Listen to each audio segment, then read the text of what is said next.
Welcome back, legends. This is Animemonster Pro.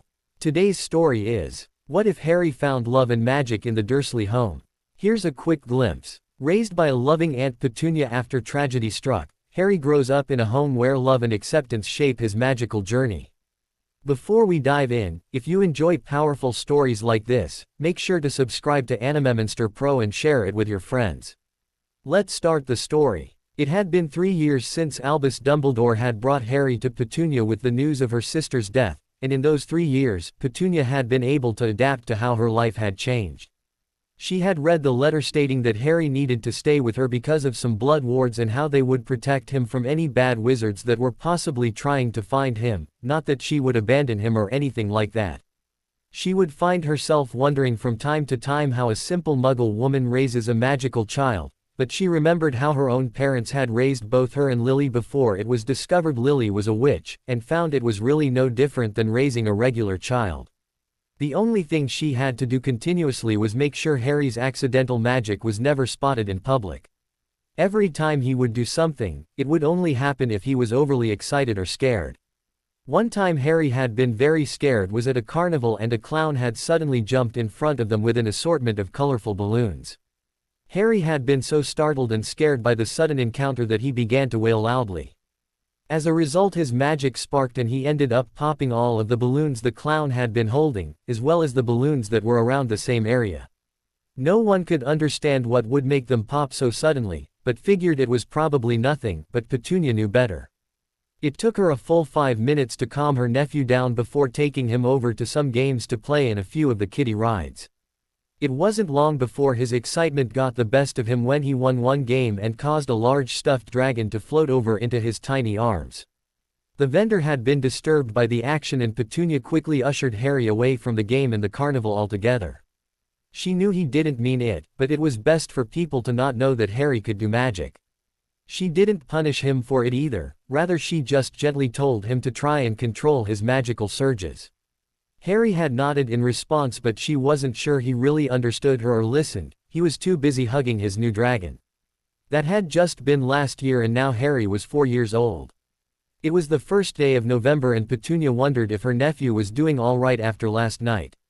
She had noticed that on Halloween night without fail, Harry would have nightmares and would whimper and cry as he ran into her room with tears leaking from his green eyes.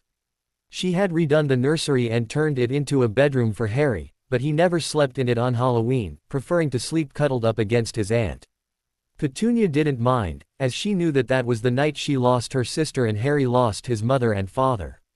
She wasn't sure if he remembered the event or if he even knew what he was dreaming about, but she knew it was enough to scare him. At the moment she was preparing to bake a batch of sugar cookies and Harry was rolling up his little sleeves to help her. He looked up at her with a smile on his face before he said, "I'm ready, Auntie." Smiling in return she said, "Okay Harry, let's get started. What do we need first to make cookies?" "Flour, sugar, salt, and 1 egg. "Good, what else?" Vanilla extract and butter."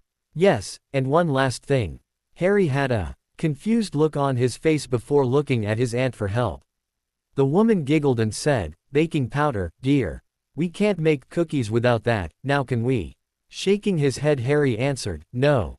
Petunia laughed and got everything they needed before getting her large mixing bowl and hand mixer. After measuring out all the ingredients, she allowed Harry to pour them all into the bowl, but she cracked the egg to make sure no shell got in the batter. The last time they baked cookies, Harry did that and the cookies came out crunchy. Once everything was in the bowl she plugged in her hand mixer and turned it on, letting her nephew hold the handle with her and they began to mix everything until they had a bowl of cookie dough. Petunia and Harry then began to roll the dough and place them on an already sprayed cookie sheet before putting the cookie sheet in the oven and setting the timer. The aunt and nephew cleaned up before washing their hands and waiting for the cookies to be done. The move to the living room where Petunia turned on the television to the educational cartoon channel for Harry while picking up her book and reading it. It was quiet for about 10 minutes before Harry asked in a quiet voice, "Auntie, can I ask you a question?" Looking up Petunia said, "Of course, Harry." "What is it?" Harry seemed to fidget for a moment before asking, "Why can I do magic and everyone else can't?" Blue eyes widened at the question as it had taken her by surprise. But she supposed she should have seen this question coming eventually. Closing her book and setting it aside, she moved to sit in the floor with Harry and placed him in her lap. After getting him sitting comfortably, she said, "The reason you can do magic is because your mummy and daddy could do magic." "Really?" "Yes, really. You see, Lily, your mummy, she was able to do strange things and we didn't understand why. It wasn't until she got a letter from a place called Hogwarts did we find out about her being a witch." Harry gasped and said, "But witches are mean." Petunia giggled and said, "Only bad witches are evil, Harry. But my sister, your mother, she was a good witch and she could do many things. I was actually very jealous of her because I could not do any of those things, as neither could our parents." Lily was what the wizarding world called a muggleborn. Muggle. What's that? A muggle is someone who has no special ability whatsoever. You could say they are just regular people, like the teachers and children at your preschool. I'm a muggle, but my sister was a muggleborn because she was a witch born to muggles. Does that make sense? No. Petunia laughed and said, "You will when you get a bit older. I can only give you secondhand information." The thought for a moment before she gasped. "Actually, we had a neighbor who was also magical. He's a wizard and was Lily's best friend growing up. He told her everything she knew about being magical before going to Hogwarts. Maybe he can tell you some things." Harry smiled brightly and hugged his aunt tightly. The sound of the timer went off and he jumped out of her lap, running off to the kitchen yelling, "Cookies." The woman shook her head in amusement before getting up from the floor and walking back towards the kitchen. And along the way, she couldn't help but wonder how in the world she was going to get in touch with Severus Snape after all of these years. She didn't fancy him and he sure didn't like her, but if he could help her explain some things to Harry, she would be grateful to him. But yet and still, she needed to get in touch with him first. Petunia decided 3 days later on how to try and get into contact with Severus Snape. The only issue she had with how she was going to do it was finding it. The place she was going into London with Harry to look for today was called the Leaky Cauldron. She had only been there once with Lily, her parents, Severus, and his mother Eileen when her sister was about to start her first year at Hogwarts and needed to get her supplies. She hadn't been there since, but she was going to take the risk of going there now for Harry's sake. She wouldn't be able to see the entrance, wherever it was, but Harry would be able to and she was counting on that. "Harry, are you ready to go? We need to get to the bus stop before the bus arrives," Petunia called up the stairs as she grabbed her purse and coat. It was rather chilly outside so she opted for a pair of jeans and a purple sweater shirt with warm boots on her feet. The sound of little footsteps running towards the staircase was heard and it wasn't long before Harry appeared wearing his own pair of jeans and a red sweater with his black tennis shoes on his feet. She smiled down at him as he grabbed his own coat from the lowest prong on the coat rack and put it on. Looking up at her he said, "Ready, Auntie." They nodded and she and her nephew exited their house, Petunia locking the door behind her before taking Harry's hand and walking down to the nearest bus stop. Along the way Harry babbled on about the chocolate cake that he and his classmates had the day before at preschool. He said it was good, but that Petunia's was better and that no one could make a cake better than her. Petunia smiled at his childish innocence as they reached the bus stop, moments before the bus pulled up allowing them to climb aboard. During the bus ride Harry kept looking out of the window in awe, especially as they entered London. It wasn't long before they got off of the bus and Petunia began to look at the street signs to see if they were on the right street. While she did so Harry asked, "Aunt Petunia, where are we going?"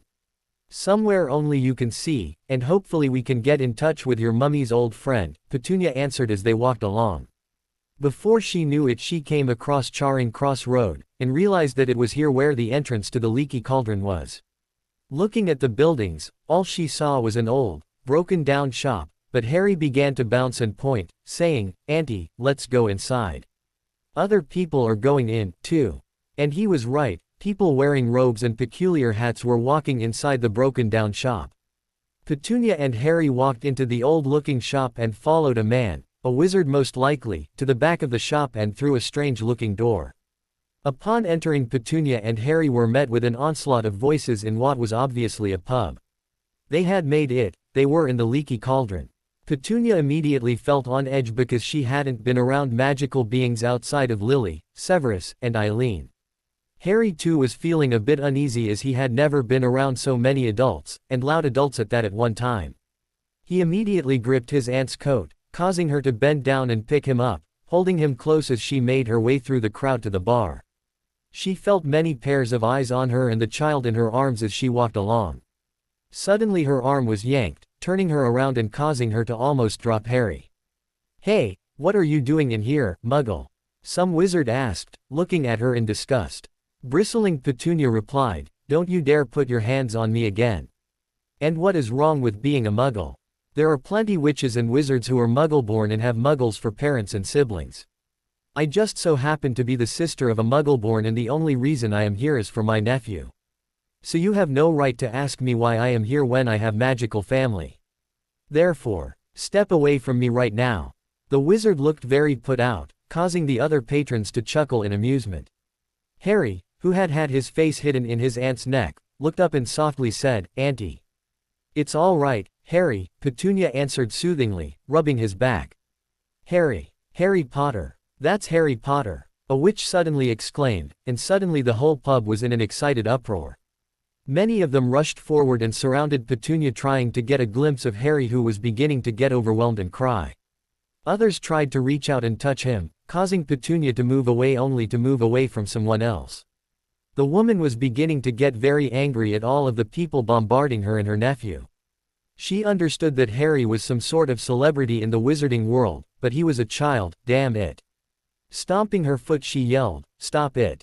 Stop it right now!" Seeing she had everyone's attention she continued, "Stop harassing my nephew. You all are adults, act like it. He is a child, do you hear me? A child. You are scaring him and this is his first time since he was a toddler back in this world. If you had any common sense you would step away and leave him alone." Lily would be so very disappointed that her fellow witches and wizards would harass her only child. Harry is 4 years old and he doesn't know anything about this world or what he means to it, so leave him alone. I shouldn't have to scold you all, but you are acting like children and harassing an actual child. You wouldn't want your child to be harassed, so I won't allow you to do the same to my nephew. Show some respect. The witches and wizards had the decency to look guilty and apologized before going back to their seats, though their conversations quietly revolved around Harry Potter's presence with his Muggle aunt. Petunia huffed and walked over to the counter with Harry in her arms to the bartender and obvious owner. The man smiled and said, "That was a brave thing you did, being surrounded by witches and wizards like that while defending your nephew. It shouldn't have had to happen, but someone has to let them know that attention is not always wanted," Petunia said, answered still upset. Harry looked at his aunt's face and gave her a key on her cheek, instantly calming the woman down. The man smiled at the display before saying, "Hello, I'm Tom, the owner of this establishment. You must be Lily Potter's sister since young Harry is your nephew." The nodded and said, "Yes, that's right, and it's nice to meet you. But I am here because I'm trying to get in contact with someone and don't know how in the Muggle world." "Who is it that you are trying to get in touch with?" "Severus Snape. He is an old friend of Lily's and I would like to request his help to educate Harry about the wizarding world. He already has questions and I can't tell him much." "Ah, that's understandable. Well, I do know that as of right now, he has taken employment at Hogwarts School of Witchcraft and Wizardry. He is the potions professor there. He is also the youngest potions master to ever grace Wizarding Britain. He got his certificate dubbing him a potions master at 21. 21, can you believe it? I can, actually. He was always rather smart. But Hogwarts, you say? I can't get there by myself."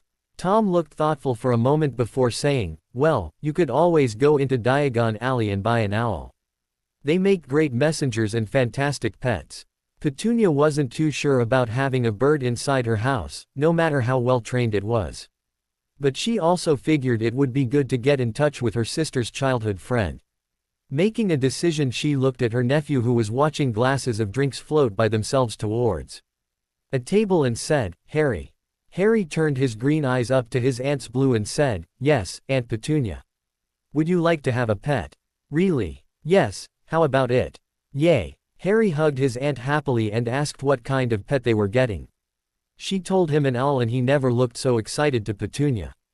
Tom led them out of the leaky cauldron through the back and into an alleyway up to a brick wall. He took out his wand and tapped certain bricks before the wall opened and revealed a very busy street with all kinds of shops, all of which were hidden from the Muggle world. Tucking his wand away, Tom said, "Welcome to Diagon Alley. I will escort you to Elop's Owl Emporium just as soon as I can get Gordon to watch over the pub for me." Tom disappeared back into the leaky cauldron for a moment before returning and leading Petunia and Harry towards the pet shop. Harry had been put down and was eagerly dragging his aunt behind the wizard that was leading them. Before long they reached the shop and Tom led them inside, their ears being filled with noises from the caged animals. Harry immediately ran towards the cages housing the different species of owls. Petunia walked after him and waited for him to choose one that he would like. She knew he had chosen one when his green eyes locked on a beautiful snowy owl and widened in awe. Stepping up to the cage, Harry looked up at the snow owl that was staring back at him in curiosity and said, "Hello, there. You are very pretty and your feathers are lovely. Would you like to come home with me?" The owl made a light crooning noise and affectionately nipped Harry's finger that was on the cage, making the 4-year-old giggle. Turning to the woman standing behind him he asked, "Can I have it, Auntie?" "Of course you can," Petunia replied before taking the cage and walking with it to the counter. The clerk behind the counter looked up at her and smiled saying, "Ah, I see you are buying the snowy owl. She has been here for a while now, but I'm glad that you chose her.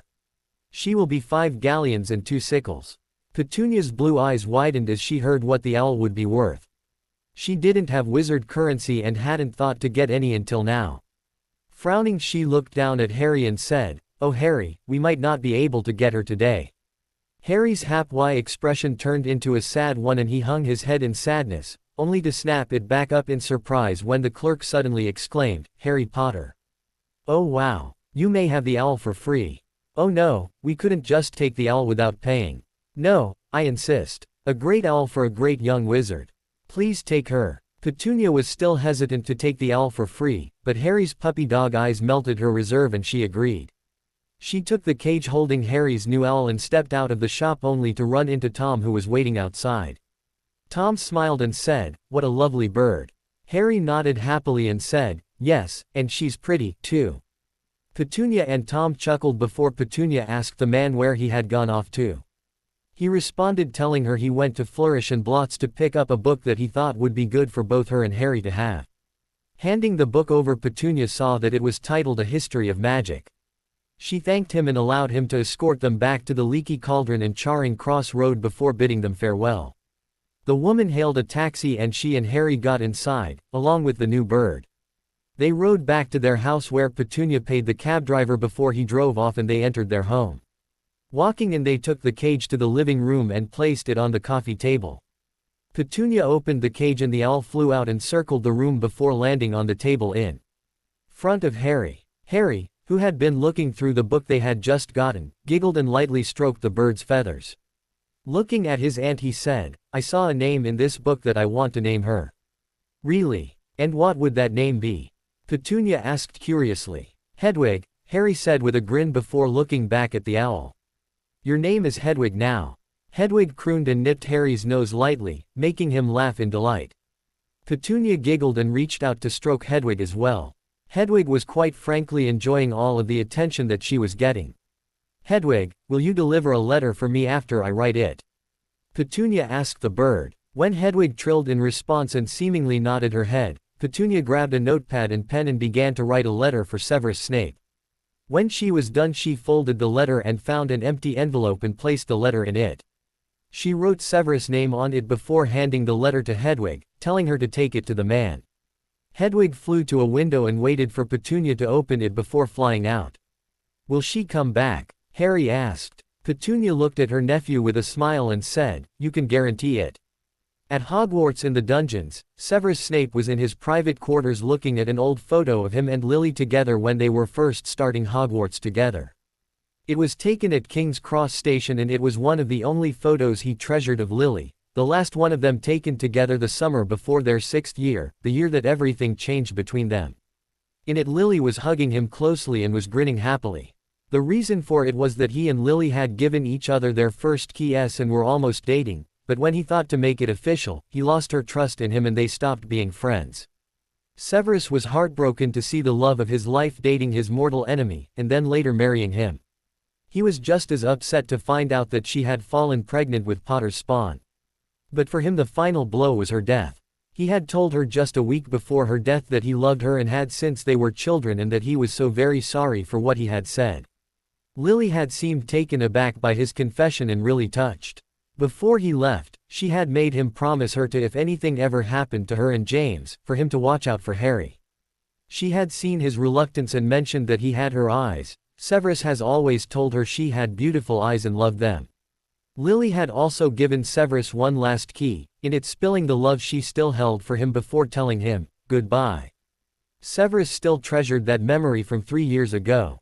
However, he believed he was failing in keeping his promise to watch out for her son, especially since he had no idea where he was. The sound of wings flapping caught his attention and he turned his head to the open window near him to see a snowy owl flying his way. Confusion apparent on his face, he watched as the owl flew into his private quarters and landed on his desk, dropping the letter in its beak before beginning to groom its feathers. Taking the letter the bird had just dropped, Severus looked at the handwriting and didn't recognize it. Opening it, he took out the letter and began to read. Dear Severus, I know that I am the last person that you would have ever expected to hear from, but I am writing to you to ask for your assistance. You see, I am Harry's official guardian now that Lily and her husband are dead. He has discovered some time ago that he is magical and doesn't completely understand. He had asked me questions and I have given him very general answers, though I don't think that I have explained everything to him well. I am reaching out to you to help in educating Harry about his magical heritage. You were the only person that I could think of to do so, and since you are Lily's childhood friend, it only seemed fitting. I am off from work tomorrow, so you can come tomorrow should you agree to this favor.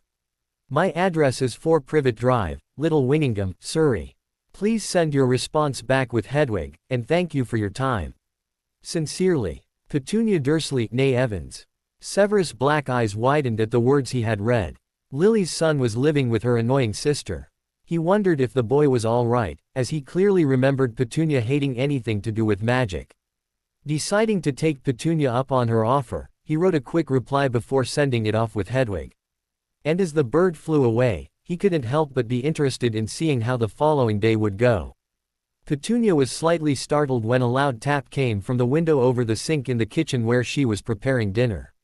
Looking over, she smiled at seeing Hedwig lightly hovering outside the window with a letter in her beak. Leaving the stove momentarily, she opened the window and allowed the owl to fly in, closing said window as Hedwig dropped the letter on the counter before heading upstairs to her new owner. They walked back over to the stove and turned it off for a moment, moving the pan of food to a cool eye before walking over to the letter that the snowy owl dropped. Picking it up, she read the name on it, her blue eyes widening when she saw the name, and opened the letter and began reading. Petunia, I must say that I am surprised to hear from you of all people. In fact, I had hoped to never hear from you ever again after I finally left the Muggle world. However, considering the circumstances, hearing from you has definitely intrigued me enough to return to the Muggle world. To keep this brief, yes, I will visit tomorrow no later than 11 sharp. Have the boy ready to meet me and learn about his wizarding heritage. Severus Snape, Potions Master. Well, isn't he so nice, Petunia said sarcastically as she put the letter back down. Well, at least she got a reply. The man could have ignored her letter altogether if he wanted to. But on the bright side, Severus was willing to meet Harry and teach him all he knew about magic.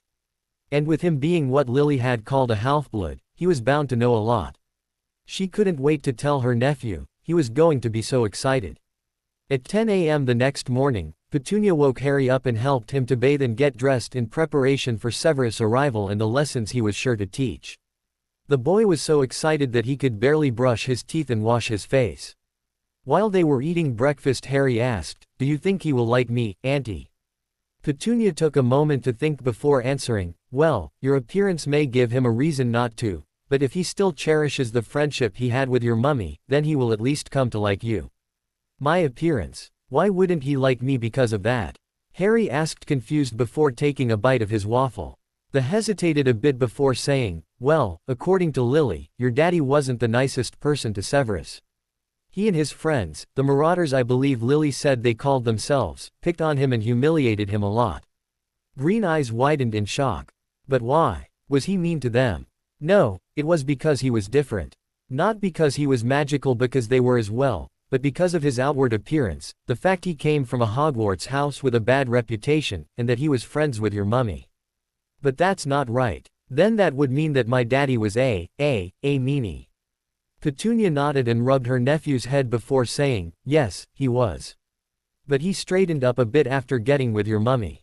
Harry shook his head and crossed his arms cutely before replying, no excuse. The felt her mouth twisting in a smile but she quickly got rid of it. She hadn't meant to paint a bad picture about James Potter to his son, but she also didn't want to lie to her nephew either. Before she could say anything else, the sound of the doorbell alerted her of the potion's master arrival. Standing up, Petunia went to answer the door, but before she could, Harry ran past her towards the front door. She went after him and what she saw made her stop in her tracks and her blue eyes widened in shock. Harry, who had opened the door himself, was hugging Severus Snape around the waist while Severus stared down at the boy in shock, all the while looking slightly uncomfortable. Black eyes drifted from the child to the woman standing not far off, looking her over before he said, Petunia. Petunia nodded and replied, Severus. Please come inside, you too, Harry. Severus nodded and lightly pushed Harry off of him before striding inside Petunia's house, his black robes billowing behind him making Harry giggle. After closing the door, Petunia and Harry walked into the living room where Severus was waiting, standing in the room with a very commanding presence, very different from the way he was that Petunia remembered. The man looked at them with hard eyes before just looking down at Harry, his lip beginning to rise in sneer at the fact that the boy looked like his dead mortal enemy. His black eyes glanced at Petunia, who was shaking her head at him, before he turned his attention back to Harry, who was standing in front of him, green eyes so much like Lily's looking at him in curiosity. You are Harry, Lily's son, I presume?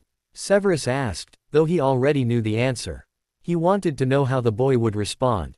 If he was anything like his awful father, he was bound to be disrespectful. Harry nodded and replied, yes sir. I am very excited to learn about magic from you, sir. So the boy had manners, that was good. Maybe he was more so like Lily than James. Severus could see the curiosity and excitement to learn in his eyes, something he could appreciate from a 4-year-old. Nodding his head, Severus reached into his robe pockets and pulled out a shrunken bag. After enlarging the bag, much to Harry's amazement, he began pulling out pieces of parchment paper, quills, ink pots, and several books and tomes. After placing them all on the coffee table, Severus said, Harry, I hope to Merlin that you are just as attentive as Lily was. I am going to be teaching you the basics on magic. Can I assume that you have a book entitled A History of Magic? Yes sir, Harry nodded excitedly before running off up the stairs and returning with his new book, holding it up for the older wizard to see. Severus nodded before looking at Petunia and saying, if you do not mind, I would like to begin my lesson. Please leave us. Petunia frowned a bit before looking at her nephew, who was bouncing on his toes at the aspect of learning about his magical heritage. Nodding, she said, all right then. Have fun learning, Harry. And Severus, keep your insulting thoughts and remarks to yourself. Harry is not James, no matter how much he looks like him or how much we both loathe the man. If I so much as hear him crying or even a sniffle, I will come after you with my iron skillet. The two adults stared at each other hardly, both of them standing their ground before Harry made Severus look down because he lightly tugged on his robes. Harry looked up at the man and asked, can we learn now? Severus nodded and told Harry to take a seat at the coffee table, he himself sitting on the sofa near it. Petunia turned and headed back to the kitchen as she heard Severus say to Harry, first, I am going to teach you how to use a quill and ink. You will be using these tools when you become a student at Hogwarts. 2 hours later, Harry had learned how to use a quill and ink, the legend of Merlin, and about the witch hunts that happened several years ago. During this time, Hedwig had come down from her cage in Harry's room and settled on the arm of the sofa, her head underneath her wing as her owner learned.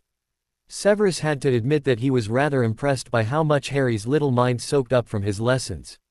Yes, he knew himself that it was a bit much for a 4-year-old to handle, but Harry only asked questions if he didn't understand something, and that wasn't too often. Currently, Severus was having Harry write a few sentences with his quill to practice his penmanship for the wizarding world. Compared to how the boy had started, his handling of the quill was getting better, he could actually read it. Severus was busy reading a book while Harry was writing. The only sounds to be heard was the scratching of a quill on parchment paper and Petunia making lunch in the kitchen. Severus was so absorbed in his book that he was startled when Harry suddenly spoke. "Professor, can I ask you a question?" Harry asked. "I suppose," Severus replied, not taking his eyes from the pages of his book. Harry hesitated for a moment before asking, "Can I call you, Uncle Sev?" Black eyes widened before looking over at the child, black eyes meeting green before he said, "What?" The child fidgeted a little before saying, "Auntie said that you were friends with my mummy. So I was wondering, if it is all right, if I can call you, Uncle." "Why?" "Because you seem like a strict uncle type of person." Severus felt his eye twitch. "And I don't want you to think bad of me because of my daddy. Auntie told me that he was a meanie to you and I don't think that was right. I really just want to be your friend since I don't have any that can do the things I can do. So can I call you, Uncle, and be your friend?" Severus wasn't sure what to say, he was so much in shock. Did this child just ask him to be his friend and to call him, Uncle Sev, of all things? He honestly felt uncomfortable with the simple request. Children don't normally like him, rather they run away or cower in fear. As for his students, they also cowered, but they showed respect as to not incur his wrath, receive detention, and the loss of house points. So for this 4-year-old child, and Lily's child at that, to ask to call him, Uncle, and be his friend completely threw him for a loop. Quickly standing, Severus waved his wand and conjured all of the items he had brought into his bag except for the quills, ink pots, and parchment paper, leaving them along with Harry's copy of A History of Magic before shrinking the bag and placing it in the pocket of his robe. Looking back at the boy, he said, "I will come back in 3 days to continue our lessons. Be prepared for it," and with that he quickly strode out of the house and dissipated away. Petunia walked into the living room and blinked at not seeing Severus anymore. Blue eyes looked into green and she asked, "Did Severus leave?" Harry nodded and finished his sentences before corking his ink pot. Looking up at his aunt, he smiled and said, "He's a great teacher, Aunt Petunia." "I'm glad you think so," the replied with a smile, looking at Harry's quill penmanship. "It wasn't horrible, but it could use some work. Lily's wasn't so great when she first started either, so it was going to be a work in progress." Looking back at her nephew, she said, "Go wash your hands, lunch is ready." Harry nodded and stood up to go and wash his hands in the kitchen. But before he did, he looked up at his aunt with a grin and said, "I think he likes me." Petunia's eyebrows rose as she watched her nephew head into the kitchen to wash his hands at the sink. Severus liked Harry already. Petunia knew Severus was a lot of things, but him liking someone other than Lily right off was not one of them. Deciding to let the matter go for the time being, she followed her nephew to get their plates of food ready, curious as to how his first lesson in magic went. 7 years later, Petunia watched her nephew read one of many books about magic that Severus had given him over the years. It was hard for her to believe that Harry was almost 11 years old already. Pretty soon he would be going off to learn at Hogwarts School of Witchcraft and Wizardry and she would be left alone in the house. But Harry had promised her that he would write to her every week, then reassured her and told her he would write every day. It didn't really matter to the woman, all she wanted was for him to be safe and not get into any trouble. Also over the years she noticed that with Harry tutoring under Severus, the man had more or less warmed up to her nephew. Severus had been completely startled at how quickly the boy had taken a liking to him when he first met him, and it became obvious to Petunia that the man wasn't sure how to handle the boy. She had assured him that everything would be fine and for him to just accept that Harry liked him. She knew the main thing for Severus was that Harry looked too much like his childhood tormentor, but she noticed that every time he looked the boy in the eyes, he would seem to melt a little. She would always remember the day when she returned from the market when Harry was 6 years old and found him curled up against Severus sleeping, Severus reading a book with his arm wrapped around Harry and lightly stroking his hair. It had been so cute and wished she had been able to take a picture. Severus had denied that he was warming up to Harry and still refused him to call him Uncle Sev, but Petunia knew her nephew was starting to warm the man's heart, at least a little. A knock on the door caught her attention and she walked over to it, opening the door to find Severus standing there in a black button-up, black jeans, and black boots, a light blonde-haired boy next to him in fancy-looking clothing. Looking into black eyes, Petunia said, "Hello Severus, I didn't expect you today." "I know," Severus replied, lightly pushing the boy inside the house and walking after him when they were invited inside. When they entered the living room, Harry looked up from his book and smiled at the man who had entered. "Hello Severus," Harry said as he set his book down. Looking at the blond boy with his tutor, he smiled and said, "Hello, I'm Harry Potter."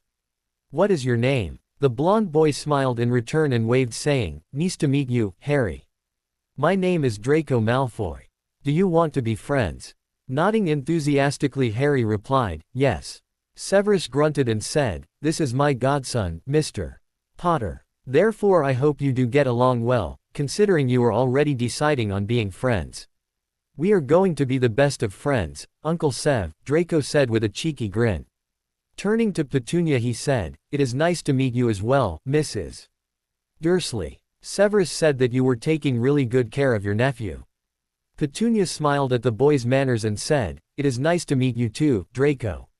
Now Severus, what is the occasion for the surprise visit?" Severus said nothing to answer but reached into his pocket and pulled out an envelope, which he then presented to Harry. Petunia noticed the Hogwarts crest on the seal and she felt her breath leave her body. That was Harry's Hogwarts letter, and she knew that her time with Harry was now limited before he went off to school. Harry took the envelope and looked at it before opening it and taking out 2 sheets of paper. Opening the first one, he began to read. "Dear Mr. Potter, we are pleased to inform you that you have a place at Hogwarts School of Witchcraft and Wizardry. Please find enclosed a list of all necessary books and equipment. Term begins on the 1st of September. We await your owl by no later than the 31st of July. Yours sincerely, Minerva McGonagall, Deputy Headmistress." Harry looked up at his aunt in wonder, his green eyes shining. With a wide grin he said, "I'm going to Hogwarts, Aunt Petunia." Petunia smiled and held Harry as he hugged her around her thin waist, replying, "Congratulations, Harry. I imagine that you will want to get your school supplies as soon as possible before the start of term, right? That is also another reason why I am here, Petunia. Draco wanted to go and get his supplies, so I thought it appropriate to bring your nephew along as well to get his things after I take him to Gringotts to get wizard currency to pay for them," Severus imputed. "You should come, Auntie," Harry said looking up at her.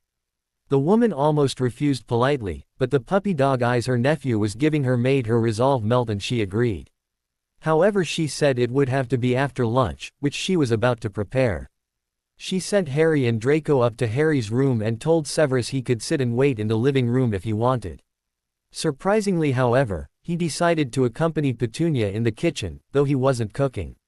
As Petunia made ratatouille for them to eat, she couldn't help but feel a little uncomfortable with Severus hovering behind her like a dark shadow, especially with him being so quiet. Finally, not being able to take the silence as she finished slicing eggplant, she said, "Thank you for bringing Harry his Hogwarts letter. I know you didn't have to, but thank you anyway." Severus made a noise of acknowledgement before replying, "I figured I would deliver it before his 11th birthday. You know when Harry's birthday is?" "Yes. How?" "Lily told me in a letter a week after he was born." The two of them were silent for a moment, both of them caught up in memories of the red-haired woman that was important to both of them in one way or another. Sighing, Petunia said, "Severus, I am sorry for being so horrible to you and Lily growing up. It was wrong of me to say those things, especially when you were already dealing with enough on your shoulders. You aren't a freak and neither was Lily. It took me reconciling with her and raising Harry for me to realize that I was wrong and own up to my mistakes." Black eyes stared at the blonde woman as she assembled the eggplant, tomato, squash, and zucchini in a baking dish, surprised to hear her apologize to him of all people. Severus didn't say anything for a while before finally saying, "Thank you. And I am also sorry for everything I ever said or thought about you that were less than desirable." The two of them chuckled softly, feeling something at the same time in their that made them feel somewhat lighter. The two of them continued to talk, reconciling about the past, diffusing their bitterness towards each other, and finding peace concerning their relationships with Lily. After a while, when the ratatouille was in the oven, Petunia asked Severus how he felt about Harry. Severus said nothing at first before saying, "He's well behaved and is actually very smart. I think he will be sorted into either Gryffindor or Ravenclaw, like Lily was considered for before she was officially placed. He reminds me so much of her it frightens me, but because he looks like Potter. He's not James, Severus, Petunia interrupted. I know you still have demons and shadows from your past that still haunt you, but you need to let them go now. And Harry adores you, so hopefully you can learn to accept him as more than just your pupil in private settings. Blue Eyes watched the dark-haired man take in her words as he nodded, letting her know that he would at least think on what she said, even if he did so later. The timer on the stove went off, alerting her that the ratatouille was done cooking. Petunia walked over to the stove and opened the door, taking the dish out of the stove and placing it on the oven to cool. She then called Harry and Draco down the stairs to wash their hands and eat lunch before they all headed off to Diagon Alley. Severus, are you sure this is safe for me? I am a muggle, after all, Petunia asked the potion's master. They were about to head to Diagon Alley and Snape was going to be side-apparating not only Draco and Harry, but Petunia as well. She didn't really understand it and was afraid it was going to hurt her. Severus nodded and said, "It's perfectly safe, so long as you hold tight to me. We don't need anyone to get splinched along the way." Blue Eyes widening in concern, Petunia asked, "Splinched? What is that?" "Nothing you want to experience, so I suggest holding tight to me when we leave." Petunia nodded and grabbed her satchel purse, throwing it over her head to hang off of her shoulder before allowing Harry to pull her to the backyard, Draco following not far behind. Once everyone was outside, Petunia locked her back door and walked over to Severus, who had Harry and Draco holding tightly to his torso. The man had an uncomfortable expression on his face before he said, "Let's get this over with. I need to head back Hogwarts to give Minerva Harry's acceptance reply to his Hogwarts letter." Nodding, the woman took the hand Severus held out to her and suddenly felt herself being forcibly pulled through what felt like a very tight tube. Before she knew it, she was landing on her behind on cobblestone harshly, a grunt escaping her lips. Looking up, she saw Severus staring down at her with an eyebrow raised, Draco also standing but looking around Diagon Alley. Harry, like her, had landed on his behind and said, "That hurt, but it was cool." "I feel dizzy," Petunia muttered as she and Harry stood up, her stumbling a bit before being held upright by Severus. Finally getting her bearings as the dizziness dissipated, Petunia stepped away from the wizard before dusting off her dress from her fall. She then reached into her purse and pulled out Harry's supply list. Looking at her nephew, she said, "All right Harry, let us see what you need first. May I suggest going to the bank first? You cannot buy anything without the proper currency. Of course you would know that if you actually cared to know about our world years ago," Severus said before heading in the direction of Gringotts, Draco following behind him after giving Petunia an apologetic look on his godfather's behalf. Petunia's face flushed in anger at Snape's little jab at her, but it quickly faded when a slightly smaller hand slipped into hers and green eyes stared up at her behind round spectacles. Smiling, Petunia and Harry walked towards Gringotts, ready to buy school supplies after getting the proper wizard currency. Petunia was surprised at how smoothly the shopping went. When Harry and Draco had gotten their money, Severus immediately took them to get pewter cauldrons, a telescope, a set of crystal files, and brass scales. He then led them to get measured and fitted for their uniforms and robes, which were set to be ready for pickup in about 2 hours. Currently they were in Flourish and Blots looking for Draco and Harry's school books. They had gotten all of the books they needed except for a History of Magic by Bathilda Bagshot for their History of Magic class. While Draco and Harry were walking around looking for copies of the book, Severus and Petunia were standing off to the side talking quietly to each other. "You know you didn't have to do this," Petunia said. "I could have brought Harry to Diagon Alley and gotten his supplies for him another time." Severus, who was looking through a potions magazine, grunted and replied, "It's fine, I insisted. Besides, I'm not sure if you noticed, but there are no other children and their parents around currently to have to navigate through to get the school supplies needed for their first year at Hogwarts." Petunia nodded as she had to agree with the potions master. Getting their supplies the day the boys got their Hogwarts letters and supply list was much better than doing so in the rush of wizards and witches trying to get their children their school supplies.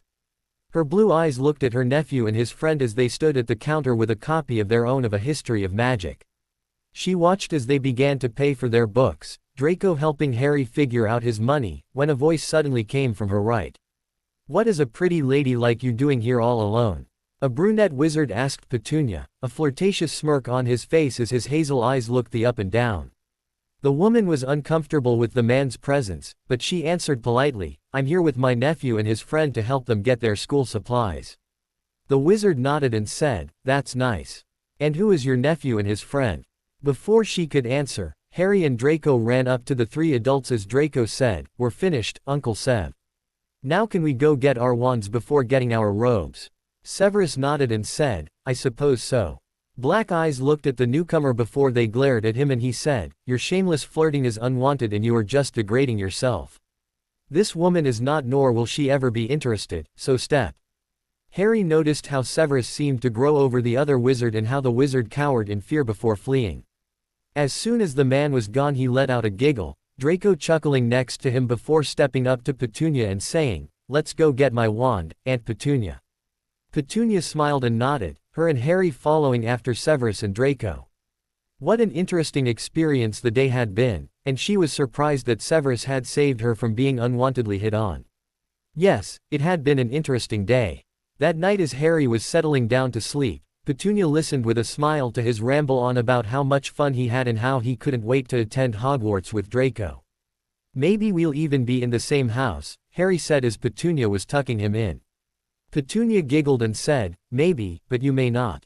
Severus and your mother ended up in different houses, even though they were best friends.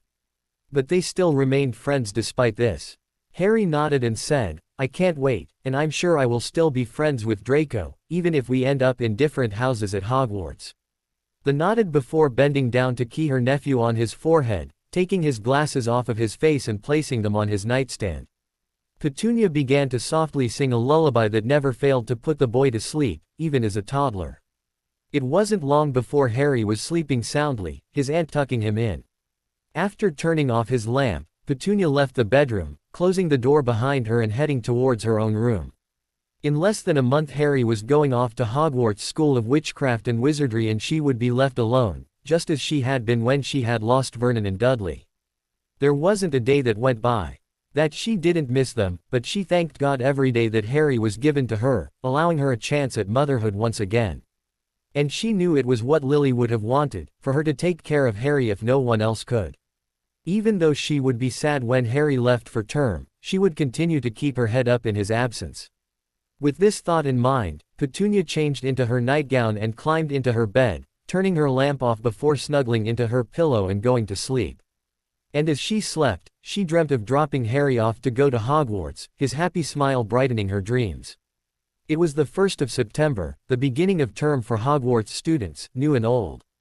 Petunia was currently seated at the kitchen table with a cup of tea, though she wasn't drinking it. She hadn't been able to sleep much the night before due to worrying about Harry and how he would fare at Hogwarts, along with how he could be the moment he boarded the Hogwarts Express to leave her alone until Christmas break, should he wish to return for the Christmas holidays. She was going to miss her nephew dearly, he was like a son to her. If she had her way, Harry would be, but she couldn't take that from Lily. Excited footsteps descended the staircase and Harry ran into the kitchen dressed in a pair of khakis and green long-sleeve shirt that brought out his eyes that were framed behind his glasses. On his feet were black tennis shoes and his hair was as unkempt looking as ever. His black hair was covering his scar, as he didn't like anyone looking at it. After Draco had told him about how famous he was and how his scar would immediately let people know who he was in the wizarding world, Harry put in extra effort to keep it covered. With a grin he said, "Good morning, Aunt Petunia." "Good morning, Harry," Petunia replied with a smile. "Your breakfast is on the stove. Better eat up before we leave for King's Cross Station." Harry nodded and went to get his plate, taking it to the table where he sat with his aunt and began to eat. After about 5 minutes Petunia asked, "Are you excited, Harry?" The boy nodded and swallowed his bite of food before answering, "Yes, I'm excited, but I'm also nervous." "Well, that's natural. Everyone is nervous going to a new place or a new school and meeting new people. In your case, you will be doing all three." "That's true. But I'm also nervous about what house I'll be assigned to."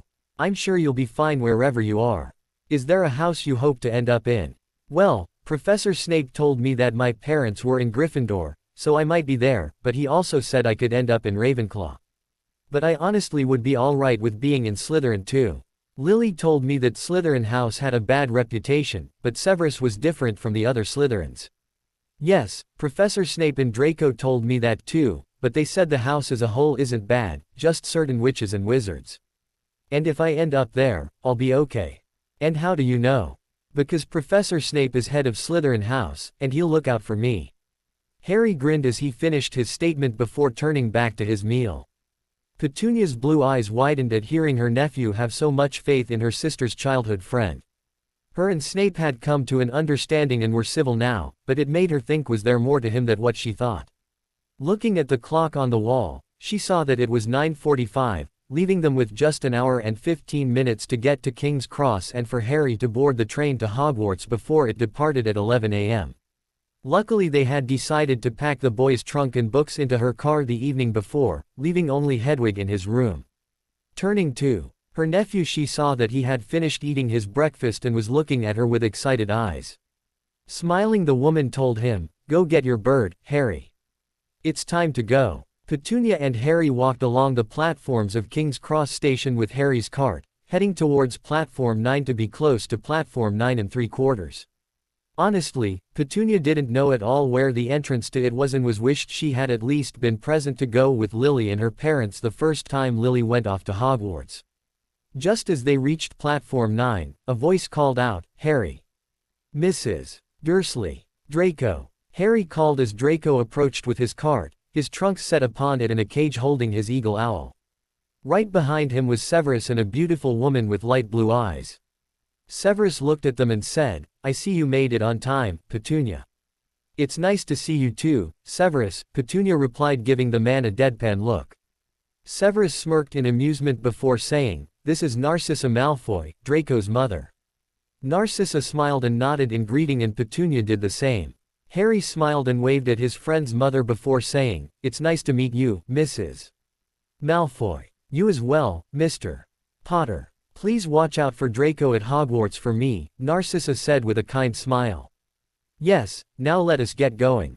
We have 30 minutes to get to the platform and get their belongings loaded on the train before it departs," Severus said before striding past them.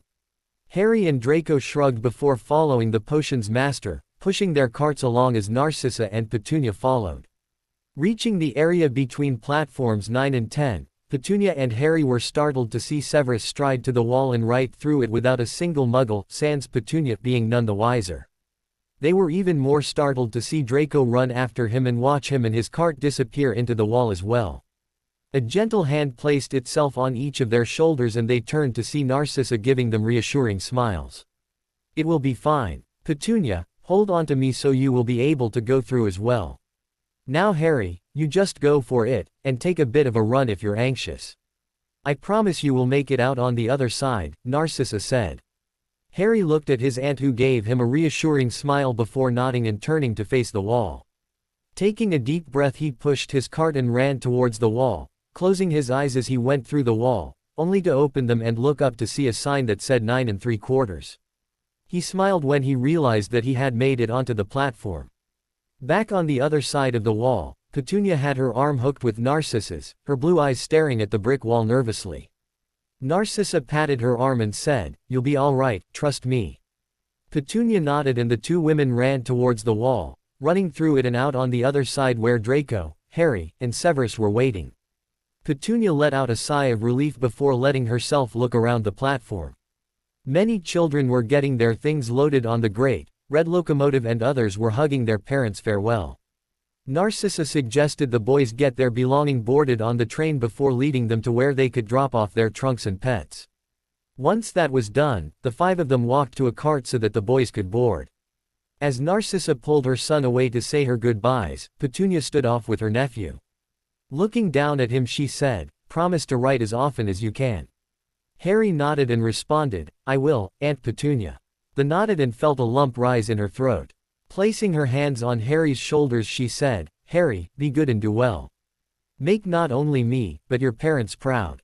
And know that no matter what happens, good or bad, I will always be here for you. You're like my son, Harry, and I love you."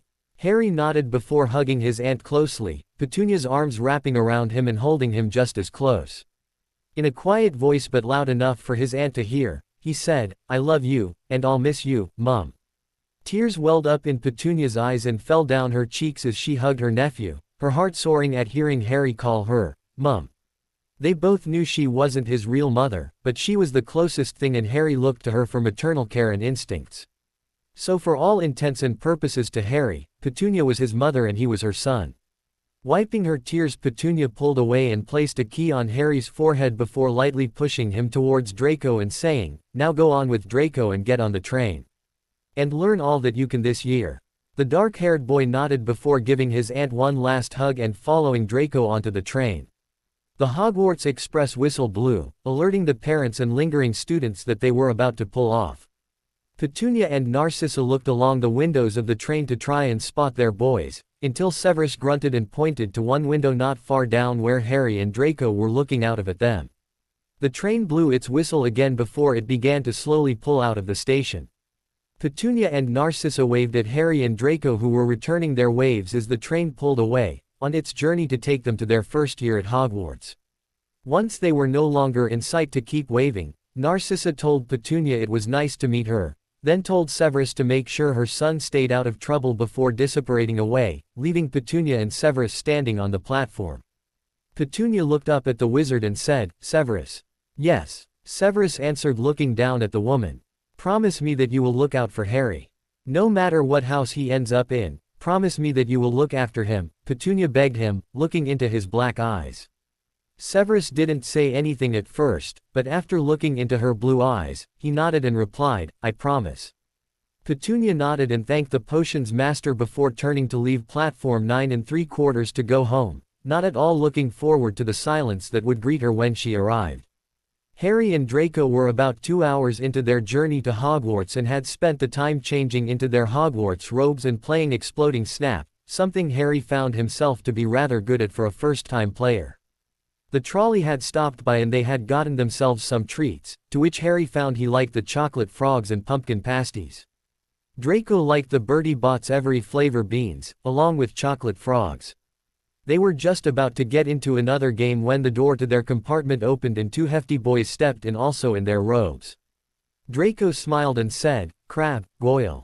I was wondering when you two would show up. Turning to Harry he said, Harry, these are my friends Vincent Crabbe and Gregory Goyle. Guys, this is Harry Potter.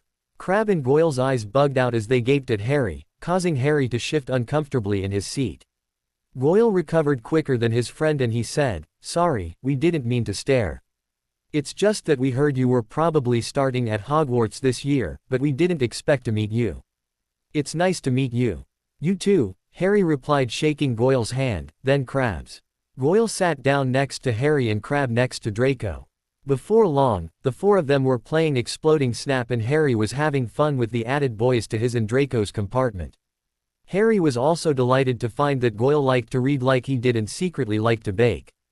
Happy to hear that his new friend liked to be in the kitchen, he told him that if he would like, he could give him some Muggle recipes to try out whenever he had the chance. Once again their compartment door was opened, only this time a bushy brown-haired girl with brown eyes and large front teeth stood in the doorway, already in her Hogwarts robes. Harry deemed her to be alright looking in her looks, as she wasn't really attractive. Looking at Draco, he had to contain a giggle at seeing the blonde boy staring wide-eyed at the girl, a light blush covering his cheeks. She looked at all four of them before asking, Have any of you seen a toad by chance? A boy named Neville has lost one. They shook their heads before Crabbe said, No, sorry. It's just as well. No one has been able to find that amphibian since the train left platform 9 3/4, the girl said. Looking back at the four boys she asked, Do you mind if I join you? Not at all, please sit, Draco said. Once she sat down next to Goyle he said, My name is Draco Malfoy. Goyle nodded and said, I'm Gregory Goyle. Crabbe nodded as well and said, I'm Vincent Crabbe. And I'm Harry Potter, Harry said with a wave. The girl nodded at each of them and responded, It's a pleasure to meet you all. I'm Hermione Granger. Granger. I've never heard of that family before, Goyle said. Hermione blushed and said, Well, that is because I'm Muggleborn. Oh, so you're a mudblood? Crabbe asked. Crabbe, don't call her that, and don't call her that ever again. Now apologize. Draco cried, a stern look on his face though his gray eyes held fury. Crabbe looked ashamed and gave his apology, which Hermione accepted though it was apparent the unintended insult hurt her feelings. Harry frowned and reached to grab her hand, giving it a squeeze. Smiling at her he said, "There's nothing wrong with being Muggleborn. My mother was Muggleborn and she was an amazing witch. I'm sure you will be a great witch as well." Hermione grinned at Harry and thanked him before Draco invited her to play with them. It wasn't long before all five of them were playing Exploding Snap, discussing which Hogwarts house they would end up in, joking and laughing with each other as they neared Hogsmeade Village. Harry looked at his four peers around him and realized that he had just made a nice group of friends. Maybe his first year wouldn't be so bad with these four by his side. Harry stared in awe at the large castle as he was carried across the water in a magically moving rowboat. Draco, Hermione, Gregory and Vincent were all in the boat with him, along with another girl by the name of Susan Bones, all of them too staring at the castle as well. Leading the way to the large castle in his very own rowboat was a huge man, a half-giant named Hagrid, Hogwarts groundskeeper. The moment he had seen Harry he enveloped him in a great big hug, surprising Harry and nearly crushing the life out of him. Harry had noted that he seemed surprised and wary to see him with Draco, but he decided to not let that bother him. Before long they had reached the castle and were on their way towards the main entrance. The large doors opened and they all stepped inside where they were met with an old witch wearing green robes and matching pointed hat. She had a very stern look on her face, but Harry believed that she was probably secretly soft-hearted. The woman waited until all of the first years were gathered before speaking. "Welcome to Hogwarts School of Witchcraft and Wizardry. I am Deputy Headmistress and Head of Gryffindor House, Professor McGonagall. All of you wait here while I go and see if everyone is ready for your arrival in the sorting," the witch, Professor McGonagall said before turning and walking into another set of large doors, the doors closing behind her.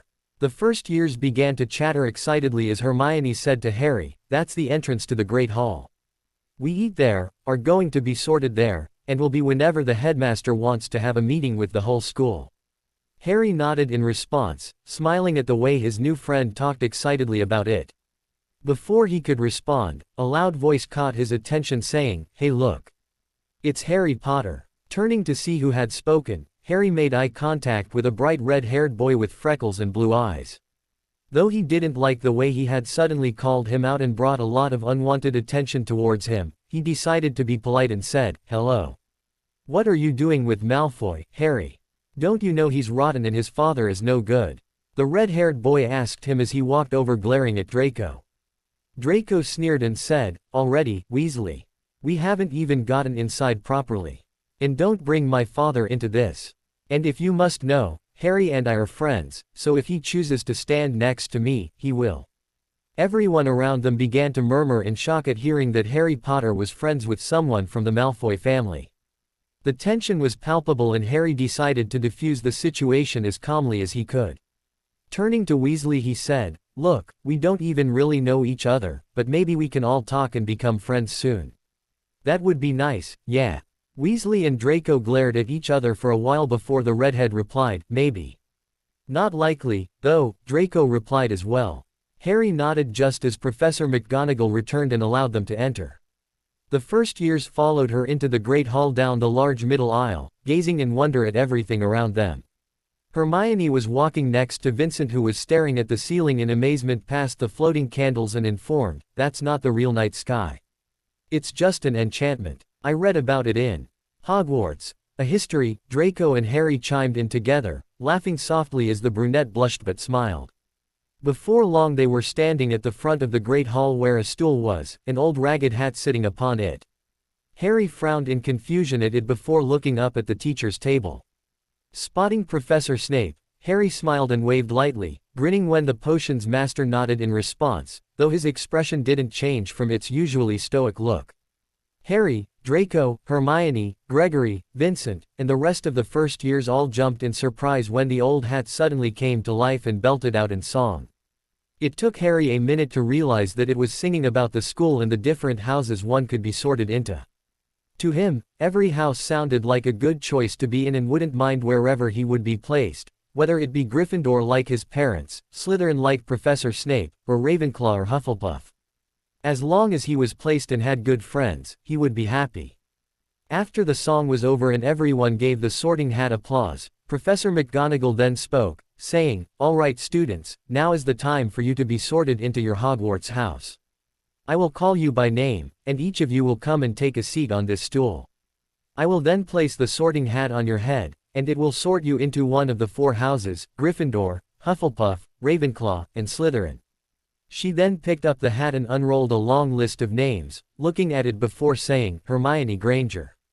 Harry saw Hermione stiffen a bit at being the first to be called before recovering and headed up to the stool, whispering to herself to relax. Behind him he could hear Weasley say, "Mental, that one is." The sorting hat was placed on Hermione's head and after a moment of silence, the sorting hat called out, "Ravenclaw." The Ravenclaw table all erupted into applause and cheers, happy to be the first house to receive a new student. Professor McGonagall smiled as she took the hat off of Hermione's head and the brunette bounced off of the stool and over to the Ravenclaw table, her black tie turning blue and bronze and her Hogwarts pendant turning into the Ravenclaw pendant on her robes as soon as he sat down. Harry smiled and clapped for his friend before turning his attention back to McGonagall. Vincent Crabbe. Vincent moved from behind Draco into the stool, sitting on it and having the sorting hat placed upon his head. Not even a minute later the sorting hat called out, "Slytherin."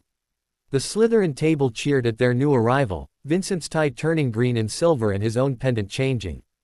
Draco's did the same when he was then called and sorted into Slytherin house, the sorting hat barely touching his head. Before long, Gregory Goyle was called to be sorted. Gregory swallowed nervously, nodding to Harry who told him, "Good luck," as he made his way to the stool to be sorted. Sitting down, the sorting hat was placed on his head. If Harry didn't know better, he would have thought the hat was looking rather contemplative, as if he was thoroughly considering where to place his friend. After a while, the sorting hat nodded in satisfaction.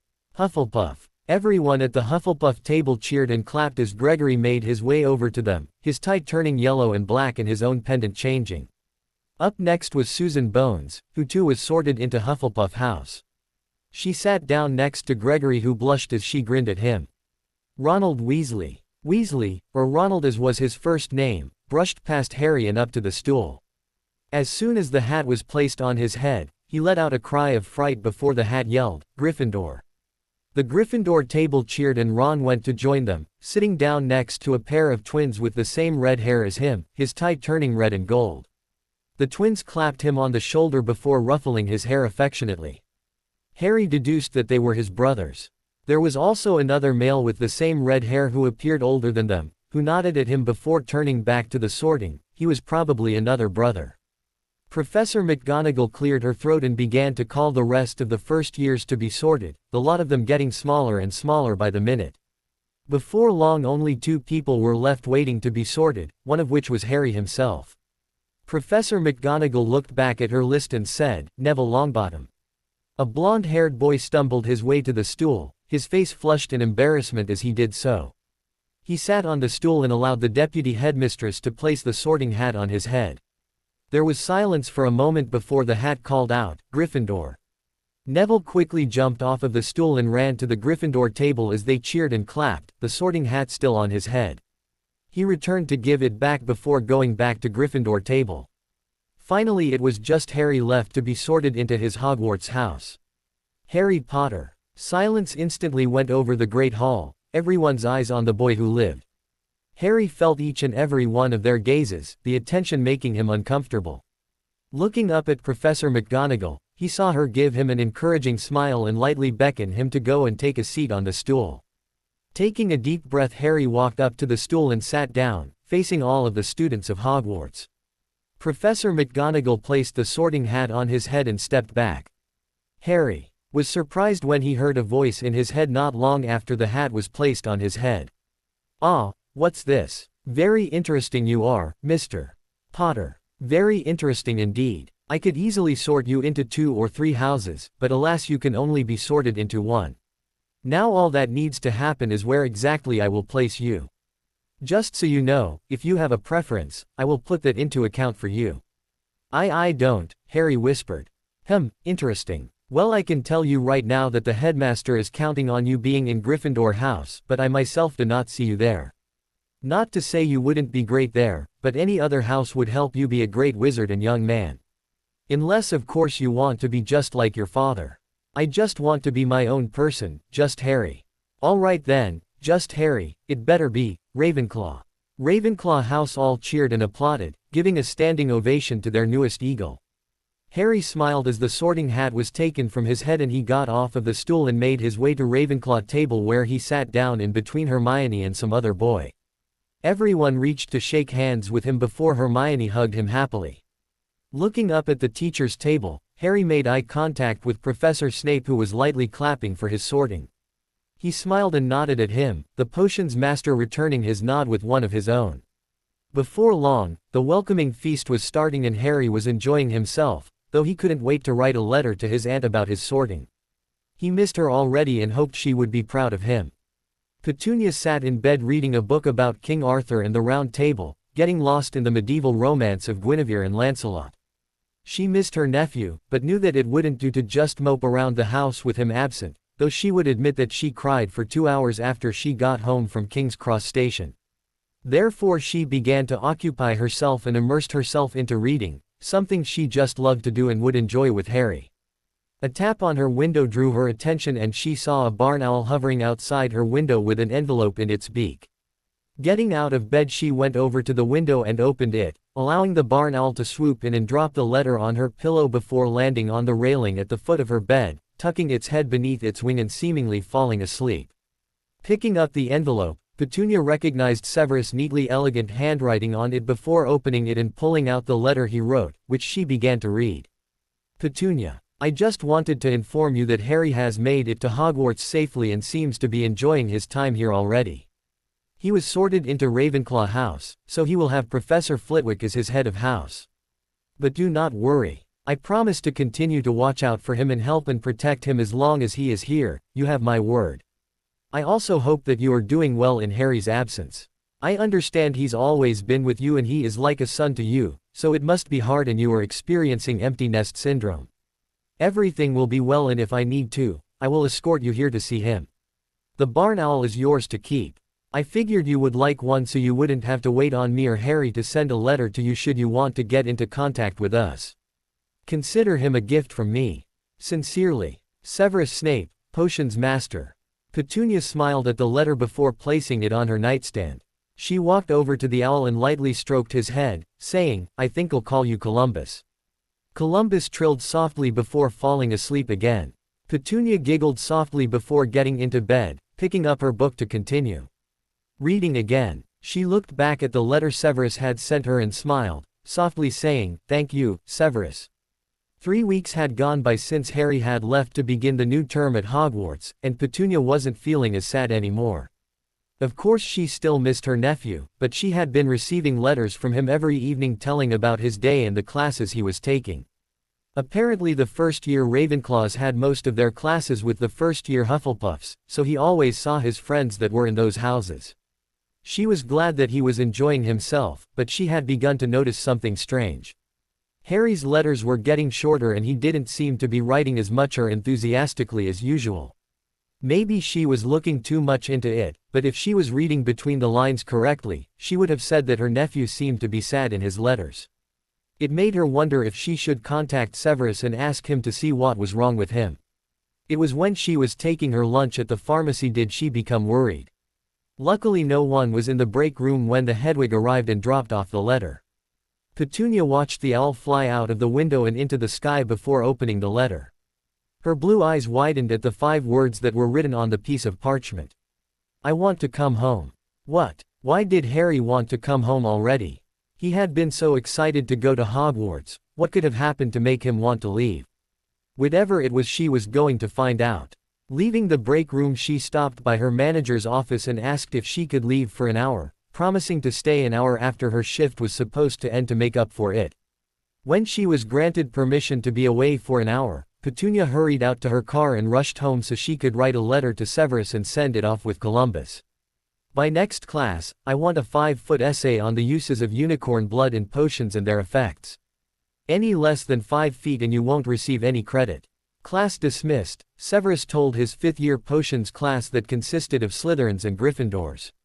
As the last few students were trickling out, a barn owl swooped in over their heads and into his classroom. The man wasn't surprised to see that it was Columbus, but he was surprised to see him so early in the day. Columbus dropped the letter on a table before landing on the window sill, tucking its head underneath its wing to rest for a while. Severus picked up the letter and opened it, wondering what Petunia could have written to him now. Dear Severus, I know I don't usually write so early in the day when I do, but I am concerned. I have received a letter from Harry and it said that he wanted to come home. Has something been bothering him lately? Has he been sad? Harry was so happy to be off to Hogwarts, I can't imagine what could possibly make him want to come home already. Can you please talk to him for me and find out what is wrong? I know I can count on you to do so and I hope you don't mind. I look forward to hearing from you soon. Sincerely, Petunia. P.S. Once this problem is solved, can you bring Harry home to have dinner tomorrow night? I would really like to see him, at least for a little while. And, you can come for dinner as well if you like. Severus' eyebrows rose in shock at the letter. What in the name of Merlin could possibly warrant the young Potter to want to go home already? But furthermore, he was more surprised that Petunia had invited him to dinner. He would have to think about that, but for the time being he would focus on Harry. Walking out of his classroom, he headed towards the Charms classroom where he knew Professor Flitwick was teaching the all of first years. Reaching the classroom, he peered inside to see the small professor teaching his class the wand lighting charm. He listened to him say in his squeaky voice, "Repeat after me, Lumos." Lumos. The class repeated. Yes, like that, but make sure to put more emphasis on the first syllable, or else it won't work, Professor Flitwick told them as he turned, seeing Severus standing in the doorway. Smiling, he said, "Hello, Professor Snape. I was just teaching them the wand lighting charm. Would you care to show a demonstration?" Severus looked at his former professor and current colleague, then to the sea of first years from all four houses that were watching him. Rolling his eyes, he took out his wand and waved it, speaking clearly in his deep baritone voice, "Lumos." The tip of his wand began to glow bright white, causing the students to murmur in amazement before they took their own wands and began to do the hand movements and repeated the charm in their attempts to light up their wand. Severus knew they would get it in time. After all, it was a simple charm and that was why it was taught to first years. Walking over to Flitwick, he said softly, "I'm sorry to bother you, Phileas, but I was hoping I could take Mr. Potter from you." Flitwick frowned and asked, "Is everything all right? I am his head of house and you know you can tell me anything." "I know, but I received a letter from his aunt and she asked for me specifically to talk with him. Apparently something is wrong and if he hasn't already spoken to you about it, then he hasn't told anyone." "Yes, that may be. Well, yes, you can take him. But please tell him that he can talk to me if he needs an adult to talk to. I am always here for my eagles." "Of course, Phileas." Flitwick nodded before turning back to the class, delighted to see that Hermione Granger, Harry Potter, Draco Malfoy, and Susan Bones had all gotten their wands to light up. Clapping his hands in delight, he said, "Excellent, you four, just excellent. Each of you will receive 5 points for your house, so that is 10 for Ravenclaw, 5 for Slytherin, and 5 for Hufflepuff.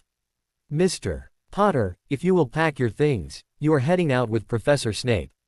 Harry's green eyes flicked over to the potions master before he nodded and began to pack his things away, ignoring Seamus Finnegan as he said, "The great boy who lived is in trouble.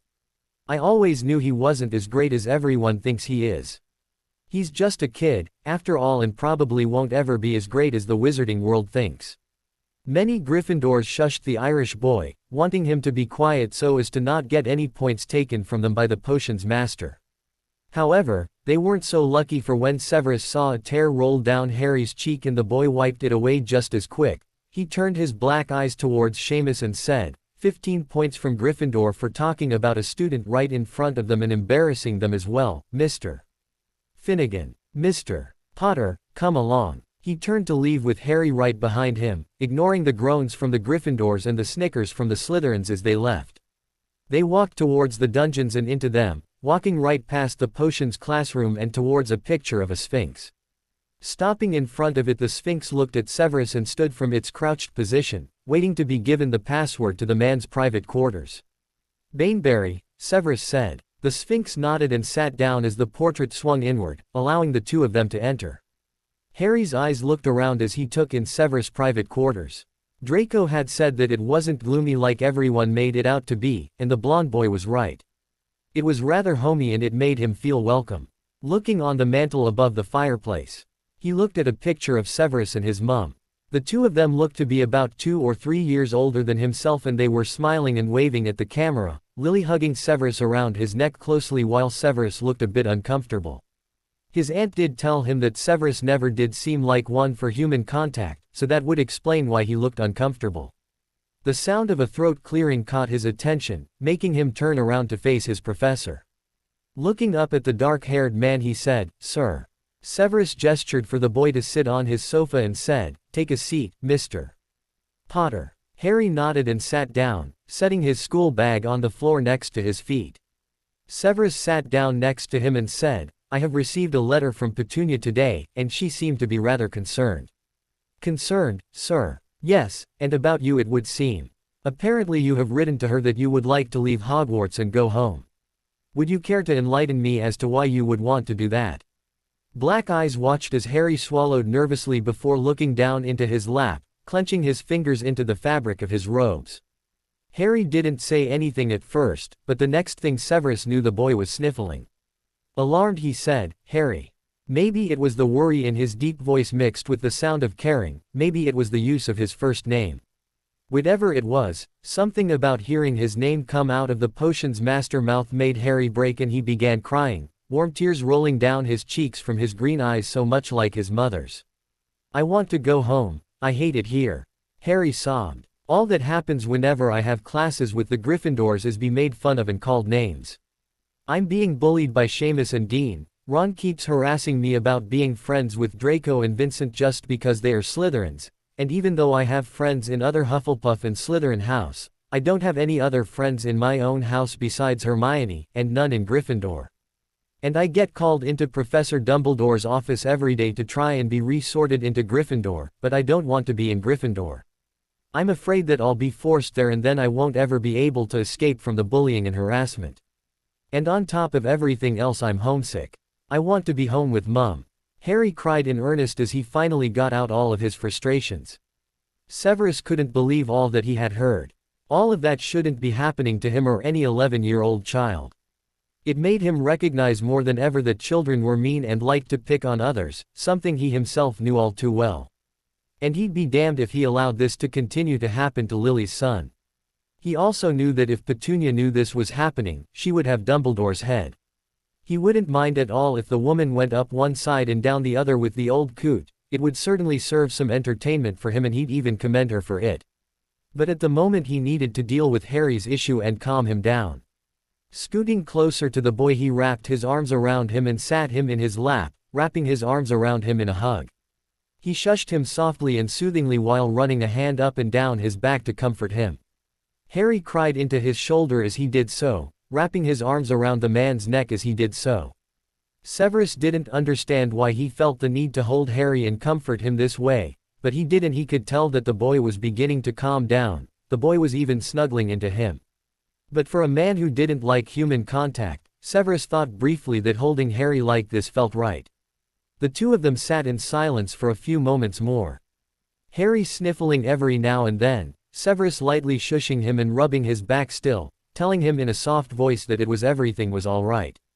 Once Harry had finally calmed down, Severus gently made him look at him, taking his large hands and tenderly wiped away his tears.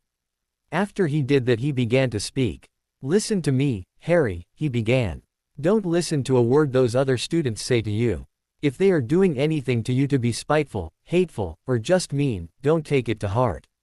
Nothing good comes from holding grudges and being resentful to your tormentors, trust me, I know. And don't worry about Professor Dumbledore either. I'm sure your aunt will have a few choice words for him later. You be the bigger person, Harry, and keep your chin up, because one day they will realize that nothing they do will harm you anymore. As the Americans say, don't let them see you sweat. And don't worry about making more friends. Stick with the ones that you have and cherish them. The people that want to be your friend will show themselves later when you're not looking for them. You are a bright, kind boy and you continue to be, all right." "Yes," Harry replied, nodding his head and letting a small smile appear on his lips. The potion's master nodded and told him, "And the next time you are having troubles, you come to me or Professor Flitwick and let us know, all right? We are here to help you." Harry smiled and nodded, wrapping his arms around Severus' neck once more and hugging him close, softly saying, "Thank you, Professor." Severus returned Harry's hug briefly before letting go, coaxing Harry off of his lap into standing. "Standing as well," he said. "Let me write you a pass to your next class so you don't have any points taken for showing up late. Also, congratulations on successfully doing the wand lighting charm." As he was writing Harry's pass, he saw the boy beam with pride at hearing him praise him on his accomplishment out of his peripheral. He handed him his pass and they walked out of Severus' private quarters and back out into the dungeons. Once they reached the stairs leading up to the first floor of the castle, Severus said, "Also, Petunia wants you to go home for dinner tomorrow." "Great. I can't wait. Thanks so much, sir," Harry said before hurrying up the stairs where he was met by Gregory, Susan, and Hermione to head to History of Magic together. The wizard watched them walk off together, noticing how Harry's spirit now seemed to be uplifted.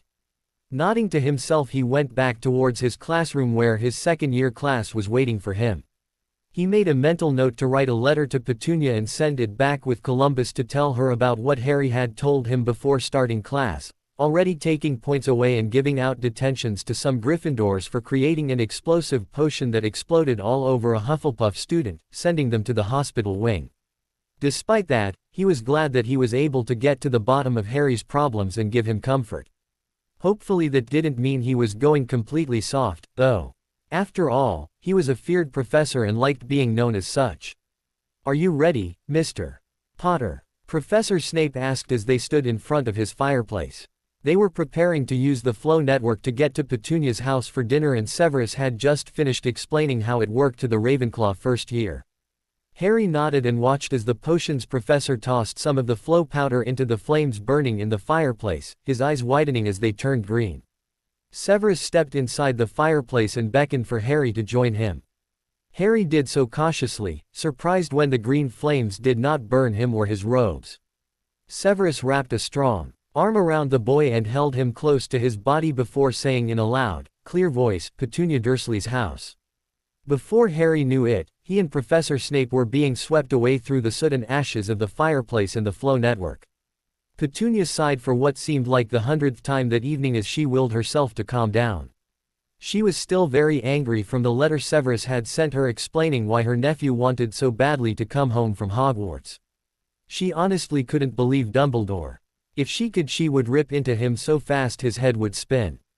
But she made sure that she wasn't angry this night because Harry was coming home for a few hours for dinner, and she didn't want to be upset in front of her little boy.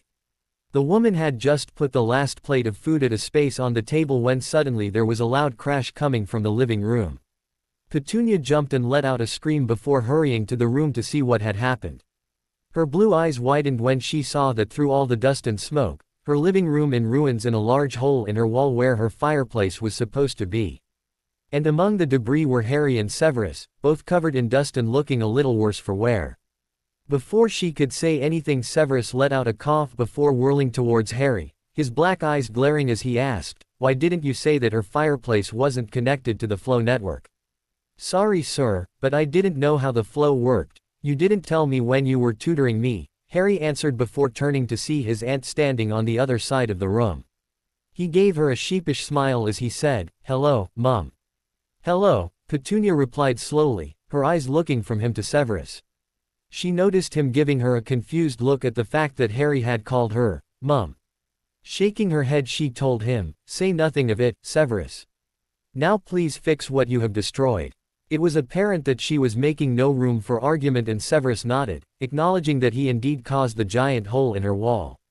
She watched as Severus repaired her wall and fireplace with his wand, putting everything back to normal as if it was never destroyed. He then cleaned himself and Harry before putting it away.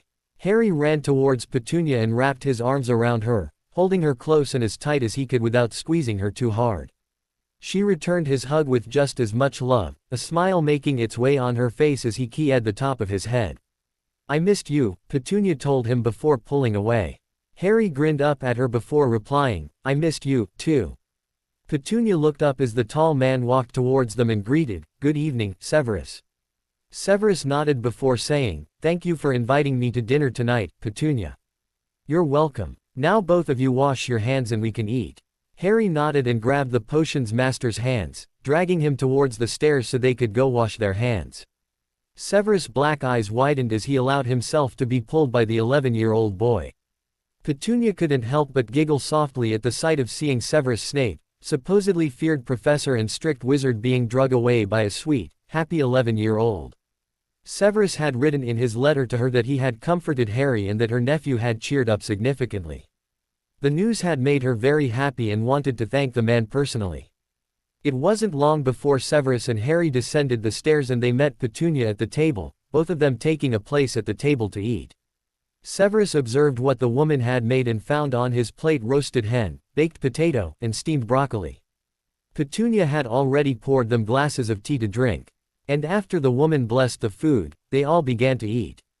Severus was very impressed and pleased with Petunia's culinary skills.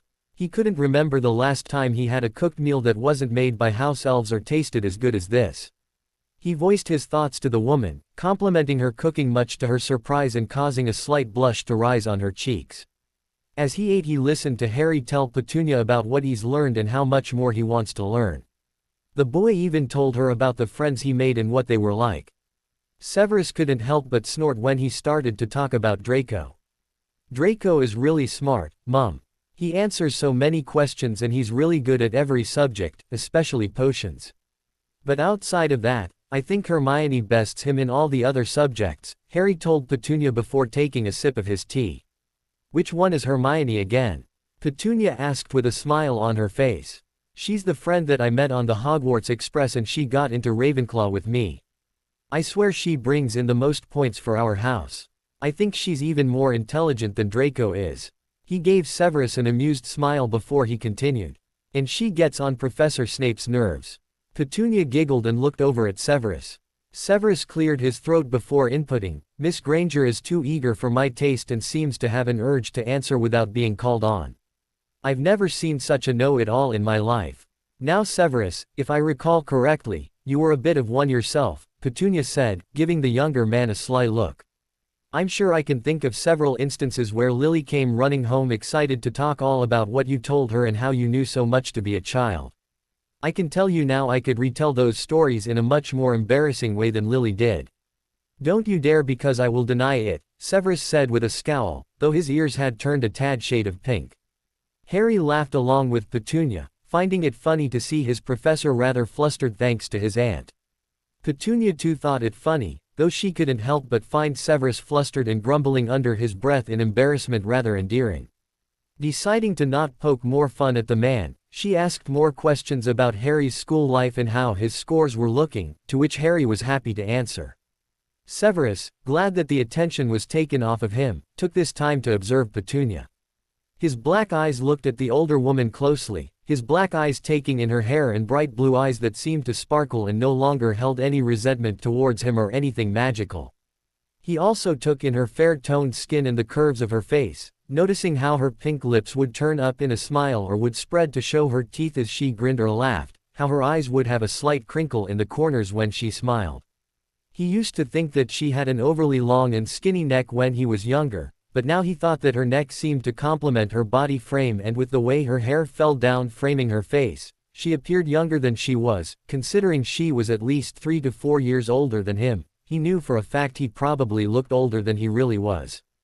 Petunia was, in lack of a better word to come to his brilliant brain, lovely.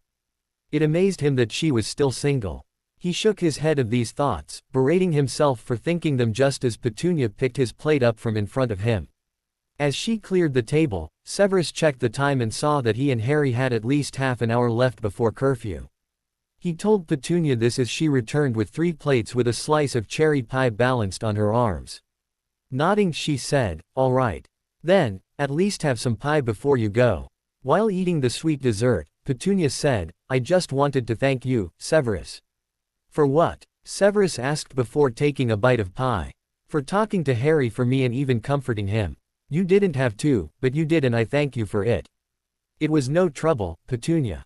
Petunia smiled as she ate her pie, glad that Severus didn't seem annoyed about the request.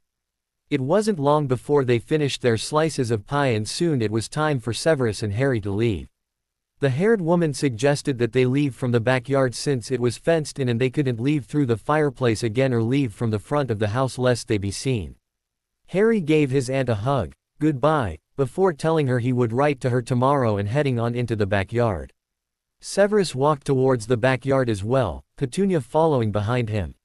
Severus stopped and turned to face Petunia before saying, "Thank you for dinner tonight, Petunia." "You're welcome. And thank you for allowing Harry to come see me," Petunia replied with a soft smile. Her face hardened suddenly as she said, "I just wish that I could tell that old coot what for. How dare he make Harry uncomfortable and try to reassign him to a different Hogwarts house. If I could I'd send him one of your screaming letter things." "You mean a howler? Is that what it's called?" "Then yes, a howler." Severus chuckled softly as he listened to Petunia's rant in amusement. She certainly had gotten fired up in a matter of seconds. Though knowing it was impossible, he had to admit that it would be entertaining to see the old man get a howler from Petunia. Everyone knew one did not mess with a mother or her child unless they wanted to feel her wrath, especially when it came to their child. But still, he would enjoy watching a howler from the scream at Dumbledore. A thought struck him and he said, "If you're not busy tomorrow, I could bring you to Hogwarts so you can have a word or two with the old man." Petunia looked up at Severus in surprise before smiling deviously and saying, "I'm off work tomorrow." "How does noon sound?" "Perfect. Good night, Petunia." "Good night, Severus." Severus walked over towards Harry, watching as the boy waved and called, "Goodbye," and "Good night," to his aunt before placing a hand on his shoulder and dissipating away. Seconds later they landed in the astronomy tower and Harry told the potions master, "Good night," before running off to make it to the Ravenclaw Tower before curfew, which was in roughly 5 minutes. The potions master left the astronomy tower and made his way towards the dungeons to get to Slytherin Dungeon to make sure all of his snakes were there and not anywhere they weren't supposed to be. And as he went along his way, he couldn't help but think that he had a nice night and was looking forward to seeing Petunia again the next day, especially when he brought her to the giant castle for her chat with Dumbledore. Petunia kept herself busy as she waited for Severus' arrival. According to the clock she only had to wait 30 minutes more for the potions master to arrive and take her to Hogwarts to give Albus Dumbledore a piece of her mind. It still riled her up knowing what he was doing to Harry upon all the bullying the poor boy was dealing with. Had the old man even tried to see if Harry needed help? If he hadn't, he surely would in the future once she was done with him. Severus was walking around his classroom observing his third-year Gryffindor Slytherin class when a sudden thought occurred to him. Petunia was a Muggle, and Muggles weren't able to see or get into Hogwarts. The castle was protected by several magical wards and was invisible to Muggle eyes. How was he going to get the woman inside the wards? He could have kicked himself for overlooking something like that when he agreed to bring Petunia to the castle. He couldn't go back on his word, though. Petunia was expecting him and he needed to be on his way to her house as soon as class was over. Unfortunately he also had to tell her that there was no way she could get inside the wards, let alone see Hogwarts. 5 minutes later he dismissed his class and after the last student left his classroom, he closed and locked the door before striding through the corridor of the dungeons and up the stairs to the first floor. Severus then walked towards the main entrance and through the doors, heading down the path to the gates of the castle. Once he passed through the gates and outside of the wards, he dissipated away. His feet landed in the backyard of Petunia's home and he walked towards the back door, raising his fist and knocking on it. The door opened a few seconds later to reveal Petunia dressed in a pink sweater, black jeans, and black boots. Her hair was in a low ponytail and her blue eyes shined as she looked up at him with a smile on her face. "Hello Severus," Petunia greeted. As she stepped outside and closed the door she asked, "Are you ready?" "It's 5 till noon." "About that Petunia, I forgot to mention something last night," Severus said. "It slipped my mind somehow, but Muggles can't see Hogwarts because of the wards protecting it from Muggle eyes. You won't be able to pass through the wards." Petunia stared up at him for a moment before asking, "Have you wizards ever tried taking a Muggle inside before to test that?" Severus was a little taken aback by the question as his black eyes widened in response. Regaining his composure he answered, "No." "Then how do you know for sure?" "I don't, but nothing. Take me now so we can see for sure." If it's true, bring the old man to me outside of those wards you spoke of. Regardless, I will have a word with Dumbledore. Severus could tell that there would be arguing with the older woman over this issue. Petunia was determined to see Dumbledore, even if she couldn't step foot inside the school grounds. Though he had to admit, he very much liked the stubbornness she was displaying at the moment. With a sigh he locked Petunia's back door for her before gently taking her hand and lightly pulling her towards him. Wrapping his arms around her he pulled her close to him so that they were touching. Blue eyes widened as they looked up into black. Blinking in surprise for a moment Petunia asked, "What are you doing?" "Making sure you don't get splinched when we disapparate from here," Severus replied before disapparating on the spot. Petunia slowly opened her eyes seconds after she felt her feet touch the ground. She felt Severus' hands place themselves on her shoulders and she looked up at him to see him staring down at her. If she looked a little closer, she probably would have seen the concern in his black eyes. Severus looked her over from head to toe before asking, "Are you all right?" The woman nodded before turning her head to look around her. A gasp left her lips as her blue eyes widened as she marveled at the sight before her. There, in all of its glory, was the famed Hogwarts School of Witchcraft and Wizardry. It was just like Lily had told her it was like. Before she could stop herself she began walking, ignoring the younger man's calls for her to wait with a determined look on her face. She didn't feel anything strange as she passed through the wards, much to Severus' surprise. How was Petunia, a muggle, able to see Hogwarts and walk through its wards with no problem? Deciding to ponder these questions later Severus strode after her through the wards and the gates, following her up the path towards the castle. Many students were out on the grounds as it was lunchtime and they all turned to see their potions professor escort a woman inside the castle. They all silently wondered, or whispered to each other, if she was Snape's special somebody. Curiosity getting the better of them they followed after, wanting to see what she was doing there. Harry smiled as he listened to Hermione explain to him how to properly do a spell for their transfiguration class that they would go to after lunch. Truthfully he had been having a bit of difficulty getting the spell down and he was happy his friend was taking the time to teach him how to do it. He looked over next to him to see Draco staring at their brunette friend with his own smile on his face. Even though he was in Slytherin, Draco joined them for lunch from time to time, and luckily the other Ravenclaws didn't mind too much. Gregory, Vincent, and Susan would join them from time to time as well, making Harry's heart fill with joy at having all of his friends together. Just when he was about to ask a question, the doors to the Great Hall were suddenly thrown open, drawing everyone's attention. Harry's green eyes widened as he saw his aunt stomp into the Great Hall, a fierce look on her face as she stalked down the main aisle. "Albus Dumbledore, I have more than enough bones to pick with you, you old fart." Petunia yelled, stomping to the professor's table, causing everyone's eyes to widen, though there was some laughter coming from the Slytherin table, Draco included. Dumbledore had a shocked look on his face at seeing Petunia Dursley of all people coming at him in front of his students. Standing from his seat he made his way down to where the woman was standing and said, "Petunia, it's good to see you. What brings your presence?" Petunia slapped away the hand that was trying to lay itself on her shoulder before saying, "Don't act like you don't know why I'm here. You had better explain to me in 10 words or less why you keep trying to secretly resort Harry. And I also demand to know why you haven't stopped the bullying he's been enduring." Harry could feel his classmates looking at him, causing his face to turn red. He knew his mother figure was prone to lashing out on his behalf, would even do it publicly if needed, and this was apparently no different. He jumped slightly when Petunia suddenly looked over towards him before moving towards his table, everyone's heads turning to follow her. Once she was standing behind him she smiled and greeted, "Hello Harry." "Hi," Harry replied with his own smile, though his face was still red. "Darling, point me to those that are giving you a hard time." Before Harry could say anything in reply, Draco said, "Hello, Mrs. Dursley. It's the Gryffindors, Seamus Finnegan, Dean Thomas, and Weasley." Petunia nodded and made her way to the Gryffindor table, many of the Gryffindors moving away from the three mentioned to avoid being mistaken for them. Petunia noticed one of the 3 boys shrink in his seat with fear evident on his face. As soon as she was standing in front of them she said, "You should be ashamed of yourselves, making fun of another child the way you have been. I'm amazed that your parents haven't been notified of this. Didn't your mothers teach you respect and manners?" How would you like it if others treated you the way you have treated Harry? How would you like to be so badly treated to the point of wanting to go home away from it all? Just because your parents aren't here to discipline you does not mean that you can do as you please at the expense of others.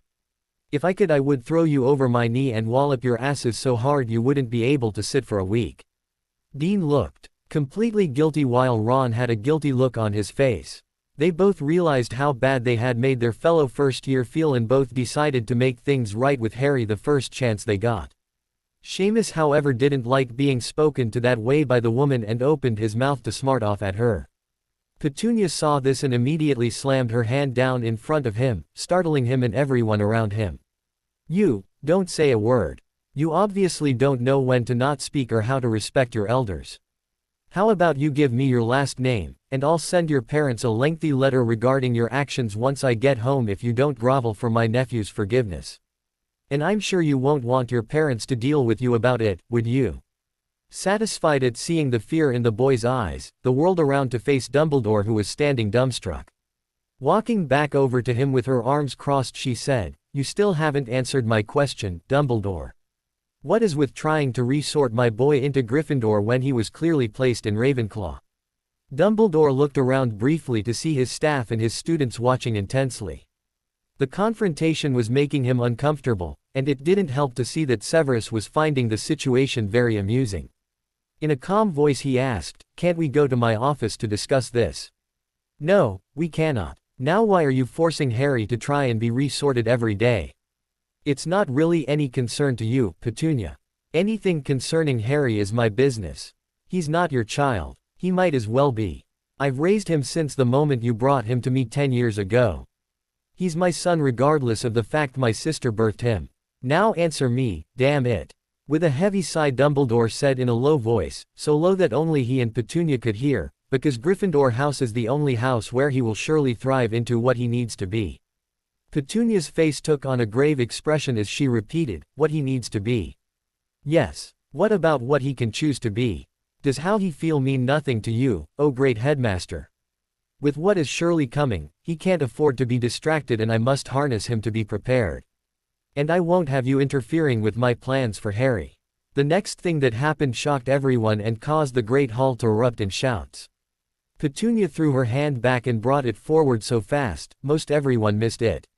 Her hand connected with Dumbledore's face so hard, it was heard quite loudly and caused the wizard to stumble back several steps. It was when she delivered another slap to the old man's face did Severus take that as his cue to step in and grab the woman, pulling her away as she continued to yell at the headmaster. "Dumbledore, you bastard, you continue to mess with my child, so help me I'll have you hanging from the top of this school by your beard," she yelled, struggling against the potions master that was dragging her out of the Great Hall. "And I better not have to come back up here or I will raise all sorts of hell." As soon as the doors of the Great Hall closed behind the two adults, all of the students began to chatter about what had just transpired. Harry, however, couldn't believe what he had just seen. His aunt had slapped Professor Dumbledore twice. He looked to see Professor McGonagall talking with the headmaster with a stern look on her face, and he took that opportunity to run after his aunt. Hermione, Draco, Vincent, Gregory, and Susan all followed behind him. They slipped from the Great Hall and ran towards the main entrance where they saw Petunia pacing in front of Professor Snape. "Mum," Harry called, getting the two adults' attention. "Harry, I'm sorry you had to see me like that," Petunia apologized as the young boy ran up to her. "It's all right. Thank you for confronting Professor Dumbledore for me, though I could have done without the embarrassment." Petunia smiled and looked at the 5 children standing behind her nephew. Smiling at them she said, "Hello Draco, and hello to you 4. You must be the other friends Harry speaks of in his letters." Hermione grinned and stepped up saying, "I'm Hermione Granger, and I'm in Ravenclaw House with Harry." "I'm Vincent Crabbe, and I'm in Slytherin House with Draco," Vincent said, nodding in greeting. "I'm Susan Bones, and this is Gregory Goyle. We're in Hufflepuff House, but we're good friends of Harry's," Susan said with a smile as Gregory waved at the woman. "Well, it's nice to finally meet you all," Petunia replied. Draco grinned and responded, "Everyone is going to be talking about you slapping Dumbledore for weeks, Mrs. Dursley. You should have seen the look on his face. Harry and his friends, sans Hermione, couldn't help but giggle as they recalled the look on the headmaster's face after Petunia had slapped the living daylights out of him. Even Severus cracked a smile before he noticed a figure stumbling his way towards them. When the figure got closer he spoke, Longbottom. Neville panted a bit, his eyes looking at everyone nervously, before looking at Harry. After fidgeting a bit he said, Harry, I just wanted to say that I'm really sorry for not saying anything while Ron, Seamus, and Dean were bullying you. I just want you to know that I've never thought you were any of those things that they said you were. I've always wanted to be your friend honestly, but I was too shy to approach you. Again, I'm really sorry and I hope we can be friends one day. Petunia and Severus both looked down at the dark-haired boy to see him smile and nod before saying, Sure, I'd like that, Neville. Welcome to our little group of friends, Neville, Hermione said with her own smile. Severus cleared his throat before saying in his infamous professor voice, If you are all done dallying out here, get back inside now before I begin to take points from all of your houses. The 7 first years quickly ran back inside the castle, Harry lingering long enough to hug his aunt, goodbye, before running off with a promise to write her later. As soon as they were gone Petunia giggled and said, I've never seen children run so fast. Were you really going to take points from them? No, I just said that so they would be on their way, Severus replied. He and Petunia walked together back down the path leading to the gates of Hogwarts, a comfortable silence between them. Right when they passed through the wards Petunia said, Thank you for bringing me here, Severus. I know it was probably inconvenient, but all the same, thank you. Severus nodded and responded, It was no trouble, Petunia. Wrapping his arms around her once more he disapparated away from where they stood, arriving back in Petunia's backyard seconds later. The potions master let go of the woman and walked her up to her back door which he unlocked with his wand. As Petunia turned to face him once more he said, I'll continue to look after Harry. And I'll make sure the old coot doesn't step out of line concerning the boy. Thank you, Petunia replied with a gentle smile. That smile caused Severus to tighten and he didn't know why. However, he was caught by surprise and his heart thumped loud in his when the stood on her toes to key the tall man on his cheek. With a smile Petunia entered her home, leaving Severus standing dumbfounded with his black eyes wide and a pink blush appearing on his pale cheeks. It was time for the Christmas holidays and Petunia was excitedly waiting for Harry to come home. She couldn't imagine spending Christmas without her little boy and she refused to do so. She also was glad that Harry was happier than he had been at the beginning of the term. After her confrontation with Dumbledore the old man had completely backed off of Harry and had left him alone. It probably had to do with the amount of letters he was getting from parents that had been written to from their child about how a Muggle woman had stormed Hogwarts and verbally and physically attacked him for meddling with her son. Not only that but the Daily Prophet caught wind of the incident and printed it all over the front pages for everyone to see. Many witches and wizards wanted Petunia's memory to be wiped out, but it made no sense to as her charge was a wizard and attending Hogwarts, so she would need to know about their world. Though it did pose the question of how a Muggle was able to get past Hogwarts wards and see the castle itself. Severus told Petunia that he believes she may possibly be a squib, but he had no proof of it and didn't want to just assume. Petunia, after being told what a squib was, accepted the theory until Severus could completely confirm it. She was also very grateful that the younger man was looking out for Harry for her, especially after the troll incident on Halloween. According to Harry, Ron Weasley had hurt Hermione's feelings and she went to the bathroom to cry, Susan following to comfort her. Somehow the troll made its way into the bathroom that they were in and attacked them, prompting Harry, Draco, and Gregory to save them. Luckily they all came out of it alive, though Severus gave them all firm talking tos about taking on a full-grown troll. But what surprised Petunia more was that ever since then, she and Severus had been writing to each other every day and night. Their conversations weren't just about Harry anymore, they were about each other's interests and just little things about their day. And Petunia realized a few things from exchanging letters with the potions master. A. He was rather charming. B. She was always pleased whenever she got a letter from him. C. She couldn't help but smile when she thought of him. And D. She was shocked to realize that she fancied him. She hadn't fancied a man since Vernon, so when she realized that she had feelings for Severus, she was caught off guard. What was she supposed to do? Severus didn't really like her, and if he did it was completely platonic.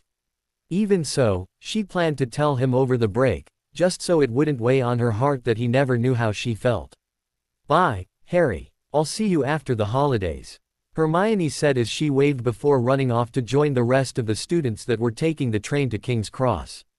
Draco and Vincent had already said goodbye to him, though Draco hung back so that he could walk with Hermione. Neville gave Harry a smile and bid him happy holidays before leaving. Turning to his other two friends, Harry couldn't help but smile at them. Gregory was giving Susan a small, badly wrapped present and she smiled brightly before hugging him in thanks.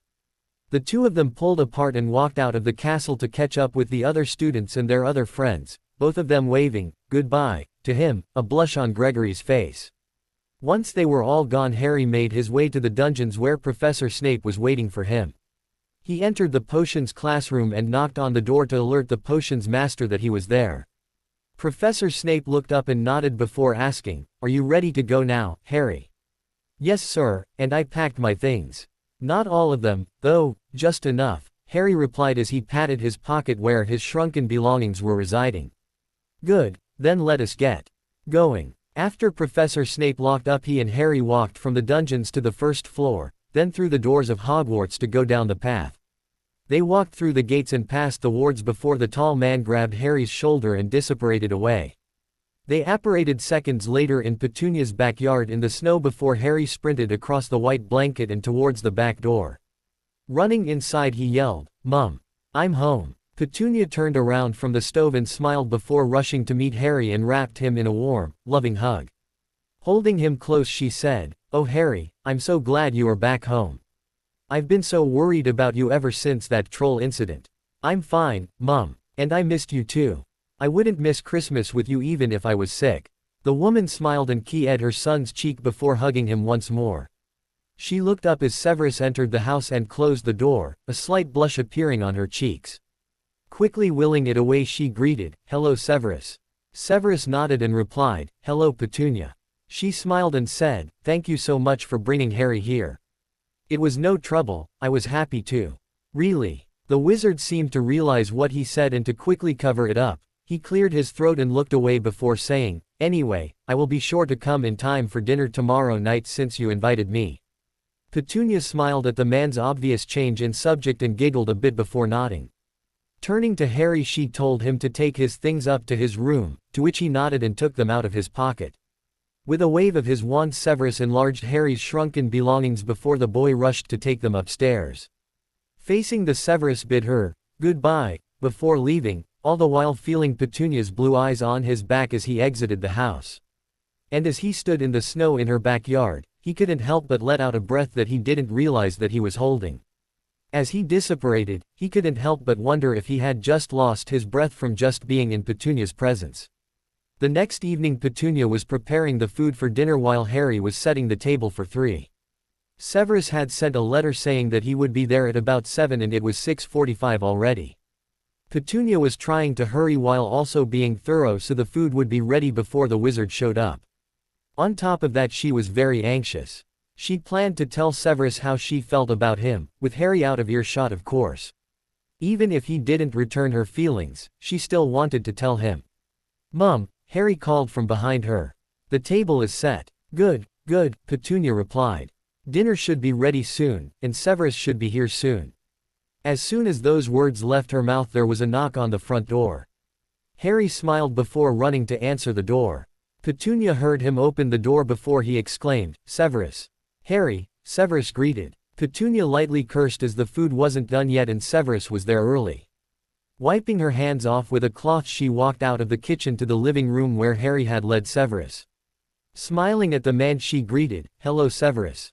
Thank you for coming." "Petunia, a pleasure to see you."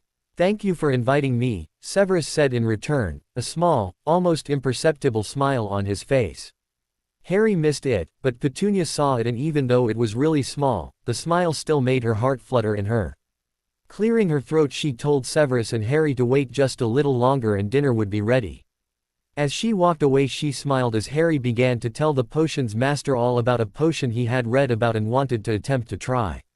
She giggled when Severus had replied with a very stern, "No." The light banter sounded like a son trying to convince his father to let him do something with the father not at all budging. Shaking her head, Petunia continued to finish up their dinner with a smile on her face.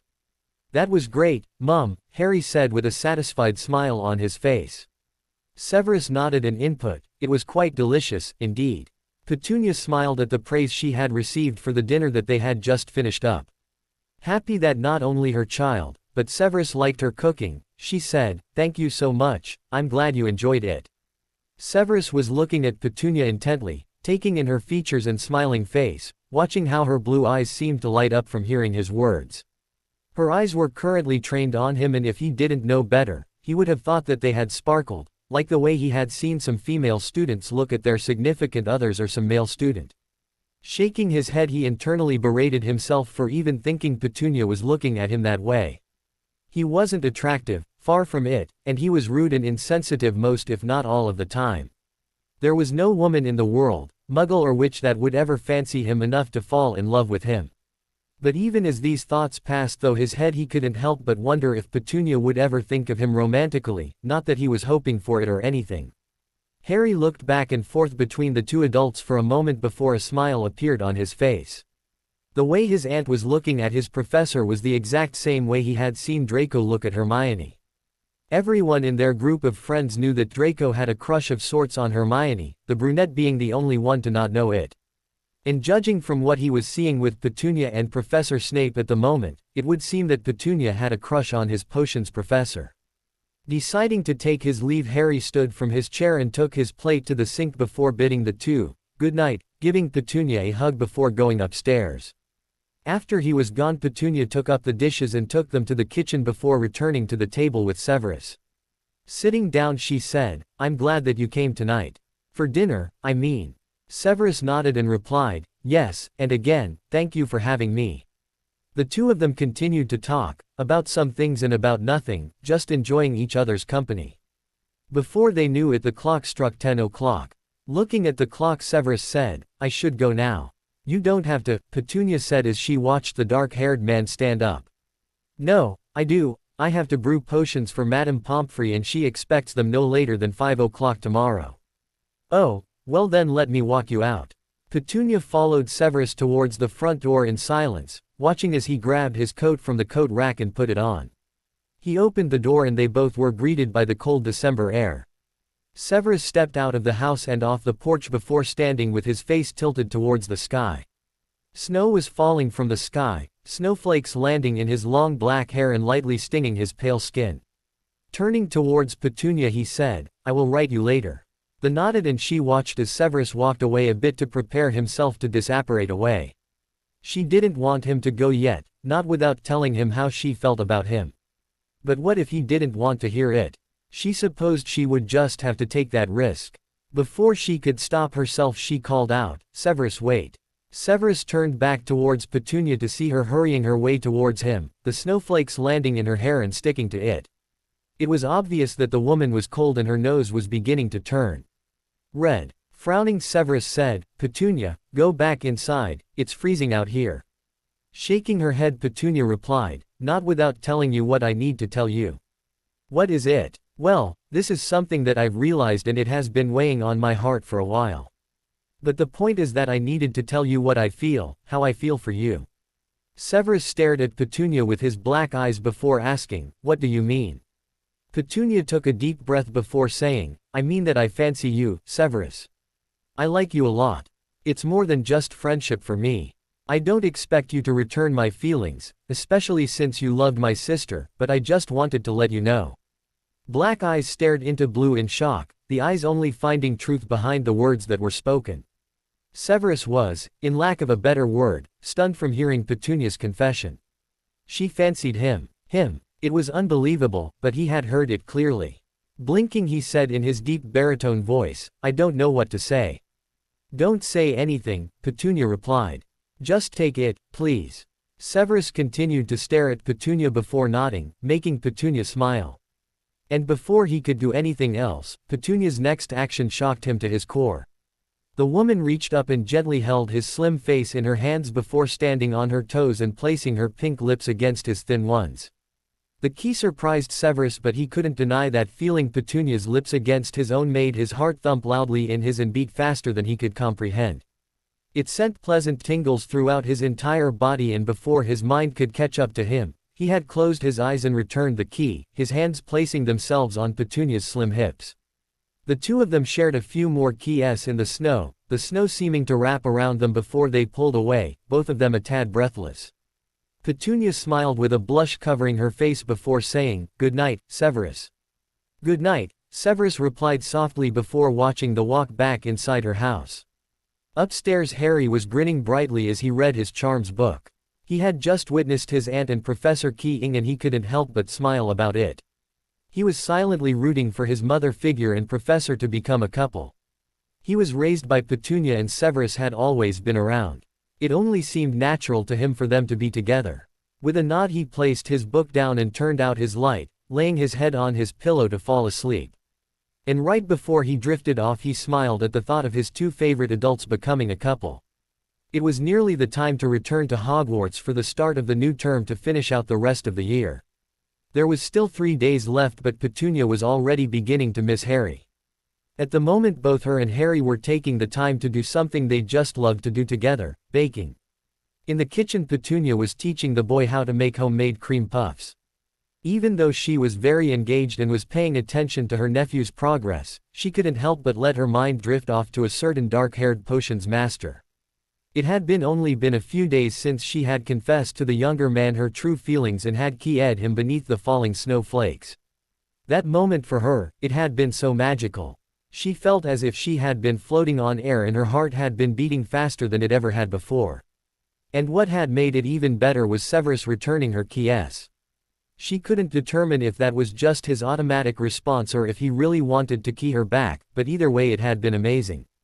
But since then she hadn't heard from him and she wondered if maybe she had overstepped her boundaries with him. After all, he probably still loved her late sister, and if she was honest she didn't want him to choose to be with her as some sort of replacement to Lily. It would be too painful and humiliating. "Mom, are you all right?" Harry's voice asked, pulling her out of her musings. "Yes dear, I'm all right," Petunia replied, shaking her head. "I was just lost in thought, I suppose." Harry stared up at his mother figure in silence for a moment before saying, "You are thinking about Severus." Blue eyes widened as they turned to look into green ones. How did Harry know that? As she opened her mouth to question him about it, Harry began to speak again. "I saw you key Severus the other night." Harry couldn't help but giggle at how fast his aunt's face turned red. "And honestly, I'm completely alright with the fact that you like him. Truthfully, I'm rooting for you two to get together. It would make our little family complete if you ask me." Petunia couldn't believe her ears. She was so touched by Harry's words and that she had his approval to pursue a relationship with his professor. She smiled at that, but the smile quickly fell away as she said, "Thank you, Harry. But I just feel like he wouldn't want me that way. After all, he was in love with your mother and I doubt he's stopped loving her. I don't even know if I would even be enough for him. I'm no Lily." Harry smiled and said, "But you're my mom, regardless of anything else. You may not have birthed me, but you are. You are amazing and pretty and a very strong person. And if Severus or any man can't see how great you are, then they are fools and will miss a chance with the most amazing woman they would ever have the pleasure of knowing." Tears welled up in Petunia's blue eyes and she hugged her son close. She would never have thought she would hear words like that come from his mouth towards her. But even so, she felt so much better, and that was all thanks to this boy in her arms. Pulling away she sniffled before saying, "Thank you, love, I really needed to hear that. But are you sure you were only 11 giving words of encouragement like that?" Harry laughed as he nodded before turning back to baking, Petunia giggling as she helped him. They continued to work for another 10 minutes and soon the pâte-à-choux were in the oven baking. The filling for the cream puffs was already made ready to be put into the pastries once they were done. Petunia had just finished cleaning up and washing her hands when the doorbell rang. Drying her hands she told Harry to watch the pâte-à-choux and to make sure they didn't burn. Taking off her apron she walked towards the front door and opened it, her blue eyes widening at the person on the other side of the threshold. "Severus," Petunia said in surprise. Severus looked at her for a moment, his black eyes looking into her own before he said, "Hello Petunia. May I come in?" The woman nodded and allowed the wizard inside before closing the door. She followed him to the living room where he took a seat on her sofa. She sat on the sofa as well but left space between them. From the somewhat contemplative and focused look the potion's master was giving her, it was obvious he was going to say something, so she waited for him to speak. After a moment Severus said, "I've been thinking about what transpired between us a few nights ago." "Okay," Petunia replied, holding her breath slightly. "And I have come to realize, after a long period of thinking, that I have somehow developed a form of affection for you. And I must say that I was rather surprised to realize that the feelings were those of having affection for someone romantically. I'll admit it scared me a bit because the last time I felt like this for someone, it was for your sister, and you know how that ended. I briefly contemplated that if I decided to pursue a relationship with you, I would start thinking that you were Lily. But I'm not Lily, and I refuse to be compared to as such." I wasn't finished. "Anyway, I thought that and immediately realized that that wouldn't be fair to you. You are your own person and have completely different charms about yourself that are attractive in their own right. And in knowing that, I have come to realize that I developed these feelings for you based off of your charms and your personality, and that I haven't at all compared you to Lily like I thought I probably was doing. Petunia, I'm attracted to you based on nothing but you and your own merit. And if you really do like me and want to start a relationship with me, I'm open to it.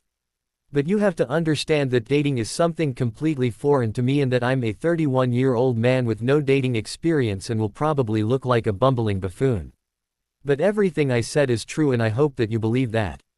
Petunia sat in shock as she stared at the wizard all wide-eyed. Was this a dream she was having?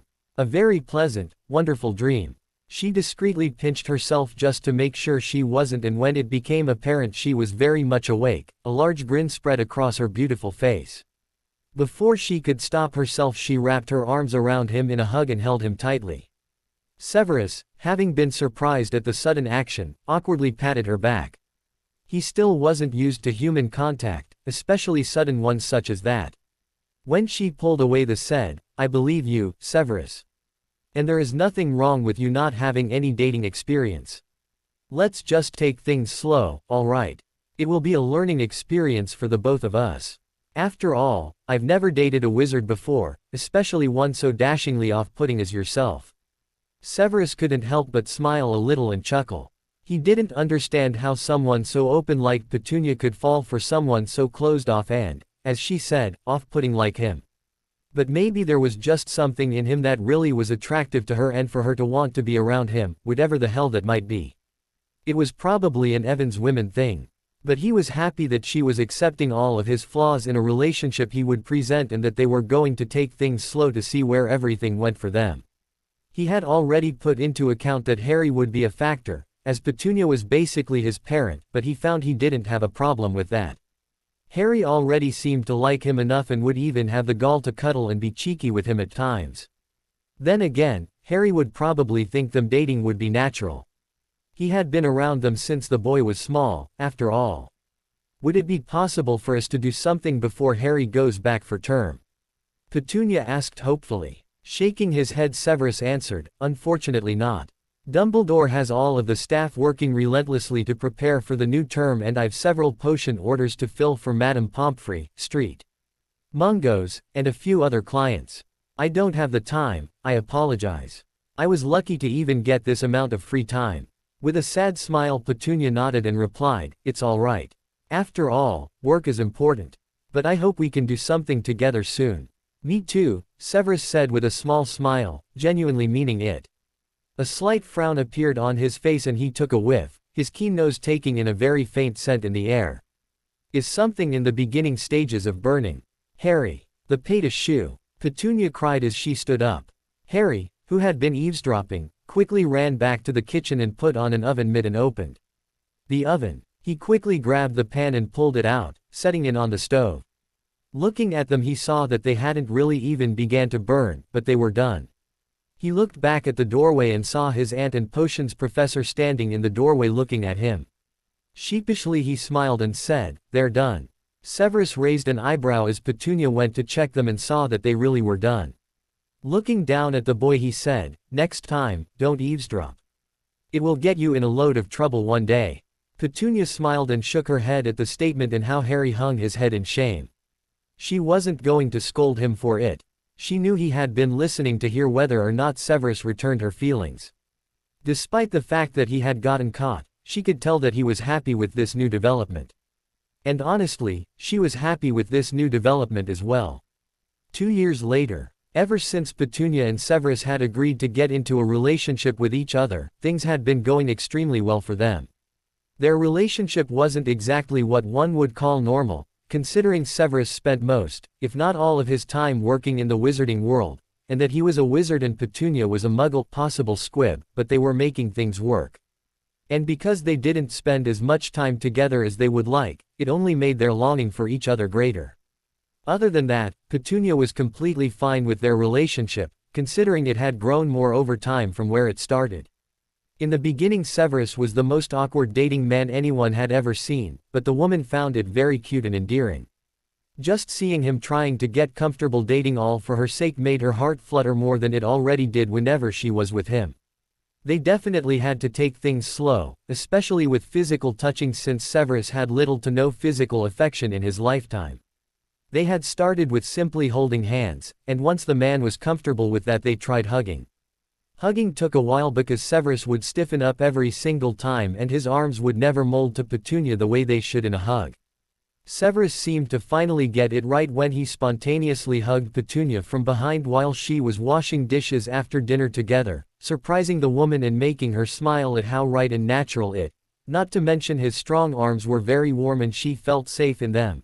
Keying came last about 3 months into their relationship because Petunia didn't want to rush into that when she had just gotten into a relationship with the man and didn't want to frighten him with too many new things at once for him. Sure, he had keyed her that one time in the snow, but she noticed he shied away from it after that. He had told her that Lily was his first key and Petunia was the only other woman he had ever keyed, and though keying her felt right he didn't want to just jump into it when he was still getting used to dating for the first time. They also hadn't been intimate yet, but that was their decision as they never knew when they would ever have the chance to be considering Severus' job and time being taken up more times than not. That had been going on 2 years ago. Now they were in a 2-year-long relationship and Harry was about to enter his 4th year at Hogwarts. The boy was very happy for them, though he seemed to have his own issues. It would seem that every year something was happening to her son in one way or another. As a first year, he decided to take something called the Sorcerer's Stone so it wouldn't fall into the wrong hands with the help of his friends Draco and Hermione, nearly getting killed by his professor who was harboring the evil wizard that killed Petunia's sister on the back of his head. Then as a second year, her nephew discovered he was a Parselmouth and he was blamed for the petrifying of Muggle-born students, as well as a ghost and a cat. Severus had told her it all came to a head when Hermione ended up being petrified and a Ginny Weasley was trapped in something called the Chamber of Secrets. Harry teamed up with Draco and Ginny's brother Ron to enter the chamber and rescue Ginny, in the process killing a basilisk and destroying a diary that had the memory of you-know-who that had possessed the young girl. That year Harry and Ron had become friends, and though Ron and Draco still butted heads, Harry told her that he was happy to have made another friend. However, the previous year Severus and Harry had both told her that criminal and mass murder Sirius Black had escaped Azkaban prison. That had put the on edge because of what she could remember. Sirius Black was Lily's husband's best friend, had ruined her wedding, and was appointed Harry's godfather. She had a hard time believing the man was a murderer of all things, no matter how much of Cretan he was from memory, or that he betrayed his best friend to the Dark Lord. As it turns out, he escaped so he could find the real betrayer who turned out to be Harry's friend's rat, who was also his friend growing up. And on top of that, the one friend of James Potter's that she liked, Remus Lupin, was a werewolf. She didn't know why that information surprised her as much as it did, considering all mythical creatures exist in her nephew and boyfriend's world. However, she was furious when she found out Harry had nearly gotten killed by his professor turned werewolf, as well as by creatures called Dementors, and then decided to go back in time with Hermione to save Sirius' life while risking his own life yet again. Not to say she wasn't happy he saved an innocent man's life and was introduced to his godfather, but this made a 3rd year in a row she nearly lost her child. She was hoping to God that Harry wouldn't be caught up in anything else life-threatening or do anything stupid this year. At the moment Petunia was sitting in her living room reading a book while leant up against Severus, who was going over his lesson plan for the new school year. As she was reading, her thoughts began to drift a bit. She thought about how she and Severus had been dating for a while and everything was going fine, but in their 2-year relationship one thing hadn't happened yet. They hadn't told each other those 3 important little words that held so much meaning. One would think they would have said it to each other already, but they hadn't. It wasn't that Petunia didn't want to, because she did indeed love Severus. She had realized she was in love with the man some time ago, so no, she didn't have an issue in saying it herself. The reason she was hesitant to say it was because of Severus himself. She wasn't sure if the man was ready to hear those words, let alone say them. He cared for her a lot, that much she was sure of, but did he love her? That she couldn't answer. But that didn't mean she didn't want to try to say it to him, if only to let him know how deep her feelings for him went. Turning to face the dark-haired man, she smiled, seeing how deep in concentration he was while looking over his work. She almost hated to disturb him. Taking a deep breath she said, "Severus." Severus sounded, letting her know she had his attention. "We've been dating for a while now, and things are going great between us." "They are. And I know you care for me as I do you." Severus looked up suddenly at the woman and asked, "What is it?" "I know the way you are easing into this conversation, you want to say something and you are stalling instead of just outright saying it." Blue eyes widened at the words, Petunia's mind wondering how the man knew that. Then again, he was very observant and he had gotten to know her a lot since they had started dating 2 years prior. It made her smile seeing how the man knew her all too well. Breathing in she started, "Severus, I." Running footsteps caught their attention and they turned to see Harry run down the stairs, closely followed by Draco, Gregory, and Vincent. Automatically Severus and Petunia said, "Don't run down the stairs." Harry grinned sheepishly and replied, "Sorry. But listen, Mum. Draco's father is taking him to the Quidditch World Cup next week and he invited me. Can I go?" The woman frowned and replied, "I don't know. Has Lucius already bought the ticket for him?" Severus asked his godson, he eyebrow raised in question. Draco grinned and answered, "Yes, as well as Greg and Vincent's as well." Petunia rolled her eyes at hearing that Lucius had already gone ahead and bought Harry a ticket. Meeting Lucius Malfoy was very different from meeting Narcissa. His obvious holier-than-thou attitude butted heads instantly with Petunia's strong personality, but in the end they each had a mutual respect for each other. Also he looked out for Harry whenever he was in his presence, just like she did with Draco whenever he was in hers. Looking back at her son she asked, "Have you finished your summer work for the new year?" "Yes, we just finished it about an hour ago," Harry answered with a proud smile on his face. Sighing, Petunia smiled and replied, "All right, you can go, but promise me you'll stay out of trouble." Harry grinned and nodded saying, "I will." Severus hummed deeply as he narrowed his eyes at the 4 boys standing in front of them. The boys laughed a little before heading towards the backyard where Harry was going to teach them football, something Vincent and Gregory had never played before. As soon as they were gone Severus said, "You were saying, Petunia." "Oh, right," Petunia said. A blush covered her cheeks and she looked down in her lap as she said, "I'm just a bit nervous about saying this." "Just say it," Severus replied, taking the hands in his gently and rubbing a soothing, calloused thumb over her hands. This was it was now or never, and Petunia would be damned if it was never. Closing her blue eyes she said softly, "I love you, Severus." Silence followed her declaration, and stretched longer than she would have liked it to. Opening her eyes she looked up into shocked black eyes and a paler than normal face. Concerned that maybe she had overstepped a bit, she said, "Severus." Blinking the wizard asked in a soft voice, "What did you say?" "I love you. I'm in love with you, Severus Snape." Severus continued to stare at Petunia in shock and he swallowed a bit harshly, his hands letting go of hers. Worried from her boyfriend's silence she said, "Please say something." Petunia, I." The wizard almost looked like was going to panic. Just when she was going to reach out touch him, he suddenly stood and flicked his wand. All of his books and papers flew inside the bag he brought them in and he grabbed it before saying, "I have to go."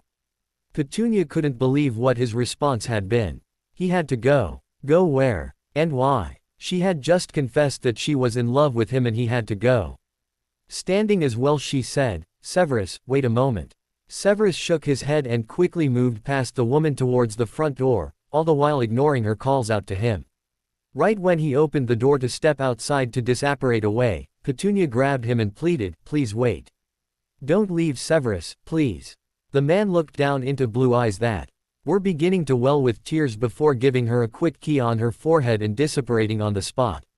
Tears fell from Petunia's eyes as she stood staring at the spot the man she loved had once been standing in. What had happened? All she said was three words that held so much meaning. Why did Severus react the way he did? Did he not love her yet? If so, why couldn't he have just told her that? She would have understood, she would have willingly waited for him to return her feelings on that level. Why Severus? A week had gone by since Petunia had told Severus she loved him and he had run away. She had sent letters to him through Columbus trying to reach out to him hoping he would reply, but every time her owl would return empty-handed. It made the woman sad and unable to sleep at night, tears streaming down her face. She didn't want to, but maybe she just had to come to the conclusion that in the 2 years she and Severus had been dating, the dark man just did not love her in return, or at all. Petunia was at the moment planting some daylilies in her front yard, not really enjoying planting like she usually did. Just as she had finished planting another little bundle, Harry's voice called out, "Mom." Turning to face him she said, "Yes. Draco and his dad are here to take me to the Quidditch World Cup." Just as he spoke that, Draco and Lucius stepped out of the house behind her charge. Draco smiled and waved while Lucius nodded in greeting, his head held high with his usually haughty expression and snakehead cane in his hand. Standing, Petunia dusted the dirt from her pants and walked over towards them, taking off her gardening gloves. Smiling kindly she said, "Hello, and thank you for taking Harry to this Quidditch match and watching after him." Lucius smiled softly and replied, "Of course, Mrs. Dursley. I'll keep a very close eye on him, just like I will my own son. I can't wait for this match. It's going to be great," Harry exclaimed, his green eyes lighting up and a wide grin appearing on his face. "Is it really that great?" Petunia asked, an amused smile on her lips. Draco nodded answering, "Yes, it'll be the match everyone will be talking about. It's the Irish versus the Bulgarians that will be playing. And the Bulgarian team has the youngest seeker to ever play in the Quidditch World Cup, Victor Crumb." Petunia's blue eyes met Lucius's gray ones, Lucas shaking his head with a fond smile on his face as he looked down at his son and friend talking excitedly about the match they were on their way to. Looking at her son who was about as tall as her now, she said, "All right, well you have a great time, Harry. And wear a jacket if it gets cold." "Yes, Mum," Harry replied with a slight roll of his eyes but a smile on his face. The woman laughed softly and hugged her son and gave his forehead a key before bidding the three farewell. Lucius looked around to make sure no muggles were watching before disapparating away with his son and Harry. Petunia shook her head with a smile on her face before turning around to head back to her planting. However, when she did, she noticed that the remaining daylilies that needed planting were already planted. Frowning in confusion, she walked over to them, wondering how they were all already planted. Before she could ponder it any more, a deep familiar voice from beside her said, "Petunia." Blue eyes stared into black as the two people sat across from each other at the table inside of her home. Petunia had been surprised to see Severus all of a sudden, considering he hadn't seen or spoken to her in a week. It looked as if the 3 years younger man was trying to figure out what to say. When the silence continued to drag on, Petunia said softly, "Just say whatever it is you have to say, Severus." Severus blinked and cleared his throat a bit before saying, "I'm sure you were wondering about my sudden leaving last week after you told me you were in love with me." The woman nodded and replied, "Yes, and I have been for the past week. I hope you know it didn't make me feel good. You just ran away with no explanation when I confessed to you. I know, and I'm sorry for that. You didn't deserve that, but please hear me out about it." Severus took a deep breath before beginning, Petunia waiting patiently. "I couldn't help the way I reacted. I haven't been told that I was loved in 20 years, the last person to tell me so was my mother before she died when I was a teenager. I'm just getting used to affection, but love was something I never considered nor thought of myself worthy to have. Yes, my mother loved me, but a mother just naturally loves their children. But having someone actually fall in love with me, I just resigned myself to the fact that it would never happen. I'm not a handsome man and have really nothing going for me as far as looks go. I always wondered what woman, witch or muggle, would want me in their right mind. And as you know, I was once in love with Lily, but those feelings never came to fruition and I was afraid to ever fall in love ever again. So when you told me that you had fallen in love and did love me, I was in shock. I was experiencing a number of emotions at once, but overall I felt scared. Scared that your feelings were real, that I also felt the same way about you, and that if I told you I loved you things would end in disaster for us. But I've come to the conclusion that I do in fact love you, Petunia. I'm in love with you, and it's not because I'm projecting my old feelings for Lily on you. I love you for who you are, Petunia Dursley, not because you are Lily's sister. I know you still have insecurities about it, but it's just you as you are that I want. And I hope that you can forgive me for leaving and not returning your letters, and that you'll still have me and love me like you do. Tears had filled Petunia's eyes at Severus' words and she stood up to walk over to him. Bending down, she wrapped her arms around his neck and hugged him close as her tears fell. Holding him tight, she said softly, "Of course I do, and I always will. I love you so much, Severus Snape. And don't ever think that you aren't handsome or good enough to be loved, because you are. And I can't believe anyone would think otherwise. No one knows how intelligent, hardworking, and caring you are behind that hard, scary facade you put up. But I'm happy that both Harry and I have the chance to know the real you. And just because you weren't shown much love and affection growing up doesn't mean that you aren't deserving of it. Harry and I have a lot of it to give to you if you will let us. I was patient before, and I will continue to be with you. And as for this week of silence that happened, let's just put it behind us and move forward." Severus nodded with a smile and held Petunia close, positioning her to sit on his lap, wondering how he managed to be loved by someone so understanding of him. He pulled away from her slightly and wiped her tears, a smile on his face as he gazed at her. Slowly he leant forward and pressed his thin lips against her pink ones in a sweet key, their eyes falling closed as warmth filled their very beings. The two of them held each other snogged, exchanging soft kisses and words before they were just content to hold each other, Petunia's head resting on his broad shoulder. A small laugh escaped Petunia's mouth as she said, "I can't believe I thought you were stringing me along and that you didn't love me." "No, I wouldn't do that. I'm not heartless, contrary to popular belief," Severus replied. "I know. Do you think you could stay the night? Or do you have to return to Hogwarts?" "I can stay if you want me to, Petunia. Please." "All right." Later that evening, Severus and Petunia were resting in the living room watching the television in a comfortable silence. Severus was stretched across the sofa, Petunia lying on top of him with her head resting on his, both of them fully engrossed in watching The Sound of Music. During one of the musical numbers, Petunia began to hum along with it. The sound of her gentle humming relaxed Severus more than he already was, and soon he had fallen asleep listening to the humming of his love. When the song was over, Petunia stopped humming and continued to look at the movie. After a while the movie ended and she sat up to turn the television off. She turned to speak to Severus but was surprised to the wizard asleep. His face looked so calm and relaxed, the sight of it making the woman smile. Not wanting to wake him up, she settled back down on him and got comfortable, preparing herself to go to sleep as well. And not long after, she fell into a peaceful slumber, Severus' hand resting gently on her back. Severus woke up to the sound of soft crying, feeling the body on top of him shaking. Looking down, he saw Petunia was crying in her sleep, her body shaking as she clenched his shirt in her fist. Sitting up slightly, he gently shook her to try and wake her up. In a soft voice as to not alarm her, he said, "Petunia." Petunia's face scrunched up and she suddenly started trying to fight Severus off in her sleep. Alarmed, he grabbed hold of her to try and cease her struggles. She began trying to push him off in her sleep, all the while saying, "No, and Harry." Wondering what was distressing the woman, Severus used legilimency to delve into her mind. What he came across caused his heart to freeze in his. Harry was trapped, it looked like, and there was an inhuman red-eyed wizard in front of him. Severus knew exactly who the wizard was, the Dark Lord. That meant that the Dark Lord was returning, and soon, considering Harry looked as old as he currently was in her dream.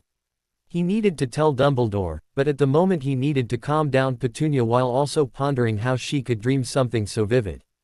As soon as he left her mind and was about to shake her awake, Petunia suddenly screamed out, "Harry! All around him every light flickered on and the light bulbs began to burst one by one. The books on shelves and tables flew everywhere, crashing into things. With wide eyes Severus sat up fully and pushed the woman back to look at her, his black eyes widening further in shock.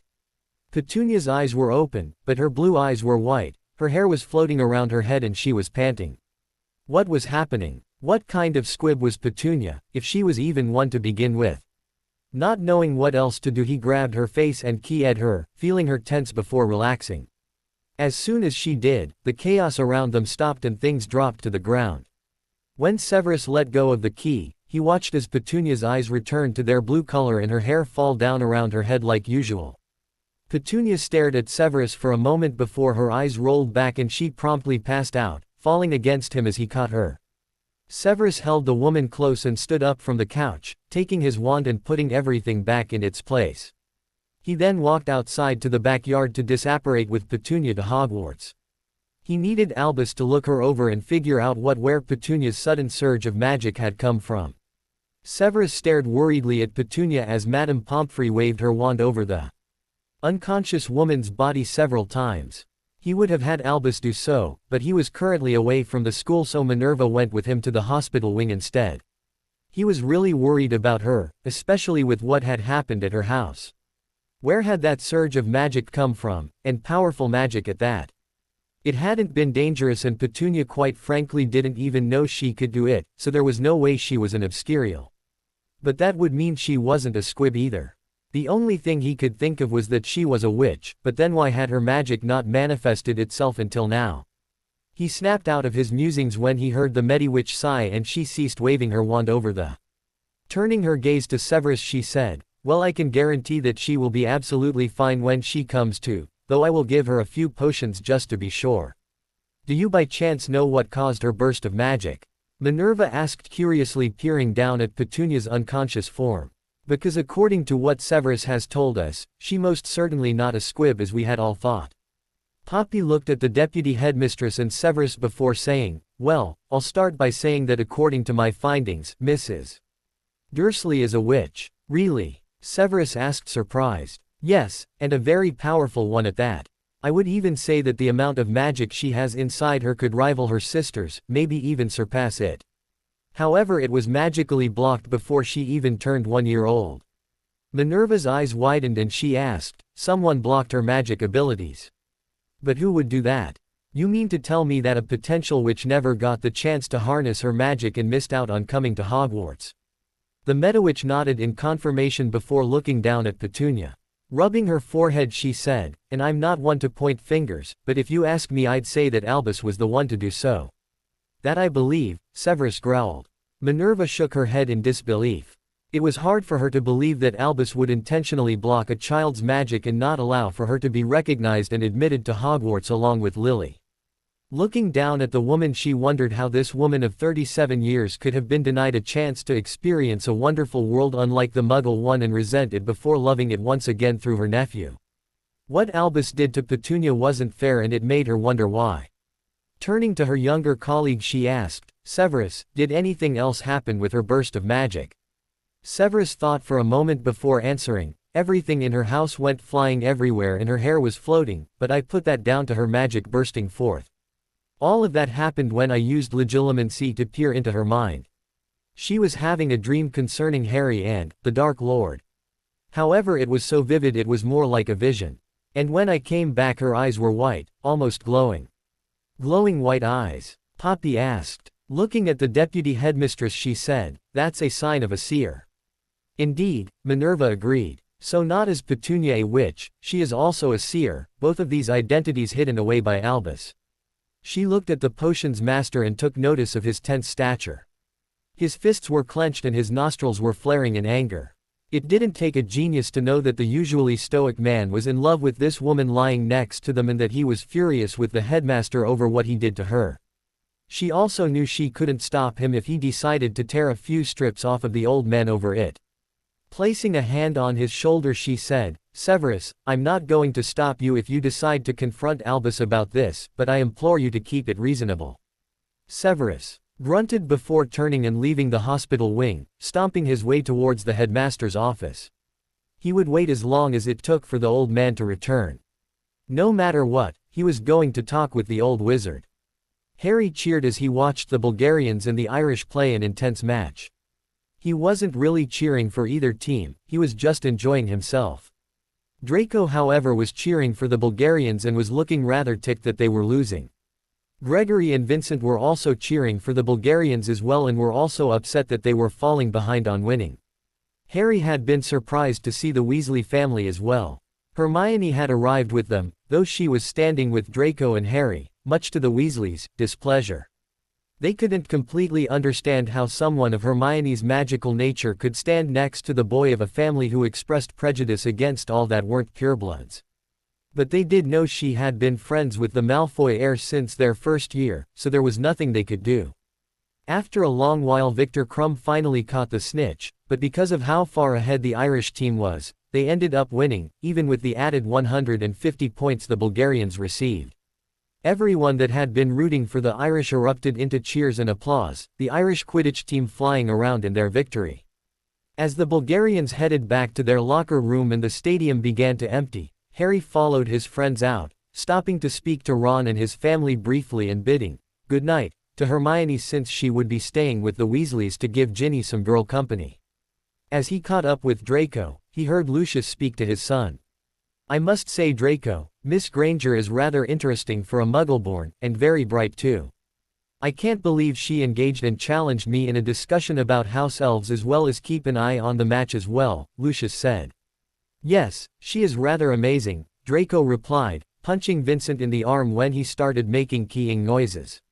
Lucius chuckled and said, "Just so you know, should you decided to pursue a relationship with her in the future, I'm not opposed to the idea." Draco's face turned bright red as he hissed in embarrassment, "Father. What? It'd be good to have some brains like hers within the Malfoy family." "Oh Merlin." Harry, Gregory, and Vincent all laughed at their friend's expense as they followed the elder Malfoy, Lucius' chuckles filling the air along with their laughter. Not long after they reached the rather expensive-looking tent that Lucius had set up for them, all of them filing inside and sitting down on sofas and armchairs. Draco and Harry immediately engaged in talking about the match, Lucius shaking his head at them fondly as he ordered a house elf to bring him a cup of tea. Gregory and Vincent had gotten in on the conversation as well, the two Slytherins and one Hufflepuff all trying to convince their Ravenclaw friend why the Bulgarians should have won and how the Irish cheated.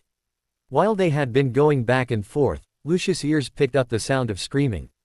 It was faint, but it sounded as if it was coming closer towards their tent. Frowning, he stood from his seat and walked over to the flap, opening it and stepping outside.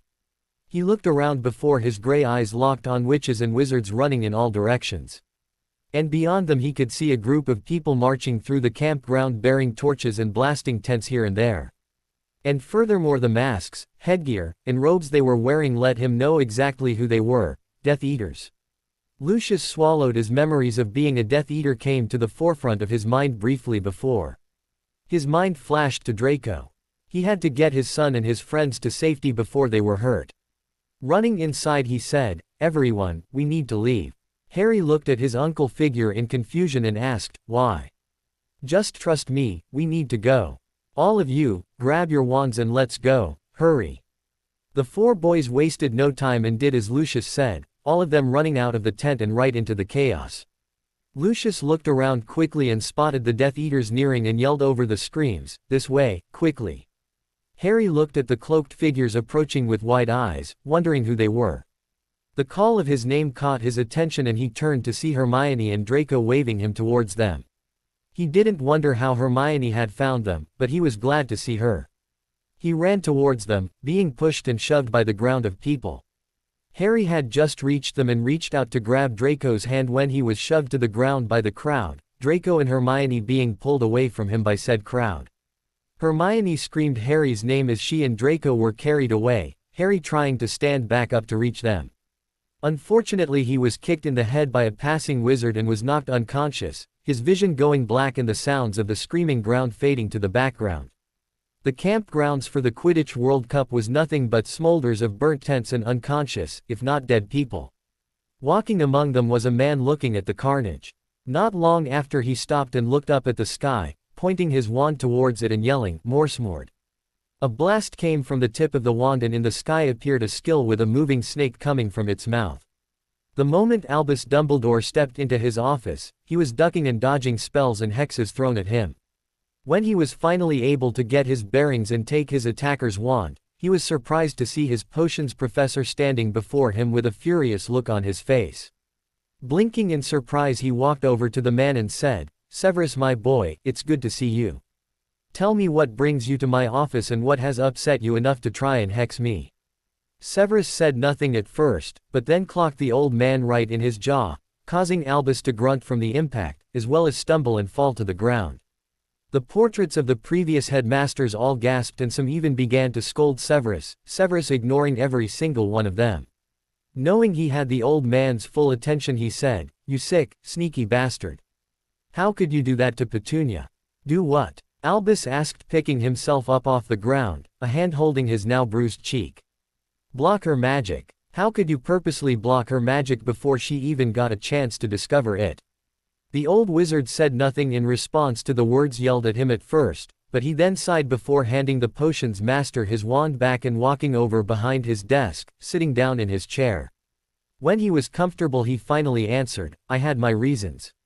Scoffing in response, Severus said, "You always have your reasons for doing anything, no matter who gets hurt or killed.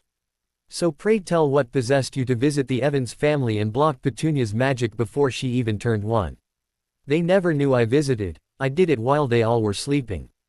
But to answer your previous question as to why, it did because of a prophecy that I could not allow to pass." "A prophecy? What prophecy?" Albus settled down in his chair and looked into Severus' black eyes before reciting, "Muggleborn, powerful enough to rival Merlin, with a powerful gift of sight, will arise and overcome the evil of this world. She will be a savior, but will be a danger to herself and others. Magic not managed, she will die. Magic managed, she will thrive. Muggleborn, will arise and overcome the Dark Lord." Severus took in the words of the prophecy, processing them in his head and letting them roll around. Realizing what they meant, he whispered, "Petunia." Nodding, Albus said, "Yes, the prophecy speaks exactly of Petunia. However, I will admit that it frightened me. A powerful Muggleborn witcher wizard had never been heard of before back then, and a prophecy comes along saying that not only will one come into the world, but powerful enough to rival the magic of Merlin. That in itself is intriguing enough, but to also have the gift of sight so strong and to be able to one day vanquish Tom, it is overwhelming. But I couldn't let it happen. And why not? Didn't you hear it, Severus? She will be a savior, but will be a danger to herself and others. With that amount of power at her fingertips, she could kill and destroy. We don't need anyone with that much power. So I did what was best for the wizarding world as well as herself and blocked Petunia's magic." "You fool." Slightly taken aback by being called a fool, Albus asked Severus to explain. The dark-haired wizard heaved before saying in a low, cold voice, "You made a mistake the moment you blocked Petunia's magic. Don't you realize what you have done? By blocking her magic, she definitely will be a danger, especially after years of not ever knowing about it or harnessing it. If your brilliant mind had taken note of the rest of the prophecy, you would have realized that if Petunia had been taught to harness her magical abilities, had she known about them, she would have thrived as a witch. But now because of you it's not controlled, and worst-case scenario, Petunia will die because of it. So what if she can almost certainly rival Merlin's magic? If you had decided to take her on, she wouldn't be at risk of dying or killing others because of her magic. She already is having powerful bursts. Tell me, what else do you think will happen, especially now?" Before the headmaster could respond, the whole entire castle began to shake. Objects sitting on shelves and desks began to fall and crash to the floor. A few of the portraits also fell from the walls, their occupants yelling in alarm. The floor suddenly roared to life and Minerva's voice called out, "Albus! Severus! Come through quickly!" Wasting no time, Severus rushed through the flow and entered the hospital wing. He ran over to the hospital bed where Petunia was lying, her eyes open now but glowing white once more. Her hands were gripping the sheets tightly as her breathing quickened every second.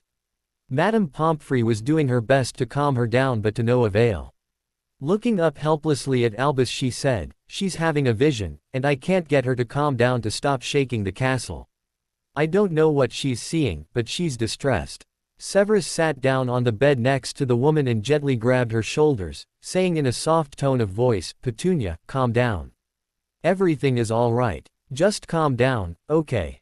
I'm right here." Hearing her lover's deep, calming voice, Petunia began to breathe normally and the building began to slowly stop shaking until it was completely still once again. Everyone watched Petunia in bated breaths as she seemed to stare at the ceiling for the longest time before her eyes slowly stopped glowing white. She blinked a few times before sitting up quickly and gasping. Madame Pomfrey grabbed her gently and said, "Hold on, Petunia, don't move so fast."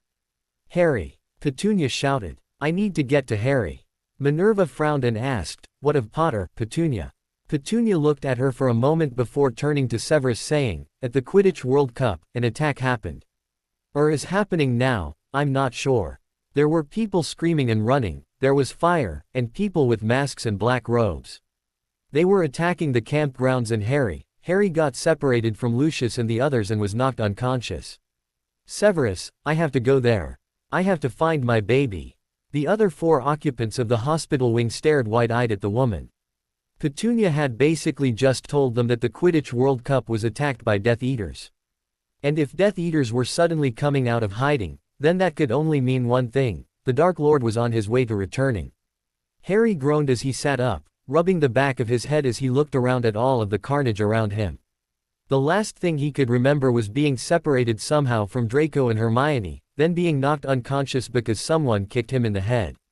Slowly standing, he stumbled a bit as he walked, calling out, "Draco! Hermione! Mr. Malfoy! Is anyone there? Harry!" Hermione's voice called out. Turning, he saw her running towards him, Draco not far behind. Reaching him, she threw her arms around him in a hug, exclaiming, "Oh, I was so worried. I'm so glad you're all right." Draco nodded and said, "Yeah, you nearly had Father pulling his hair out trying to find you." Before Harry could respond, spells were shouted and aimed at them, the 3 of them ducking to avoid being hit. The sound of a person apparating was heard and then Lucius' voice said, "Stop trying to attack my son and his friends, Mr.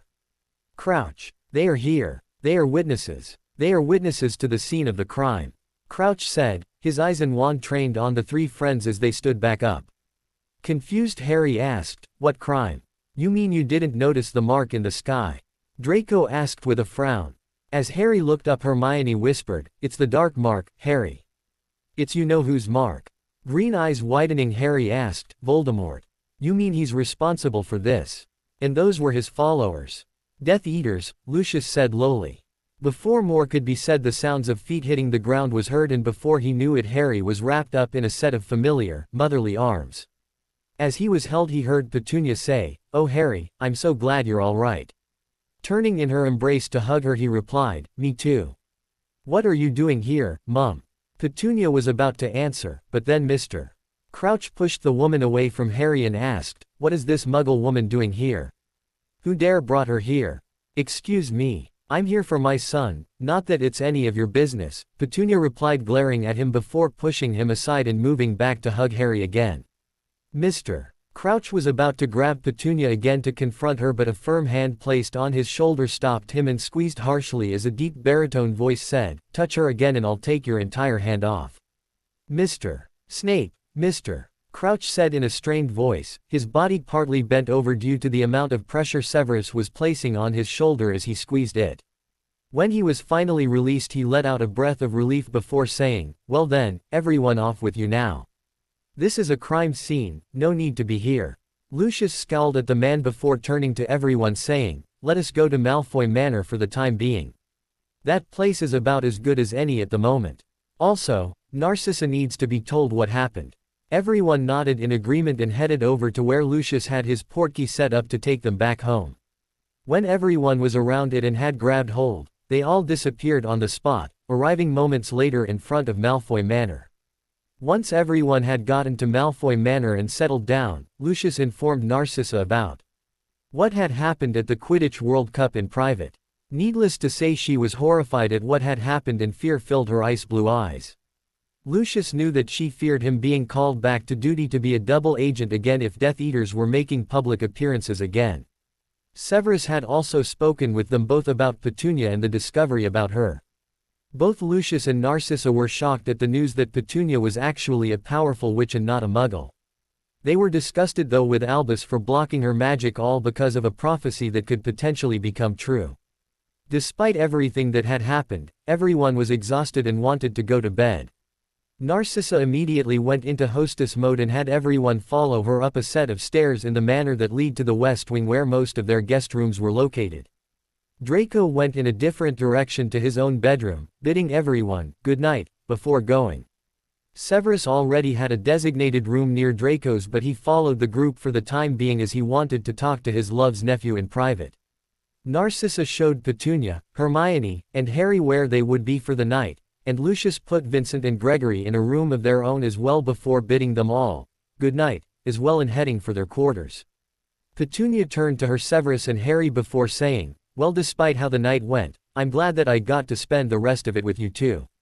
"Me too, Mum," Harry replied with a smile. Severus nodded in response as he watched the woman hug her nephew and key his scarred forehead, bidding him good night and sweet dreams, before turning to him and keying him good night as well. She then walked inside of her guest room and closed the door, smiling at them as she did. When Petunia's door was closed, Harry turned to walk to his assigned room saying, "Well, I'll see you in the morning, Severus."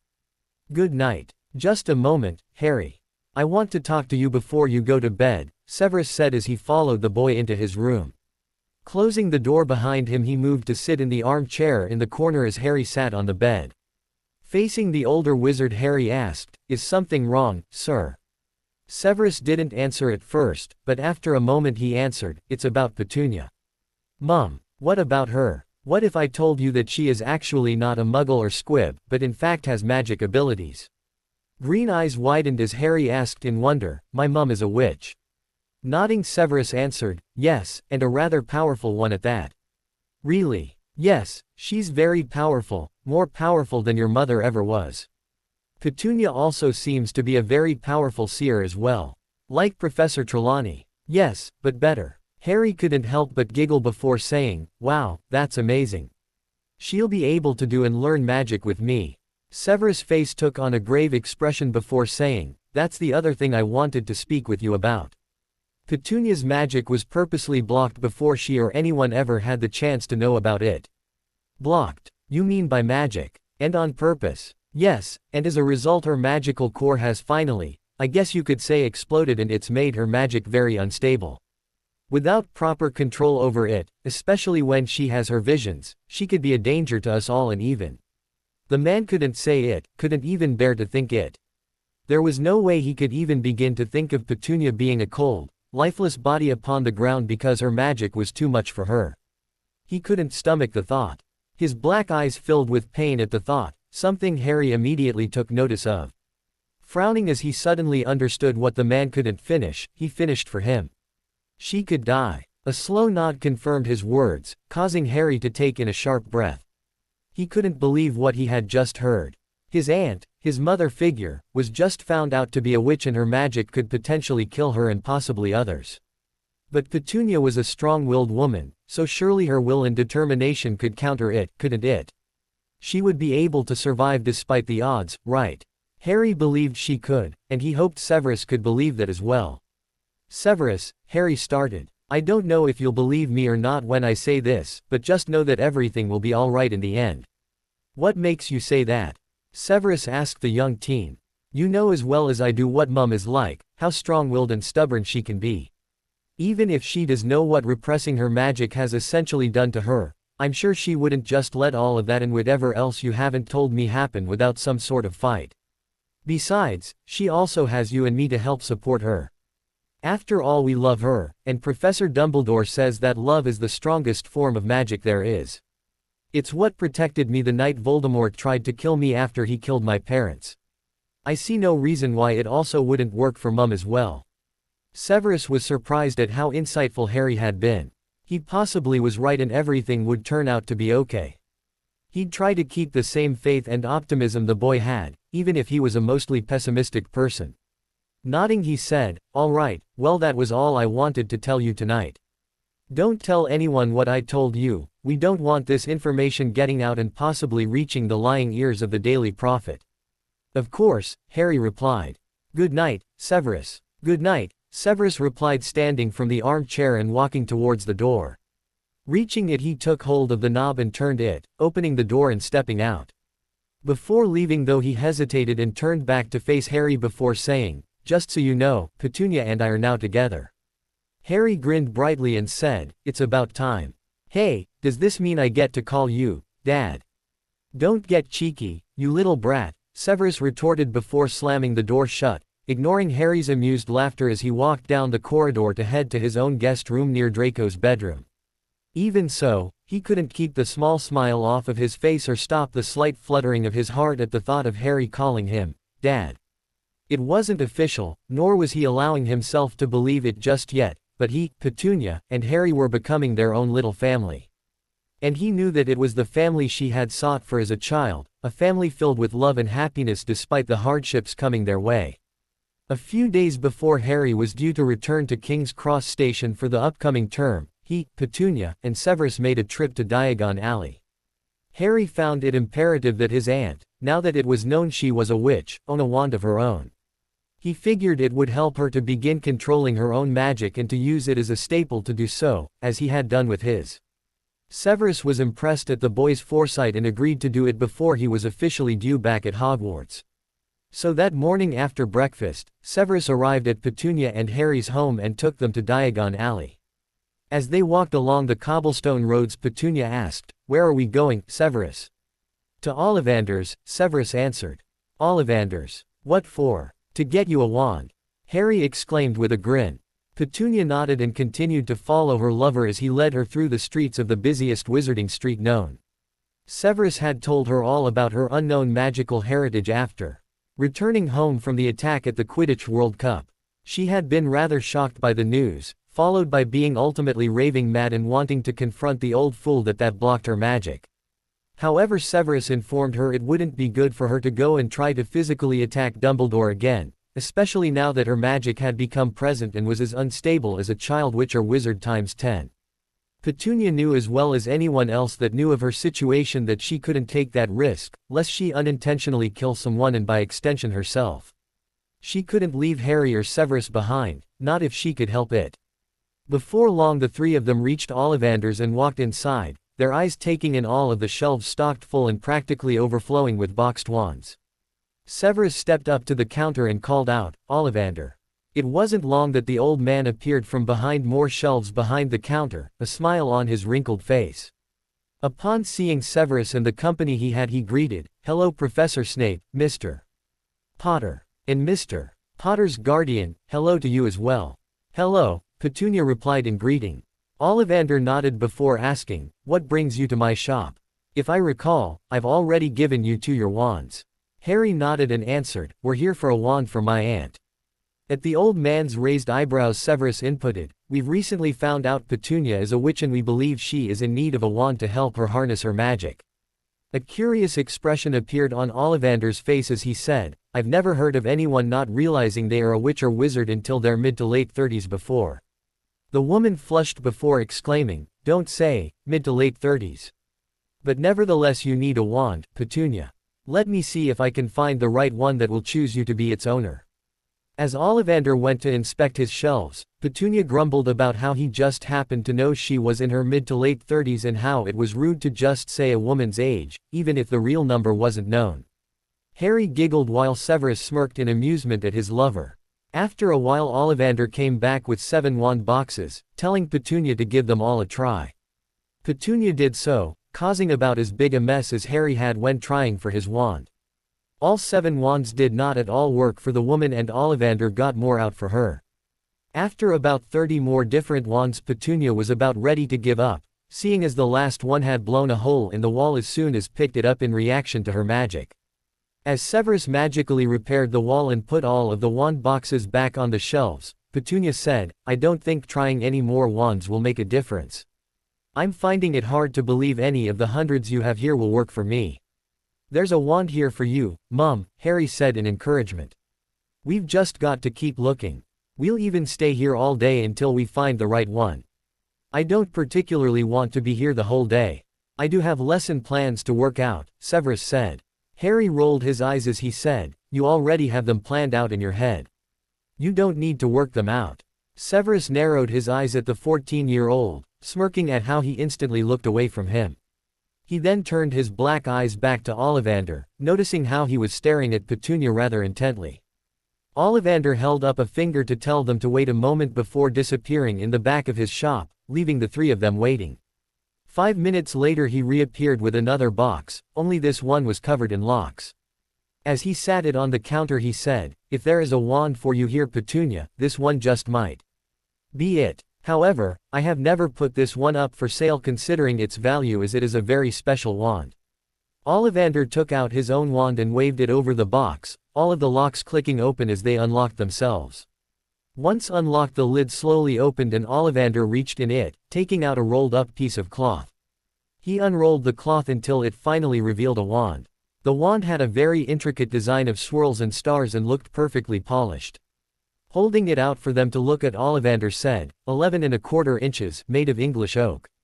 Its core, thestral tail hair. Only one other wand has the same core, and I can say that I did not make it, nor did I make this one. That's not the only reason why this wand is special, though. What is the other reason? Severus asked as he looked at the wand curiously. There was a pause before the old man answered, "This wand was Merlin's." Harry gasped as Severus' black eyes widened in surprise. Petunia frowned before asking, "When you say Merlin, you mean the greatest wizard of all time supposedly? The one that is even told in Muggle fairy tales?" Nodding, Ollivander answered, "That's the one. But I thought his wand was buried with him, wherever his grave is," Severus said. "As did I and everyone else. Yet somehow it either was not or found its way out and made its way here. Wands are interesting like that, this one especially. I believe that it is looking for its next owner, knowing it has another out there. And from the power I feel from you, Petunia, you just might be it.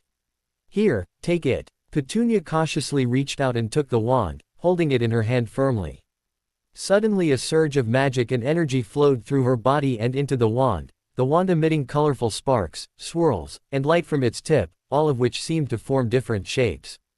The entire room was filled with wind and seemed to wrap around them, the sparks, swirls, and lights wrapping specifically around Petunia. The colors all rushed up around her into the air, forming the shape of a star before bursting in an array of colors and slowly disappearing in a glittery cloud. With wide blue eyes, Petunia whispered, "Wow." Ollivander smiled before saying, "Congratulations, Merlin's wand has chosen you as its next official owner. Take good care of it and use it wisely." "Thank you, sir. How much for it?" Severus asked. "I imagine it's going to be rather expensive." Shaking his head, Ollivander said, "No charge. That wand has been in my possession for nearly 20 years and hasn't once called for me to expose it until today." Petunia looked at the wand again before saying, "If you're sure." "Absolutely. Just let me find a box for you to put it in." It wasn't long before Petunia's new wand was in a box and she, Severus, and Harry were all leaving Ollivander's wand shop, all of them still in shock at the display the wand, Merlin's wand, had given them the moment Petunia held it in her hand.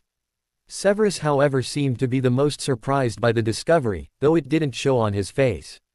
Merlin was known to be one of the greatest, most powerful wizards ever to exist, meaning his wand had to be able to take all of the powerful magic he possessed. And yet Petunia, the woman he loved, had been chosen by it to have as its owner. Her prophecy did say she would be powerful enough to rival Merlin, so it made sense she had his wand now. As they walked through Diagon Alley towards the leaky cauldron, Severus said, "Harry, Petunia, no one can know about that wand." "Why?" Petunia asked. "Because people may try and take it from you, even go as far as to kill you for it. No one can know whose wand that was previous, understood? Because if that information got out, it could be detrimental." Both Harry and Petunia nodded, both of them understanding that the knowledge of such a famous and powerful object being known and found to be in the woman's possession would more than likely cause an uproar. And none of them wanted that, especially with what was already going on in their lives. Petunia walked with Harry as they walked through King's Cross Station on their way to platform 9 3/4. As they walked, Petunia noticed a shaggy black dog sitting near a wall with a water fountain. She frowned as she noticed the dog's intense gaze on her and Harry. Looking at Harry, she said, "Harry, that dog is looking at us." Have you seen it before? Harry looked over towards the dog and smiled before saying, yeah, I've seen it. Harry steered his cart over to the dog and knelt down next to it, hugging it around its neck. Petunia cleared her throat before saying, Harry, that thing might have fleas. Don't just hug stray dogs, I've told you this several times when you were a child. This isn't just some random stray though, Mum. This is Snuffles, Harry said with a grin. You've named it. Well yeah, I can't call him by his real name out in public. It'd bring too much unwanted attention. Besides, he's important to me, he's family. What? Why? Harry looked around before standing and grabbing his cart, signaling for Snuffles to follow. Petunia followed her nephew and the dog, silently wondering what in the world Harry was doing and how he had become acquainted with the shaggy stray. They entered a secluded waiting area before Harry turned to his aunt and said, Mum, I'd like for you to meet my godfather. Petunia frowned and said incredulously, Godfather. She watched with wide blue eyes as the dog transformed into a man wearing a pair of black jeans and a gray t-shirt, his long curly hair hanging around his face, his gray eyes looking at her in amusement. Waving at her he said, Lily's sister, long time no see. Remember me? Glaring at the wizard Petunia said in loathing, Unfortunately I do, seeing as you ruined my wedding reception. You're my sister's husband's troublemaking friend. If memory serves me well, and it does, you were introduced to me as Sirius Black. Sirius grinned and said, Ah, you remember me. That's great, because I don't like introductions. Though, I must say you've definitely gotten attractive over the years. Do you maybe want to go out on the town after we drop Harry off? I can show you a good time. He winked at her after he spoke, causing Petunia's nostrils to flare and her glare to harden, her face turning red. Before he knew it, he was suddenly hit with a vicious stinging hex, followed by another spell knocked him flat on his back. Coughing and groaning he sat up and looked at his godson before saying, Geez Harry, I was only kidding. Harry raised an eyebrow before replying, That wasn't me. Gray eyes widened as they looked at the woman that was standing there, a wand held tightly in her hand. He couldn't believe it. Lily's older, pinch-faced sister, a muggle, was wielding a wand and had used it against him. Wait, how was she doing magic? How was it possible for a muggle? Was she a squib? But even that couldn't be right, meaning that Petunia was none other than a witch. Standing up he asked cautiously, You're a witch? Yes, I am. Now you know that I can retaliate without having to open my mouth, Petunia answered with a tight smile. Sirius wasn't sure how to respond to this as he was having trouble wrapping his mind around it. He decided though not to say anything for the time being.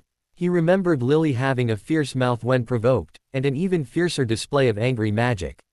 Petunia, he would silently admit, had a much sharper tongue than her younger sister, but he was able to handle her anger and play off of it years ago because he knew she couldn't retaliate magically like Lily. Now however, he was slightly beginning to fear for his safety and briefly wondered how his godson managed to grow up with the woman. Deciding to turn his attention to Harry he said, I'm just here to see you off and wish you a good year. Hopefully nothing too drastic will happen for you this year, yeah. Harry shrugged and replied, Knowing my life, I'd be surprised if nothing really happened for once. Yes well, it's time for us to get going so you don't miss the train, Petunia said before ushering her nephew out of the room and back out into the train station. Turning back towards Sirius she told him, If you plan on coming, then come. I don't plan on dallying and I won't have Harry late for the Hogwarts Express because of you. Now let's go. She didn't wait for his reply as she left with Harry, but she felt something furry pass her leg before Sirius trotted along next to Harry in his animagus form. Before long they made it the wall between platforms 9 and 10 and Harry pushed his cart through the wall onto platform 9 3/4, the surrounding muggles being none the wiser. Just when Petunia was about to follow Harry through she felt a tug on her pant leg. Looking down she saw Sirius. She asked, What is it? When Sirius seemed to shake his head she rolled her eyes and said, If you're concerned about the fact that I might not be able to walk through the wall, I'll have you know I've been doing it since Harry was 11. The animagus huffed before seemingly tapping his paw on his nose, then shaking his head again. Petunia looked in confusion down at the shaggy dog before bending down to get level with him. Looking into the gray eyes of the dog she asked, Are you saying that you can't go through or that you can't be seen in the wizarding world? When she got a nod in answer she then asked, I understand you are technically on the run as an escaped criminal, but do they know you're part dog? Sirius shook his head again. Then it should be no problem for you to see Harry off. As far as anyone else will think, you are just some mutt that Harry loves as a pet at home. With that, the woman stood up and walked towards the wall, passing through it onto the other side onto platform 9 3/4. She looked down to see Sirius had come through as well before leaving in search of her nephew. It wasn't long before she found him talking with Draco, who was standing with Lucius. Walking over to them, she said, "Hello Lucius, Draco." Lucius nodded and replied, "Petunia." Harry smiled and said, "I wasn't sure you were coming through. I had a minor issue to work out," she replied, giving Sirius a look so similar to one of Severus' expressions. It had Harry, Draco, and Lucius all chuckling in amusement. Sirius growled at Lucius as well as Draco, causing both of the blondes to raise an eyebrow at him. Before they could say anything, the whistle on the Hogwarts Express blew, alerting everyone it would take off in 2 minutes. Lucius looked at his son and said, "On the train you go, dragon. And let me not hear you've gotten into anything else this year. I'd rather not deal with it." Draco grinned cheekily and said, "As long as Harry is my friend, that can't be guaranteed." The blonde man sighed exasperatedly as he watched his son get on the train. He then bid Harry and Petunia farewell, before walking away. Petunia quickly gave Harry a hug and a key on his forehead before saying, "You be good this year and try to stay out of trouble if you can help it. Also, don't give Severus a hard time either. I prefer his visits when he isn't ranting about your recklessness and stupidity." Harry laughed as he hugged his aunt, saying, "I'll try not to, but at least I know he cares. I'll write to you when I get into Ravenclaw Tower tonight. Bye Mum." He bent down to quickly hug Sirius, bidding him goodbye, lowly before running into the train as the whistle blew once again before pulling out of the station. Petunia, like all the other parents, waved after the train as it pulled away before looking down at the animagus that was looking at her with a somewhat confused expression on his face. She sighed and said, "Come along, I guess." And with that, Petunia turned to leave platform 9 3/4, on her way back to her car. Sirius stared after her for a bit before running after her, being sure to keep up with her moving feet as they entered the Muggle world once again and out of King's Cross station to her car. She allowed him to jump in her vehicle before climbing in herself and starting it, driving back to her home in silence. "So let me get this straight," Sirius said. "After Harry helped me escape and whatnot, everything was all right for a while until this summer where he went off with Malfoy at the Quidditch World Cup and Death Eaters attacked. And you just so happened to know that was happening as well because of some sort of vision you had. And after a powerful surge of magic, it's been deducted you are a witch whose magic Dumbledore suppressed because of some prophecy he wishes to not come true for some reason. Is that all correct?" Nodding, Petunia answered, "Yes, pretty much." Sirius looked down in the cup of tea the older woman made before looking back at her and asking, "And what about your glutton of a husband? As I recall, he hated all things magical. You hated it too, but seeing as you're now a witch and have raised Harry since he was a toddler, it doesn't matter anymore. My husband is dead and has been for 13 years, along with the son we had together. I reached out to Lily after their deaths because I felt alone in the world and we reconciled.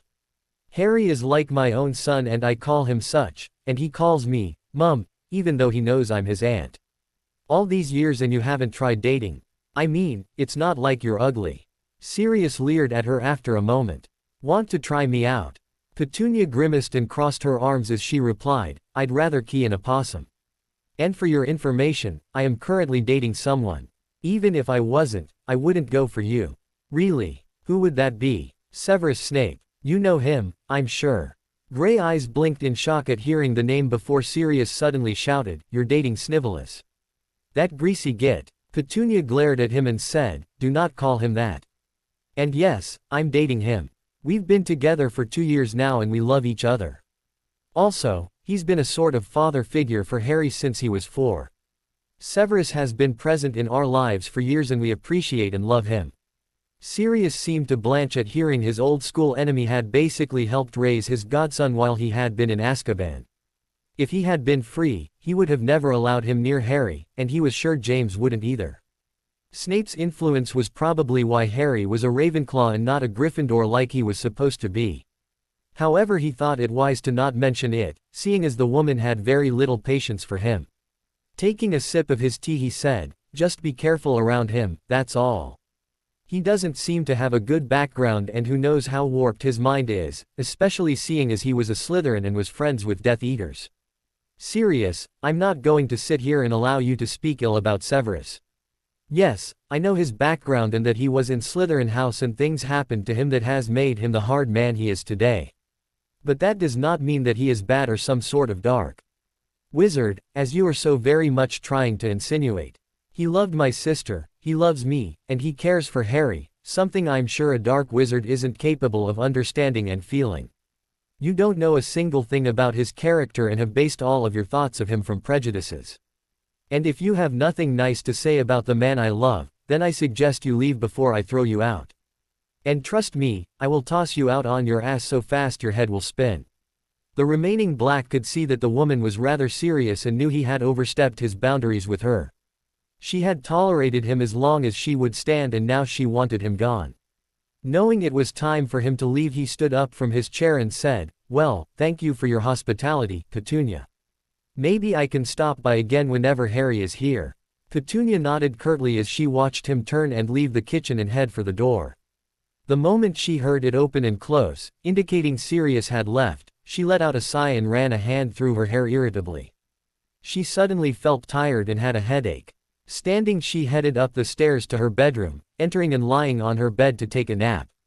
She felt the beak of her Alcolumbus nuzzle her hair, quickly lulling her to sleep until she was in the world of sleep.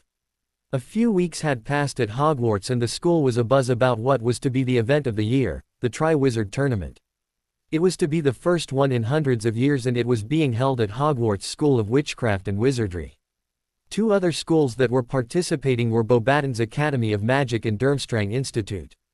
Everyone was excited as one champion from each school would be representing their school and would compete in 3 tasks for a chance at eternal glory and a grand prize. Everyone was excited and couldn't wait to see who would be chosen to represent their school. Pretty soon the time came for the champions to be chosen and Severus watched from the professor's table as the goblet of fire spat out the 3 names of the chosen champions. For Beauxbaton's, it was Fleur Delacour, for Durmstrang, Victor Crumb, and for Hogwarts, Cedric Diggory. Severus clapped with the rest of the congregation as the 3 champions walked up to Dumbledore and shook his hand. As the headmaster began with a whole new speech, the potions master glanced over to the new defense against the dark arts professor, Auror Alistair, Mad-Eye, Moody. The man seemed to have his eyes, or eye, transfixed on the oversized, fiery cup with an almost crazed interest, he noticed. He wondered why when all of a sudden, the goblet of fire's flames began to dance and move around wildly, creating noise and drawing the attention of everyone. After a while it finally ceased, spitting out yet again another scrap of paper with a name on it. Black eyes frowned as they watched the paper float out of the air only to be caught by Dumbledore. However, his confusion turned to shock the moment he heard the name written on the paper. Harry Potter, Dumbledore read in disbelief before turning to face the crowd of students and saying loudly, "Harry Potter." Severus watched as Harry was pushed by Hermione from the Ravenclaw table and forced to walk to the front of the Great Hall, every eye trained on him. He could tell the boy was nervous and confused by the situation and was probably wondering why everything odd that happened always ended back at him. Severus, however, was more concerned about what this predicament meant. He was certain that Dumbledore would speak to Barty Crouch to see what happened next, especially after assessing how a 14-year-old boy's name was able to come out of the goblet when Dumbledore made sure only those who were 17 could enter their names. But that didn't stop the sudden thought he had that was surely to come to pass. Because of this, Harry was undoubtedly a Tri-Wizard champion. Petunia was roused from her sleep at the insistent tapping at her bedroom window. Reaching over to her lamp she turned it on before looking back at the window, only to see an owl holding a letter in its beak. Getting out of bed she walked over to the window and took the letter from the bird before it flew away. Closing the window back she looked down at the letter to see the familiar handwriting of her lover, making her smile. Moving to sit on the bed she opened the letter and began to read. However, the more she read, the quicker the smile fell from her face. "Dear Petunia, I apologize for sending you a letter this late, as I'm sure you were sleeping. I hope to make it up to you at some point, but as of right now this letter is somewhat urgent. As I'm sure you know through Harry, Hogwarts is hosting the Tri-Wizard Tournament. Tonight the three champions were chosen, but something unexpected happened that has somewhat bent the rules a bit. Somehow Harry's name popped out of the Goblet of Fire as well, along with the other champions, and has been declared a Tri-Wizard champion. The rules are absolute and cannot be changed, thus Harry will be tested physically, mentally, and magically in 3 very dangerous tasks to try and come out on top as the winner. And, worst case scenario, there is a chance he may be killed. I hate to be the bearer of bad news about this, but you know I'm not one to sugarcoat anything. I'm sorry to have to be the one to tell you this, but I doubt Harry will, as he wouldn't want you to worry. You don't have to reply to this letter, but do write to Harry to let him know you were informed of the situation. Again, I apologize to have to tell you this. Yours, Severus. The letter fell from Petunia's hands as she processed her lover's written words. Harry was somehow made a Tri-Wizard champion and could possibly die in the tournament. Tears filled her eyes as she thought of her son fighting and going against who knows what just to prove he can and get a prize. And for what? At the cost of his life. It wasn't worth it, but he couldn't pull out of it if he wanted to.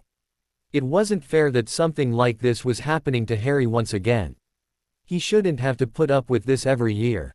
Her tears fell as she thought of Harry possibly dying during the tournament. She didn't think her heart could take it if he did. Harry was her last living relative, as well as her son in every way. She had already lost one, she couldn't lose another. Covering her face with her hands, she began to cry softly, doing so for a while. But when she finally stopped, she wiped her eyes and looked at the picture of her and Lily on her nightstand. Looking at it, she said, "Worry not, Lily. I won't let anything happen to him, not if I can help it." Harry kept his head low as he made his way towards the dungeons near dinner time. Ever since his name had come out of the Goblet of Fire 2 days ago, his fellow everyone had been avoiding him and giving him accusing looks. The only people that spoke to him was Hermione, Draco, Gregory, Vincent, Susan, and Neville. They didn't believe he put his name in the goblet, unlike others. Now as for his fellow Ravenclaws, there were a few trying to figure out how he managed to put his name in the goblet, while others speculated it was some sort of foul play. Harry didn't particularly care, he just wanted to get away from staring eyes and the mean words being said behind his back where he could hear. It wasn't as bad as it was when he was a first year, prompting Aunt Petunia to show up, but it still bothered him like all attention did. As he walked through the dungeons, he passed by some Slytherins who outright taunted him, and continued to head for Severus' personal quarters. When he reached the portrait, he looked at the Sphinx and asked, "Has the password changed since the last time I was here?" When the Sphinx shook its head, Harry said, "Baneberry." The portrait swung open and Harry stepped inside, knocking on the wall calling out, "Severus. Are you here? Come in, Harry," Severus' deep baritone voice replied. Harry followed the deep voice and found Severus seated in his armchair, a stack of potions reports by his side with one in one hand, a quill with red ink shining on its tip in the other. Stepping up to him, he asked, "Which year are you grading?" "First years Hufflepuff and Gryffindor, they are atrocious," Severus replied with no emotion. A small laugh escaped Harry's lips before it died. He dropped his eyes down and let out a sigh before moving to sit on Severus' sofa. Severus looked up at the boy and saw his downtrodden expression. Setting his things down, he asked, "Something troubling you, Harry?" You could say that." Severus nodded and folded his hands in his lap before motioning for Harry to speak. Harry hesitated momentarily before nodding and opening his mouth, saying, "It's about my name coming out of the Goblet of Fire. I still don't understand how it happened, and I know you and a few of the professors are still trying to figure it out, but now ever since it's happened everyone is treating me differently. I mean, I'm kind of used to it considering I survived Voldemort trying to murder me as a baby and all, but now everyone thinks I've somehow pulled this off for attention. I kind of have comfort in the fact that my friends don't think I did it and that my house thinks it's some sort of foul play against me, but everyone else. They don't believe you," Severus finished for him. At Harry's nod, he said, "Harry, even I know there isn't any way you could have put your name in the goblet, and I highly doubt you know any 7th years personally to put your name in that blasted cup for you. However, your name was put in the Goblet of Fire for a reason, and unfortunately, you have to go through the motions of being a Tri-Wizard champion. But if I were you, I'd take this opportunity to figure out why it was done, though you may not have any answers until the very end." "The third task." "Correct. You're intelligent, Harry, and I know you will figure this out. As for everyone else against you, remember what I told you 3 years ago when I comforted you." Harry smiled and said, "Don't let them see me sweat." The potions master nodded with a smirk before calling a house elf to bring them some food, seeing as it was dinner time. As they ate, Harry asked, "Do you possibly know who put my name in the goblet, Severus?" Severus took a sip of his gilly water, as his taste buds had grown out of liking pumpkin juice which Harry was drinking, before answering, "I have an inkling, but I cannot bring it forth until I have proof." Harry nodded before they continued eating, talking about this and that while Harry was also trying to convince his old tutor to teach him how to become an animagus. Ever since knowing Sirius was one, as well as Severus after pestering him, he wanted to try his luck out at becoming one.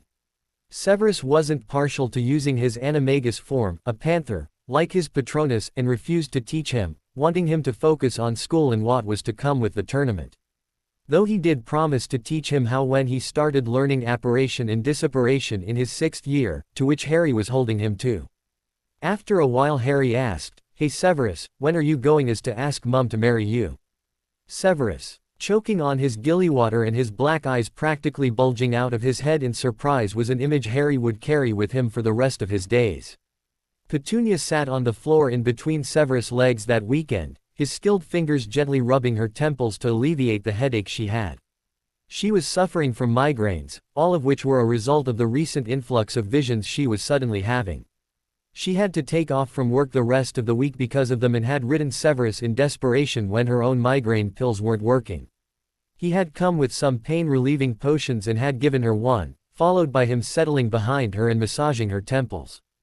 After 5 more minutes of silence, Petunia let out a small breath before saying, "Thank you, Severus. I wasn't sure what else to do." "It's no trouble. I can brew an assortment of potions for you to have on hand if you want," Severus replied. "That'd be nice, thank you. Or you can teach me. Maybe later. But you told me you've been having numerous amounts of visions. I've never heard of a seer having so many back-to-back before, but you're a special case."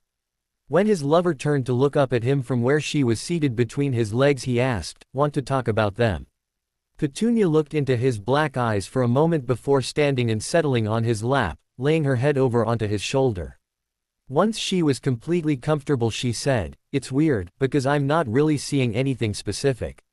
It's more like I'm just seeing these strange objects. But even so I feel a mass amount of evil coming off of them." Severus frowned before asking, "What kind of objects?" "There was a book or diary, but it had a hole in it like a bullet was shot into it or something. There was also a ring with a ruby or a garnet with a strange symbol inside, a triangle with a circle in it and line passing down through them both. It was very exquisite. There was a beautiful tiara in the shape of an eagle with its wings spread out. There was a cup too, it was gold with, I think, a badger embedded in it.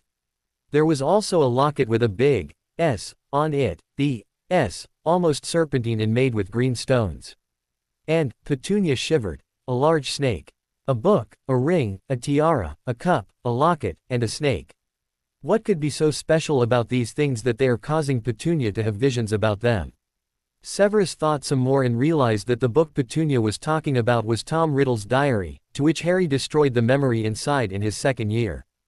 Dumbledore had told him the diary was actually a Horcrux and Harry unknowingly destroyed a part of Voldemort's soul in it. Did this mean that the Dark Lord had created more and these other objects were what held them? It was almost horrific, knowing the Dark Lord created so many, dividing his soul that many times. But that was actually a good thing at the same time. It meant that they now knew what they could do to bring down the Dark Lord.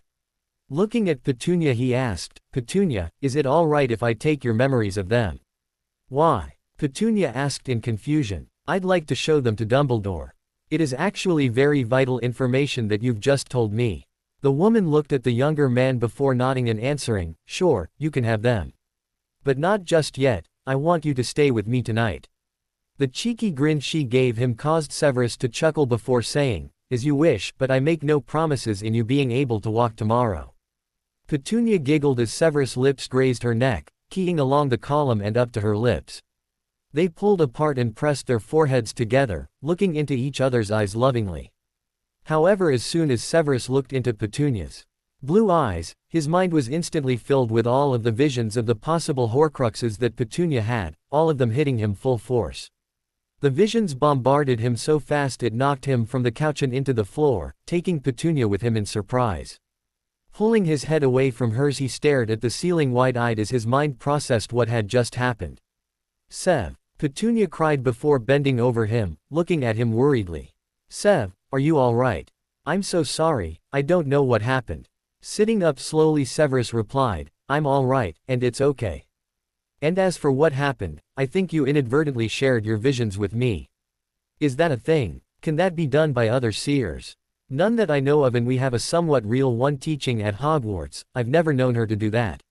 Somewhat real. She's a real seer, but never remembers what she predicts and then goes on to speak of some future dribble causing half of her classes to fall asleep. Petunia snickered a bit before standing up off of the floor, helping her lover up as well. As they stood, she said, well, I hope my visions will be of much help to you and the old coot. And I know we were supposed to be having my lessons at this time, but maybe we can just go out to lunch instead. Severus nodded before suggesting they go out to the local diner. However, as he stepped to the door, Petunia said, put some regular clothes on first. People will stare at you with those billowing robes. My robes don't billow, Severus replied as she changed his robes to a pair of jeans and a dark gray jumper, black boots on his feet. They absolutely do. Harry and Draco swear up and down you use magic to make it happen. Well, if they do, I'm definitely not using magic. Petunia laughed as she followed her lover out of her house, Severus locking the door behind her with his wand before putting it away and both of them heading towards Petunia's car. Severus got in the driver's seat and Petunia in the passenger, and then they pulled out of the driveway and headed into town, holding to each other's hand. Dumbledore watched Harry closely as he sat eating lunch with Hermione at the Ravenclaw table. He still couldn't fully understand it. How is it that Harry was sorted into Ravenclaw when he was positive he was supposed to be in Gryffindor, befriended Draco Malfoy of all people, as well as Vincent Crabbe and Gregory Goyle? Yes, he expected Miss Granger and Mr. Weasley, but even he should have befriended the Weasley boy upon arrival, not a whole year later. And somehow, even as a Ravenclaw, he was getting into trouble, or going on adventures as he would like to call it. He had hoped to be able to harness him to fulfill his prophecy, believing his prophecy was the better of his and Petunia's. But he couldn't seem to get with him, not with Severus watching out for the boy for Petunia, and he didn't think he'd be able to face the woman's wrath again if he bothered Harry. The boy was already wary of him, it seemed. According to Phileas, Harry always talks to him because he's his head of house, but mostly Severus. There's a father-son-like relationship between them that I see, headmaster. It's nice to see Severus in a role like that, Flitwick had told him when he called him in to ask about Harry's progress. He had been surprised to hear that, but what could he do about it? The doors to the Great Hall opened and Severus strode in, a few students shying away from the dark man. He stopped briefly at the Slytherin table and spoke to a few students, giving them glares and pointed looks before moving up to the professor's table. As Severus approached the table, Dumbledore smiled and greeted, "Hello Severus, my boy." Severus looked at the old man and said, "Good afternoon, headmaster. How have you been lately?" "Fine. If you have time, Professor, I'd like to speak to you about something." "It's very important." "Important? Yes. In regards to something that has been seen." Dumbledore's blue eyes widened and he nodded before beckoning Severus to follow him, both of them leaving the Great Hall through the back entrance and up to the headmaster's office.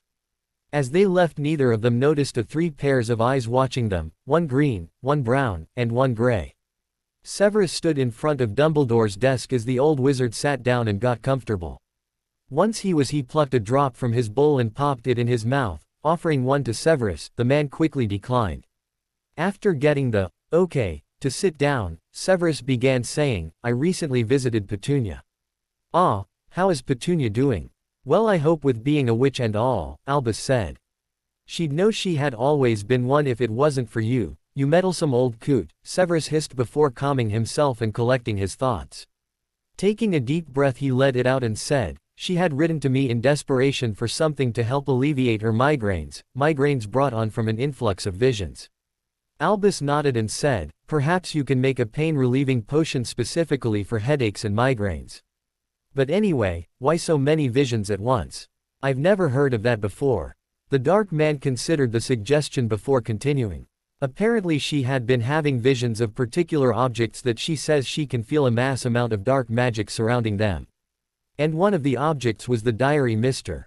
Potter destroyed in his second year in the Chamber of Secrets. I was able to see all of the objects myself when she somehow shared them with me by pressing her forehead against my own. Really? Albus was very intrigued by this. Sharing visions had never been heard of, especially not through human contact. Yes, really. It knocked me clean into the floor after being bombarded by the visions. Amazing. I'd love to inspect her myself. She's not a lab rat and I refuse to subject to her be one. Albus held up his hands in a surrendering gesture, seeing he was very close to severely pissing the younger wizard off. Whenever it came to Harry or Petunia, especially Petunia, Severus seemed to get riled up to the point of murder it seemed. Clearing his throat he asked, what else did she see?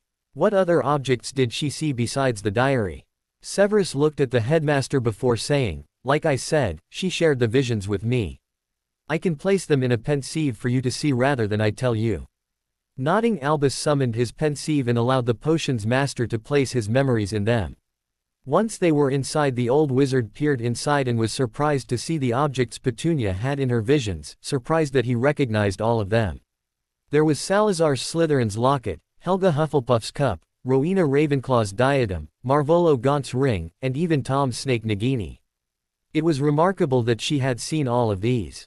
He knew what they were Horcruxes, Tom's Horcruxes.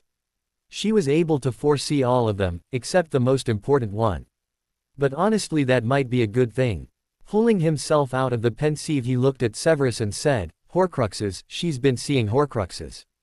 Severus nodded and said, I believe she's seeing them due to her vision of seeing the Dark Lord return. Yes, I believe that as well. But as for the Horcruxes, I believe Petunia may know where to find a few of them. In fact, I believe I have an assignment for her. Assignment? Albus nodded and said, yes, I believe I have an assignment for her that will have well to do with her visions. Severus, I'd like to go see her now if you please. Severus narrowed his eyes at Dumbledore, wondering what the old coot could be up to in concerns to his lover. However, he nodded and agreed, admittedly wondering what the older wizard was going to say to Petunia. He watched Dumbledore move from around his desk and head towards his fireplace, taking some flow powder into his hand. Realizing what the man was going to do, Severus said, Headmaster, you can't flow to Petunia's house. I haven't set up the flow network there just yet. Nonsense, Severus. I'm sure Petunia has figured out how to connect her fireplace to the flow. You've been helping her with her magic lessons, after all, Albus said. He ignored Severus shaking his head as he stepped into the fireplace and dropped the flow powder, calling, Petunia Dursley's house. Black Eyes watched as the headmaster was enveloped in green flames and disappeared from sight. Sighing, he turned to leave the office, quickly making his way to leave Hogwarts and exit the wards to apparate to his love's place. Petunia sat listening to Sirius tell her one of his and James's great escapades, silently wondering how her little sister had put up with their antics, even in school. Not to say the tale wasn't entertaining, because it was, but she just didn't understand.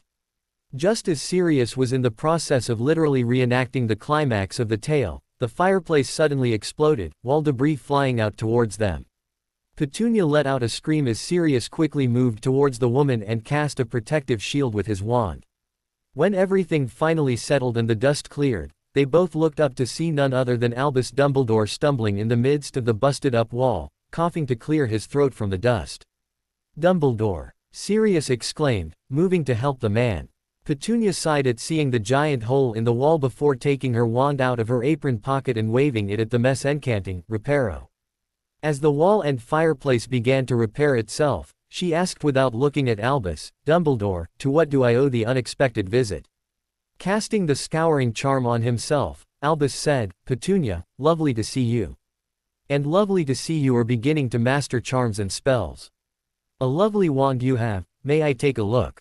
No, you can't, Petunia answered curtly, tucking the wand back in her apron pocket. Now, what do you want? I have an assignment for you. Assignment? I'm not one for you to order around. Well, think of it as a proposition then. Before more could be said, the sound of apparition could be heard, followed by the back door opening. Not long after, Severus strode into the living room. Walking over to Petunia, he stood next to her and greeted, "Hello Petunia." Petunia smiled and kissed the dark man on his cheek before replying, "Hello Severus." Sirius grimaced and said, "I know she said you were actually dating her Snivelus, but I didn't think it was true." "Shut up, mutt. It's revolting to see you as well. Albus, have you told Petunia what her assignment is in accordance with her visions yet?" "Not yet, my boy," Albus answered. Turning to face Petunia he said, "Petunia, your visions of the objects that you have been having are actually visions of Horcruxes. Horcruxes are objects that hold a piece of someone's soul after they've committed the act of murder." Petunia gasped, horrified at the information, and said, "No wonder it all felt so evil when I saw them. To know that evil man divided his soul so many times is horrifying."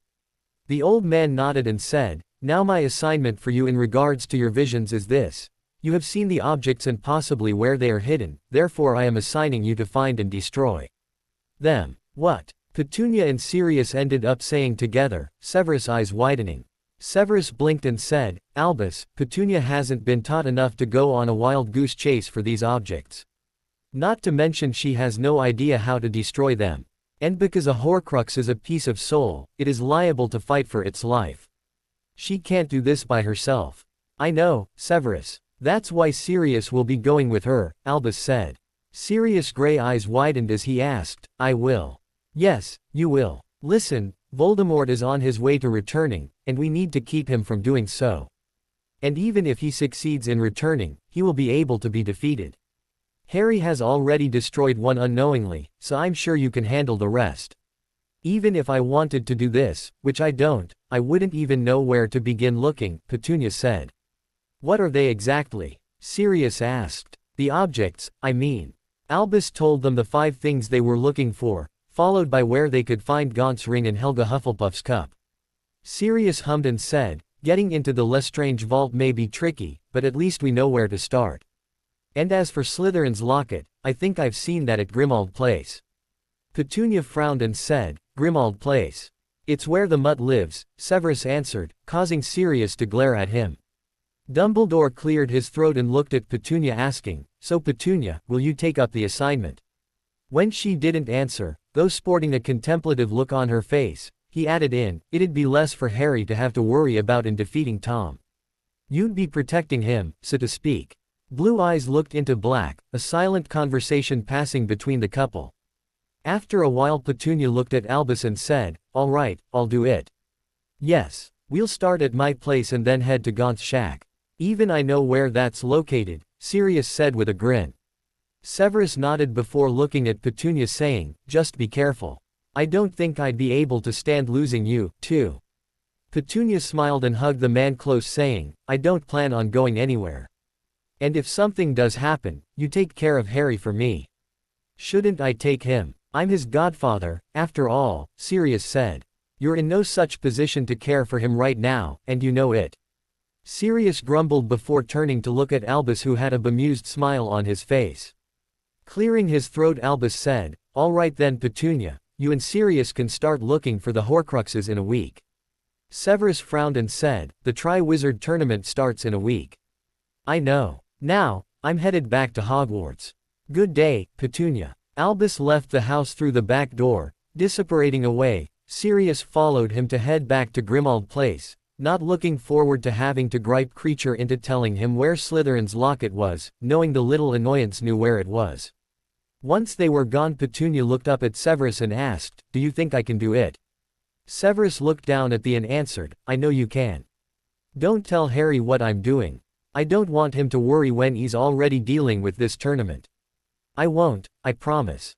Petunia sighed and held on to Severus, wondering just what she had agreed to.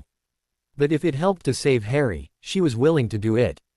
Severus watched Albus out of the corner of his eye later that evening at dinner time.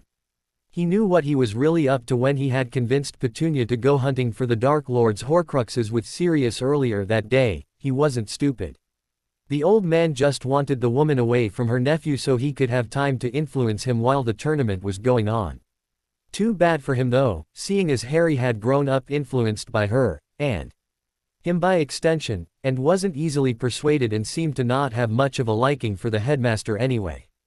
But the one thing that definitely worried Severus about his whole situation was that his girlfriend would end up hurt while she was out looking for those objects. It wasn't that he didn't trust her to be alright in the presence of Black, but it wasn't like he trusted him either. The remaining member of House Black wasn't exactly the most thoughtful person and ran into everything head-on with no sort of plan. He could only hope Petunia would have enough brain power for both of them and that he would occasionally use his brain. Oh, who was he kidding? There was no way Black would be smart about the exploration of Horcruxes like Petunia would be. He'd only be helpful in locating them, at best. He couldn't see him destroying them properly. Just thinking of that made him make a mental note to try and do some research later that night. He needed to let them know, or at least Petunia, what it might take to destroy a Horcrux. Horcruxes were made using extremely dark magic, so normal magic wouldn't destroy them. Something very powerful would have to destroy it, or dark magic just as powerful as the Horcrux to fight against it. Possibly find fire. That could work, maybe. Looking out towards the Ravenclaw table, Black Eyes looked at a mop of messy black hair as Harry smiled and talked with Hermione, seeming as if he didn't have a care in the world. But Severus knew that underneath it all, he was worried about the start of the tournament in a week's time. The boy was nervous and despite his talk with him and support of his friends, he was probably feeling somewhat lonely. Maybe Harry needed a visit to see his aunt and spend time with her. Petunia always seemed to make Harry feel better when nothing and no one else could. She was his mother, as he so much called her, and Severus knew every child could always depend on their mother to make their day better. Nodding to himself, Severus made a promise to himself to take Harry home at the end of the week before the start of the Tri-Wizard Tournament, where Harry would be taking on the first task head-on. He hoped the visit would do him some good, not that he doubted it would, of course. Harry waited patiently for Severus near the entrance of the school after his last class of the day that Friday. He wondered what the potions master wanted for him to wait for him there. He had been surprised to receive the older wizard's note telling him to do so during lunch that day, silently wondering what he could want to meet with him for. Did it have to do with the tournament? Knowing Severus, however, it probably wasn't, not if he was telling him to meet him where others could see and hear. As he waited, he thought about the tournament, a slight feeling of dread settling in the pit of his stomach. The Tri-Wizard Tournament officially started tomorrow with the first task, and the task dealt with dragons. Dragons. Harry wasn't prepared to go against a dragon. Sure, Professor Moody said he could use his wand, but what good could it possibly do against a large, fire-breathing being? After finding out the first task was dragons, he shared that news with Cedric Diggory to give him a heads up for what to kind of expect going into the first task. The older boy appreciated it, also telling him that he was trying to get students to not wear the badges that said, "Cedric rules," and would change to, "Potter stinks," not that Harry cared too much about that anyway. He had fallen out with Ron over the whole ordeal of supposedly entering the tournament, and even he was wearing a badge. Luckily for him, Draco, Hermione, Vincent, Gregory, Susan, and Neville weren't sporting those badges and sticking by him. He honestly couldn't ask for better friends and was happy that they were his family away from home. A tap on his shoulder brought him from his thoughts and he turned to see Susan and Gregory standing next to him, both of them looking at him in concern. Pushing a piece of her red hair behind her ear, Susan asked, "Harry, are you all right?" "Yeah, I'm fine," Harry replied. "Why do you ask?" "Because you're just standing there staring off into space," Gregory responded, causing the Ravenclaw boy to flush in embarrassment a bit. The taller boy smiled and placed a hand on his shoulder before saying, "We're here to listen if you need someone to just vent to before tomorrow." Susan nodded and said, "We're good listeners, and loyal to a fault like the Hufflepuffs we are." Harry smiled at his friends and nodded, thanking them just as Severus walked over to them. Gregory and Susan both greeted the potions professor before telling Harry they'd see him later and walking away, their hands looking dangerously close to holding onto one another. Harry smiled, silently wondering when his friends would just admit they liked each other. Then again, he was wondering the same thing concerning Draco and Hermione, but those two were too stubborn to act on their feelings, as annoying as it was. Severus looked down at Harry and asked, "Are you ready?" "I suppose so," Harry answered. "Are we going somewhere?" "To see Petunia." The dark man couldn't help but smirk seeing the way the boy's green eyes lit up at hearing they were going to go visit his mother figure. Yes, he was right. This visit would be just what Harry needed before going into this blasted tournament. Harry grinned and said, "We're going to go see Mum, great." Severus nodded and walked out of the castle, Harry hot on his heels. As he walked he said, "Yes, we are. And you can even stay overnight if you like." A slight frown appeared on Harry's face. "But what if I'm not back in time to get ready for the first task? I'm offended you believe I won't be able to have you back in time for the task." "I don't think that." Harry chuckled at the man, shaking his head as they stepped outside of the wards surrounding Hogwarts. Severus held out his arm to him, to which he grabbed and they soon dissipated away, their feet landing in the backyard of his home. Running into his house Harry called out, "Mum! I'm home." Petunia, who had been reading and practicing a transfiguration spell in the living room, looked up when her child ran into the room and towards her. She smiled as she wrapped her arms around him, holding him close as he did the same. Pulling away slightly she said, "It's so good to have you home for a bit."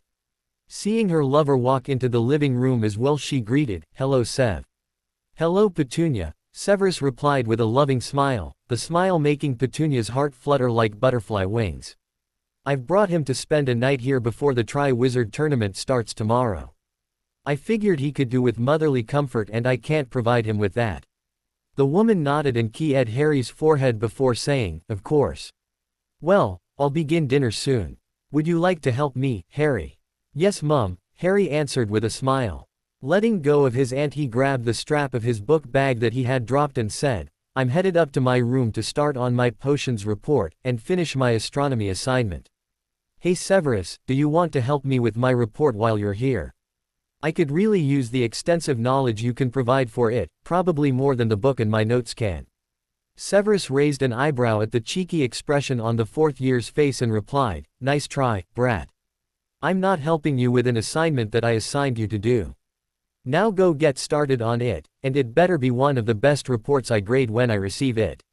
And if it's not." Harry couldn't help but laugh at the look the older wizard gave him, his expression reminding him of Lucius looking at Draco with what he called the dad look. Shaking his head he said, "All right, I'll make sure it'll be as good as Draco and Hermione's. It better be better than theirs." Yeah.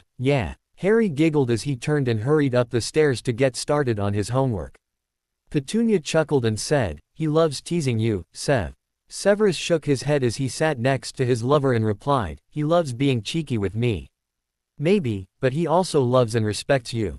You know he told me he views you as his father figure." "Really?" Severus said after a brief clearing of his throat. "Yes, and I know you view him as your own as well. And don't deny it, because I can see you love him as well." Severus chuckled softly and gave the key before saying, "Then I shouldn't have to say anything if you know." Petunia smiled and gave her boyfriend another key before turning back to her studying, Severus helping her from time to time. Before long she finished and went into the kitchen to prepare dinner, calling Harry down to come and help her. As the two of them moved around the kitchen and conversed between one another, Severus smiled at the sight. Harry was much happier than he had been the past few weeks and was the most at ease he had seen him in a while. And Petunia looked just as relaxed, not a single trace of worry on her beautiful face. He was glad to see them both like this, knowing they needed this when they both had such heavy tasks on their shoulders starting tomorrow for Harry, and possibly even tomorrow for Petunia. But this moment right here, this familial moment that they were sharing, he wouldn't trade it for the world. Petunia smiled as she walked into Harry's room and saw him passed out fast asleep on his bed with a potions textbook lying open on his. Walking over to him silently, she took his glasses off of his face and placed them on the nightstand. She then dog-eared the page he was on in his book and closed it, placing it on the nightstand as well. Taking Merlin's wand, still sometimes having a hard time calling it hers, she waved it and changed the 14-year-old out of his school robes and uniform and into his pajamas. Severus had shown her how to do that and she was grateful for times like this or even for herself when she was too tired to actively change clothes. After that was done she gently lifted Harry and pulled his sheets back, helping him into them and tucking him in like she used to do when he was small. Caressing his messy hair she bent down and kissed his forehead whispering, "Good night, my love. Pleasant dreams." Turning out the lamp on the nightstand Petunia left the room and closed the door quietly behind her before moving down the hall to her own room. Entering she found Severus waiting on her bed, his black robes deposited neatly in the rocking chair in the corner of her room. Closing the door behind her, she walked over to the dark-haired man and sat next to him. Tilting her head slightly, she said softly, "It looks like you have something you want to say." Severus nodded and said, "I need to talk to you. It's about you going to find Horcruxes." The woman nodded and gave her lover her undivided attention, blue eyes fixated on him. Severus took a moment to collect his thoughts before starting. "As you know, finding these objects is going to be not only difficult, but dangerous. You are literally going to be searching for pieces of that bastard's soul, and I can't bear the thought of you facing all of this, even with Black helping you out along the way. I honestly want nothing more than to make you stay here and I go search for them for you, but at the same time I know you can do this. You're a strong woman, Petunia, you're a strong witch. There should be no reason why you can't do this, even with your limited experience and knowledge of magic being a newfound witch. But I do believe in you, you have to believe that. I guess I'm just really worried about you and that you'll get hurt, but it's only because I love you." Severus chuckled softly and ran his hand through his hair. "Merlin, I sound like some sort of lovesick sap, don't I?" Gentle hands cupped his face and soft lips pressed against his in a sweet key. Pulling away from the key, Petunia said, "I don't care if you sound like a sap, because it shows me that you care. I know you're concerned about this, Severus, as am I, but I'm also doing this for Harry to make sure he'll be alright. And I'll be alright during this expedition Dumbledore assigned to me. And I trust Sirius to be helpful, despite the way he is. Severus the First love you, and I'm going to carry yours and Harry's love for me while I'm gone to give me strength. I'm scared just like you, but that's what makes us human, wizard or not." Severus smiled and allowed his lover to key him once more. When the key ended, he said, "I've figured out a way or two to destroy the Horcruxes. I trust you to give the information to Black so he'll know what to do when you find them. He won't like one of them because it is dark magic, but if you two are going to destroy them, that there isn't much of a choice. I'll be sure to keep him in line and have him remember it's for Harry and the greater good. I can be pretty convincing. I know you can." Petunia chuckled and wrapped her arms around the younger man's neck, holding him close as she did so. Strong arms wrapped around her waist and held her just as close, the two of them just sitting and holding each other in the silence of the house. After a while, Severus pulled away reluctantly and said, "I should head back to the castle. I'll be back in the morning for Harry." The wizard went to stand up, but was stopped by the witch's hands on his arms. Looking at her, he allowed her to pull on him until he was lying on top of her on her bed. In a soft voice, Petunia silently pleaded, "Please don't go. Stay with me tonight, please." Black eyes searched blue ones, seeing longing and lust in them, but also nothing but pure, unadulterated love for him. He really shouldn't, but at the same time he knew he wanted to stay, needed to stay. Both of them knew this would most likely be the last time they spent any time together for who knows how long, and they knew they needed to make this night count. Without so much as another word, the dark-haired man pressed his lips against the soft pink pair of his lovers, pressing his body on top of hers as their lips moved together in unison. Hands undressed each other and soon were caressing bare skin as soft gasps and sighs filled the air between them. Before long they entered euphoria together and spent the rest of the night held tightly in each other's arms, bodies pressed together while looking into each other's eyes until sleep claimed them. Right before falling asleep though, Severus whispered to his love, "Promise me you'll stay safe. Promise that you'll come back to me. I don't think I could take it if I lost you, too. I promise, and you won't lose me," Petunia whispered in return, keying Severus once more with all the love she had for him. As they slept, their hearts beat in the same rhythm while also being prepared for the longing that was to come at being separated. Severus had woken up at 5:30 the following morning, his internal clock programmed to wake him at that time. However, he did not start moving around as he usually did. No, instead he lay next to his lover and watched her continue to sleep peacefully, her head resting on his, her hair splayed out. Her bed sheets were covering their waists, exposing their bare upper bodies to the slightly cool air of the house, though Severus felt nothing but warmth from Petunia. Merlin, he was going to miss her over the next weeks.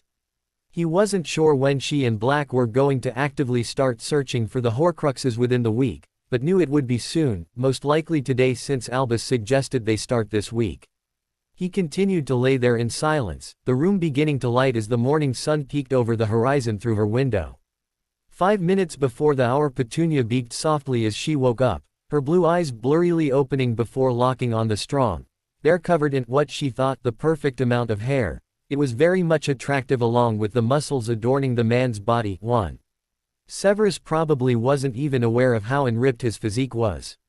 Speaking of Severus, Petunia lifted her head to gaze up into black eyes looking down at her, the dark orbs shining with the love they held for her. "Good morning," Petunia whispered as she smiled at Severus.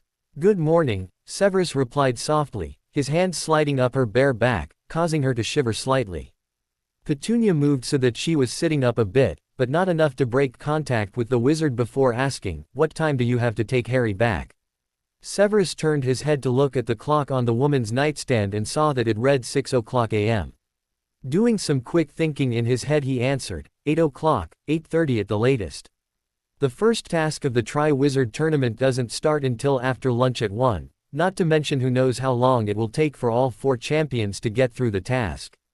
Nodding, Petunia sighed and said sadly, "And I suppose I won't see him for Christmas then." "I probably won't see you either. I'm sorry." His voice was soft as he caressed Petunia's hair soothingly. The witch sniffled a bit as tears formed in her eyes before hugging her lover close, burying her face in his neck. Her tears fell down her cheeks as she whispered, "I'm so scared. I'm so scared for Harry, afraid he's going to get hurt. I'm scared I'm going to lose him because of this stupid tournament. I'm also afraid of going out to look for these pieces of soul. I know I won't be alone, but I don't know what to do. I have no idea what I'll be facing. I just. Petunia's speech broke off into a sob, causing Severus to sit up completely as he held his love, allowing her to cry while his own constricted in pain. He didn't like any of this either, nor the fact that he too was afraid for what could happen to the 2 most important people in his life. Harry was, starting today, facing the toughest thing yet in his life as a Hogwarts student, while Petunia, a newfound witch and found to be so powerful as to rival Merlin himself, was being sent by a manipulative old fool to find Horcruxes with the very little training and knowledge she had. He could kill Albus for allowing either of these things to happen. Damn him, the Ministry, and whatever else he could think of at the moment. When Petunia seemed to be getting better control of herself, he slightly pulled away from her and gently cupped her face. Looking into her blue eyes, he said, "I'm afraid too, but we have to be strong throughout all of this. And I promise to look after Harry throughout all of this. Petunia, I know you can do this assignment Albus has given you. Of course we both know he's doing it to keep you away from Harry so he can get a better hold on him, but I won't let him. But for now, just concentrate on what needs to be done. After all, you're doing this for Harry, and I can't wait for the day you come back to me." Petunia gave Severus a loving smile and wiped her tears before pressing her lips against his in a love-filled key. When she pulled away, she said, "I love you, Severus." Severus smiled and keyed her forehead before replying, "I love you, too." By 7:30, Petunia, Harry, and Severus had all eaten a breakfast of eggs, toast, bacon, fruit, and orange juice. Severus had his usual black coffee. None of them spoke about the fact that Harry was to take on his first challenge as a Tri-Wizard champion, nor did Severus or Petunia bring up the fact that she would be out hunting Horcruxes with Sirius. They kept talk peaceful and light until breakfast was over, to which Petunia sent Harry upstairs to shower. She and Severus had shared a shower together before getting dressed and waking up the 4th-year Ravenclaw. When the clock struck 8, Severus cleared his throat and said, "Harry, it's time to return to Hogwarts." Harry gave the potions master a sad look and asked, "Do I have to go back?" "I'm afraid so. You're expected for the first task." "I don't want to do it." Petunia gave her nephew a sad smile before walking over to him and wrapping him in a warm hug. As she held him close, she said, "I don't want you to leave either, but I know you can do it, sweetheart. You're so much stronger and braver than you think. And though I hate to think about it, you faced 3-headed dogs, a corrupted professor, giant spiders, giant snakes, dementors, and werewolves and came out all right, if not scathed. Harry, I believe in you and I know you can tackle this stupid tournament like you did everything else your first 3 years at Hogwarts. Just have faith in yourself and know that I'm rooting for you, even if I'm not there. And don't forget that Severus and your friends are there for you as well." Harry nodded and hugged his aunt, softly thanking her for her reassurance. He too knew he probably wouldn't see her for a few months as long as this tournament went on, not to mention he'd miss Christmas with her next month because of the Yule Ball, something Hermione told him about. Therefore he was glad that he got to spend this time with her, despite how brief it was. Severus summoned Harry's school bag and books from his room upstairs, watching as how his bag came down along with his books, quill, closed ink pot, and parchment paper came down and into his bag. He caught one of the pieces of parchment, noticing that it was the boy's potions report. Deciding not to read it just yet, he looked at the length and noticed that Harry still needed 2 more feet before it was ready for submission. Putting it into his bag he said, "Time to go, Harry." The 14-year-old nodded and pulled away from Petunia, taking his bag from the older wizard. Just as they were headed towards the back door, a knock on the front caught their attention. Frowning, Petunia went to it and opened it, her frown turning into a scowl at seeing the one person she loathed to see on her doorstep. "Odette," Petunia said in annoyance. "Petunia, good morning," Odette Gibbons replied in that annoying, snooty way of hers. It was. "Don't be like that, Petunia." Odette brushed past Petunia into her home before speaking again. "I just came to remind you about the singles party the WA is hosting. Maybe we'll actually see you there, for once of course." Petunia's eye twitched as she said evenly, "Actually no, I won't be attending. I'm not single anymore, and haven't been for nearly 3 years now." Odette's eyes widened momentarily before she laughed and said, "Oh, that was a good one. I almost bought it, Petunia. But seriously though, we hope to see you there." Before Petunia could reply, her lover's deep baritone spoke up saying, "I believe she told you she wouldn't be attending." Petunia looked back to see that both Severus and Harry had shown up behind the annoying bitch, Severus' voice startling the woman and causing her to turn around. His black eyes glared down at the overly tanned muggle, causing her to take a step back in fear as he stood menacingly behind her. Odette looked back at Petunia before asking, "Who is this man?" "My lover, Severus Snape." "Severus, this is the bane of my existence, Odette Gibbons." Severus looked at the intruding woman before saying curtly, "Pleasure." Likewise, Odette stammered.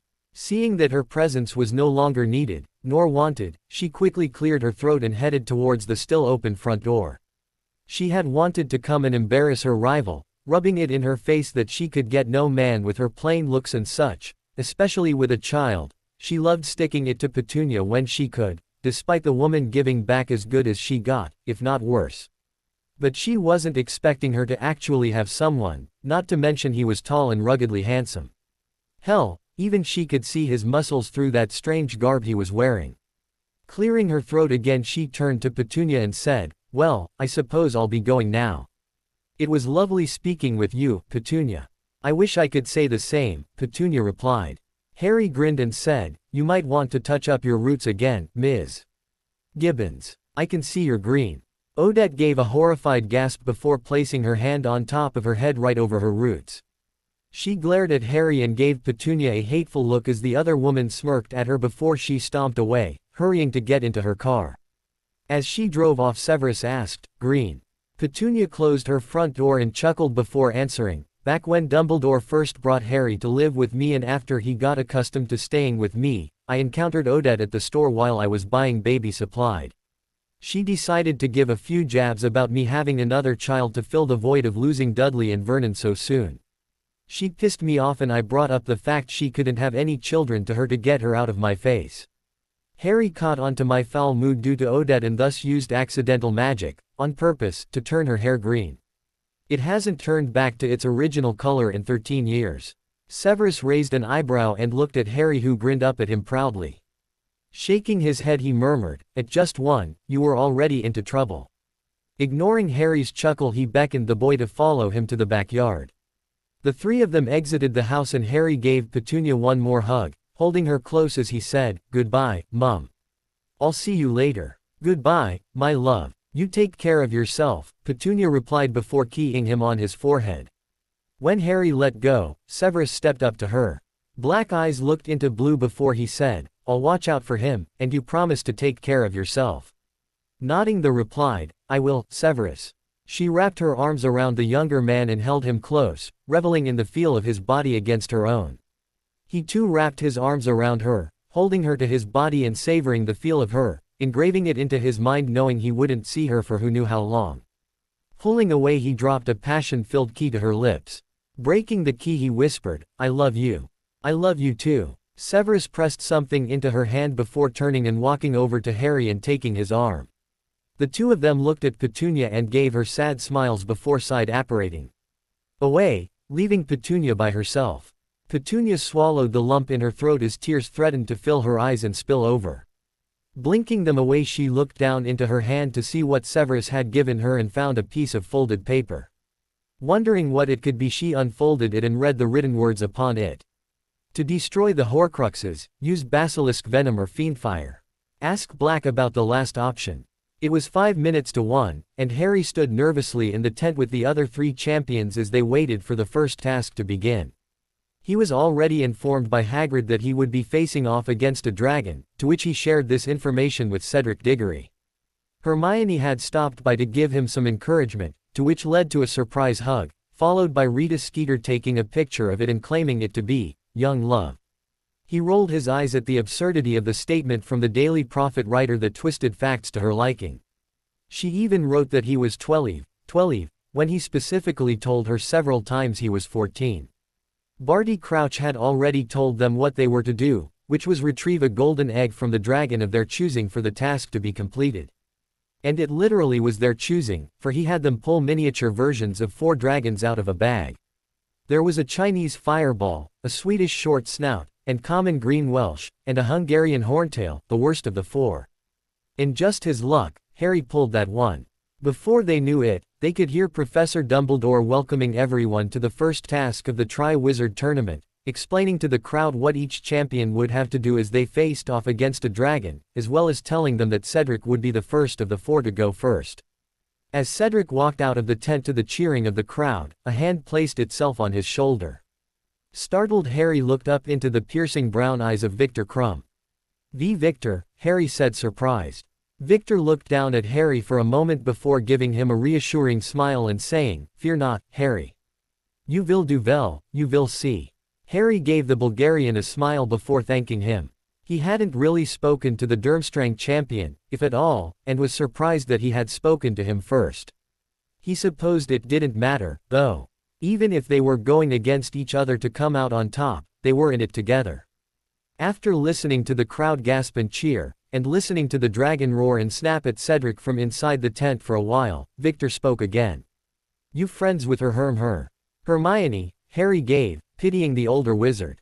He knew saying his friend's name was probably hard on him, especially with his accent. Nodding, Victor said, "Yes, her. She is your friend, yes." When Harry nodded he continued, "She is single, yes." Harry looked flabbergasted at Victor, shocked he had asked him that. Opening his mouth he began uncomfortably, well she. He was cut off as the crowd outside erupted into a loud cheer, followed by Cedric running inside the tent with a golden egg in his hands, as well as burns on his face. He was quickly rushed away to see Madame Pomfrey in the hospital wing, who was waiting for them in the event they were injured, as Fleur exited the tent into the arena after she was announced to face her dragon. Once she was gone and it was obvious she had started the first task, Victor turned back to Harry to await his answer about Hermione. "Hermione, well, you see, she's not really, she's not seeing anyone, just yet." Gosh, he felt so uncomfortable talking about Hermione's non-existent love life. And especially to someone obviously into her if he's asking whether she was single or not. Victor nodded and said, "So she single. She tell me she 15 but 4th year. Nodding, Harry replied, "Yeah, she's one of the oldest of our class. Smart vitch, too. Very. She's top of our class, along with our friend Draco." "You mean little white-haired wizard that stick with you and Hermy? Is he interested in her or just friend?" Again, Harry was baffled by the question, considering he too knew the answer to this one as well. However, or luckily if he thought about it, Fleur walked inside the tent with her egg and her skirt torched, signaling Victor to go and face off against his pulled dragon. As soon as he was gone, Harry gave a sigh of relief.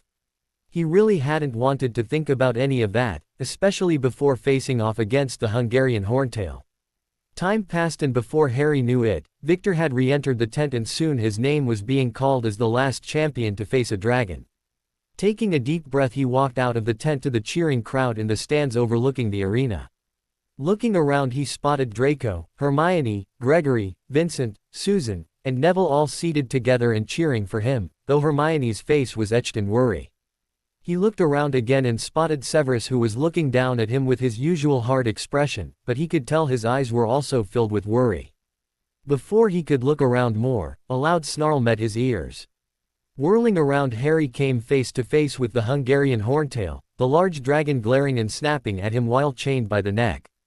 And just underneath it was the golden egg he was meant to retrieve. Holding his wand tightly in his grip, Harry began to edge around the arena, keeping a close eye on the Horntail while also trying to figure out what he should do to get the egg. Deciding to do something, he threw a stunning spell at the dragon, hitting it in its side. The Hungarian Horntail roared before swinging its tail at Harry, dodging it and running to hide behind a large boulder. The dragon then breathed fire at the boulder, engulfing it for the most part. The crowd gasped in horror, none of them really able to see Harry behind the burning boulder. Hermione grabbed Draco's arm tightly, holding onto it as she shook in fear. Draco's gray eyes watched the scene in front of them, his free hand patting Hermione's comfortingly, though he too was afraid for Harry. When Hermione's grip on him tightened as the Horntail continued to breathe fire at the rock Harry was hiding behind, he looked down at her and said, "He'll be all right, you'll see." "Why yeah, of course," Hermione replied, laying her head over on his shoulder while still staring into the arena. Beside them, Susan was holding tightly to Gregory's hand as they watched what was happening. Vincent and Neville were also worried about their friend, but at the vantage point they were at, they could perfectly see Harry and could see that he was all right. In fact, he was casting the Aguamenti spell to counter the fire being breathed at him, causing steam to roll up. So much steam was created that it was actually beginning to get hard for them to see anything. Harry saw opportunity and summoned his firebolt, using the created steam as a cover. Hearing it coming, he looked up and saw his broomstick coming his way and ran through the steam and jumped up, landing on his broom and flying up into the air. The crowd cheered, Hermione and Susan jumping up and down happily to see that he was all right. Harry flew above the arena, eyeing the dragon's large body as it finally stopped breathing fire and began searching for him through the steam. Harry knew he couldn't swoop down and get the golden egg, not with the Horntail that close. Racking his brain for an appropriate spell to distract the dragon, he finally thought of one and pointed his wand at the large creature that finally spotted him. Obscuro. Harry encanted, a large blindfold wrapping around the Horntail's head and over his eyes. The Hungarian Horntail roared loudly and began thrashing around wildly, its tail hitting the walls of the arena. Knowing his time was limited, Harry flew down towards it and threw another spell at it, shouting, "Petrificus totalis." The Hungarian Horntail's entire body began to freeze right where it was before ultimately falling over onto its side, the full body bind curse taking over its body.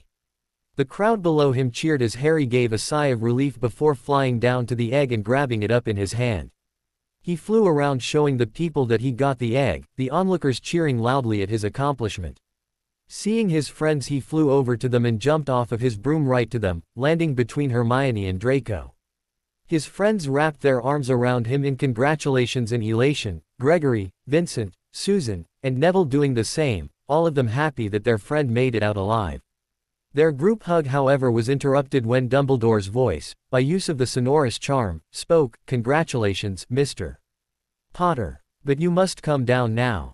Harry's friends let him go before Vincent said, "Harry, we've got to celebrate." "Sure, that sounds great," Harry replied with a smile. Hermione hugged Harry once more and kissed his cheek before Draco gave him a pat on his shoulder. Harry then jumped back out onto his broom that was still hovering next to them and flew down into the tent where Severus was waiting. Getting off of his firebolt, he grinned up at Severus and said happily, "I did it." The potion's master bestowed upon him one of his rare, public smiles and ruffled his hair affectionately. Taking the boy's broom, he said, "Congratulations. I know you're eager to see your friends, as I'm sure they are waiting to celebrate your accomplishment. But don't think you will go to them just yet. You need to be looked over by Madame Pomfrey before you can do anything." "But I feel fine." Severus raised an eyebrow before waving his wand over the Ravenclaw student, a roll of parchment unraveling before him. Blinking, Harry asked, "What's that?" "Your diagnostic." Black eyes looked over it before looking down to see green ones looking up at him. You've got first, going on second-degree burns on your back and the back of your arms. Go see Madame Pomfrey so she can heal you so as to not cause any scarring. Harry nodded replied, yes sir.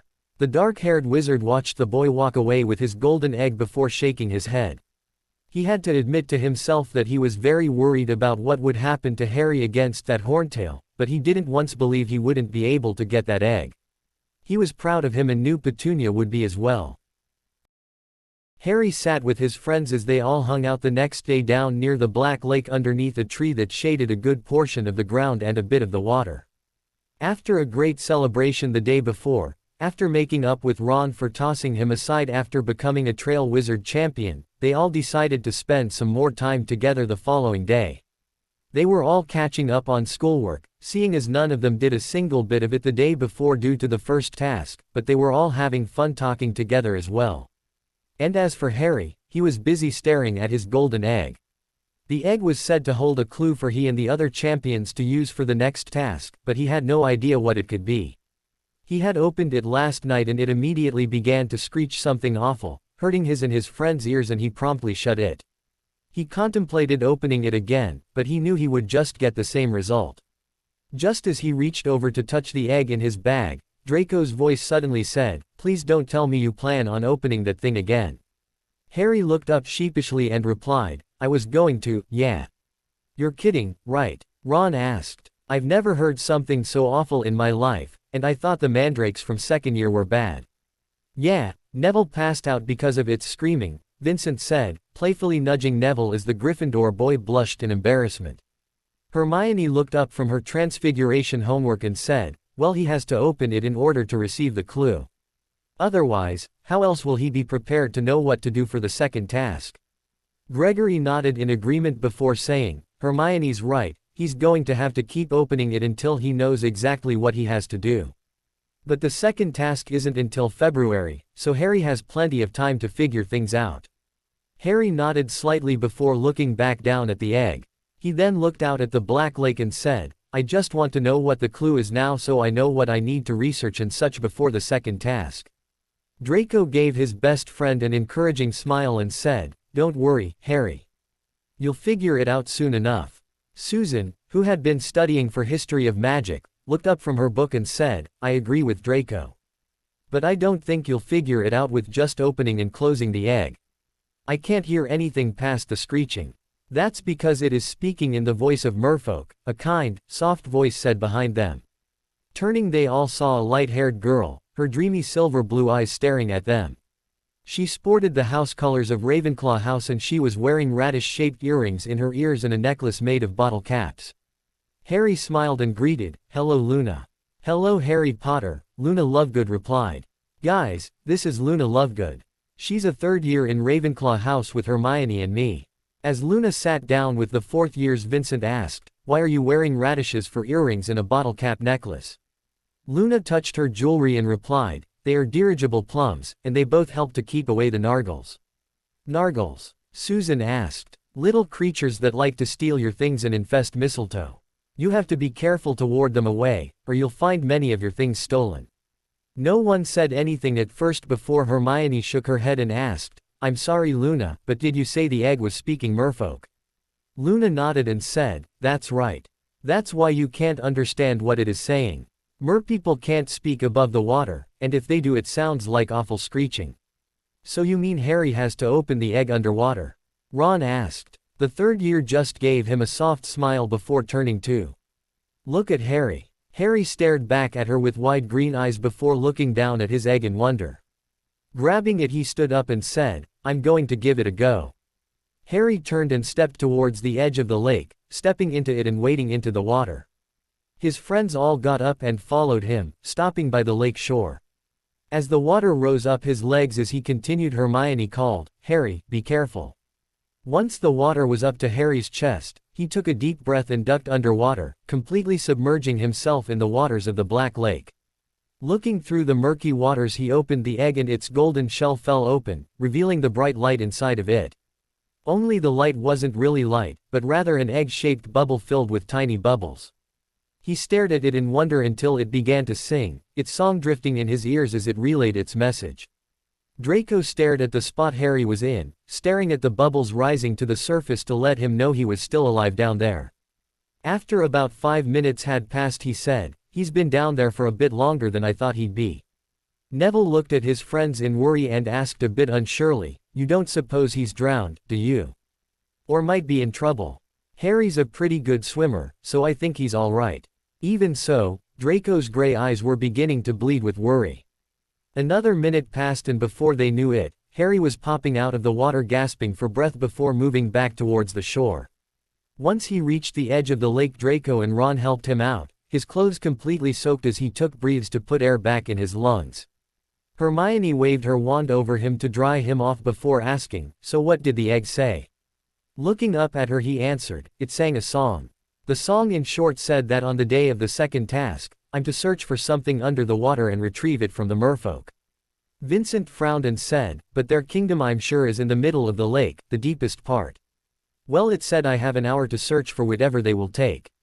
"An hour?" Gregory said almost incredulously. "No one can possibly hold their breath for that long underwater. Muggle statistics state that the longest a person can hold their breath underwater is 5 minutes, which you did plus an extra minute before resurfacing. It's impossible." Hermione nodded and said, "Greg is right, it's impossible. But luckily we have 2 months to figure out how to make it possible." Draco nodded and said, "Yeah, so don't worry, Harry.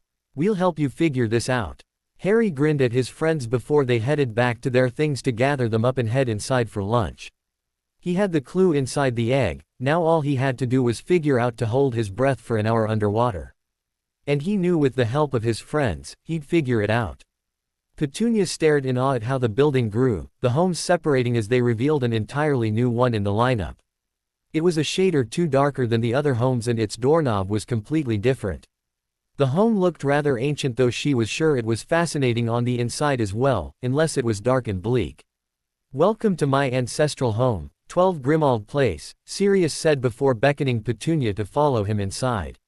"My ancestors Phineas Nigellus and Ursula Black lived here and every other Black following them. Though honestly, I don't have any good memories here. My family was dark, anyway." "How do you know?" Petunia asked as she entered behind him. "And don't say it's because they were all in Slytherin. I don't need to hear any more of your prejudice against that house." "No, it's not that, though most of the Black family members have ended up in Slytherin house.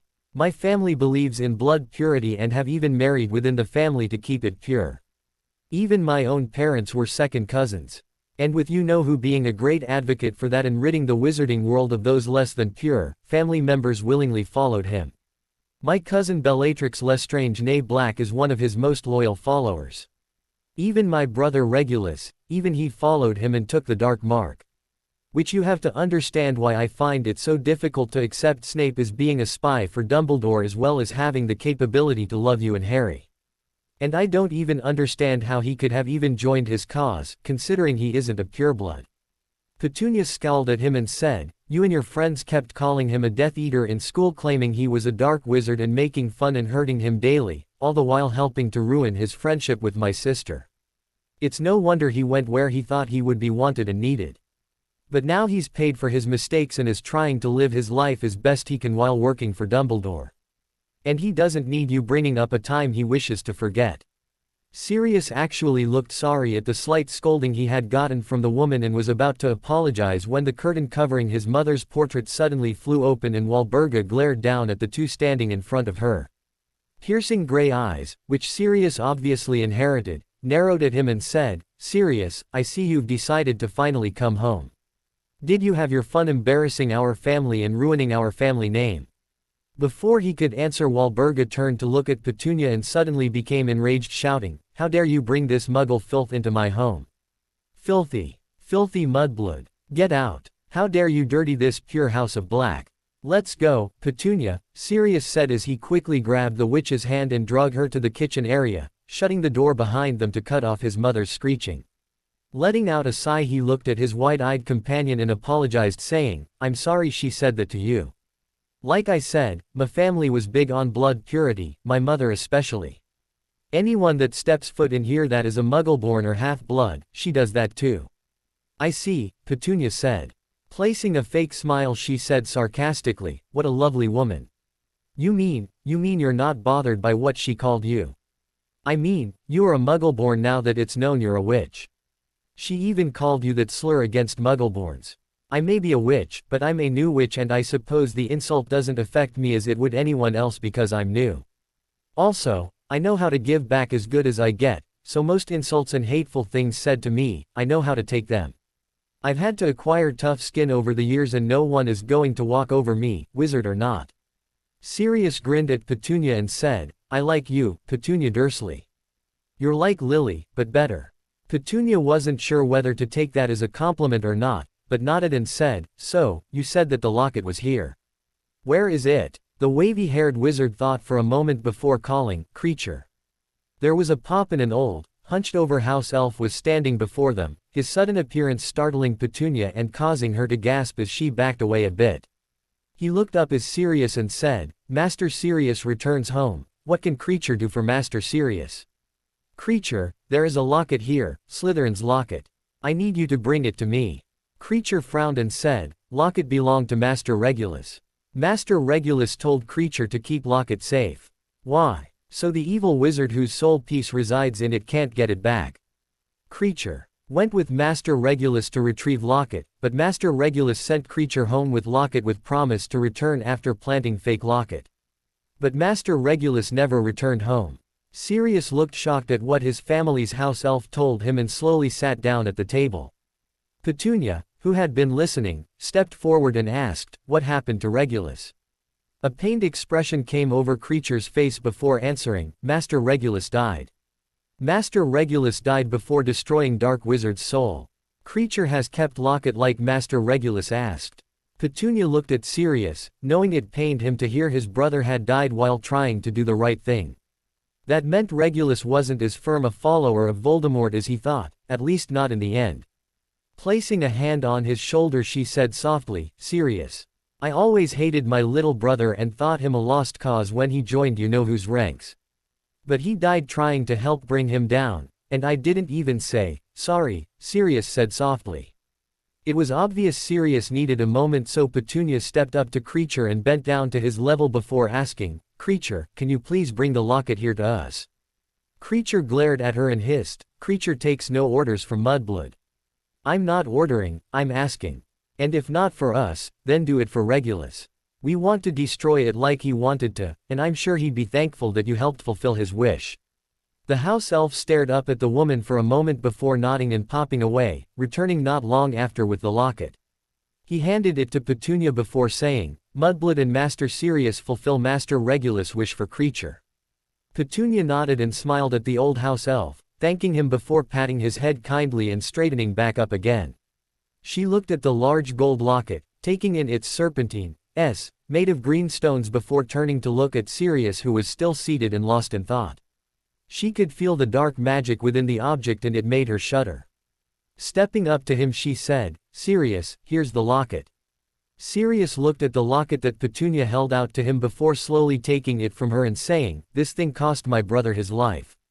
I can't wait to be rid of it. If only we knew how to destroy it. Severus had 2 suggestions that he thinks could work. And those would be basilisk venom and fiendfire. Gray eyes widened incredulously before Sirius exclaimed, Fiendfire. That's a dark spell. Like hell we'll use it. Blue eyes narrowed and Petunia replied, Sirius, we're dealing with objects made from dark magic here. I'm positive they can't be destroyed by primitive means of magic. If Severus believes this fiendfire will destroy a Horcrux, then we need to give it a shot. What harm will it do to try? Petunia, fiendfire is dangerous, and if it gets out of control, it will do worse than just harm. Alright, then basilisk venom will have to do. Where do we get some? Sirius sat silently for a moment before answering, I don't know. Maybe we can locate an apothecary that has some. If one thing I've learned from watching Snape in potions and listening to him explain potion ingredients to Lily, some are rare to come by and I'm sure basilisk venom is one of them. We'll have to find it by someone who knows someone. The witch nodded and replied, or we can just go to Hogwarts. What? Harry killed Slytherin's basilisk in his 2nd year and I'm sure its skeleton is still there. What did he call the place he killed it? She thought for a moment before remembering. He said he did it in a place called the Chamber of Secrets. If we can get there and get to the skeleton, we can use one of its fangs to destroy the Horcrux. I'm sure. Its fangs still have plenty of venom in them. No way, we're not doing that. Sirius, either the basilisk or fiendfire, take your pick. Silence drifted between them before he sighed and said, we'll go to Hogwarts. But I say we find one more Horcrux before doing so. We've already got the locket and I know where Gaunt's shack is thanks to Dumbledore. So let's get going and get there to find Gaunt's ring. Petunia nodded and followed Sirius out of Grimmauld Place, Sirius pocketing the locket as they left.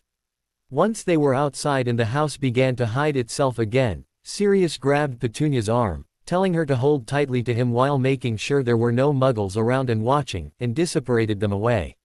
When Petunia opened her eyes, she couldn't help but stare at her surroundings. It was rather dark and the air seemed very drafty. Looking ahead she spotted a very drab, old, and seemingly desolate cabin a little ways up a slight incline. Seeing that the old building seemed to be falling apart, she couldn't help but say, it's ghastly. Sirius hummed and nodded before saying, this is Gaunt's shack. Dumbledore says we'll find the Gaunt ring here. The two of them walked up the little hill along the path before Sirius stopped. He looked around before saying, there are wards here to protect it. I don't know whether to pass through or not because there might be a trap. Well, we won't know until we pass through, Petunia said before taking a step forward and breaching the wards. When nothing happened she turned back to her companion and said, come on, Sirius.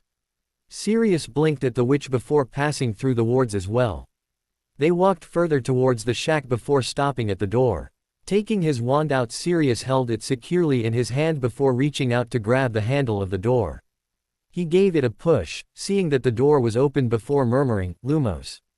As light glowed from the tip of his wand, Sirius stepped inside with Petunia following. Taking out her own wand, she too encanted the wand lighting charm as well to light the tip of her wand and provide a little more light inside the dark shack. She nodded when Sirius suggested they begin to look around for the ring, as well as be careful if something suspicious caught their attention. The shack honestly was only but so big, but there was definitely more than one room. Petunia decided to go searching in one of the back bedrooms while Sirius was still looking around in the front of the house. Entering one of the rooms she looked around a bit, underneath the old bed only to sneeze at the dust underneath. Standing back up she peered into the closet and saw nothing of interest but molding clothes. Leaving that room she entered another and looked around in that one, only to find nothing of too much interest. She was about to leave again when something glittering from the light of her wand caught her attention. Walking over to the small table in the corner, she saw the glittering again and it was from a simple button. However, having learned more magic than she had previously, she knew better. Waving her wand she said, Revelio. The button began to grow and expand, transforming from a round shape to a rectangular one. Before her eyes the little button turned into a medium-sized golden box. Putting her wand down momentarily, she reached out and opened the box. There wasn't much of anything inside of it, but one thing did catch her eye. Inside was a ring, its band made of gold with an intricate design. Sitting on top of it was a little red gem or stone with a strange symbol on it. She had seen the symbol on the front door when she and Sirius had entered the shack, so she figured it was probably the family crest or something, Severus had said. His mother's family crest was a crown among other things on it. This was it, the ring from her visions. She had found Gaunt's ring. She figured it'd be alright to pick it up with her bare hands, but she decided to play it safe just in case and call Sirius. Sirius, Petunia called. I found it, I found the ring. Sirius appeared in the doorway of the room and walked over to her, looking into the box as well. Nodding he said, brilliant, now let's get it and go. I don't think it's safe to pick up. It might be cursed. It's a Horcrux, it's already cursed. But there could be another one on it. You never know, Sirius, and it doesn't hurt to be cautious. The animagus sighed before nodding and telling Petunia to just bring the entire box then. Petunia closed the box that held the ring and picked it up along with her wand. Following Sirius out of the room and Gaunt's shack altogether, she said, 2 Horcruxes down, 3 more to go. Sirius walked down the hill away from the shack and looked at the woman next to him as he said, I thought there were 6 Horcruxes. Dumbledore said you saw 6. Yes, but one was already destroyed apparently, which leaves us 5 to find and destroy. Luckily we've got 2, the ring and the locket, and we just need to find 3 more. The cup, the tiara, and the snake. Petunia nodded before looking down at the golden box in her hand which contained the ring. She looked at Sirius' pocket which held Slytherin's locket before looking into his gray eyes saying, but maybe we should destroy these 2 first, just in case someone comes around to steal them later while we're searching for the other 3. The man nodded and said, that's true. Hufflepuff's cup is in the Lestrange vault according to Dumbledore, so we know that it's in Gringotts Wizarding Bank. Retrieving it will be the hard part, though. But we'll worry about that when we get to it. As for the tiara and snake. Gray eyes met blue, both of them having the understanding that those 2 specific Horcruxes were going to be the hardest to find. Sirius held his hand out for Petunia to take, her doing so before side-apparating back to Grimmauld Place. They entered the Black Home, ignoring Walburga while doing so, and proceeded into the library where Sirius took the gold box from Petunia and opened it to place the locket inside as well. He then moved some books over on a shelf to reveal a secret compartment. He placed the box inside before moving everything back in place to hide it once again. Turning to look back at Petunia he said, all right, 3 more to go. And we agree to get basilisk venom out of Hogwarts. Yes, Petunia replied. Hopefully Severus might just have some on hand before we venture down into the Chamber of Secrets. But I'll have to contact him first to let him know our plans. Or we could just show up. Sirius, be serious about this. We can't just show up at Hogwarts without reason. I need to let Severus know we plan on coming and we'll need his help to get in and out without being noticed or questioned. Sirius nodded and relented saying, all right, fine. We'll do it your way. Write to Snape and see what he says. You know, your way of doing things is boring. Have you ever been spontaneous in your life? Petunia gave Sirius a deadpan look before asking in retort, have you ever done anything that wasn't stupidly reckless and life-threatening in your life? The man rolled his eyes before asking the woman would she like tea or coffee. Petunia declined before allowing Sirius to take her back home. Once she was inside her home and Sirius had left, she let out a sigh before moving to the living room and lying down on the sofa. It was so quiet and the only sound to be heard was the ticking of the clock. Weirdly enough, she felt tired from the day, probably from the side-apparating if nothing else. Deciding to rest for a bit, Petunia closed her eyes and slowly fell asleep. A week later all of the students from 4th years to 7th years were all sitting together in the Great Hall as Professor McGonagall had called them all there during free period. As soon as they had entered, she separated them by telling boys to go to one side, and girls to another. Once it seemed like everyone was there, she closed the doors to the Great Hall shut with her wand before putting it away and began speaking. As you know, Hogwarts is hosting the Tri-Wizard Tournament and has already gone through its first task. What some of you may not know however, is that with every Tri-Wizard Tournament, there is an event called the Yule Ball. The Yule Ball is tradition and is a formal dance held on the night of Christmas. Professor McGonagall stopped as excited chatter, mainly from the females, began to grow. She cleared her throat sternly to silence them before speaking again. The Yule Ball will first be opened up with a dance performed by the 3, or 4, Tri-Wizard champions in what is called the Champions' Waltz. Once the champions have taken their respective company for a turn, others are welcome to join in the waltz.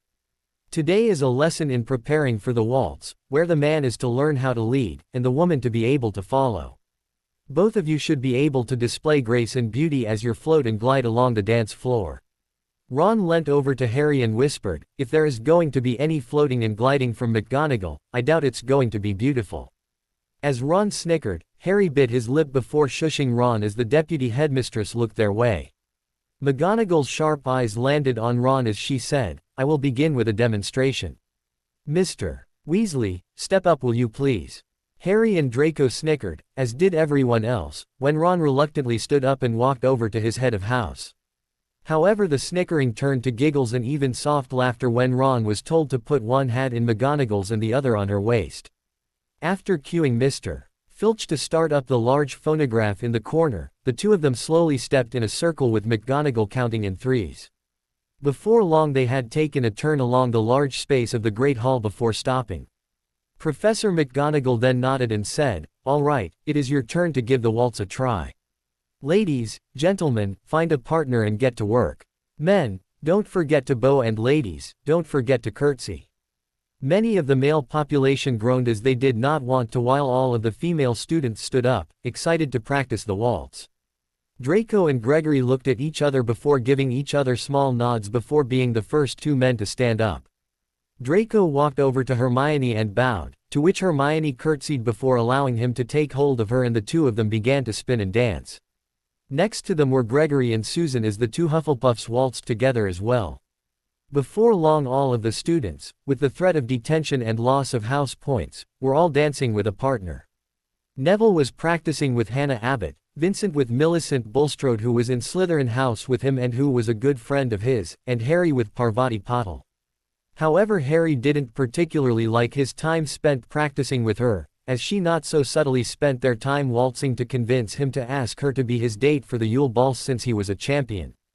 Harry made a mental note not to ask her at all. Professor McGonagall watched the mix of students with a small smile on her face, though her gaze honestly kept drifting back to Mr. Malfoy and Miss Granger. It was no secret to anyone that cared to pay attention that the two of them were strongly attracted to each other, and seeing them dance together so gracefully in their school robes was like poetry in motion. She honestly hoped the Slytherin wouldn't be shy and ask the Ravenclaw to go to the ball with him, and do so quickly before a certain Durmstrang champion asked her to be his date for the Yule Ball. After about an hour, McGonagall stopped everyone and dismissed them before telling them that if they planned to attend the event, to make sure to write home to inform their families that they would not be home for Christmas. She also informed them to find formal attire to wear and, if they wanted, to find a date for that night. Once she told them that, she dismissed them 30 minutes before the end of free period. Later that evening in the Ravenclaw common room, Harry was seated at a table doing homework for herbology, Luna next to him doing her defense against the dark arts assignment. Harry was so engrossed with his homework that he was startled when Hermione suddenly appeared next to him with a huge grin on his face as she said almost breathlessly, "Harry." "Yes, Hermione?" Harry asked her with wide green eyes. Brown eyes were shining as she looked at him before asking, "Guess who has a date to the Yule Ball?" Luna looked up from the book she was looking through before saying with a dreamy smile, "Draco is taking you." Harry's eyes widened before he looked at his friend, seeing her cheeks turn bright pink, though her bright smile never left her face. He couldn't believe it. He almost really couldn't believe it. Draco had asked Hermione to be his date at the Yule Ball. To him, that was big, no, huge. Grinning, he stood up and hugged the brunette, congratulating her before saying he needed to congratulate Draco as well. He laughed when Hermione blushed harder and smacked him in his arm before walking over to sit with Padma Patil. Harry was happy for Hermione and Draco, he really was. They were his two best friends and he wanted them to be happy, preferably with each other as the tension was palpable. But even so, it was only for the Yule Ball, but something could come out of it in the end. That got him thinking about the Yule Ball, though. He as a champion was required to go and thus needed a date. Draco already had one, and he wouldn't be surprised if Gregory took Susan. Who was he going to take? Or better, was he even going to be able to waltz properly when the night came? He could barely handle a simple two-step, he was a horrible dancer. One thing was for sure, the Yule Ball was coming, and if Harry didn't have a date by then, he was going to be in trouble.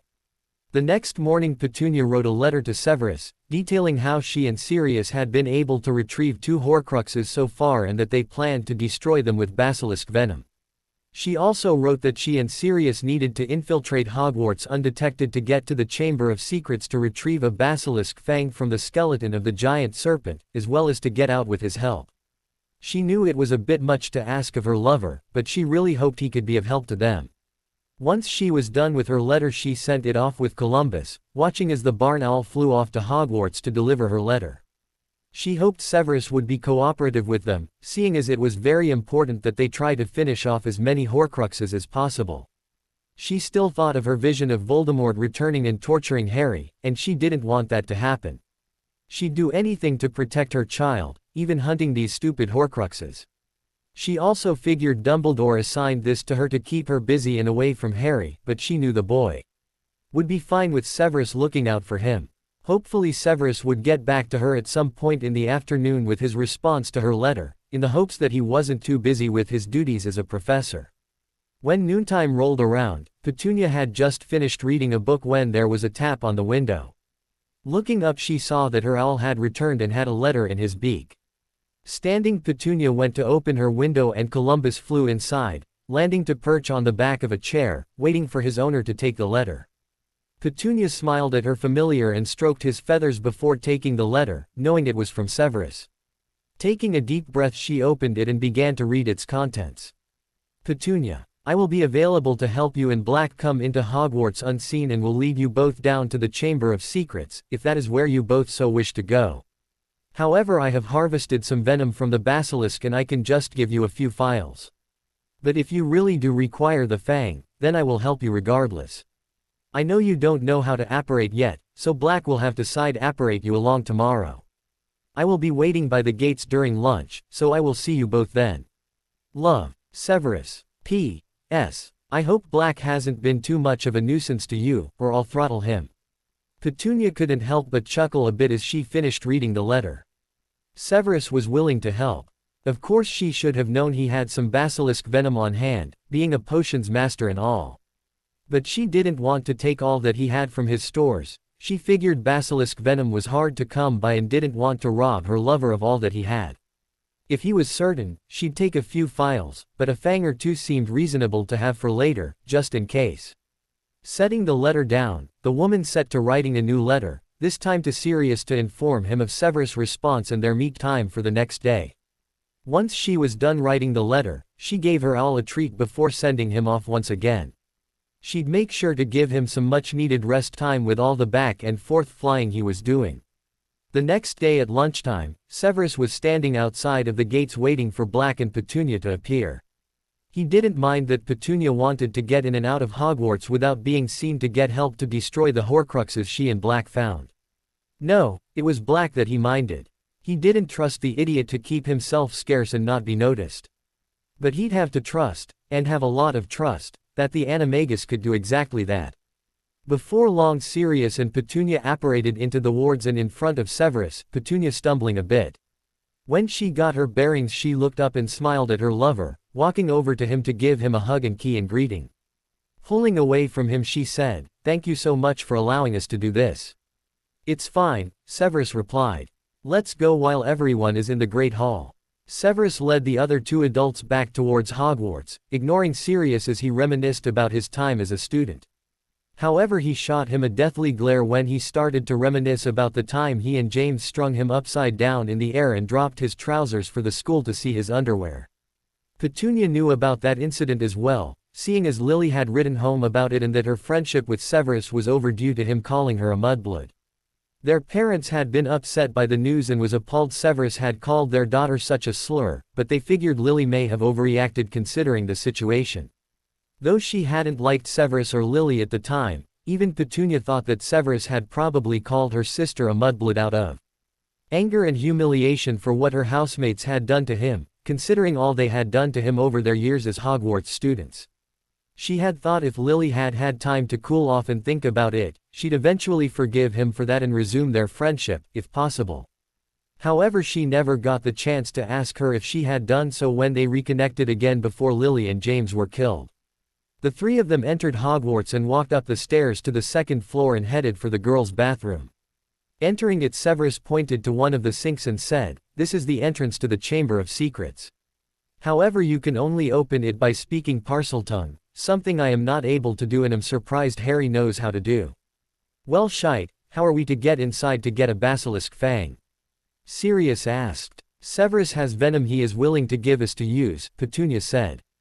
"But I wanted the adventure of getting the basilisk fang." Sirius all but whined like a child, causing Severus and Petunia to roll their eyes. Before more could be said, a familiar voice said, "Uncle Sev." Turning to the entrance of the bathroom, 3 pairs of eyes landed on Draco Malfoy peering inside of the bathroom, a confused expression on his face. Stepping inside, he said, "Hello, Mrs. Dursley, Sirius Black. What are you two doing here?" Sirius looked at Draco for a moment before saying, "Blondie, you're my cousin's kid and Harry's friend. Have you heard him speak Parseltongue?" Draco frowned before nodding slowly. When Sirius asked him if he could possibly repeat anything Harry had spoken, Draco furrowed his brows further before shrugging and saying, I can try, but I make no promises it'll work or sound remotely like snake language. Any attempt will do, Draco, Severus told him before gesturing for him to speak to the sink. Realizing that they were trying to open the Chamber of Secrets, Draco nodded before opening his mouth and spoke something his best friend had said from memory in Parseltongue. He didn't think the hissing sounded quite right, but the sink shifted and soon moved to show the first entrance into the chamber. Petunia thanked Draco before peering down into the deep, dark entrance. She remembered Severus telling her Harry's adventure into the Chamber of Secrets when he was 12 and was momentarily worried about entering, but gathered courage and headed inside, quickly followed by Sirius. Once they were out of sight, Severus looked at Draco and said, No one is to know about this. Don't even ask about it. Yes sir, Draco replied before leaving the bathroom, ignoring beeping Myrtle as she winked and giggled at him from where she had been watching from the top of the stalls. Petunia's blue eyes stared wide-eyed at the huge, absolutely huge skeleton of what was the basilisk that her nephew had slain. She couldn't believe Harry had fought this thing and nearly died. She was beginning to wonder if Hogwarts was especially safe for Harry to continue as a student. She watched as Sirius followed the skeleton, completely fascinated by the serpent skeleton before finally ending up at the head where plenty of still intact teeth were. Squatting down next to it, Petunia said, I think we only need maybe 2. Yeah, 2. Sirius nodded and replied, yeah, I imagine there is enough venom in a fang to kill 50 Horcruxes. And it will be good to have an extra in case we lose one. With that said, Sirius reached over and grasped one of the skeleton's fangs, pulling on it until it was dislodged. Once he put that one down, he grabbed another one and did the same. He then reached into his pocket and pulled out a shrunken bag and enlarged it, placing the fangs inside of it and closing it tight. He nodded and stood up, helping Petunia up as well, and the two of them left the Chamber of Secrets.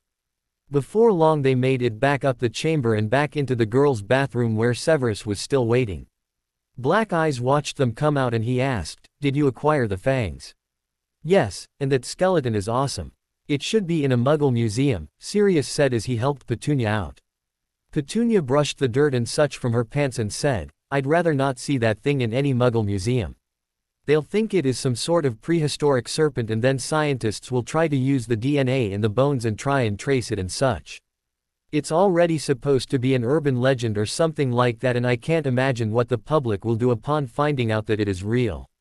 Petunia is right, that skeleton will stay right where it is, Severus said as his lover walked to him and wrapped her arms around him.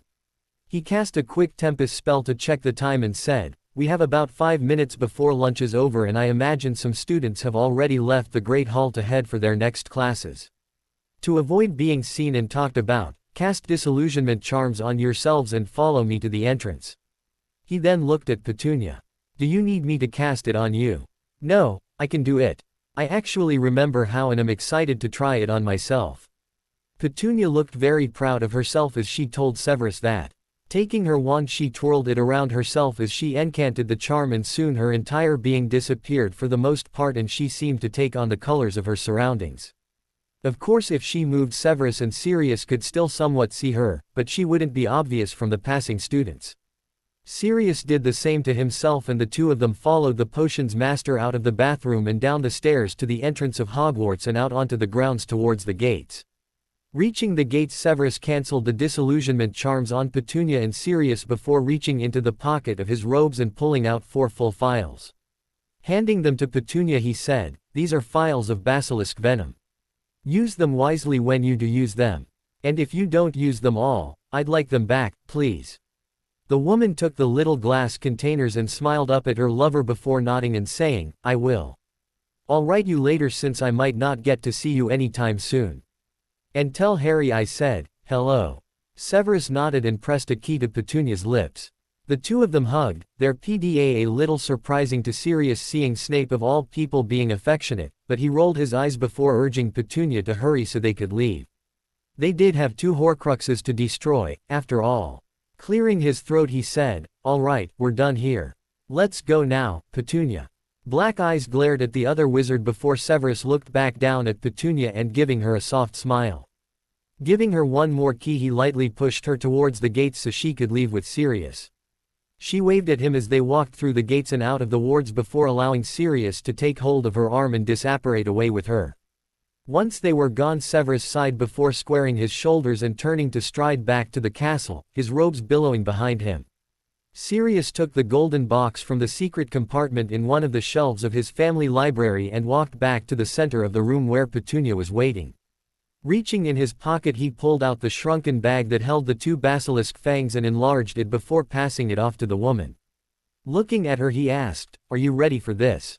Petunia opened the bag and pulled out a fang, mindful of it to make sure she didn't stick and accidentally poison herself. Holding it in her hand, she took a deep breath before answering, "As ready as I'll ever be." Nodding, Sirius opened the box and pulled out the ring and locket, bending down to place them on the carpeted floor. Squatting down as well, Petunia looked at Sirius, who gave her a reassuring nod, and looked back down at the 2 Horcruxes. Tightening her grip on the fang, she raised it in the air and brought it down, striking the locket and quickly stabbing the ring as well. Black smoke began to billow and rise up out of the 2 objects, startling the 2 magical people and causing them to quickly stand and step back and away from the dying Horcruxes. The smoke then began to swirl and take shape until it took the forms of 2 people. Petunia only recognized one of them, but Sirius knew them both. The smoke from the Horcruxes had taken on the forms Severus Snape and Orion Black. Gray eyes widened when the Orion figure looked at him and scowled before saying, "Sirius, I have never been so disappointed and disgusted with anyone like I am with you. You were supposed to be my heir and carry on the Black family, but you couldn't even do that. Always gallivanting around with that no-good friend of yours James Potter, never taking your family name seriously.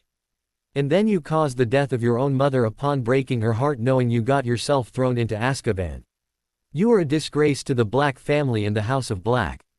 You will never amount to anything in this life, Sirius." Sirius blanched and blinked before glaring back at the figure, disgusted that this thing used his father's image to hurt him. He may not have gotten on with his father when the man had been alive, but he knew his father would never have said that to him, no matter how disappointed in him that he was.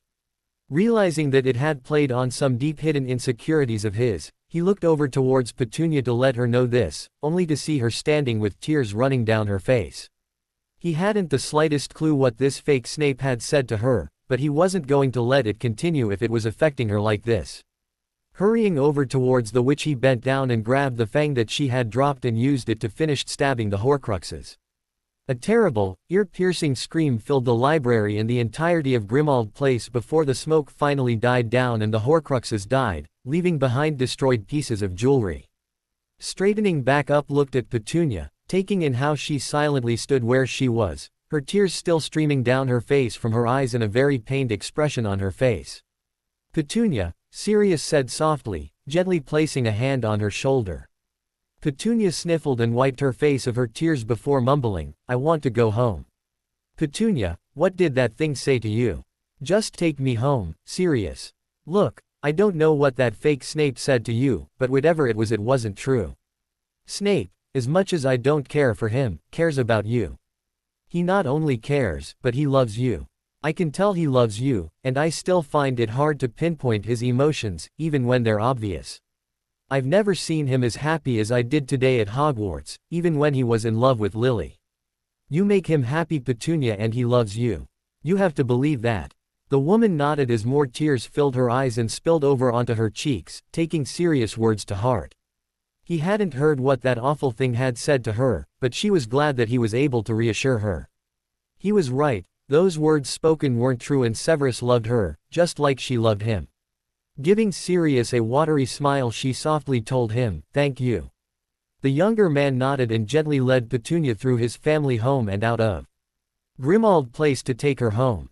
Once they were in front of her house, he told her he would see her later and left to leave. However, he was surprised when she gave him a hug before going inside her home. Sirius disapparated back to Grimmauld Place and went back inside to the library to dispose of the destroyed Horcruxes, all the while wondering if destroying the other ones once they found them was going to be that awful. He hoped Petunia would be alright. Time had gone by and the Yule Ball was quickly approaching, with everyone snatching up dates left and right. Even all of Harry's friends had acquired dates, though 4 of them were going with each other. Draco was going with Hermione, Gregory was going with Susan, Vincent with Millicent, and Neville had asked Ginny Weasley. Harry himself hadn't gotten a date yet, the only Triwizard Champion to not have one yet. Ron was trying to rope him into asking one of the Potter twins, especially Parvati, but Harry just wasn't interested in taking her. It didn't help she kept bothering him to take her since the day they practiced the waltz. If he was going to take someone to the ball as his date is required of him as a champion, he'd at least like to be compatible with them. At the moment he was sitting outside in the courtyard looking over some material for defense against the dark arts when Hermione and Padma Patil walked up to him. Reaching him, Hermione said, "Hi Harry." Looking up at his fellow Ravenclaws, Harry smiled and said, "Hello Hermione, Padma. How are you two doing?" "We're fine, but we're here to talk to you though." "About what?" The girls sat on either side of Harry before Padma began speaking, saying, "I hear my sister keeps bothering you to take her as your date for the Yule Ball." Nodding, Harry said, "Yeah, she is very persistent. Don't I know it? She wouldn't be Parvati if she wasn't. But I don't want you to feel pressured into taking her. And I can get her to back off you if you'd like." Harry smiled and looked at his housemate. "Thanks Padma. But I don't know what I'm going to do. The Yule Ball is in just 3 days and I don't have someone to take with me. I don't want to look stupid when the champions open the ball with the champions waltz." Hermione thought for a moment before saying, "Well, you could take Padma." "No, he can't," Padma said with a quirked eyebrow. "Why not?" "Because I already have a date." Padma smiled brightly before lowering her voice so only Harry and Hermione could hear. "Believe it or not, I got asked by Victor Crumb." Harry's and Hermione's eyes widened and Hermione couldn't help but ask, "Really?" Padma nodded and replied, "Yes, really. I was surprised, but I'm excited. I haven't told Parvati and I want to surprise her at the Yule Ball when I walk in with Victor." "Surprised? She'll be shocked." Harry smiled as the girls talked, thinking of how Victor was most likely going to ask Hermione to the ball. However, Draco asked her first and was taking her. He almost felt bad for Victor, but Draco and Hermione going on any kind of date was a long time coming, so he was happy for them. Getting their attention, he said, "Well, I've got to go now. Thanks for listening, but I guess I'll figure out who to take before time is up." He packed up his things before bidding them goodbye and walking away. As he did, Hermione told Padma, "He'll find someone to take, I just know it." Padma nodded and said, "And who knows? She could be closer than he thinks." "How close?" "Ravenclaw close." Hermione quirked an eyebrow before bursting into laughter, Padma doing the same. She honestly didn't know what Padma meant, but if she was sure then so be it. Harry's date to the Yule Ball was coming out of Ravenclaw. It was Christmas Eve and tomorrow was the Yule Ball and Harry still didn't have a date. He had his dress robes pressed and ready, but he still had no date. If he didn't get one within the next 24 hours, he was going to have to ask Hermione or Susan or someone to dance the waltz with him briefly before leaving the ball early to avoid further embarrassment. He didn't want it to come to that, but by this point it was going to. Harry was sitting on the steps near the entrance to Ravenclaw Tower in thought, wondering if he could find some way out of going to the Yule Ball. After all, Cedric, Fleur, and Victor could handle the opening dance without him. He wasn't supposed to be a champion anyway, so what did it matter if he didn't show up? He was so deep in thought that he didn't notice the body that sat next to him until they spoke up. "Hello Harry," Luna greeted, smiling her usual dreamy smile. She gave a small giggle when the dark-haired boy jumped a little before looking at her. "Oh, hey Luna," Harry said with a small smile. "How are you?" Luna twirled a piece of her pale hair before answering, "I'm well, though with all the mistletoe hanging around, I'm afraid the Nargles are going to infest not just the fungus but Hogwarts as well." Harry chuckled and said, "Yeah, probably. I can get you some dirigible plums and fashion them into a necklace if you like to keep them away. Or I can lend you my necklace." "Thanks Luna, but I'm okay. Besides, I have a lot on my mind right now." "Yes, you can't find someone to take with you to the ball." Harry sighed and nodded. He wasn't surprised Luna knew, considering she seemed to know everything. She was actually great to be around and was really smart and inquisitive. However, no one ever took her seriously because of her personality and her strange, questionable tendencies.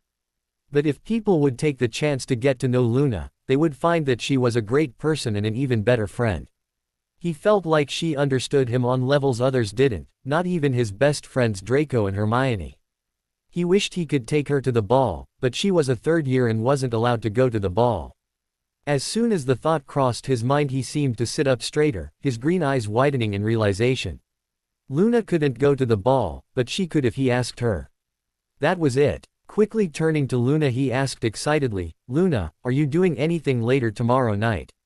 Luna stared at Harry for a moment before smiling and saying, "I'll meet you near the entrance of the Great Hall before the ball begins." Grinning, Harry nodded, watching the girl stand and head down the stairs to go to the Great Hall for dinner.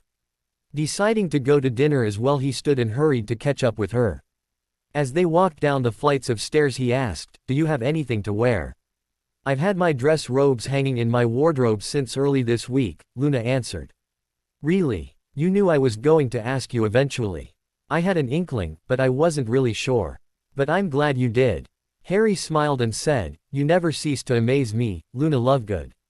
Harry stood at the bottom of the stairs, watching as all of the students attending the Yule Ball gather with their friends and date and enter the Great Hall.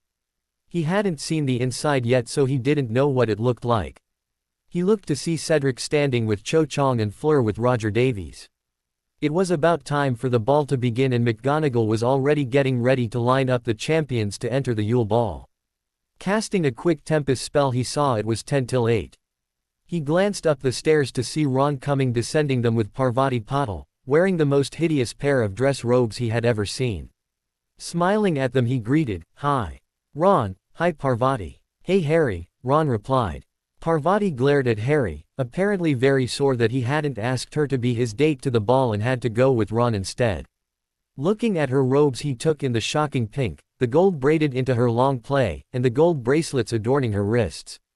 She looked very beautiful and oddly complimenting Ron's frilly maroon-colored robes. Giving her a kind smile he said, "You look pretty, Parvati." Parvati looked at him before saying curtly, "Thanks." What color are Padma's robes?" "Turquoise." Parvati looked behind her and said, "Here she comes now." Turning to face the stairs the three of them saw Padma descending them. She wore robes that matched her sister's, but bright turquoise like Parvati had said. Like her she had gold braided into her hair, but also had a gold headpiece adorning the crown of her head. And her hair wasn't plaited like her twins, but rather tied up in a somewhat high ponytail. She reached the landing and said with a grin, "Hi. Don't you all look nice?" Ron smiled and said, "You look great too, Padma." "Thank you, Ron. I hope you treat my sister right tonight, or I'll hex your bullocks off." "Why yeah, of course," Ron stuttered, his blue eyes widening. Parvati chuckled before asking her twin, "So where is your date, Padma?" Before Padma could answer, Victor Crumb walked over to them and stopped in front of Padma. Clicking his heels together he bowed to her before straightening and saying, "You look very beautiful, Padma." Padma smiled and replied, "Thank you, Victor." Victor smiled and held his arm out, allowing Padma to take it, and they walked away from Harry, Ron, and Parvati, Padma waving at them. As they walked away Parvati said in disbelief, "She has Victor as her date. She has Victor Crumb as her date and she didn't even tell me." Harry and Ron looked at each other before Ron excused them, pulling Parvati with him into the Great Hall so avoid an unwanted confrontation with Padma before the Yule Ball even started. Harry sighed and scratched the back of his head when Draco's voice asked behind him, "What was that about?"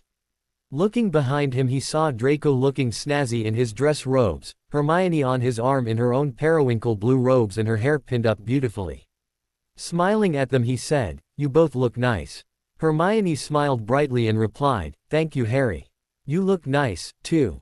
She looked around momentarily before asking, "Where's Luna? You didn't see her when you left the common room?"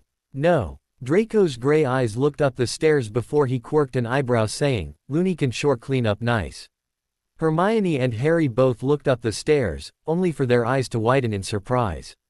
Luna stood at the top of the stairs dressed in very beautiful golden dress robes with Queen Anne sleeves that hugged her figure and flowed from the waist down. Instead of her usual bottle cap necklace and dirigible plum earrings, she wore a golden choker with golden star earrings. On her feet were gold slippers and her pale hair was pinned up in a French twist, with some strands framing her face. Her large pale silvery eyes shined as she looked down at them, her usual sweet dreamy smile on her face.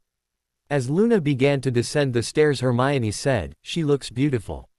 She looked at Harry's odd expression before smiling and tugging on Draco's arm. Come on, Draco. We need to get inside before the ball starts. Draco looked at Hermione and smiled, nodding and walking with her into the great hall where everyone was waiting. When Luna reached Harry, she greeted, "Hello, Harry Potter." "Luna, you look amazing," Harry said almost breathlessly, his green eyes wide in awe. "Thank you. And you look handsome in your bottle green robes as well." Luna smiled sweetly. Professor McGonagall rushed over to them and said, "Mr. Potter, please take Miss Lovegood and get in line with the rest of the champions. It is time for the Yule Ball to start." Harry nodded before allowing Luna to take his arm, and they hurried to get in line behind Cedric and Cho. Cedric looked at them and smiled, saying, "You two look lovely together." "Thank you, Cedric," Harry told him. Cho smiled and looked at them briefly, only to turn almost all the way around with wide eyes exclaiming, "Luna." Luna smiled and said, "Hello, Cho. You look. She looks amazing," Harry finished for her with a smile. Before Cho could say anything more, the fanfare was heard and the doors to the Great Hall opened, signaling the Tri-Wizard champions to walk inside with their dates to open up the ball. The Yule Ball was in full swing and the champions' waltz went without a hitch. Harry had been surprised by Luna's graceful movements, and even danced a little longer than he thought he would. At the moment he was sitting down to catch his breath as Luna excused herself to go to the restroom. Draco sat down next to him and asked, "What are you doing sitting here by yourself?" "Just catching my breath, Draco." Harry looked around and asked, "Where's Hermione?" "Dancing with Victor." He asked her for a dance and Hermione was too polite to say, "No." Harry laughed a little, hearing the irritation in his best friend's voice.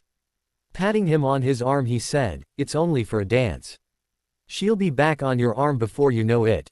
A cheeky grin appeared on his face. "Are you going to key her tonight?" Draco's cheeks turned a tad shade of pink before he answered, "Perhaps, we'll see." He looked at Harry and smiled before saying, "You and Lovegood look good together. You two danced beautifully out there." "Thanks, Draco. I'm glad she agreed to come with me. I was afraid she would think I asked her as a last resort, only for her to tell me she knew I'd ask her and she had her robes ready already." "What? Impossible." "Maybe, but you don't know Luna like I do. She's a mystery, but once you get to know her, she's great to be around. And she definitely knows more than she lets on. I mean, she knew you had asked Hermione to the ball before Hermione even told me." Gray eyes widened and blinked in question just as Hermione walked over to them and asked, "What are you boys talking about?" The blonde male smiled at her and answered, "Nothing important. Do you want some refreshments?" "Yes, please. We'll talk later, Harry." "Okay." Harry nodded and watched them walk towards the refreshment table, holding onto each other's hand. He smiled at his friends before looking out into the crowd of people dancing, seeing Victor and Padma having fun together, Neville talking with Ginny, Vincent and Millicent drinking some punch, and Gregory and Susan dancing together as well. He looked for Ron and Parvati, only to see the girl on the arm of some Durmstrang boy. "Having fun?" Luna asked him as she sat next to him upon returning from the restroom. Nodding, Harry answered, "Yeah, I am." Luna smiled and said, "I am as well. Thank you for bringing me, Harry. You didn't have to, but I'm happy you did. Thank you for coming with me too, Luna." Harry smiled and placed his hand on hers. They sat in silence for a moment watching their peers dance and have fun, dancing the night away. Before long the music changed from being upbeat to something pretty and slow.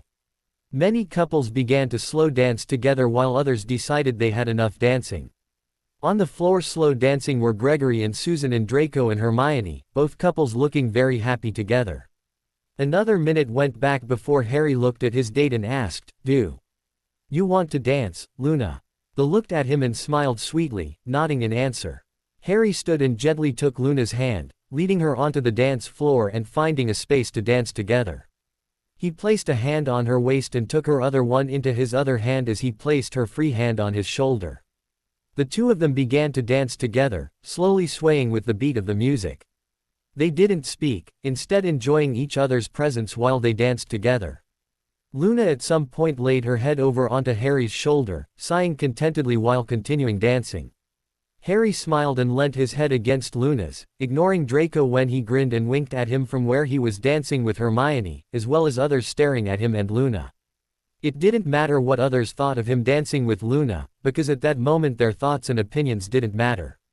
He was here with Luna and no one else. Later that evening after the Yule Ball was over, Harry and Luna were sitting in the Ravenclaw common room among other students that were still up in a buzz from the event. The two of them were talking quietly, still dressed in their dress robes, and ignoring those around them.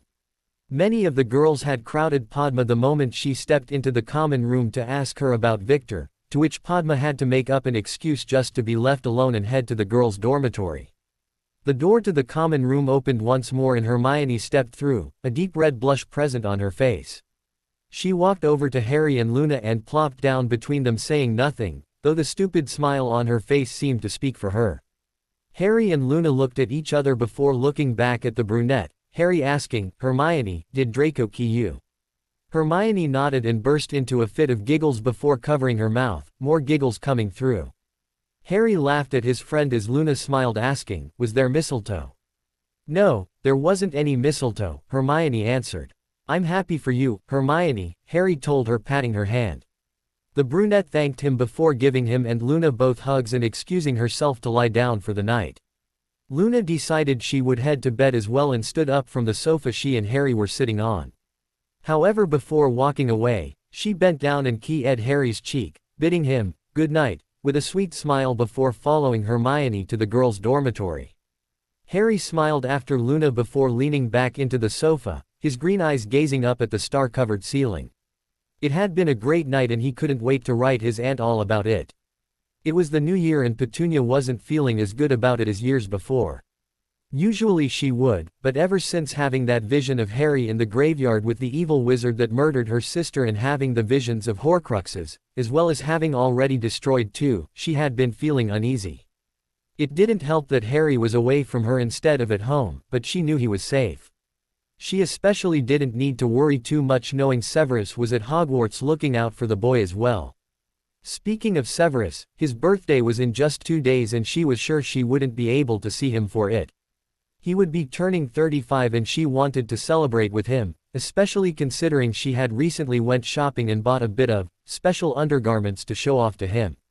But it was all right, she would be able to use it another time. Besides, she was too busy working with Sirius to try and figure out where the tiara Horcrux may be while trying to figure out how to get into the Lestrange vault without being caught for stealing and into trouble. Sirius had allowed her to search through his family library and she had been able to find a book about the founders of Hogwarts, and when she had read about Salazar Slytherin and his locket that they had destroyed, she definitely knew now that Voldemort had used the founders' artifacts to create Horcruxes. However, she doubted he would have used anything of Godric Gryffindor's. She had read about Helga Hufflepuff and her cup that they were trying to retrieve, and had come across the tiara she had seen in her vision that had apparently belonged to Rowena Ravenclaw. She had brought this information to Sirius and asked him about the tiara, otherwise known as Ravenclaw's diadem, and was immediately frustrated upon him telling her it had been lost for hundreds of years and it would be impossible to find. Despite this, however, she wasn't going to stop until she could locate the diadem and be able to destroy it. She just wished her visions had been able to tell her the location of the Horcrux, though. At the moment, Petunia was sitting in her living room catching up on her magical studies, writing notes and practicing her wand movements as well as her pronunciation. According to Severus, she was already on a level with a 5th year, making him really impressed at how fast she had caught on to all of the material presented to her, though she was still on a 3rd year level when it came to potions, seeing as Severus couldn't take the time to properly help her. But she wasn't going to let that bother her, especially with what was going on in her life, as well as that of her nephews. Just as she had finished another page of notes, there was a knock on her door. She set down her pen and stood up off of the floor where she was sitting, her books and notes spread out on the coffee table. Walking to the front door, she opened the door and wasn't surprised to see Sirius standing at the door. She was, however, surprised that he held a bottle of wine in his hand. Raising an eyebrow, she asked, "What's with the bottle of wine?" "Oh, nothing, only to celebrate that I've finally figured out how we can get Hufflepuff's cup from the Lestrange vault," Sirius answered with a proud grin. Blue eyes widened before Petunia let him inside, surprised to hear the news. Closing the door, she turned to the younger man and asked, "Have you really figured out how to get into the vault without us being caught?" Sirius nodded, saying, "Yes, and I'm rather pleased with the plan I came up with, if I do say so myself." "Yes, He really did look rather proud of himself, though Petunia didn't think it was exactly time to indulge in a bottle of wine. She didn't like to pre-celebrate when there was still important work that needed to be done. It was against her better judgment, but she saw no harm in having at least one glass. Besides, she needed a break as she had been studying non-stop for about 3 or 4 hours. Sighing, Petunia told him to follow her to the kitchen where she got out 2 wine glasses and allowed the wizard to fill them about halfway, though he put a bit more in his glass. "This is some of the best elven wine you'll ever taste," Sirius told her as he put the cork back in the bottle. He picked up his glass and took a big gulp of the red liquid, a pleased expression on his face when he finally lowered the glass. The look down at the wine in her hand before holding it to her lips and taking a sip.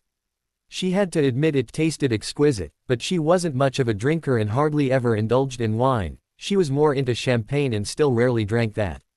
After a few more sips she set the glass down and asked, "So, how are we getting into the Lestrange vault?" Sirius finished his glass before putting it down and looking at her. Gray eyes stared into blue before he asked, "Have you heard of Polyjuice Potion and what it can do?" "More than I would like to. Harry and his friends used it in their second year at Hogwarts and Hermione accidentally turned herself into a cat." "A cat. Anyway, I believe that we can get into Gringotts and to the vault with the help of Polyjuice Potion. As a Lestrange, I can't get into the vault, even if Bellatrix is my cousin." "Who's Bellatrix?" "Don't worry about it. What I plan to do is find and infiltrate the Lestrange house and find something of my cousin's, a piece of hair, a chipped off nail, just something, and use it to put into a Polyjuice Potion. Then you'll drink it and become her for a time being, and we should be in and out before it wears off." Petunia thought the plan seemed a bit ambitious, but it wasn't like they had anything better planned out. Frowning, she asked, "But what about you?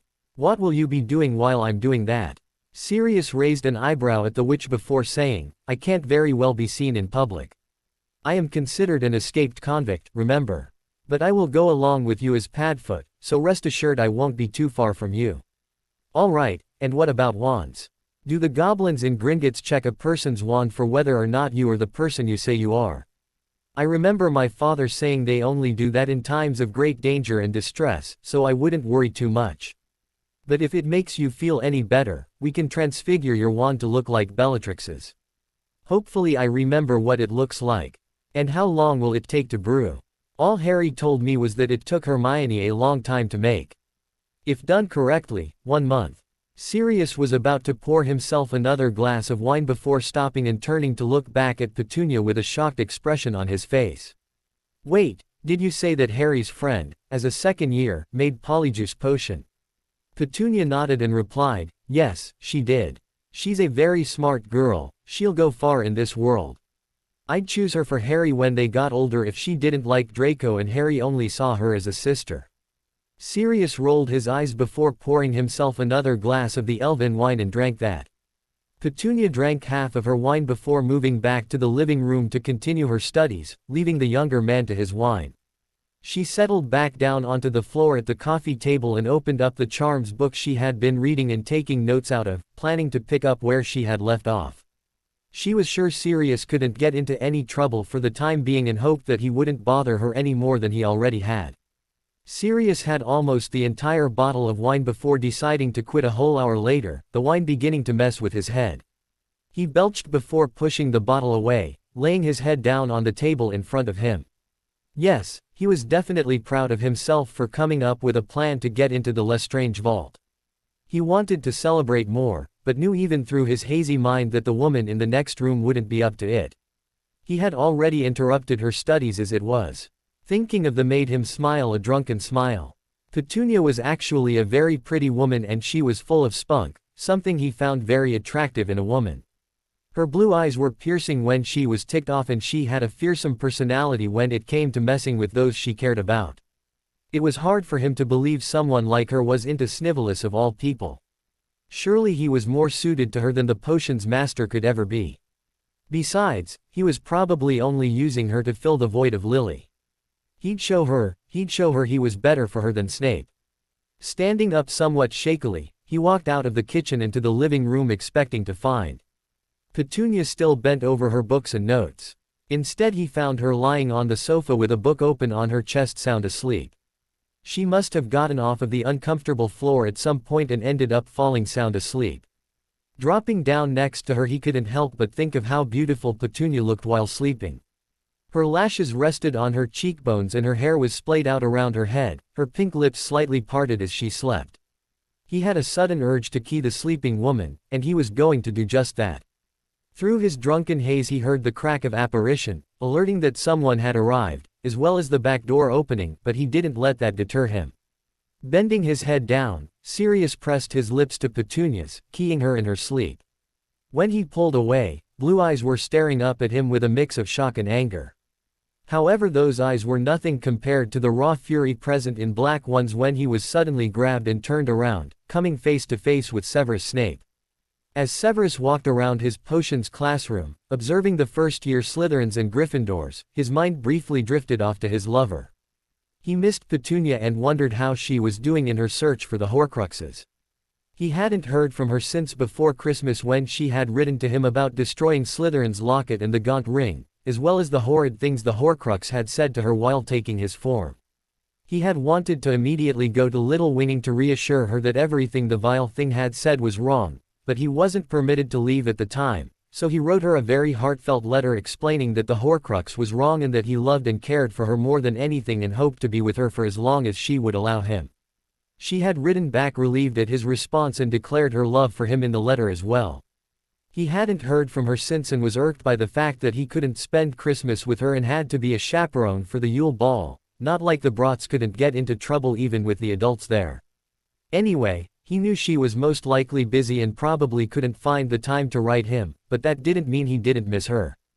Resolving himself to visit Petunia when this class was over, he returned to paying attention to his students and in enough time to prevent a cauldron from exploding all over one of the Gryffindors, his Slytherin snickering as he berated the student before giving him a 0 for the day and taking away 5 house points. Another half hour went by before the class was over and the students turned in their files of their potions and hurried out of his classroom. When the last student scuttled out, Severus took a deep breath before putting the files away to look at and grade later. Afterwards he left his classroom, locking it behind him, and headed for the first floor. He walked briskly out of the castle towards the gates and out of them, walked through the wards and dissipated away. His feet landed in Petunia's backyard and he walked to the back door of her home. Knowing he was always welcome, he let himself inside and firstly noticed that there was a bottle of elven wine on the kitchen table and 2 glasses, one empty, the other with a bit of wine left in it. His mind immediately supplied that Black had been here or was still here for that matter, but he wondered what he could have indulged Petunia's wine for. Suddenly getting a bad feeling in the pit of his stomach, he quickly made his way to the living room to see Black bent over Petunia as she slept on the sofa, his lips pressed against hers. Red-hot fury boiled up inside of the potion's master, his blood boiling as he witnessed the man. He loathed his lover. He didn't care the other wizard was most likely drunk off his ass, he was going to beat the living shite out of him. In 2 wide steps he grabbed Black by the collar of his shirt and yanked him away from Petunia, turning him to face him. Without any warning he lifted his fist and slammed it right into Black's face, a loud crunching sound filling the room as he broke his nose. Sirius let out a cry of pain, but Severus didn't give him any time to catch his breath or a moment to defend himself. He punched him several more times before literally lifting him off of his feet and throwing him into the wall behind him. "Severus!" Petunia shouted as she sat up off the couch and stood up as she watched her lover pummel Sirius trying to give back as good as he was getting and failing. Rushing over to him, she grabbed Severus around his middle and pulled him off of the other wizard, saying, "Severus, stop it. That's enough." Severus looked down at the who was looking up at him with an expression telling him to calm down, though it was obvious she was just as upset about the situation. He looked back down at Black, who was groaning in pain before sneering and growling at him. He turned and walked away back to the kitchen, but not before stomping his foot into Sirius' stomach. Sirius let out a groan and turned over in a fetal position, his face bruised and bloodied while cursing under his breath. Petunia sighed before placing her hands on her hips and staring down at Severus, a frown evident on her face. Trying to keep herself from yelling and making the situation worse, she asked, "What were you thinking, Sirius? Why in the hell would you key me knowing I'm with Severus? Especially in my sleep. Due to the beating that he had received, Sirius had sobered up rather quickly. Looking up at Petunia, he sat up while hissing as he held his stomach and answered, "I don't know, I guess I was just thinking that you were really pretty and you have a personality that I find attractive. And well, I thought maybe I'd be able to show that I'd be a better match for you than he could ever be. He's probably only with you to recreate some fantasy of being with Lily, to be honest. You can't tell me you don't believe that, Petunia." A moment of silence passed between the two of them before Petunia turned and walked over to the coffee table where her wand was resting. Picking it up, she walked back over to Sirius and stopped 2 feet in front of him before pointing the wand right between his eyes.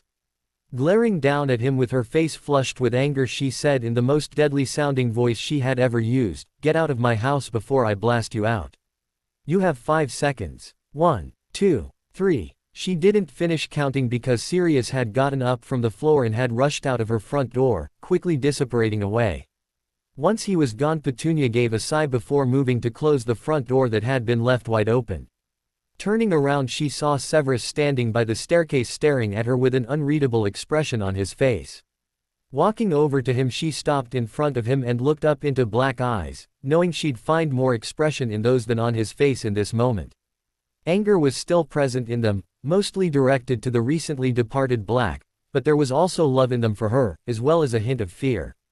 She almost asked him why, only to realize that he probably had overheard what Sirius had said to her. It wasn't true and he was afraid she was going to believe it. She knew he wasn't using her as a replacement for her sister, something they had talked about early in their relationship, and she wasn't going to let those same thoughts come between them. Smiling softly at him, she reached up and wrapped her arms around his neck, hugging him close as he returned her embrace, his face hiding in her neck. Severus was so adorable at times to her, and this was one of those moments. In a soft voice she said, "I only want you, Severus, and I know your feelings for me are genuine. If they weren't, I would have knocked you silly long ago." Severus chuckled into her neck a bit before placing a sweet key against it. Pulling away a bit, he pressed his forehead to the S and said, "I love you, and all I want is you." "I know, and I love you too." Petunia's smile never wavered as she pressed a key against his lips.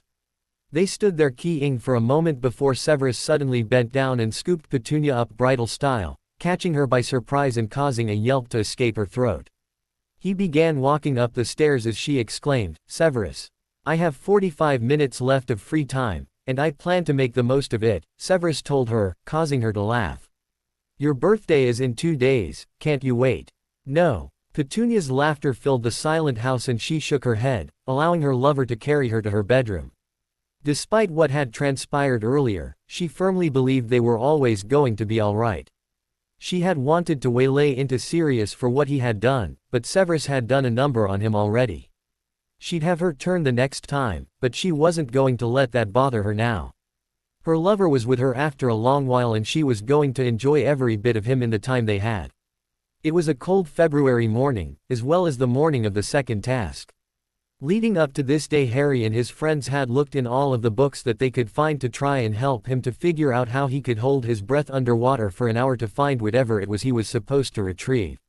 And each time they came to a dead end. They had been in the library the night before and were still stuck at a dead end, the situation making Harry a little more than agitated. And to make it worse, one of the 2 people that could definitely help him out, Draco, was called away by Professor Moody to go to the headmaster's office and he hadn't heard from him since. Currently he was sitting at Ravenclaw table trying to eat something, but his stomach was so full of nerves he couldn't. Hermione looked at him in concern and said, "Harry, you have to try and eat something." "It's not good to eat before swimming," Harry replied. He turned and looked at Slytherin table to try and glimpse a familiar head of platinum blonde, but didn't see one. Looking back at Hermione, he asked, "Have you spoken to Draco since last night?" "No, and I'm worried. I wonder what Professor Dumbledore wanted with him." Harry shrugged and sighed, hoping Draco would eventually show up and wouldn't miss him doing the second task. He still wished that he had found a way to breathe underwater for an hour. He was positive the other champions had figured out how, but he hadn't, and it frustrated him. He really wished his name hadn't come out of that darn goblet. He wasn't fit to compete in this tournament by any means, yet here he was. He was pulled out of his thoughts when Luna sat beside of him and greeted both him and Hermione. Hello Harry and Hermione. Have either of you seen Padma this morning? I wanted to ask her about something pertaining to herbology. She said she'd help me with it this morning before being called away to Professor Dumbledore along with Cho last night, but she never appeared in the common room this morning, Luna said. Padma and Cho are missing too. Hermione asked, somewhat alarmed. Luna blinked and asked, is someone else not present? Harry nodded and answered, Draco hasn't been seen since last night. Either, having also been called away. He promised he'd be here. I wonder what's going on. Hermione and Luna looked at each other with concerned expressions on their faces as they too wondered what was going on. 2 members of their house were missing and Draco too. Hermione hoped the blonde was alright as she looked anxiously at Slytherin table. Spotting Vincent, she said, maybe Vincent knows where he is. Let us go ask him then, Luna said before the 3 of them stood and walked over to Slytherin table. Walking up to Vincent, Luna asked, Vincent, have you seen Draco? Okay, so I wasn't the only one who noticed he was missing, Vincent said, Millicent nodding in agreement next to him. The 2 had been darn near inseparable since the Yule Ball, just like Gregory and Susan, only difference was that the 2 Hufflepuffs were dating now, finally. Harry frowned and looked up at the professor's table towards Severus, seeing a somewhat troubled expression on his face. He was about to walk up to the table to ask the man if he had seen or heard from Draco, but before he could, Professor Dumbledore called the attention of everyone in the Great Hall. Everyone, it is now time to head down to the Black Lake for the second task of the Tri-Wizard Tournament. For all those that wish to witness the event, please head out now. Champions, leave immediately, the old man said.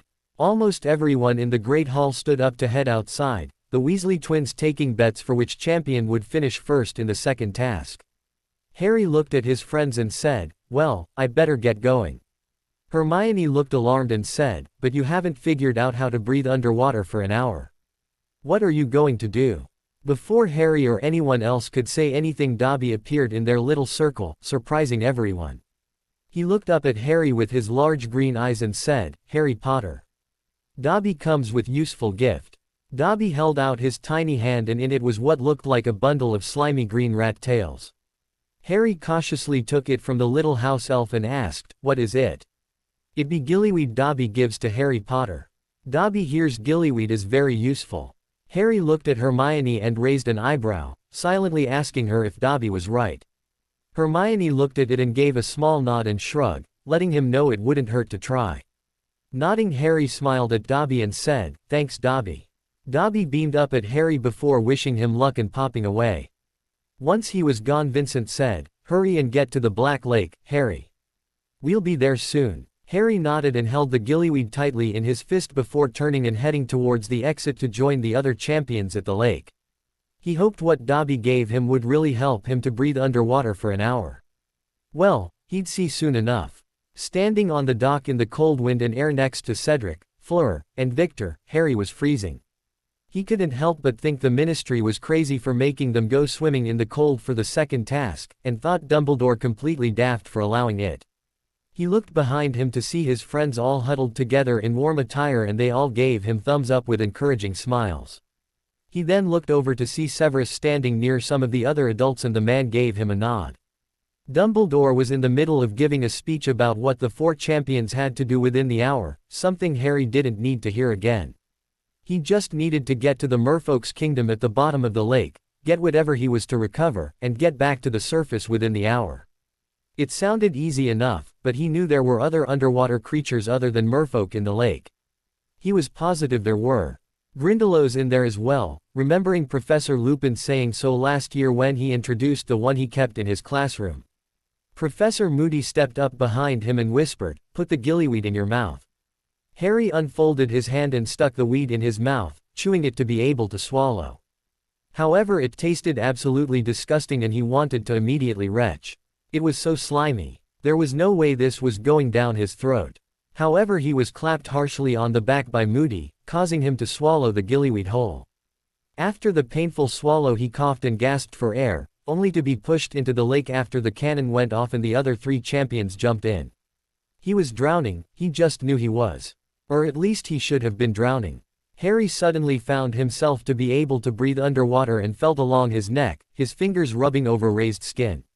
Surprised that he found gills along his neck, Harry looked at his hands and found them to be webbed. Looking at his feet he found them webbed and elongated into flippers. Realizing what the gillyweed had done, Harry grinned and swam up to the surface to jump out and cut a flip, the crowd cheering as he did before splashing back down into the water. Looking around a bit, Harry saw Fleur, or rather her legs, swim off into some underwater weeds before disappearing. He frowned, wondering why she was swimming off in the wrong direction rather than down and towards the middle of the lake. Oh well, maybe she'd find her way back the right way eventually. Turning around, Harry swam off deeper into the waters of the Black Lake, determined to make it to the kingdom of the merfolk. He only had a limited amount of time and no idea how long the gillyweed would allow him to stay the way he was at the moment. He just had to hope he could get to the bottom and back before hour was up or the gillyweed wore off. Swimming downward for a while, Harry finally made it to the bottom of the lake. However, he still wasn't at the kingdom yet, so he kept swimming until finally he came across something that looked like it could lead into the merfolk kingdom. There were a whole lot of merfolk, many of them bearing weapons, mainly spears.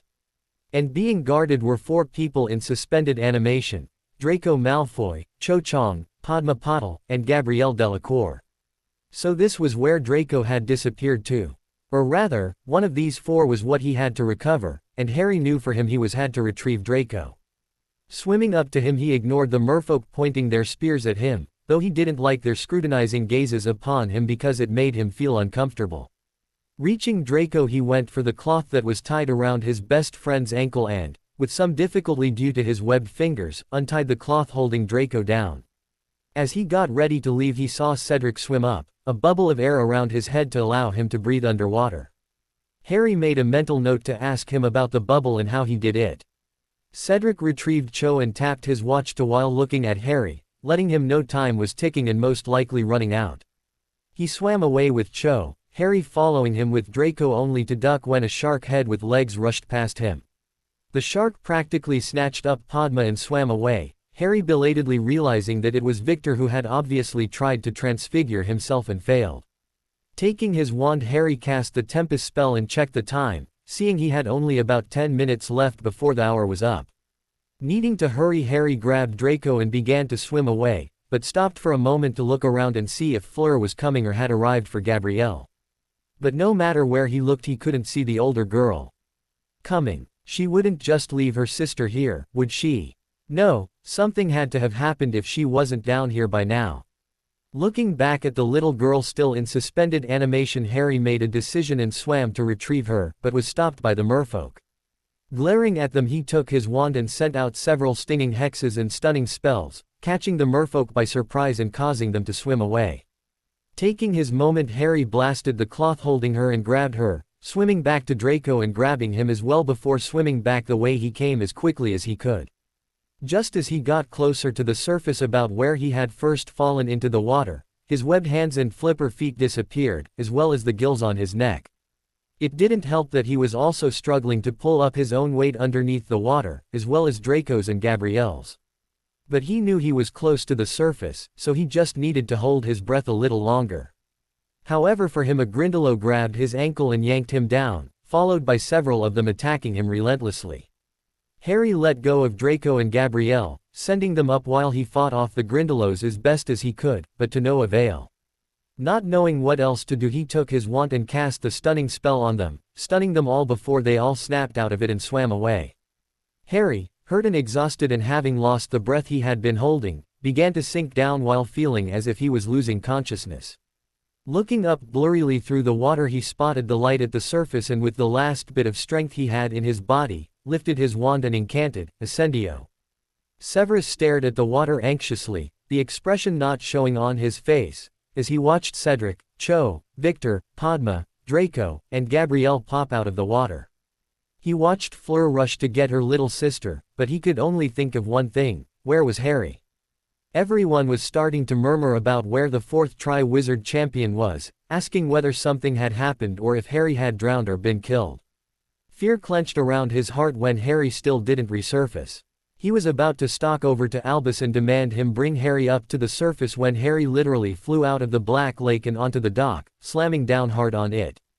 The crowd erupted into loud cheers as Neville and Hermione wrapped Harry in warm blankets, Harry spitting up water. Severus breathed a sigh of relief seeing Harry was all right, if only covered in tentacle marks, obviously from Grindylows.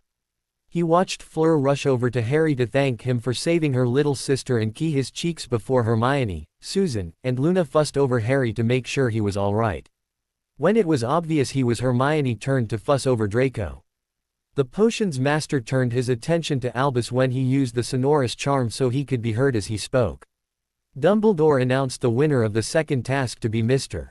Diggory, and then announced that Harry was awarded second place for rescuing not only Draco, but Miss Delacour as well. Severus couldn't help but chuckle a little though when Luna gave Harry a key on his cheek and the boy's face turned bright red and a goofy smile appeared on his face. Severus knew Harry would be all right and so he turned to leave the Black Lake and head back up to the castle to write Petunia a letter, letting her know how the second task went for Harry. He hadn't seen her since the month before for his birthday, a real pleasurable night it had been as well, and promised he'd let her know how the second task went. A small smile appeared on his face as he made a mental note to celebrate with Harry in private for his success to congratulate him later. However, it fell when he passed by Professor Moody and an unpleasant shiver ran down his spine. Petunia smiled as she read the letter Severus had sent her. She was so proud of Harry for persevering through this tournament and trying his best. However, she was worried about the third task knowing from Severus it was supposed to be the most challenging and dangerous yet. She just hoped he would be all right when the time came. A knock on the door caught her attention and she stood to go and answer the door. Grabbing the knob she twisted it and found Sirius standing somewhat nervously on her doorstep. She hadn't seen him since she ran him out for keying her drunkenly and getting his ass beat by Severus. Placing a hand on her hip she said, "Sirius." "Hey Petunia," Sirius said nervously. "Can I come inside? I want to apologize properly for what I did." They stared at him for a moment before allowing him to step inside. Once he crossed over the threshold she closed the door and said, "You have 1 minute to apologize, speak." Sirius nodded and said, "Petunia, I'm really sorry about what happened those weeks ago. I was just really drunk and got carried away with my thoughts. And my thoughts controlled my actions. I do find you to be rather attractive despite what I said when we first met and I suppose I was just jealous that Snape was able to have someone smart and beautiful that loves him unconditionally despite what he's done. You have a forgiving heart and you're a wonderful woman. Any man would be lucky to have you and Snape is truly a lucky man. I hope you can forgive me and won't let this get in the way of us retrieving and destroying the last 3 Horcruxes." Petunia stared at him for a moment before saying, "No, I don't forgive you just yet." "Then what do I have to do to get you to forgive me?" "Just stand there. Why?" A smirk appeared on Petunia's lips before she quickly whipped her hand forward and slapped it harshly across Sirius' face. The wizard let out a pain-filled cry as he stumbled and fell down against the wall. Looking up at Petunia bewildered he cried, "What the bloody hell?" Petunia grinned and said, "Now I forgive you." She turned to walk into the kitchen and said, "Now come and let us talk through your plan to get into the Lestrange vault more. We have to make certain this plan is foolproof so we can get in and out with Hufflepuff's cup without getting caught." Sirius watched her walk away, his hand holding his cheek as he stared after her baffled. He couldn't believe she only forgave him after slapping him damn near senseless. Merlin, she had a strong hand. Shaking his head, Sirius stood up and followed deciding to just forget he had just had the piss slapped out of him. Sirius and Petunia had gone over their plan to break into the Lestrange vault several times and it seemed to be completely perfect. However, the only thing that would be hard, at least to Petunia anyway, would be being a convincing Bellatrix. After being informed that the crazy witch was currently in Azkaban, she had been certain their plan wasn't going to work. Sirius, however, stated that the goblins that run Gringotts didn't care whether if a person was a criminal or escaped prisoner whatever. Just as long as they could manage money and gold, they could care less and wouldn't even report the convict to the ministry.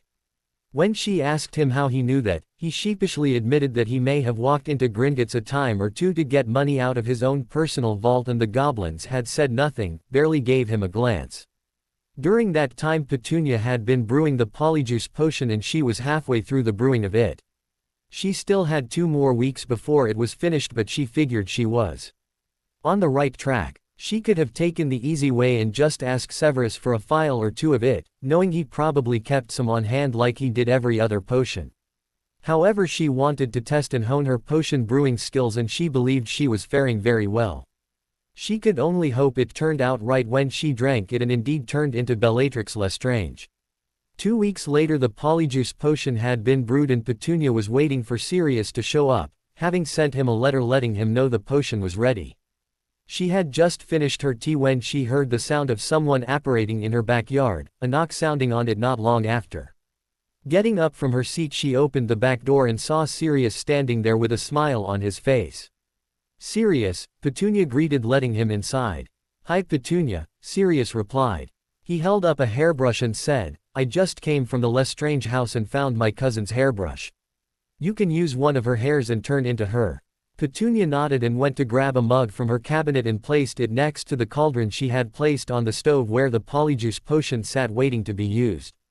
Just as she was about to ladle some out into the mug, Sirius stopped her, saying, "Wait just a moment." Frowning, Petunia asked, "What is it?" "First off, Bellatrix doesn't dress like you. She's not classy enough to do so. Therefore I've brought some of her clothes for you to wear to make it more convincing." "What's wrong with what I have on?" "Well, I've never known my cousin to wear pink for one. She mostly wears black, and if we want to be convincing, you need to wear black, especially her clothes." Sirius held out a small handbag to the, nodding for her to take it. Petunia slowly took the bag and opened it, asking, "Are you sure clothes are in this little bag? I understand magic can make a lot of things possible, but I find this hard to believe. The clothes are in it, trust me. Also, the bag has an undetectable extension charm that I cast on it so that when we take the cup, it will be easy to put it in there and the goblins won't know we took anything out of it. Also, it will work great when you have to pass through Thief's Downfall." Petunia felt her stomach drop just at the name of it as she asked, "What's that?" "It's a waterfall of sorts that the carts pass through in order to detect thieves trying to break into Gringotts. It gets rid of charms, transfigurations, polyjuice potion effects, the works. However, the undetectable extension charm essentially hides its own charm, so the bag won't be affected." "Well, that's all well and good, but the moment I go through Thief's Downfall, I'm going to be exposed." Sirius shook his head and replied, "Not if you can derail the downfall elsewhere." Looking incredulous, Petunia asked, "Do you really expect that to work? Do we have much choice? I'd rather just take an umbrella, if that's the case." Rolling his eyes, Sirius lightly pushed Petunia out of the kitchen towards the stairs and said, "Do whatever you want, Petunia. But can we please just get a move on?"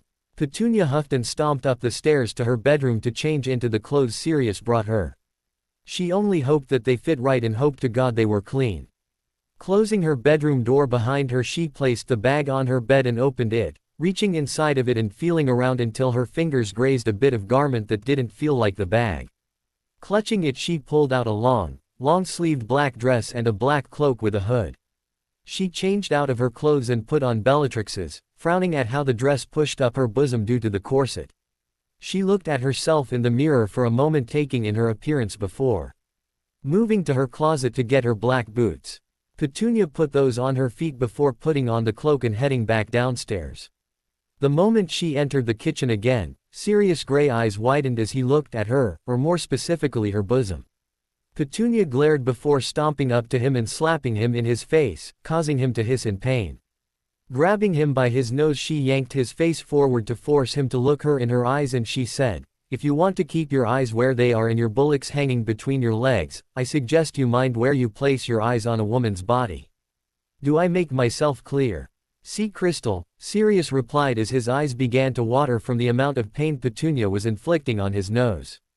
When she finally let go, he rubbed on his reddened nose and said, "Anyway, I filled your mug with the polyjuice potion and dropped Bellatrix's hair in it. It's ready for you to drink now." Petunia nodded and picked up the mug, looking at the sudden vomit green color it turned from the mud brown it had been.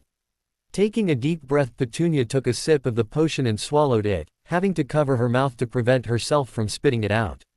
A sound of disgust rose up out of her throat and she closed her eyes tightly before getting her bearings and saying, "It tastes like rotten apples and dirt." Sirius couldn't help but laugh at what the had described his cousin's taste as, considering he found it rather accurate. He watched her finish drinking it and put the mug down before watching her transform into his cousin. In wonder he watched as she soon turned into Bellatrix, her blue eyes turning black, her hair growing longer and turning black and thick, much unlike her own. Her face slimmed off more than it already was and her skin paled, and before Sirius knew it, Bellatrix Lestrange was standing in front of him. Walking up to Petunia he asked, "How do you feel?" Petunia said nothing at first, but then responded in Bellatrix's voice, "Like I have cavities." Chuckling, Sirius said, "Well, you'll only be her temporarily. Now come on, let's get to Gringotts and do what we need to do." Petunia, disguised as Bellatrix, took a deep breath before walking through Diagon Alley with the hood of her cloak over her head, Sirius trotting next to her as Padfoot. Soon they reached Gringotts and Petunia and Sirius walked up the stairs and into the large bank. She glanced around at the goblins working, many of them barely paying her a glance, though some did sneer in disgust at Padfoot. Soon they stepped up to the front desk and were greeted by the goblin there. "Ah, Madame Lestrange, so wonderful to have your presence among us once again," the goblin greeted. Petunia sneered as she tried to adopt the personality of the witch she was portraying as Sirius described her and said, "Cut the formalities, goblin. I want to get into my vault. I trust you kept my key safe, or will I have to hex your tongue out?" The goblin shook his head and replied, "We've kept it safe and we do have it. Griphook will take you to your vault now, Madame Lestrange. Will your canine companion be joining you?" Petunia hissed at him before following the goblin Griphook, Padfoot following behind her. Griphook led them to one of the many carts that would take them down to the many vaults, and once they were all inside, the cart took off down far below Gringotts. Petunia was surprised at how far down they were going. Big families must have large vaults deep underground, I suppose, Petunia couldn't help but think. A sudden nudge from Padfoot's wet nose got her attention and she followed his gaze to see that they were coming up on a bunch of falling water. Realizing that it had to be the thief's downfall, she quickly reached into the bag. With the undetectable extension charm and pulled out her umbrella that she had the foresight to bring, opening it just in time to cover both her and her companion as they passed through it, preventing them from getting wet. As she closed the umbrella and shook the water out of it, she took notice of Griphook looking at her strangely as well as suspiciously. Putting her best sneer on her face she hissed, "I don't fancy being wet. Now pay attention to where we are going before I throw you out of the cart myself." Griphook quickly turned back to face the front, obviously very much convinced and afraid for his life at the prospect of being tossed out of the cart. Before long they stopped in front of the entrance of what was obviously a large vault. Stepping out, Griphook took the key to it out and unlocked the vault, allowing Bellatrix and her mud inside before closing the vault behind them to wait on them while also giving the witch privacy. Once the door to the vault was closed, Padfoot turned back into Sirius and looked around saying, "We need to hurry. I don't think your Bellatrix features will hold much longer. We have to get that golden cup and get out of here." Petunia nodded and looked around for a golden cup, only to see many of them. Which one could it be? She then remembered Hufflepuff's cup would have a badger embedded in its design and so looked for that specifically. Before long she saw it and grabbed Sirius saying, "I found it." She pointed towards their desired object and Sirius pointed his wand to it saying, "Accio." The Horcrux flew instantly from the shelf it was sitting on into Sirius' hand and he quickly dropped it into the bag Petunia held open. Once this was done they looked at each other and nodded before turning back to the vault entrance, Sirius turning back into Padfoot just as Petunia knocked on the vault door. The vault opened up and they stepped out where Griphook was waiting. "Did you find everything in order, Madame Lestrange?" Griphook asked politely. "I did, now take me back up," Petunia replied as Bellatrix. The three of them got back into the cart and headed back up towards Gringotts, passing through the thief's downfall again, once again protected by Petunia's umbrella. It wasn't long before they were back where they started and Petunia quickly left with Padfoot, ignoring the goblins that were bidding her farewell. Just as she walked down the stairs of the bank and back into the busy streets of Diagon Alley, Petunia could feel her features reverting back to normal. Quickly throwing her hood on her head and hurried to an alleyway and into the shadows. Padfoot quickly followed and turned back into Sirius before grabbing her and disapparating back to her home. They stepped into Petunia's home and Petunia was happy to glance into the mirror in her hallway and see that she was back to normal. She reached into the bag with the undetectable extension charm and moved her arm around until she grabbed the cup. Pulling it out, she handed it to Sirius before reaching back in to get her umbrella. Once she had it in hand, she put the bag on her counter and looked at Sirius, saying, "All right, we have it and now you can destroy it."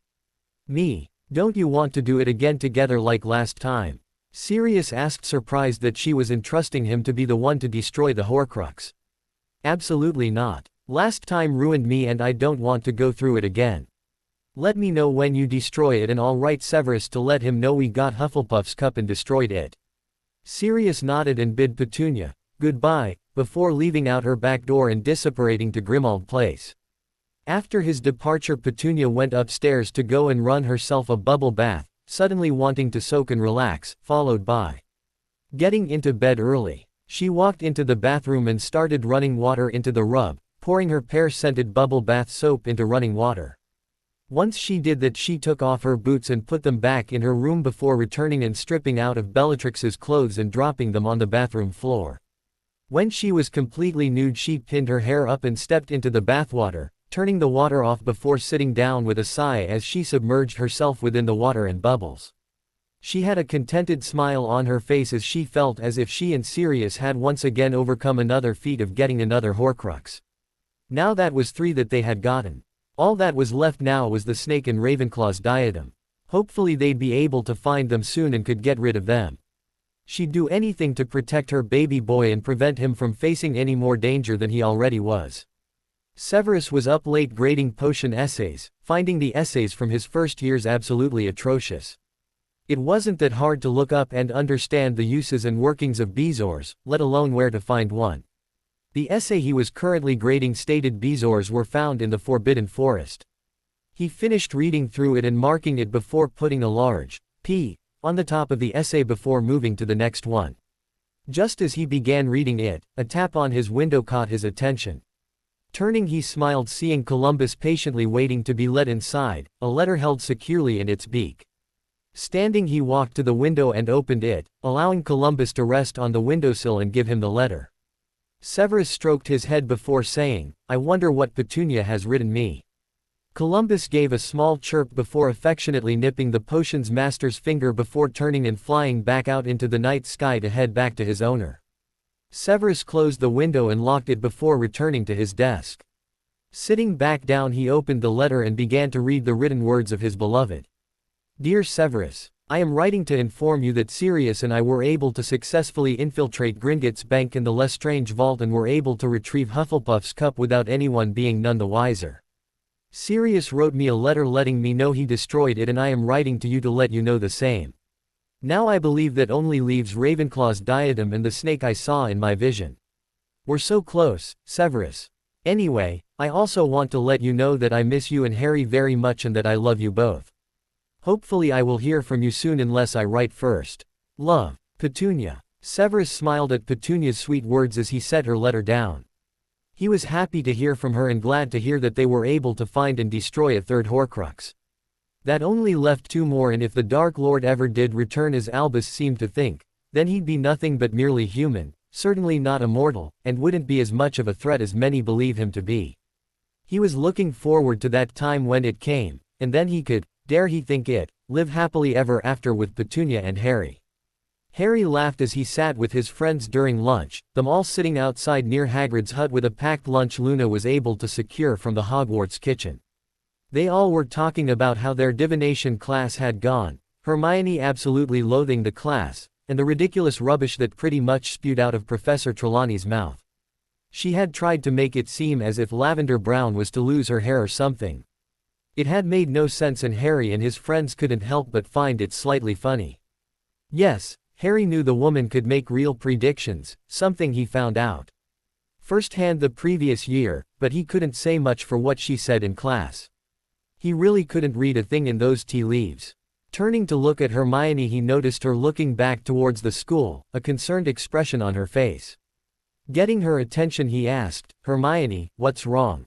Hermione looked at her best friend and asked, "Harry, have you seen Draco at all today?" "Looking for your boyfriend, Hermione?"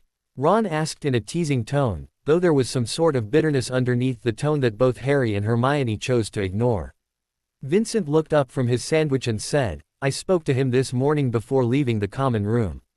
He said he wasn't feeling too well and was going to go back to sleep. I haven't seen him since then. The brunette nodded and said, maybe I should go check on him. Susan placed a gentle hand on Hermione's arm and said, I'm sure he's fine, Hermione. Everyone gets sick every once in a while, and his has been cold. He probably has caught a cold or something, so rest is good for him. You're probably right. I might just be worrying for nothing. Harry rubbed her shoulder and said, he's fine, Hermione. Besides, you can love all over him the next time you see him. Everyone laughed at Hermione's bright red face as she hit Harry with her book. Gregory, who had his arm wrapped around Susan's shoulders, said, let her worry, Harry. They're finally together like we've been hoping for, and it's obviously still very new, so let her have this. Vincent rolled his eyes at his best friend and said, yeah, just like with you and Susan. Only you guys didn't drive us crazy with your longing. Well, I think it's nice, Neville put in. Luna nodded and added, I agree. Harry smiled at the before saying, I'm glad I get to spend time with you guys like this. It makes it much easier for me to not have to worry about the third task that is coming. A silence fell over the group of friends before Neville asked, are you worried about it, Harry? Nodding, Harry said, yes, and completely terrified to be honest. Professor Snape said it's to be the hardest challenge yet, and I can't even do the same level of magic as the other three can. I don't even know what the third task is going to be, let alone what it'll do. What if it's too much for me to handle? What if I die during it? Hermione hugged the dark-haired boy and said reassuringly, Harry, that isn't going to happen. No matter what happens, you're going to pull through on the other side of the Tri-Wizard Tournament a winner, whether you really win it all or not. Yeah mate, you'll be fine, Ron said, giving him an encouraging smile. And we have your back, no matter what. Even if we have to go in and help you and ultimately get you disqualified. Green Eyes looked at the circle of friends to see them all nodding and giving him encouraging smiles to Ron and Hermione's statements. Grinning, Harry replied, you guys are the best group of friends anyone could ever ask for. Thanks for sticking by me, guys. I know I've put some of you in crazy positions the past few years, but thanks for sticking by me. Gregory nodded and said, no problem, Harry. We'd do it again if we had to. Really? No, Vincent said, causing Harry to laugh. The sound of a bell chiming caught their attention and Hermione said, lunch hour is over. It's time to head to class, or wherever Luna is going, since I think she has a free period. Yes, I do. I'm going back to Ravenclaw Tower for the time being, Luna said as she gathered her things and the packed lunch in the basket she was going to take back to the kitchen. Looking at Hermione and Harry, she said, I'll see you both later, and make sure to watch out for Nargles. Harry chuckled, and nodded as Hermione frowned before bidding the witch, bye, and watching her leave.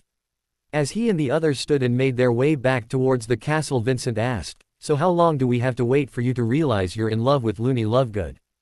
Don't call Luna that, Vince. She's not loony, and I'm not in love with her, Harry said, reprimanding. Maybe, but you obviously like her. Susan rolled her eyes at Vincent's antics and said, leave him alone, Vince. If Harry likes Luna and doesn't want to share with us, then we should respect that decision of his. Harry smiled at the redhead and said, thanks Susan. They all made it to the castle and Harry, Hermione, and Vincent split from the rest of the group to head towards Transfiguration, none of them wanting to be late to Professor McGonagall's class. As they walked towards the classroom, Draco suddenly stepped around the corner and stopped in front of them, causing them to stop. Draco, Hermione said with a smile. Stepping up to him and giving him a key on the cheek, she asked, are you feeling better now? Draco said nothing, just stared over her head as if staring into space. Brown eyes looked concerned up at him and Hermione asked, Draco, are you all right? Again, the blonde did not respond, only this time he turned to look at her. Hermione took a step back as she noticed his normally gray eyes clouded over and an evil look come over his face. Taking another step back, she began, Draco. Draco's hand shot forward and grabbed Hermione by her neck, cutting off her speech and causing a shock screech to escape her throat. He threw her against the wall just as Vincent and Harry pulled their wands out, firing spells at their friend as he blocked them all. As Draco advanced on them, Vincent yelled, Draco, what is wrong with you? Vincent's only response was to be hit with the stunning spell and fly back several feet, hitting the ground unconscious. Harry's eyes widened and he looked at his friend as he pointed his wand at him. Putting his wand up defensively he said, "Draco, stop it. Why are you attacking us? Say something." Harry waited for Draco to do something, say something, and the tension was killing him from it. Several students had gathered while others ran to get a professor. He could see Dumbledore, McGonagall, and Severus hurrying towards them, only for Draco to cause a ring of magic to appear around them, keeping others from getting inside. As he did, his cloudy gray eyes met his green ones and Draco said clearly, "Kill Harry Potter." Petunia sat up from where she was working in her garden, happy to see her flowers and homegrown vegetables flourishing under the spell Severus had put them under to make sure they grew in the cold weather. She had just planted a few daisies and had moved over to her vegetable garden to gather a few vegetables in her basket. She picked tomatoes, carrots, green beans, turnips, and butternut squash. Just as she went to pick a few cucumbers, she stopped. Turning around, she looked around at her backyard, trying to figure out what it was that had made her stop her work. Standing up, she called out, "Hello. Is anyone there?" Silence was her answer, but even so it wasn't comforting. Something was in her backyard with her, she could feel it. Walking out further into her fenced backyard, she took notice that the usual harmless snakes that would slither around her garden that Harry would talk to were nowhere to be found. It was as if they had somehow been scared off by something. But what could have scared them off into hiding? Just as she was about to call out again, a rustling noise sounded behind her. Quickly turning, Petunia looked to see one of the many bushes in her yard moving, causing her to stand still and stare at it. "It's probably just a squirrel or a stray cat," the witch thought, though it did nothing to stop the uneasy feeling that had settled in her stomach. Blue eyes stared at the bush intently as she held her breath, waiting and anticipating whatever would emerge from the bush. As she waited, she quietly chanted, "Please be a cat. Please be a cat." After what felt like an eternity, the thing that was in the bush finally emerged, causing Petunia to gasp and take a step back. Emerging from the bush was a large green snake, about 12 feet long she could guess. The snake was staring intently at her, its beady eyes following her every move. Petunia's breath began to come out in slightly panicked pants, not because of the fact there was a large snake in her backyard mere feet from her, but because this was the same snake she had seen in her visions. The Horcrux, it was here with her, and this one was definitely lethal. Not knowing what else to do, seeing as she had left her wand inside, she held her hand out towards it as if to keep it at bay while slowly moving around towards her house. As she did, she said, "Nice snake, nice Horcrux."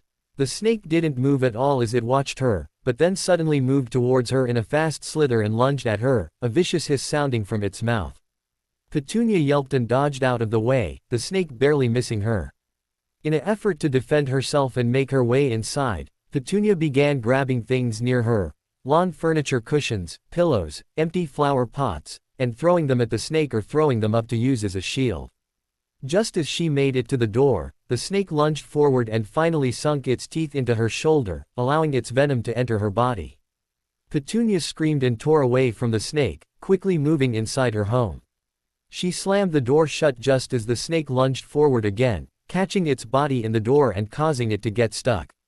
She quickly moved to the living room to grab her wand, though her head was getting very woozy from the venom in her body. Stumbling towards the coffee table, she grabbed her wand and concentrated to trying to disapparate to Hogwarts, something she had never done before.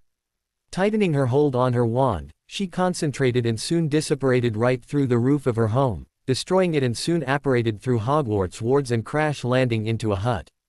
Loud barking met her ears and a large hairy figure appeared over her. A voice asked, "Oi. Are all right?" Reaching a hand up weakly, the woman was able to manage out in a slur right before losing consciousness, "Severus." Harry panted in exertion as he dodged and shot spells with Draco, wondering why his best friend was trying to kill him. It didn't make any sense, but he was positive something was wrong with his friend. Draco wasn't acting like himself and his eyes weren't their usual gray. They were cloudy, as if he was bewitched or under some sort of spell. As he threw up a shield to block another attack from Draco, a sudden thought occurred to him. Early in the year, Professor Moody had taught his class about the 3 unforgivable curses, one of them being the Imperious Curse.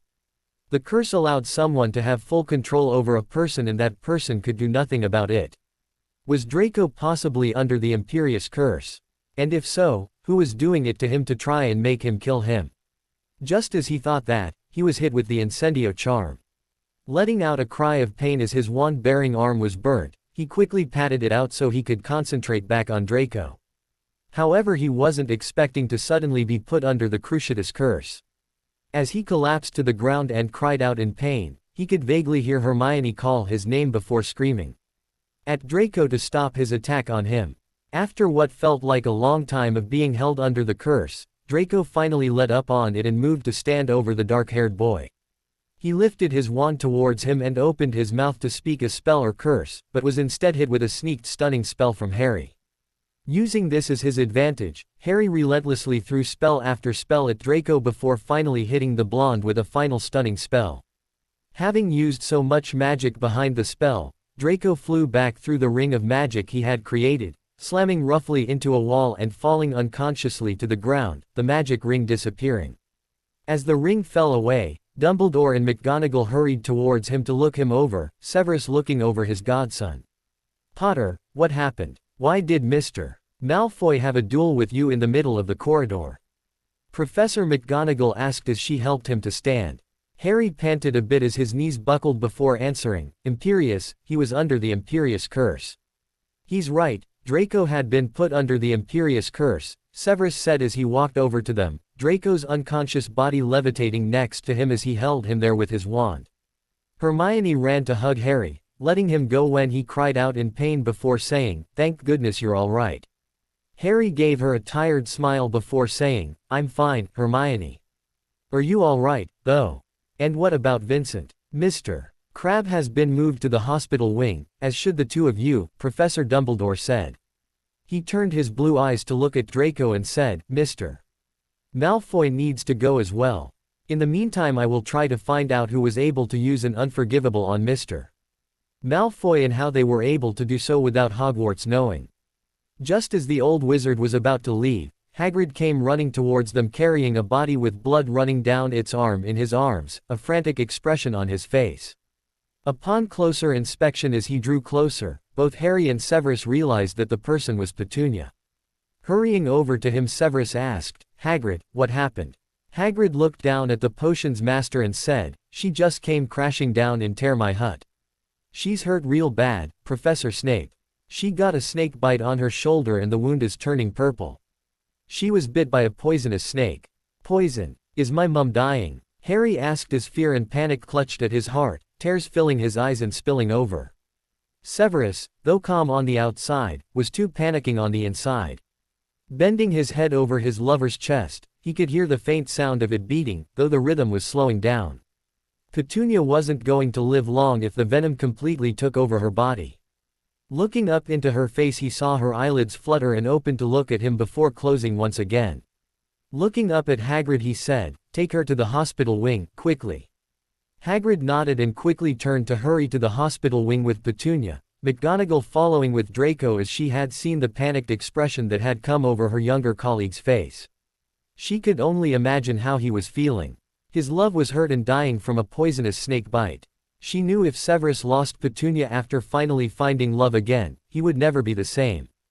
Dumbledore made the onlookers go back to their common rooms, canceling classes for the rest of the day, and made his way to his office, Hermione going to the hospital wing. As Harry and Severus were left behind, Harry turned and hugged Severus as he cried saying, "Severus, Mum can't die. She just can't. I already lost one mother and I don't even remember her, I can't lose this one too." Not caring if there were other people in the corridor watching for once, Severus returned Harry's hug and comfortingly held him saying, "Petunia isn't going to die. We're not going to lose her, Harry." He said it to reassure Harry, but also himself. He couldn't lose Petunia, it'd break him and he just knew it would. Looking down at Harry, he knew however that this boy would be just as devastated as he would be, and he couldn't leave Harry alone in this world without parent. Letting go of Harry, he waved his wand, acioing several phials of anti-venom to him. As they all flew into hidden pockets in his robes, he looked at Harry and said, "To the hospital wing. Let's go now." The two of them hurried to the hospital wing, praying that Petunia would make it while also wondering what poisonous snake had attacked the important woman in their lives.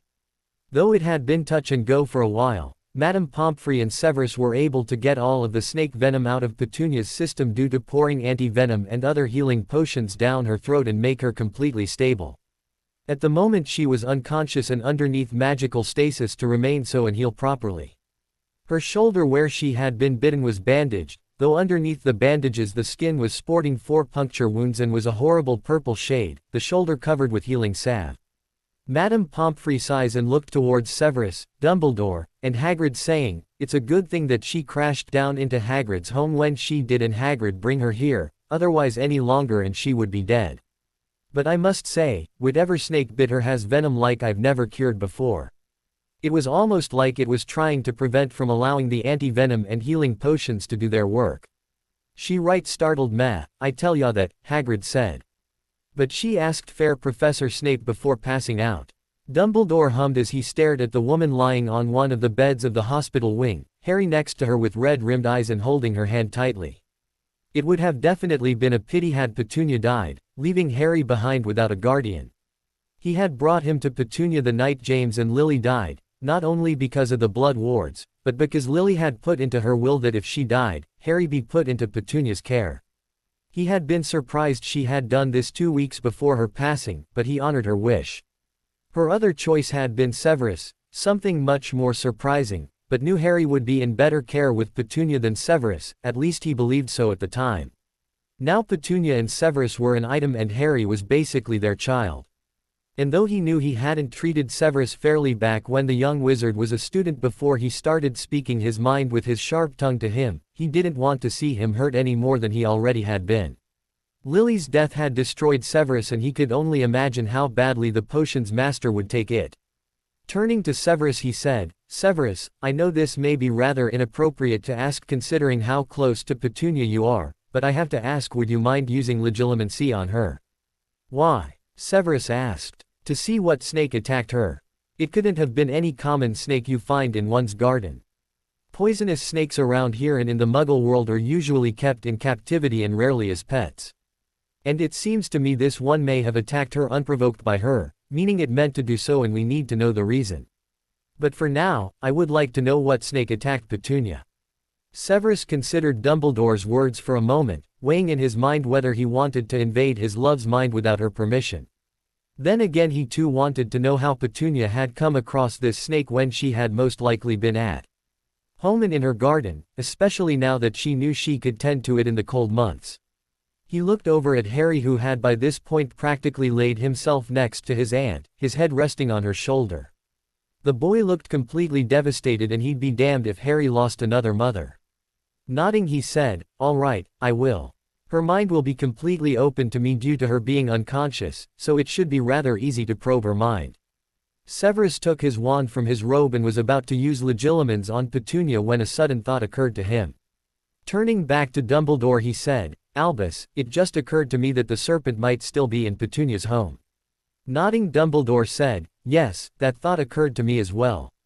I'm hoping if it is the snake I believe it is, I will know what course of action to take in retrieving it." The potion's master frowned before turning back to Petunia. He noticed Harry looking at him almost warily, which he understood considering he was pointing his wand at his aunt, and gave him a reassuring nod. Stealing his concentration Severus incanted, "Legilimens." Severus walked so to speak along the timeline of Petunia's memories, finding he had gone in a little too deep. He had ended up in memories 13 years prior to now. He watched a memory where Petunia opened the door to reveal 2 policemen wearing solemn expressions. "Mrs. Dursley?" one of the policemen asked. "Yes," Petunia replied. "How can I help you?" The 2 policemen looked at each other before the other one said, "Ma'am, I'm sorry to inform you that your husband and baby have been involved in a horrible car accident. Your baby was declared dead on the scene and we have come to bring you to the hospital to see your husband." Petunia stared at the policeman in shock before covering her hand over her mouth and leaning against the doorframe as tears streamed down her face. Severus' heart clenched at seeing Petunia in so much pain. Deciding to turn back the other way he passed by Petunia receiving the news her husband had died and the memory of her attending the funeral held for both Vernon and Dudley Dursley. He stopped at one memory in particular to see Petunia sitting in a coffee shop, fidgeting nervously and gripping a cup of coffee tightly in her hands. His eyes turned and widened at seeing the familiar figure of Lily move into the scene before stopping at Petunia's table and looking at her older sister. "Toonie," Lily said gently with a small smile on her face. "Lily," Petunia said as she stared up at her younger sister. She opened her mouth to speak once more, but a sob escaped her throat instead, tears filling her blue eyes and spilling down her cheeks. Lily moved to sit next to Petunia in the booth she had occupied and wrapped her arms around the, holding and hugging her close as Petunia cried, all the while offering words of comfort and a shoulder to lean on. Severus smiled at the memory before moving forward, glancing at memories of Petunia spending time with Lily before the night Dumbledore dropped Harry off to her and giving Petunia guardianship of her nephew following Lily and James's death. He kept moving, stopping briefly at the moment when he had first met Harry and to the moment he and Petunia had gotten together and all of the moments they had spent together within the past 3 years. Finally he reached the latest memories and stopped to watch Petunia, who was busy in her vegetable and flower garden. He then watched as his lover froze and began looking behind her, calling out for someone, receiving no answer in return. His eyes widened as Petunia zeroed in on a rustling tree and a large serpent slithered out from it, his eyes widening further as he recognized it as the snake from the list of Horcruxes Petunia and Black were hunting. Severus continued to watch as the snake began to attack Petunia, being thwarted by the woman throwing objects at it and using them as shields. It was when the serpent bit down viciously into Petunia's shoulder did he stop watching and pull out of her memories. "Severus, what did you find?" Dumbledore asked when it was apparent the younger wizard was done probing through the unconscious witch's mind. Black eyes turned to the headmaster and answered, "It's the Horcrux, the snake. And I imagine it is still at her home." Nodding, Dumbledore said, "I thought so, but wanted to be sure." Turning to Hagrid, who was speaking quietly with Harry, he said, "Hagrid, alert Professor McGonagall that she is in charge until I return. Severus, you will accompany me to Petunia's home." "Yes sir, Professor Dumbledore, sir," Hagrid replied before leaving the hospital wing, followed by Dumbledore and Severus. Harry watched them leave before turning back to his aunt, surprised to see her head had turned to face him and her eyes seemed to be blurrily looking at him. Leaning forward he whispered, "Mum." Petunia didn't reply as she looked at the Ravenclaw before closing her eyes and falling back into unconsciousness. Harry lightly stroked his aunt's hair before looking down the row and seeing Hermione sitting next to Draco's unconscious form, holding his hand tightly and speaking softly to him. He didn't blame Draco for attacking him and Hermione and Vincent, he had been under the Imperius curse after all.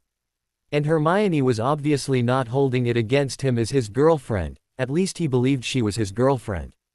Turning back to Petunia he said, "Don't you worry, Mum. You're going to be all right and wake up soon, I just know it." Dumbledore and Severus cautiously entered Petunia's home, wand at the ready and looking around for the slithering serpent.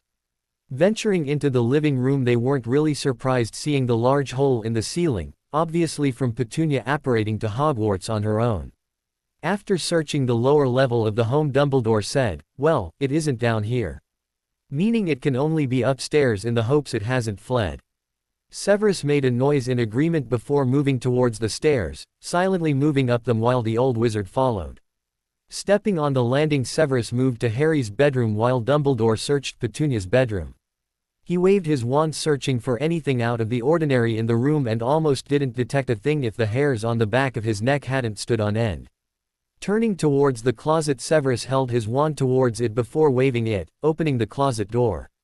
The closet opened to reveal relatively nothing, everything in Harry's closet seemingly normal. However, a soft hiss caught his ear and he said, "Come out of there, you vile creature."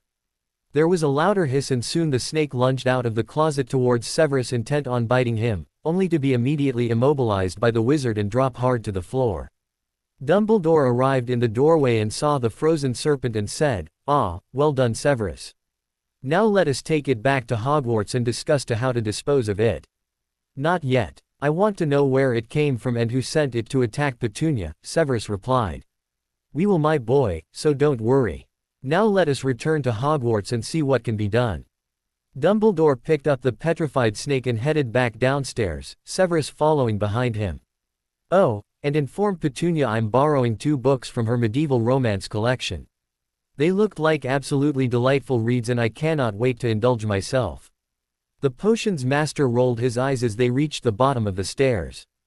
He hung back and began to repair the ceiling of Petunia's home as Dumbledore stepped outside and dissipated back to Hogwarts.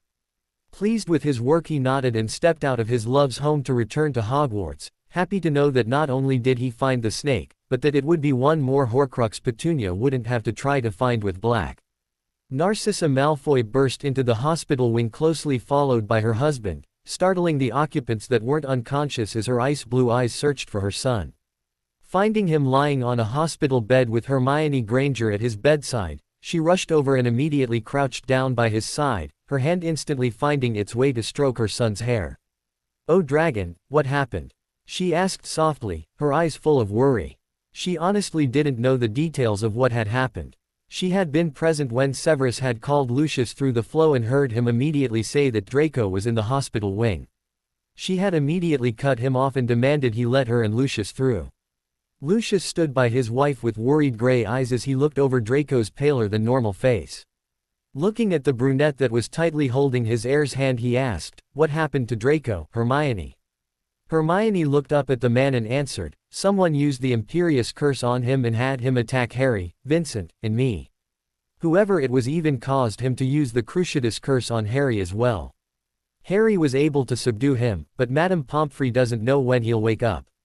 An absolutely murderous look came over Lucius' face as he said, "When I find the bastard that dared to use unforgivables on my son, he'll wish he were dead when I'm done with him." "Lucius," Narcissa said while putting a soothing hand on her husband's arm, though she could understand his completely justified anger. She too would make sure whoever used Draco to make him attack his friends suffered greatly by her hands. Turning back to the brunette, she noticed finger-shaped bruises around her neck and she imagined there were probably other bruises on her as well. Concerned with what her son may have done to this sweet girl under someone's influence, she asked, "Draco didn't hurt you too badly, did he, Hermione? Are you going to resent him for this?" Hermione looked surprised at the second question before answering, "Of course not, Mrs. Malfoy. It wasn't his fault and I don't blame him for it. And the bruises will heal soon, I'm sure. As for him hurting me, I will admit I didn't like the feeling of being choked and thrown against a stone wall, but I'll be alright." "That's good. I know Draco would hate himself if he had hurt you, especially now that he confirmed to me in his recent letter that you two finally made your relationship official." Lucius raised his eyebrows slightly at the news while taking in the little brunette's flushed face. He hadn't known Draco had made Hermione his girlfriend, though it was obvious he was rather serious about her. He had been able to see that at the Quidditch World Cup before the Death Eater attack. He made a mental note to talk to his son when he woke up and recovered. His gray eyes looked further into the hospital wing and noticed Harry sitting next to a bed occupied by Petunia. "What happened to Petunia?" Lucius asked. Narcissa sat up a bit and looked past Hermione asking, "What?" "She's here." Hermione nodded and said, "A serpent attacked her at her home and Professor Snape and Dumbledore have reason to believe it was deliberate. They've gone to her house to get the creature, but if Professor Snape Flo called you, then that must mean they're back." Lucius frowned hearing that a serpent had deliberately attacked Petunia.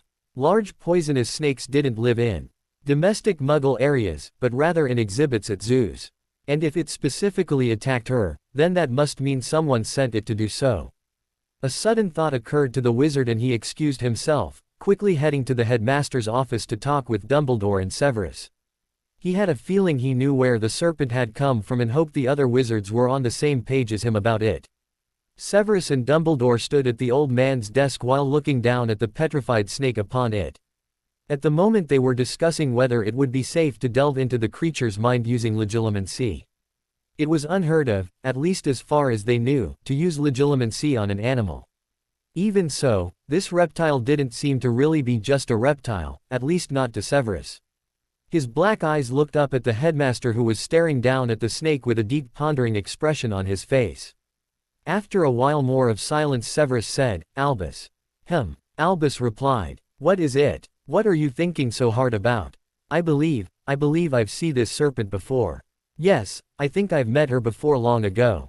Black eyes widened at the statement, but before he could question it, the door to the office opened and Lucius strode inside, his long hair flying behind him. Walking up to the desk to join his best friend and old headmaster, he greeted them saying, "Severus, Albus." Dumbledore looked up at the wizard and said, "It's good to see you, Lucius." I presume Severus informed you about young Draco. He did, and I'm going to kill the bastard when I found out who used the Imperious curse on him. Severus hummed in agreement, seeing as this person was also responsible for harming Harry through Draco. Turning back to Dumbledore he asked, Albus, what did you mean before Lucius walked in when you said that you've seen this snake before? Is this the snake that attacked Petunia that Hermione told Narcissa and me about? Lucius asked. Nodding, Dumbledore said, yes, it is. And what I mean, Severus, is that this snake hasn't always been a snake. It was once human before turning into this snake. Severus and Lucius both sported surprised expressions before Severus simply said, explain. This snake was a young woman by the name of Nagini, and she was a maledictus. I first met her back when I was teaching Transfiguration, when Grindelwald was a threat. As you know, maledicti are cursed to transform back and forth between their human form and whatever beast they turn into until they permanently turn into their beast form. I suppose at some point Nagini turned into a serpent and stayed that way. This is the first time I've seen her in decades. Lucius frowned further before saying, that is a rather tragic existence. But if she attacked Petunia, someone told her to do so. Yes, and that is what Severus and I are trying to figure out. But the thing is that she's also a Horcrux made by Voldemort and she needs to be disposed of. Severus nodded and said, I'm going to attempt to use Legilimency on it to see if I can figure out who sent it to attack Petunia. Nodding, Lucius said, I'd like to make a suggestion and say that perhaps the Dark Lord or someone involved with him sent her. Dumbledore nodded and said, that is plausible, especially if his followers are coming out of hiding. And I wouldn't be surprised if he was back like I always knew he would be. But I find it unnerving that he has found out about Petunia and tried to kill her. If he couldn't do it himself, then he must be very weak. That means that our chances of destroying him, especially with finding and destroying his Horcruxes, are growing greater, Severus said. So we've determined that the Dark Lord is this snake's master. Lucius asked for confirmation. Yes, I believe we have, Dumbledore answered. But just to be sure, let us peer into her mind. Severus, if you will. Severus nodded and pointed his wand at the Nagini's head, delving into her mind and searching around a bit before finally stopping at an interesting memory taking place in a dark room lit only by the fireplace. Looking around he saw Peter Pettigrew standing in a corner of the room and someone else that looked familiar to him, but he couldn't place his face at the moment. He was kneeling in front of a large chair and talking to someone or something. Moving around so he could see the occupant of the chair, he blanched at seeing the person sitting in it, or what was supposed to be him. Oh Merlin, Severus muttered upon recognizing the Dark Lord, or some version of him in the chair. He continued to watch as the man finished talking to Voldemort before the evil wizard turned to Nagini, who was resting in front of the fireplace. Voldemort began hissing at her, clearly telling her something in Parseltongue, to which Nagini sat up in obvious interest. When he was done, the snake slithered out of the room, leaving the wizards left in the room. Barty, Wormtail, thank you for informing me of Harry Potter's living relative and where she lived. Severus is so smitten with that muggle that he hasn't even realized he's led us to her. She should be easy for Nagini to expose of. It is still hard to believe a muggle woman was allowed into our world just because she is Harry Potter's aunt. No matter, she will be dealt with soon enough, Voldemort said to the two men, his words shocking Severus enough to leave the snake's mind. Absolutely furious at the Dark Lord and himself, he pointed his wand at the immobilized snake and lit it on fire with fiendfire, setting the snake in Dumbledore's desk ablaze. He ignored Lucius calling his name and continued to do so until Dumbledore placed a comforting hand on his shoulder. Looking up at him, he looked into his eyes and could already tell that the old man knew everything, not surprised he most likely used Legilimency on him or Nagini as well. Severus, them finding Petunia is not your fault, Dumbledore told him. Don't blame yourself for what happened. Right now we will focus on Petunia's recovery before moving her somewhere else to live other than Little Whinging. Severus said nothing to his words, but he did nod before leaving to head back to the hospital wing. As he left, Dumbledore turned to Lucius and said, Lucius, I am making you secret keeper of Petunia's new residence. For the time being, join me in going back to her home and gathering her things. She and Harry need somewhere else to call home. Little Whinging isn't safe for them anymore. The blond man nodded before following the headmaster out of the office, but not before looking back at what had once been the headmaster's desk, now burnt to ashes in the middle of the room. He had never seen Severus so furious before, but if something had happened to Narcissa and he believed it was his fault, he'd be furious with himself, too. Harry sat next to his still unconscious aunt, completely ignoring the school's Medowitch as she told him to go back to his own hospital bed so he could rest. Instead he stayed by Petunia's side and softly sung an old lullaby she would sing to him whenever he was sick or going to sleep when he was younger. It always soothed him and he figured it would do the same for his aunt.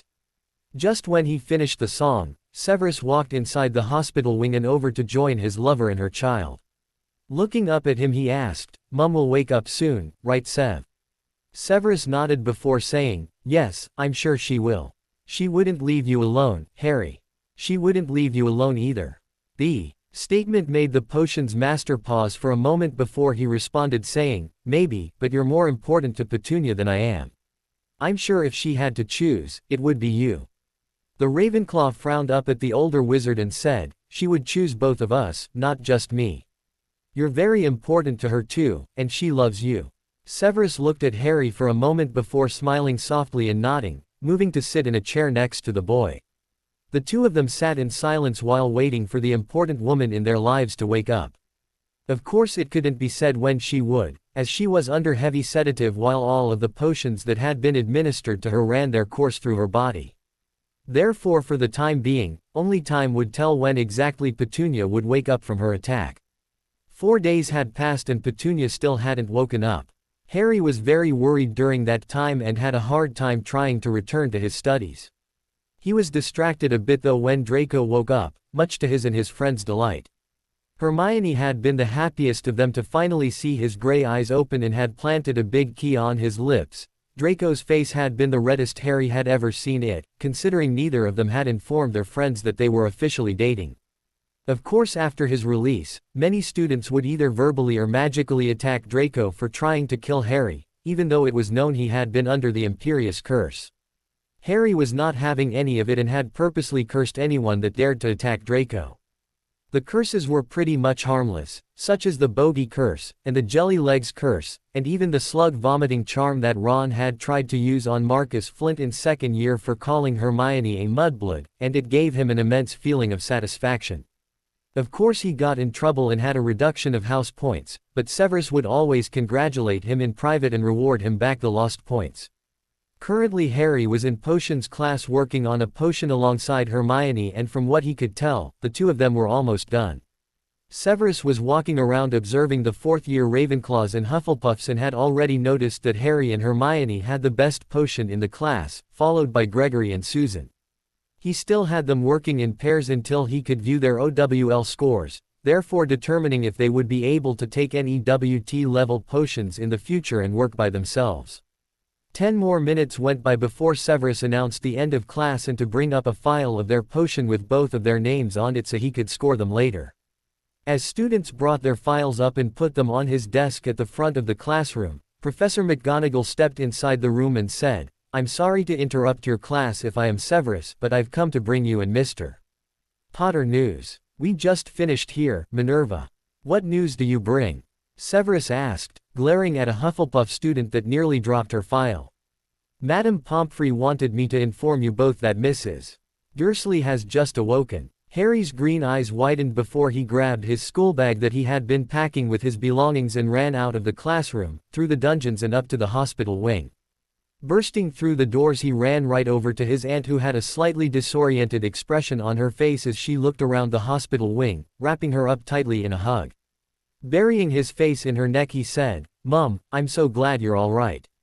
I was so worried when Hagrid brought you here saying you crashed into his hut and then found out you were attacked by a large snake. I thought." A sniffle and a sob escaped Harry's throat before he continued. "I thought I was going to lose you, Mum." Petunia smiled and returned Harry's embrace and held her son closely to her, being mindful of the pain in her shoulder before softly saying, "There is no way in this world that I would leave you alone, Harry. I'm never going to leave you, not if I can help it. I love you, my precious boy. I love you too, Mum." Petunia held and soothed Harry, rocking him slowly and reassuring him that she was there and all right. She looked up a bit past him and blue eyes connected with black ones, finally taking notice of Severus that had entered not too long ago. Smiling at him she said, "Hi Sev." Severus smiled at Petunia and moved to sit on the other side of the bed, waiting for Petunia to pull away from Harry momentarily to hug him as well. He held her close and kissed her temple before saying, "Welcome back." The three of them sat together in their little reunion, happy to be together again and happy to see Petunia smiling despite all that she had been through. When she asked what she had missed, Severus promised to fill her in when she was feeling a bit better than she was now. It was obvious to him at the moment that they was still rather tired and needed to rest more. When Petunia couldn't keep her eyes from drooping anymore, Harry tucked her back into the hospital bed and gave her forehead a key before telling her he would return as soon as possible to see her again. Harry left and headed for the Great Hall for lunch, leaving his two favorite adults together. Severus himself leant over Petunia and kissed her lips softly before whispering, "I love you." Severus chuckled when Petunia hummed in her sleep, a small smile appearing on her lips. He gave her cheek a key before turning to head back to the dungeons to begin grading some assignments, ignoring Madame Pomfrey who was smiling sweetly at him at his display of affection for the woman he loved. A week following Petunia waking up from her attack by Nagini, she was told that she would soon be able to return home. However, she had been told by Severus that she and Harry would have an entirely new home, seeing as Dumbledore decided that they would be safer elsewhere where Voldemort couldn't find them again. She hadn't the slightest idea where Dumbledore had put them, only that Lucius was the secret keeper. She felt good knowing the blonde wizard was the secret keeper, because she knew he wouldn't betray them in his friendship with Severus, not like how that Pettigrew fellow betrayed her sister and James. At the moment she was waiting for Harry to come and visit her, seeing as it was about lunchtime and he usually visited during this time. To pass the time she was reading her son's copy of Hogwarts, a history, this being the fourth time she would read it since Severus gave it to Harry when he was 4 years old. It was pretty silent in the hospital wing, the only sound being heard was the shifting of sick students on their hospital beds and the turning of pages from the book she was reading. Before long the door to the hospital wing opened and Harry walked inside, followed by Draco. Harry grinned as he walked over to Petunia and greeted, "Hi Mum. How are you feeling?" "Hello darling. I'm all right, just ready to leave from here. It's beginning to become stuffy," Petunia replied with a smile. The dark-haired boy chuckled at his mother figure's statement. "Yes, I know how that feels. I can't seem to stay out of here even if I tried." Petunia raised an eyebrow with a small smile on her face before looking over at Harry's best friend who had yet to speak. Giving him a smile, she said, "Hello Draco." Hello, Mrs. Dursley," Draco replied quietly. Draco, at least to Petunia, seemed nervous about something. In fact, he had been every time he would come with Harry to visit her. He had woken up some time before she had, but it seemed like something was bothering him, especially since she had woken up a week ago. And whatever it wasn't something he felt he could speak with Harry about, unless he had, but still wasn't reassured. Deciding to try and get it out of him, she looked at Harry and asked casually, "Harry, could you go and get Severus for me?" Harry nodded and left from her bedside, leaving the hospital wing and his mother and best friend behind. The moment he was gone, Petunia said, "All right Draco, talk to me. Something is bothering you every time you are in my presence. What is it? And don't even try to lie to me." The blonde boy looked surprised at her sudden calling out of him, his gray eyes blinking as he looked at her a bit wide-eyed. However, he relented, knowing lying to Mrs. Dursley was just as futile as lying to his parents and godfather, especially his godfather. Looking off to the side so he wouldn't have to look Petunia in her eye, he said softly, I just don't want you to think ill of me knowing what I did to Harry. He wouldn't have ended up in the hospital had I not attacked him, had I not tried to." Petunia's expression softened as understanding hit her. Draco still felt guilty about attacking Harry, even though he had been under the Imperious curse. And he must feel as if she wouldn't want Harry to have any more to do with him. Gently taking his hand, she said, "Draco, listen to me. You are my son's best friend and I know you hadn't meant to hurt him. You were imperious, it wasn't your fault because you weren't in control of your own body or mind. I won't ever blame you for something that wasn't your own fault. And Harry doesn't blame you either, so don't be so hard on yourself."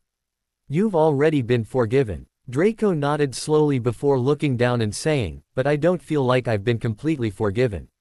That is because you haven't forgiven yourself for what happened. What happened wasn't your fault, but in order for you to move past it you have to forgive yourself. Can you do that? I can try. I will try. Petunia smiled and patted his hand before saying, you're a good boy Draco, and I'm so glad my Harry can call you his best friend.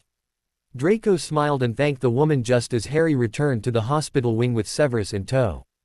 Walking over to where they were, Severus said, Harry said you asked for me. Nodding, Petunia replied, I did. How can I help you? Get me out of here. Petunia widened her eyes almost puppy-like for affect as she gazed up at her lover. She even added a cute little pout for good measure. Severus' eye twitched slightly, knowing Petunia pulled the puppy eye to get him to cave. He had admitted this to himself years ago when they first began dating, but Petunia's puppy eyes were 10 times more adorable than Lily's had ever been. Already knowing he was caving, he sighed and said, let me ask Madame Pomfrey if you can be discharged by tomorrow. As the potions master went to talk to the school's Medi-Witch, Harry turned back to Petunia and asked, you'll be moving into our new home, right? Yes, I will. But I haven't seen what it looks like yet. I'm not even sure where it is, Petunia replied. All I know is that it is somewhere where we'll be safe and that Lucius is the secret keeper. She looked at Draco. Has your father said anything to you about it? Do you know anything about it? Shaking his head, Draco answered, no, I don't know anything. But the point of a secret keeper is to not reveal where someone is located. In other words, Mr. Malfoy can't share any information about where Mum and I will be to anyone that isn't authorized, Harry said. Correct. But Severus can know, can't he? I would very much like for him to know where we are when he comes to see us, Petunia said. Draco shrugged. Probably. I'm sure father might tell him soon. Just then Severus walked out of Madame Pomfrey's office and over to Petunia's hospital bed. Looking at her, he gave her a soft smile and said, congratulations, Petunia. You can leave first thing tomorrow morning. The next morning Petunia was leaving the hospital wing and walking through the corridors towards the exit of Hogwarts. She had a list of potions she still needed to take for the next 2 weeks, but other than that she was happy to finally leave the castle. As she made her way to the exit she passed by Hermione, Susan, and Luna talking amongst themselves. The 3 girls waved at her as she walked by them before returning to their conversation as the woman continued on her way. Before long she reached the exit and left the school on her way to the gates. Reaching the gates and passing through the wards she saw Severus waiting with Lucius, the 2 of them talking softly to each other. She wasn't sure what they were talking about, but she could tell that whatever Lucius had said had irked, if not embarrassed her lover, judging by Severus' flushed face and scowl and Lucius' smirk. Approaching them she said, good morning, you two. Mrs. Dursley, good morning. I'm happy to see you in good health once again, Lucius greeted with a nod. Severus smiled at the and gave her a key on her forehead before saying, hello. Did you tell Harry, goodbye? Nodding, Petunia said, yes, I did right before I left the hospital wing. He was on his way to class and stopped by before I left. Good. Are you ready to see your new home? As ready as I'll never be. Though, I am nervous. I haven't left Little Whinging since I first moved there 15 years ago. Lucius nodded and said, yes, that may be so, but trust me when I say your new home is much better and you'll be wondering how you never lived there before. The confident and slightly arrogant smile on Lucius' face did little to quell her nervousness. Holding out his hand he beckoned Petunia to take hold of it. She did so as Severus took hold of her other hand and they dissipated away. Seconds later they felt themselves pass through some wards and their feet planted on the ground in front of what was a very beautiful home that was bigger than the average house, but smaller than a manor. It was a pale blue with mahogany brown roofing and a mahogany door. It had a beautiful garden filled with many flowers of all sorts of colors, nicely trimmed bushes, and many trees to provide shade. There was a willow tree nearby overlooking a natural lake. Cobblestones led from the front door along a path to where they were standing just in front of a gate, a stone wall surrounding the home.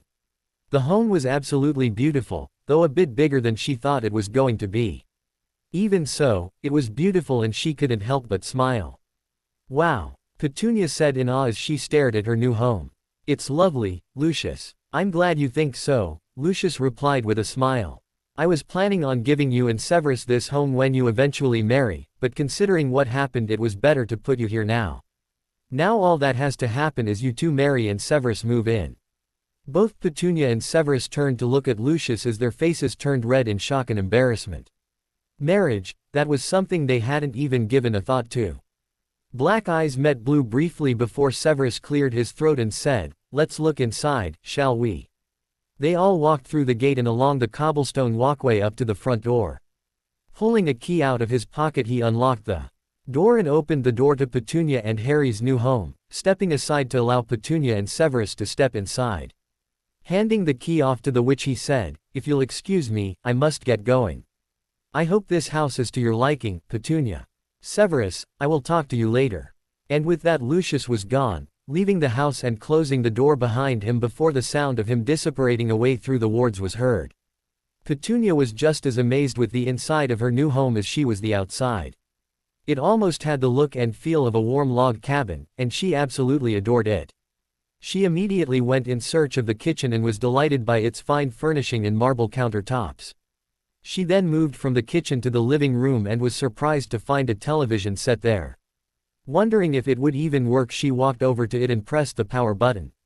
The blank screen of the television flashed on and began to show whatever was playing on the screen. Looking up at Severus she asked, "Was this your idea?"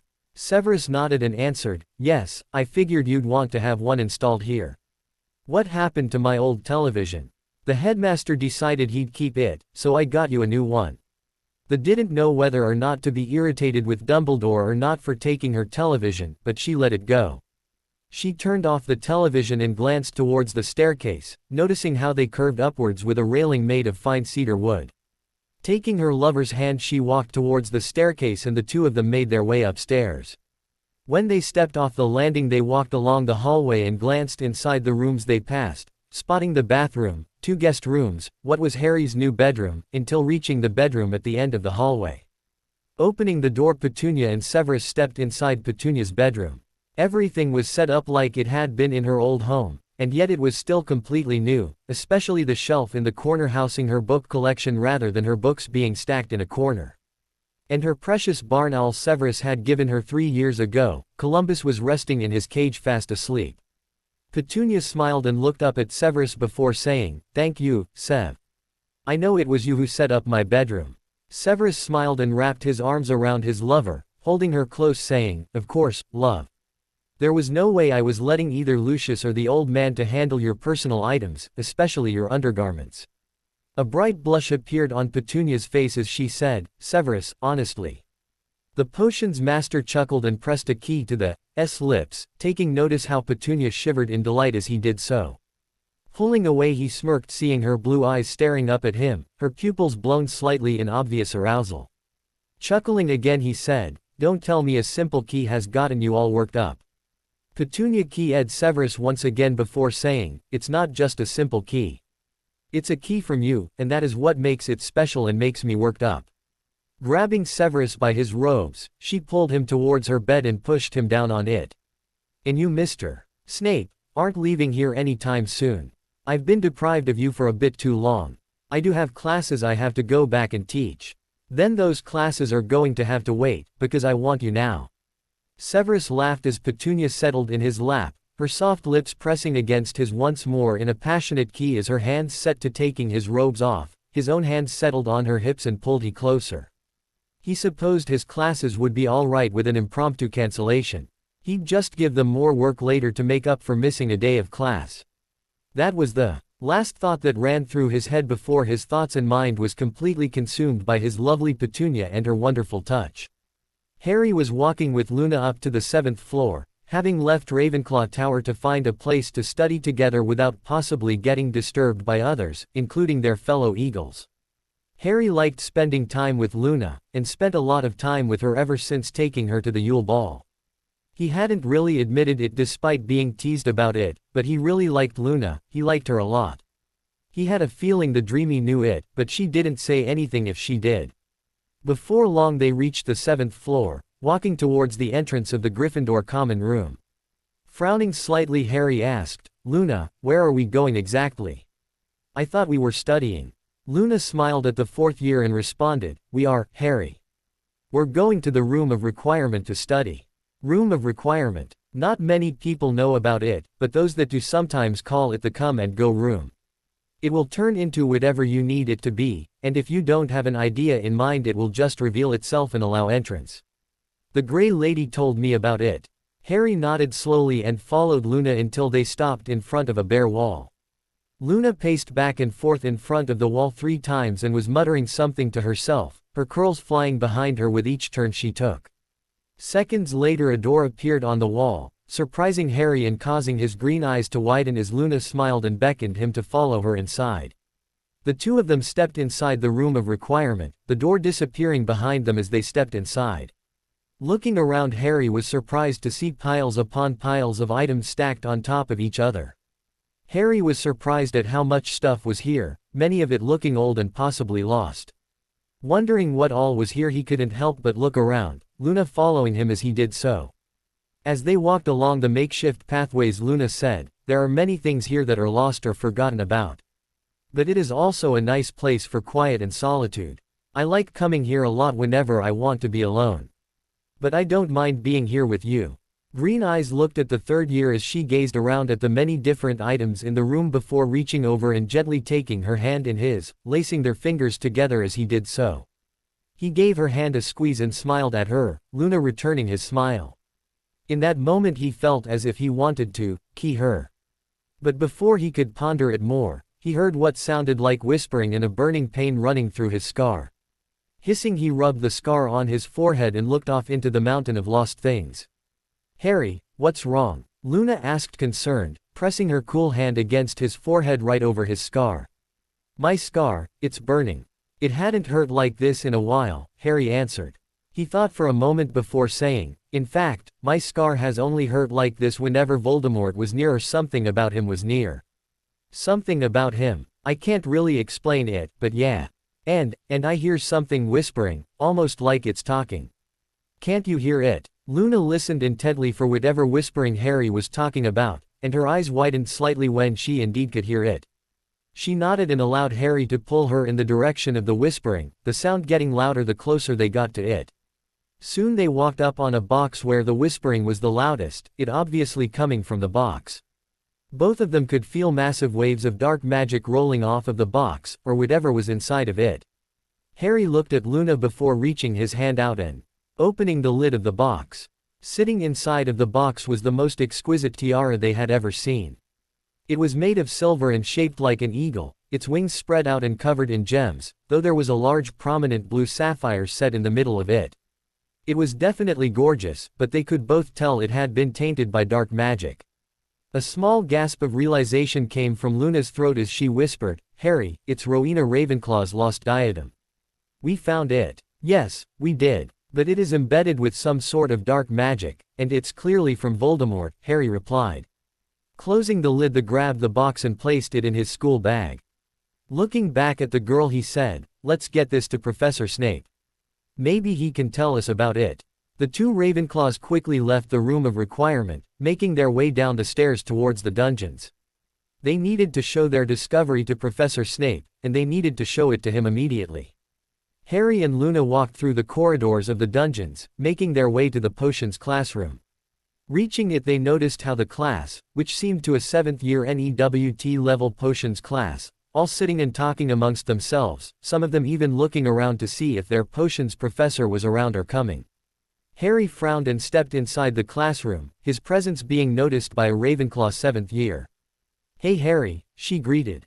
"Have you seen Professor Snape? He's late." "How late?" Harry asked. "A whole 20 minutes, a Hufflepuff student answered. A Gryffindor nodded and said, "We thought about just leaving, but we don't know what kind of trouble we'll be in for skipping Snape's class." Harry frowned and looked back at Luna, who was looking down the corridor. Turning back to face Harry, she said, "Professor McGonagall is coming." Professor McGonagall walked up to the potions classroom, looking at Luna in confusion before doing the same and seeing Harry. Frowning, she asked, "Mr. Potter, Miss Lovegood, what are you two doing here? This is not your class." Harry cleared his throat and answered, "No, we have a free period right now. But Luna and I were looking for Professor Snape." We need to talk to him about something. About what? Whether or not we can do some extra potions work for him and for extra credit, Luna answered easily, so much so that it caused Gryffindor's head of house to nod in approval of the answer before turning back to face the class. Well, be that as it may, I have come with a message from Professor Snape, McGonagall said. He is canceling this class for the day, considering he is late for a reason he did not disclose. The class cheered at the news. However, next class you will not only go over what you were supposed to do today, but spend your free period following doing the work for the class as well. Not only that, but he expects a 10-foot essay on today's and next class's topics and their significance. Harry giggled at how the 7th years groaned at the news before they packed up and left the classroom, the Gryffindors grumbling about how evil their professor was while the Ravenclaws and Slytherins were already discussing going to the library to get started on said essay. Once the entire class was gone, McGonagall left, leaving the 2 4th years alone. Once she left, Luna looked at the bespectacled boy and asked, "What do we do now?" Harry thought for a moment before saying, he's in his private quarters, so we'll go there." Seeing Luna's frown at the prospect of entering Snape's private quarters, he walked over to her and took her hand in his, giving it a reassuring squeeze. "Don't worry, it'll be fine. He won't mind you being there because you're with me." Luna smiled and nodded and allowed Harry to lead her out of the potions classroom and further into the dungeons to a portrait of a sphinx. Stopping in front of it, Harry knocked on the frame of the portrait, causing the sphinx to let out a disgruntled growl. He apologized to the creature just as the portrait swung open and Severus looked out. Looking at them, he raised an eyebrow and asked, "Can I help you?" Harry took in the man's appearance and noticed how his long hair looked a bit disheveled and he had a mark peeking out from under his robes on his neck. The mark looked like a bruise and he wondered if he had gotten into some sort of scuffle. In concern he asked, "Are you all right, Severus? You look disheveled." Severus' black eyes widened slightly before clearing his throat and saying, "Come inside, both of you."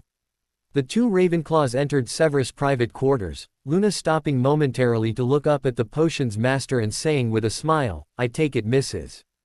Dursley was pleased." "Quiet, Miss Lovegood," Severus said, though he couldn't stop the slight blush from appearing on his face. He followed Luna into his quarters and watched her look around to take in his personal space before moving to sit next to Harry on the sofa. He took notice of their close proximity and how Harry blushed before sitting in his armchair. Once he was comfortable, he asked, "So what brings you two here to my private quarters and why couldn't it wait until later?" Harry and Luna both looked at each other before Harry reached into his school bag and pulled out the box he had stuffed in there before leaving the room of requirement. He passed it off to Severus and allowed him to take it, noticing how he too could feel the dark magic coming from the box. Catching his eye, he nodded and said, "Open it." Severus frowned before lifting the lid, his eyes widening at the contents inside. This was the lost diadem of Ravenclaw in all its glory. Looking up at the two, he asked, "Where did you find this?" "In the room of requirement, sir," Luna answered honestly. "The come and go room?" "Yes, sir. We went there to go study in peace, but Harry sensed it." Harry nodded, confirming the dreamy words. "Yeah, my scar began to sting and I was able to follow its whispering to where it was." The potions master frowned as he stared down at the diadem, not being able to fully believe that this item, this Horcrux, had been hidden here in Hogwarts for many years. He couldn't believe that the Dark Lord had hidden something of this magnitude in the most protected place that could be thought of in the wizarding world. Then again, it would make sense to hide it in Hogwarts, and in place many people did not know exist in the school. As upsetting as this news was, he also couldn't help but feel proud of Harry and Luna finding the diadem. He was positive that the two had no idea what it was that they had found, just that they found something believed to have been lost forever and was swimming in dark magic. Either way, he was proud of them for bringing the item to him first. Closing the lid of the box, Severus looked at the two and said, "Thank you for bringing this straight to me when you found it. I'm proud that you let me know rather than someone else. I award Ravenclaw 10 points. "Thanks, Sev," Harry said with a grin. "So what are you going to do with it now? It's tainted with dark magic, so what now?" "I'm going to take care of it, don't worry. But for the time being, don't speak about your find to anyone, ever. It's better to let me and a few others take care of this than you." Luna nodded and said, "All right, Professor. I suppose we'll be going now. After all, Harry has to prepare for the third task next weekend. Harry's eyes widened at hearing that before saying, "Oh, Merlin, it is next weekend. Then I suggest you prepare. Miss Lovegood make sure that he doesn't enlist Miss Granger if need be." Luna giggled as Harry gave the older wizard an offended look before nodding and standing up from the sofa, taking Harry's hand to leave. Harry waved over his shoulder at Severus before leaving with Luna, the portrait closing behind them and leaving Severus alone. The moment they were gone, Severus stood up from his armchair and walked over to his fireplace with the box in his hand, grabbing a handful of flow powder and throwing it into the fireplace. Stepping inside, he said, "Grimmauld Place."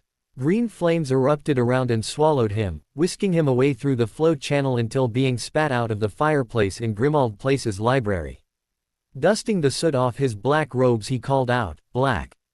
Black, are you here?" There was a thump followed by cursing before Sirius walked into the library, a slight limp in his step. Stopping, he bent down to rub his knee before asking, "What the hell are you doing here, Snape?" Severus raised an eyebrow before saying, "Not that I don't love knowing that you've injured yourself, because I do, but I hope it was because you weren't doing anything foolish."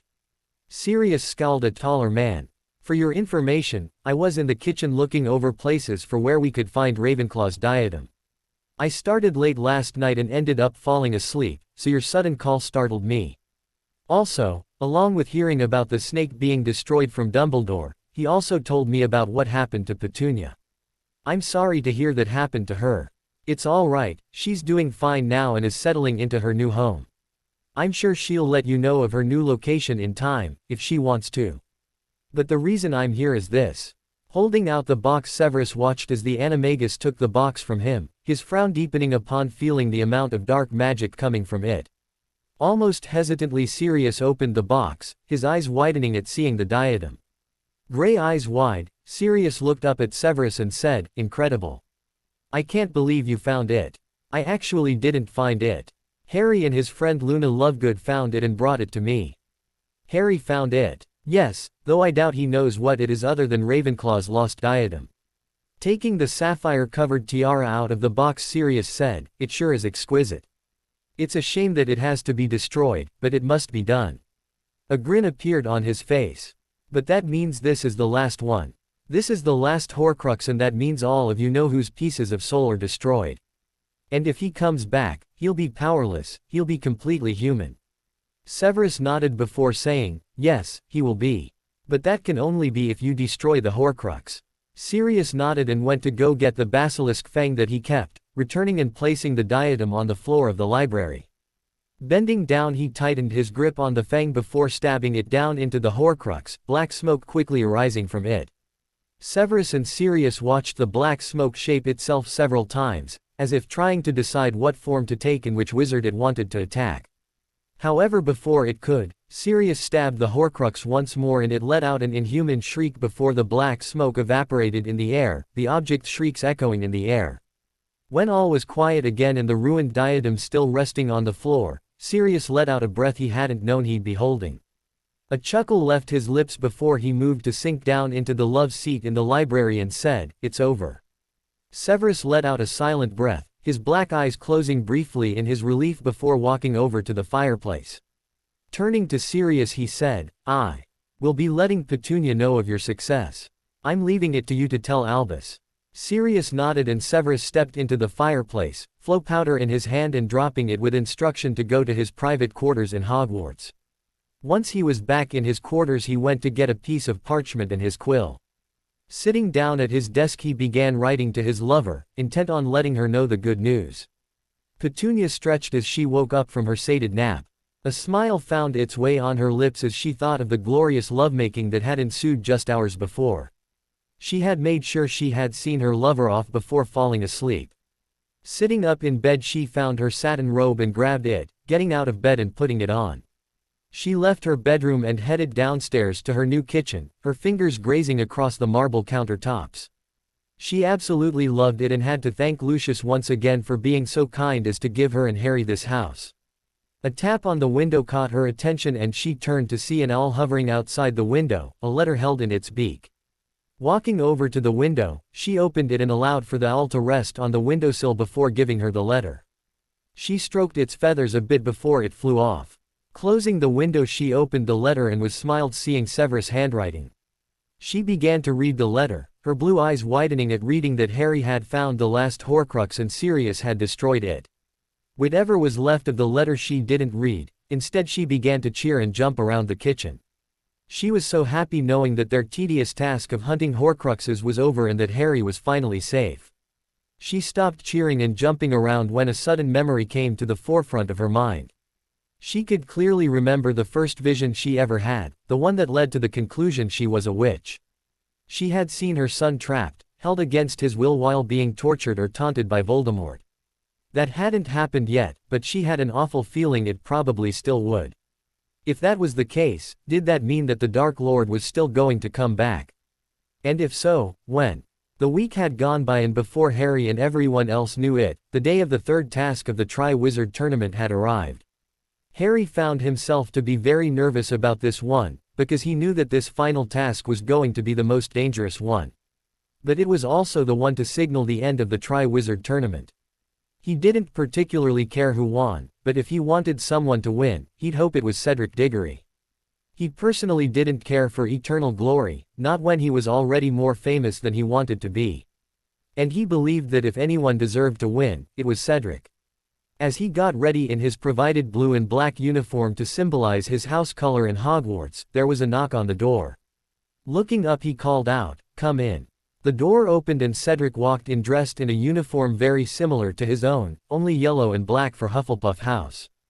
As he stepped in, Harry said, "Hi Cedric. What brings you here?" Cedric walked over to Harry and gave him a kind smile before saying, "I just wanted to stop by and check on you before the task. How are you feeling going into it? Nervous, anxious, whatever other word there is to go with those?" Chuckling, Cedric nodded and replied, "Yeah, me too. But I also know that it'll be over soon. And then we can walk away from this with our heads held high, no matter whether we win or lose. I personally don't care about winning, but you're right. I need to think positive about this. Yeah, I know for a fact right now people are entering the stands to watch right now. And I saw a woman with Professor Snape. Is she your family?" Harry smiled and nodded. "Yeah, that's my mum. Well, she's really my aunt from my mother's side, but she's raised me since I was a baby, so she's basically my mum." Cedric nodded before his eyes widened. "Oh, I remember her. She's the one who yelled at Dumbledore and slapped him 3 years ago." That was a shocking and hilarious moment. An embarrassed flush came over Harry's face at the memory. "Ah, yeah, that's her. Well, it's nice of her to come see you do this. I'm surprised she's with Professor Snape, though. It almost seemed like they were a couple with the way they looked at each other. Then again, it was so subtle, it was probably just a trick of the eye." Harry lowered his voice as he said, "They are, just don't tell anyone. I doubt Professor Snape would want that information going around." Cedric made the motion of zipping his lips closed before nodding with a smile. Heading towards the door, he said, "Well, I'll see you in the arena. Good luck, and may the best man win." Harry nodded and returned the sentiment, all the while hoping everything went all right. He'd hate it if any one of them came out of the tournament seriously hurt or worse, dead. Petunia sat in the stands with Severus and the other professors, a worried expression on her face.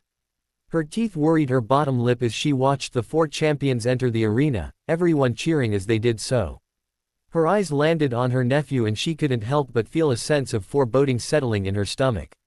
She couldn't help but feel like something wasn't right, especially as she looked at Professor Moody who was standing with Harry. She also felt as if something was going to happen, something bad. She had tried to force herself to have a vision so she could see what would happen, but she had only succeeded in giving herself a major migraine. However, the night before, she did have the same dream that she had had when it was first revealed she was a witch. Harry had been in a graveyard with that evil wizard that killed her sister and her husband. It had been much more vivid this time, and she didn't know why. Having noticed her uneasy expression, Severus asked in a low voice, "What's the matter, Petunia? You seem troubled." Nodding in confirmation, Petunia said, "I am. I just feel like something isn't right, and it's not settling with me." "What exactly?" "I'm not sure, but I think it has to do with that dream-like vision I had. You know, the one with Harry and..." Petunia lowered her voice. "You know who?" I had it again last night and it was so vivid. It's been bothering me since I woke up. Severus frowned at hearing that and asked, do you think that's going to happen today? Petunia didn't answer her lover as Dumbledore began speaking, telling the attending crowd about what the 4 champions would have to do to be not only end the tournament but be crowned winner. Petunia ignored all of what he was saying, believing it to be irrelevant at the moment. Instead she focused on Harry, who was standing with Professor Moody while looking somewhat anxious. Before long Mr. Filch sounded the cannon, cutting Dumbledore off in his speech and starting the 3rd task. Cedric and Harry walked towards the entrances of the maze that opened for them. Petunia watched her nephew hesitantly walk for the entrance and step into the maze. Looking behind him briefly towards both her and Severus, she smiled encouragingly and gave him a small wave. Harry smiled back at her and looked at Professor Moody. The woman frowned as she watched. The Auror seemed to instruct Harry to go a certain way discreetly before the maze closed behind Harry. Did you see that? Petunia asked Severus, her voice being heard by him over the cheering crowd. Severus nodded as his black eyes narrowed at the Auror, wondering just what it was he was trying to do. Moody had been practically up under Harry and supporting him ever since he was announced to be a Triwizard champion. What did he possibly want? What was he trying to accomplish? Before he could think about it anymore, Petunia roughly collapsed against him, her hand tightly grabbing onto his own. Looking at her he saw that her eyes were wide and glowing white, and she seemed to be short of breath. She had caught the attention of those around her and they began murmuring, many wondering what was happening while others catching on that she was having a vision.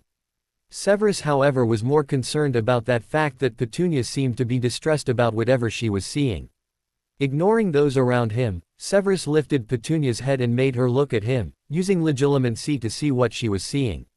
The first thing he saw was Harry reaching the center of the maze along with Cedric Diggory, the 2 of them grabbing the goblet of fire at the same time and being transported away to a graveyard. He recognized the graveyard from the vision Petunia had had before the school year started when it was found she was a witch. He was surprised however to see Peter Pettigrew show up carrying a bundle that could have been a baby, but the red eyes told him otherwise. A flash of green and Cedric was lying dead on the ground, Pettigrew forcing Harry against a Grim Reaper-like tombstone and trapping him there.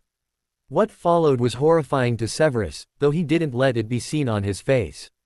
Pettigrew was performing a ritual, dropping the tiny creature into a bubbling cauldron along with a bone, his hand that she chopped off, and some of Harry's blood that he forcibly took from him. He watched the cauldron bubble more before it erupted in fire, and when the smoke and fire cleared, standing in place of the cauldron shrouded in black robes and red eyes glinting in the dim light was Lord Voldemort. The scene quickly changed to what looked like the Great Hall, only the goblet of fire was in it surrounded by the age line Albus had put in place. Was Petunia seeing something from the past? It seemed that she was, but Severus figured that it had to be important. Continuing to observe, Severus saw Moody step through the age line and walk up to the goblet, a piece of parchment in his hand. Severus could just make out Harry's name written on it before Moody placed it in the goblet of fire. The flames ate the parchment as Moody turned to leave the age line surrounding the goblet. Just as he stepped through it on the outside, he twitched and grunted a bit before his features began to change, becoming slimmer and his long hair shortening to brown and sticking up on his head. He twitched and seized some more before he lifted his head to reveal someone Severus hadn't seen in years, Barty Crouch Jr. Quickly pulling out of Petunia's mind just as her vision ended, Severus helped her to sit up before saying, "Petunia, we need to talk to Albus right now." Petunia didn't say anything, just nodded almost tiredly before standing with Severus, and the 2 of them headed down towards Dumbledore where he was standing with Minister Fudge and the imposter Moody. Reaching the old man, Severus said, "Albus, if I may have a word." Dumbledore looked at the young man before looking at the woman beside him. By the grave looks on both of their faces he asked, "What is it?" "I'd rather not announce it, but you are free to look in my mind to see what I just saw from what Petunia has seen." The headmaster nodded slowly before using legilimency on the potion's master, his expression changing from neutral to shock to surprise. Pulling out of Severus' mind he turned to Moody, and said, "I cannot believe you had us all fooled." Moody looked confused and asked, "What are you talking about, Albus?" Petunia scowled at him and said, How about telling the truth about how you're not really Professor Moody and you purposely put Harry's name in the Goblet of Fire to make him a part of this wretched tournament, so he could be used to bring back the Dark Lord?" Petunia's voice had carried and the entirety of the crowd heard her statement. Teachers and students alike began to shout in alarm, many of them pointing at Moody, who was beginning to look very uncomfortable with the sudden turn of events. Minister Fudge was trying to understand all that was happening, while also blaming Petunia for spouting nonsense. Petunia, however, ignored it all, her blue eyes boring into Moody's, daring him to deny the truth she had just spilled. She could tell he was trying to figure out how he could save himself while also trying to figure out how she had discovered his bluff. However, the more he tried to figure it out, the angrier he became. He had to silence this woman and silence her quickly. Moody pulled his wand and pointed at Petunia, a curse present on his lips, but he was quickly thrown onto his back and bound with an incarcerous spell. Blinking in surprise at the suddenness of what happened, he looked up to see Petunia standing with her wand pointed at him, it becoming obvious she was the one to have knocked him down and bound him before he could curse her. Severus took the time to pull a phial of veritaserum out of his pocket and force it into the impostor's mouth, making him swallow the potion. As he finished swallowing it, Dumbledore asked, "Is your name really Alistair Moody?" The impostor struggled to prevent from answering, but eventually couldn't fight the effects of the veritaserum and answered, "No." The crowd gasped in shock behind them, ministry officials moving in to get the impostor and take him away.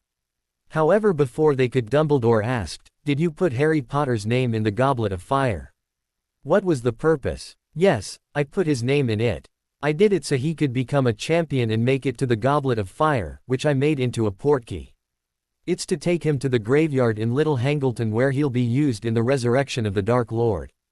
And he'll be forced to take part in it, and the Dark Lord will kill Potter and prevail as ruler of the wizarding world." Horrified shouts and cries filled the air at the impostor's admission. Minister Fudge looked completely aghast at the news, not wanting to believe what he'd heard or that the Dark Lord was so close to returning. However, he couldn't refute what the man said under the effects of veritaserum. Grabbing him by his collar, he asked him, "Who are you? Who are you? What have you done with Alistair?" Imposter Moody grinned before answering, "I'm Barty Crouch Jr., and Auror Moody is locked away in a chest in the Defense Against the Dark Arts office. Take him away." Fudge cried to his officials, the officials disapparating away with him. Turning to Dumbledore, he said, "We have to go free Alistair right now." Dumbledore nodded and went with the Minotaur of Magic back towards the school, Professor McGonagall quickly following behind them. The other professors were busy trying to calm the crowd of students down, many of them worried about Harry, who hadn't any idea about him being a pawn in Barty Crouch Jr.'s plan. Petunia looked up at Severus and said, "I have to save Harry. I have to save my boy." Severus nodded and went to ask one of the remaining officials was there any way to get inside the maze, but was told that the maze would only open if any of the champions found their way back or someone went to go get them because they forfeited. About that same moment, red sparks went up into the air, alerting them that someone was opting out of finishing the third task. The maze opened up to allow someone to go get them, and Petunia and Severus took that moment to run in as well to find Harry. Wands in hand, they both hoped that they would be able to make it to Harry in time before he touched that blasted cup and was taken away to Little Hangleton. Harry ran around another corner of the maze, dodging foes and defending himself as best as he could with his magic. He had just sent up a spark for Fleur when it became apparent she could no longer participate in the tournament. He stopped momentarily to catch his breath and saw glowing from the corner of his eye. Turning his head, he looked off into the distance and could see a glowing blue light. Was that? It was. It was the Goblet of Fire. He was so close. And if he could just grab it, it would all be over. He took off in a run towards the glowing cup, only to literally run into Victor. Falling back from him, he looked up and said, "Sorry." Victor nodded and helped the fourth year up, looking over his shoulder as Cedric ran up to them. Panting, he asked, "Is everyone all right?" Harry nodded and said, "Yeah." Cedric nodded at him before looking off in the distance at the glowing light being emitted from the Goblet of Fire. Victor looked and saw it too, his brown eyes cutting back to look at the Hufflepuff. Cedric looked at him as well before they ran for the cup, Harry running after them. As he ran, Harry heard what sounded like something popping up out of the ground. Looking behind him, he saw several roots sprouting from the ground trying to grab at his ankles. Pushing himself to run faster, Harry passed the two older students, the roots grabbing them instead. Both Cedric and Victor fell to the ground, more roots wrapping around them as they struggled. Realizing that they weren't going to be able to get away, Cedric called out, "Harry!" Stopping, Harry looked back to see the other two champions trying to get away from the vines, their wands out of their reach. He looked back at the goblet of fire, knowing he was so close to getting it and could end it all soon. But he knew he couldn't leave them behind like this. Pointing his wand at the roots wrapping around Victor and Cedric, he shouted, "Reducto!" The roots immediately retracted themselves, Cedric and Victor tearing away the roots that were still holding them down. Harry shot the spell at them again to make them release the two, and soon Cedric and Victor were free. Standing up, Victor looked at Harry and said, "Thank you, Harry." "No problem," Harry said, ducking his head slightly when Victor placed a hand on his head and ruffled his unruly hair. "Yes, thanks," Cedric said with a grateful smile. "I actually thought you were going to leave us for a moment." "Me too." Harry gave a sheepish smile. Victor cleared his throat and said, "There is still a tournament to win. Someone still has to claim the cup." Cedric shook his head and said, "I don't want it. Harry should take it, he saved us." Harry frowned as Victor nodded in agreement. Realizing that they were serious, Harry asked, "Are you sure?" Victor and Cedric nodded before Cedric gently pushed Harry towards the cup. Harry took a few steps towards it before running towards it again. It was all going to be over. Soon he was at the cup and reaching out to grab it, his fingers wrapping around the handle of the goblet of fire just as he felt someone grabbing him and calling his name. And then just like that, he and whoever grabbed him were being portkeyed away. Petunia and Severus ran through the maze, fending off all the foes the Tri-Wizard champions had to face. Petunia turned a corner and ran into two bodies, bouncing off them and falling back into Severus.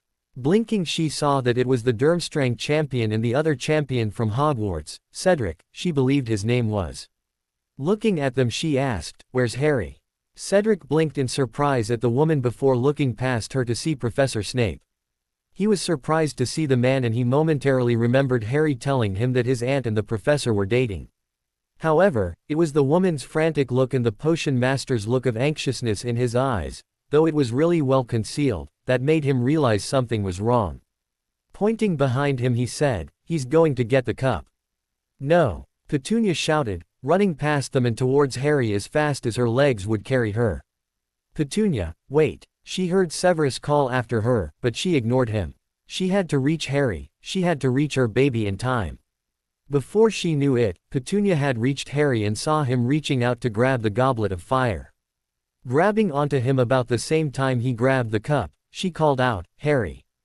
Petunia felt herself being pulled along somewhere, hearing Severus call her name once more before his voice faded and she and Harry crashed down hard on the ground. She groaned in pain as she sat up before looking at her surroundings. Her blue eyes widened in horror as she realized where they were. They were in the graveyard that was in her vision.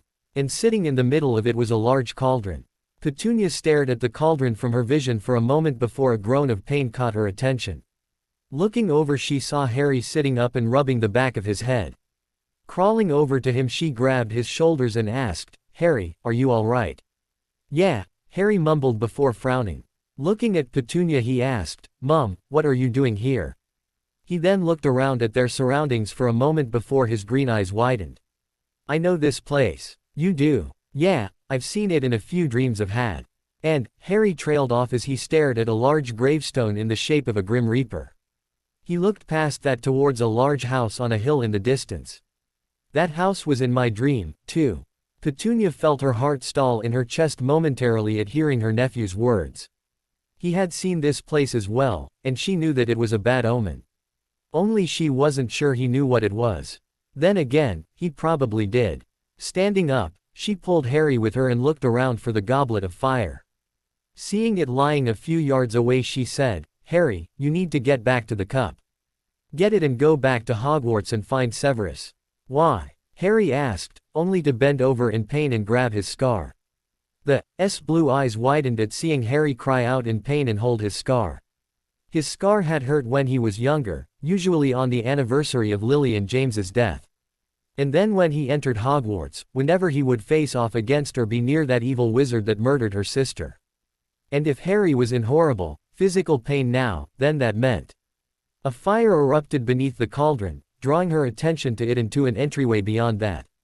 Standing in the entryway was a rat of a man holding a little bundle. The bundle could have easily been a baby, but she knew it was anything but. Moving in front of Harry, she took her wand out and held it tightly in her hand. She didn't know many defensive and offensive spells, as Severus hadn't been able to help her with many, but she felt she could defend herself and her son well enough. She heard the thing in the rat man's hand say, "Kill the spare," and the next thing she knew the rat yelled while pointing his wand at her, "Avada Kedavra." No! Harry screamed, knowing what that curse and green flash of light meant, especially after seeing Professor Moody perform it in class. Petunia's eyes widened as she quickly threw up a shield, the curse hitting the shield and dissipating. Acting fast, she sent a few offensive spells at the man, the sudden barrage catching him off guard as he did. However, he regained his composure and began trading spells with Petunia, Petunia mostly blocking them until she was hit by a spell that sliced through her shoulder. She let out a cry of pain, that being distraction enough for the rat man to get the upper hand on her and use the Cruciatus curse on her. Petunia screamed and writhed on the ground as the man tortured her before he finally let up, only to bind her and leave her on the ground. Helplessly, Petunia watched as he forced Harry back towards the Grim Reaper gravestone, using his wand to do so. She knew the spell he was using, the Imperious Curse. Severus had explained it to her, as well as the other two that finished making up the unforgivable curses. Once he had Harry trapped against the gravestone, she watched him drop the bundle into the bubbling cauldron, then walk back over to the gravestone Harry was against, picking up a bone. Taking the bone, which she was sure was at least a femur bone, he dropped it in the cauldron and muttered something about the bone being unknowingly given from the father. She couldn't even imagine the Dark Lord having a father. She watched as he held his hand over the cauldron and drew a knife from his pocket, mumbling something else about the flesh of the servant being willfully given. As he swung the knife down and chopped his hand off into the cauldron, Petunia closed her eyes tightly and gagged, the sight completely horrific to her. However, it was her son's pained cries that had her opening them again.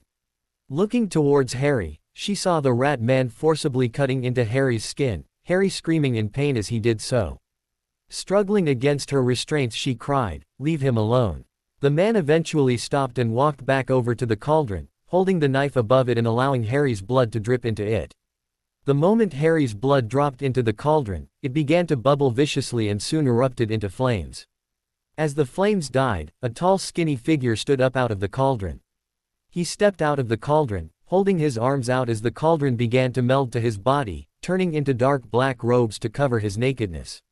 His eyes were closed as he adjusted to his new body before they flew open. Petunia let out a horrified gasp at seeing those red eyes she remembered seeing distinctly in her very first vision. It was him, it was Voldemort. Voldemort looked around for a moment before looking at the sniveling rat man. He looked him over once before saying, "Well done, Wormtail. You have done well in bringing me back, and thus I will reward you. But first, my wand, Wormtail." The rat man, Wormtail, handed Voldemort his wand as he bowed, Voldemort taking it from him as he did so. Taking hold of Wormtail's handless arm, he waved his wand at the severed part and a new, shiny hand appeared in place of the one that was lost. Wormtail profusely thanked his master before being silenced. Petunia watched the two as Voldemort took Wormtail's other arm and rolled up his sleeve, revealing his dark mark.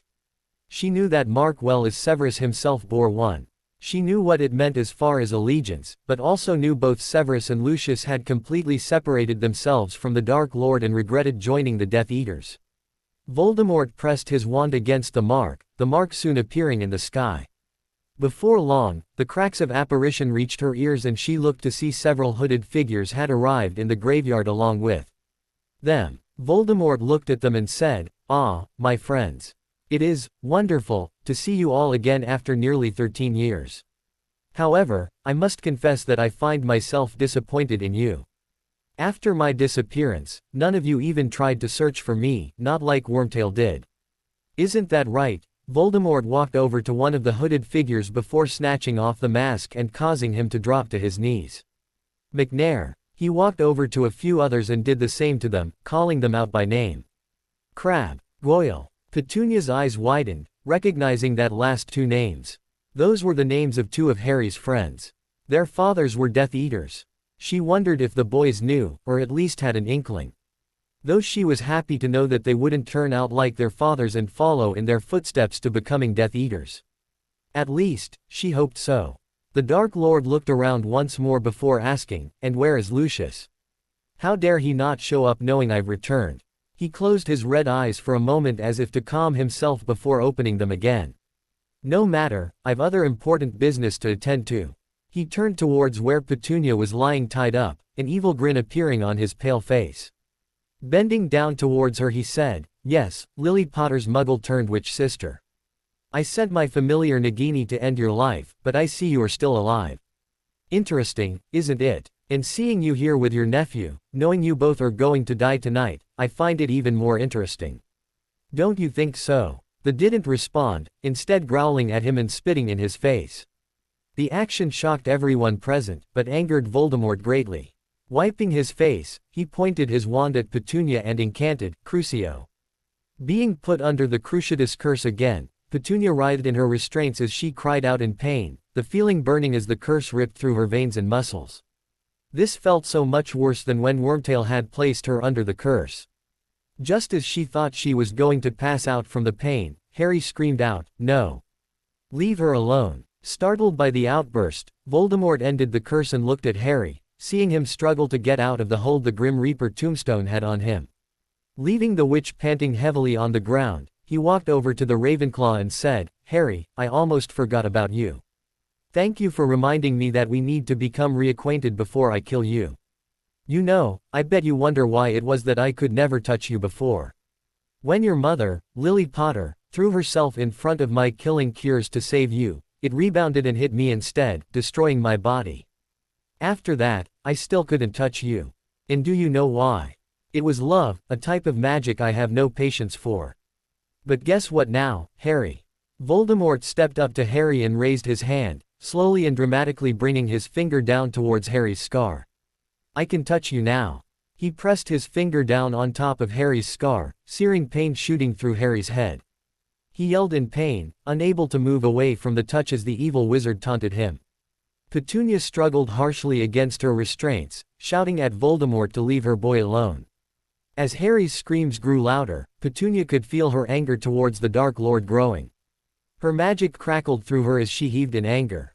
Before she knew it, her magic broke through her restraints and she shot a spell at Voldemort, the sudden burst of magic having enough force to knock the wizard off his feet and crash into several tombstones, breaking them as crashed into them. Taking the opportunity, Petunia stood up and ran to her nephew, waving her wand and causing the Grim Reaper tombstone to let go of him. As Harry dropped to the ground she said, "Harry, get to the cup now. Get away while you still can." "No, not without you," Harry cried, knowing what his aunt was trying to do. Petunia was about to try and reason with Harry as quickly as she could, only for her to freeze as a vision suddenly hit her. In it she saw Voldemort and Harry sparring against one another before he hit Harry square in the chest with the killing curse. However, instead of the curse knocking Harry back and killing him instantly, Voldemort flew back as well, almost as if it affected him as well. Following this, they both stood up and faced one another, looks of bewilderment on their faces as Voldemort pressed a hand against his chest. Gasping, Petunia blinked as the vision ended, understanding what it was that she had seen. Looking at her nephew, tears filled her eyes as she realized that Harry was carrying a piece of Voldemort's soul inside of him. Her son was a Horcrux. And from the looks of it, Voldemort had to use the killing curse on him. She closed her eyes as her tears spilled over but snapped them open when the Dark Lord's scream of rage reached her ears. Turning, she saw Voldemort standing and heading towards them, his wand pointed at her with murderous rage swimming in his red eyes. Knowing what he was about to do, they turned to her nephew and asked, "Harry, do you trust me?" Harry looked at his aunt confused for a moment before answering, "Without a doubt." Nodding, Petunia grabbed Harry by his shoulders and held him in front of her. At the same moment, Voldemort sent the killing curse towards them, the green light hitting Harry directly. Harry flew back into Petunia, she barely catching him as he did and placing him on the ground gently. Looking up, she saw Voldemort lying on the ground some yards away from them, about as still as Harry was. Not taking any chances, Petunia stood up and gripped her wand tightly, watching as Voldemort seemed to be getting his bearings and sitting up somewhat dazed. His red eyes found Petunia's blue ones and he asked in a hiss, "What did you do?" "Made sure you destroyed the last bit of your soul," Petunia answered, her expression never changing as shock came over the Dark Lords. "All of your Horcruxes are gone, there is nothing left of you but yourself. You are as mortal as I am." Voldemort looked absolutely horrified at the news. All of his Horcruxes had been destroyed, and he had destroyed the last one that he had inadvertently made. Standing up, he told his followers not to intervene before he asked, "Who exactly are you?" The witch squared her shoulders and looked Voldemort right in his eyes. "I am Petunia Dursley née Evans, sister to Lily Potter and aunt to Harry. I am a witch in my own right, and I'll be damned if I allow you to take my son's life after you've taken my sister's." Not giving him time to react, Petunia pointed her wand at him and shouted, "Stupefy." The Dark Lord blocked the oncoming spell, as well as the next ones that sent his way. Petunia threw spell after spell, making sure to not give him any chance to recover and send any spells or curses back towards her.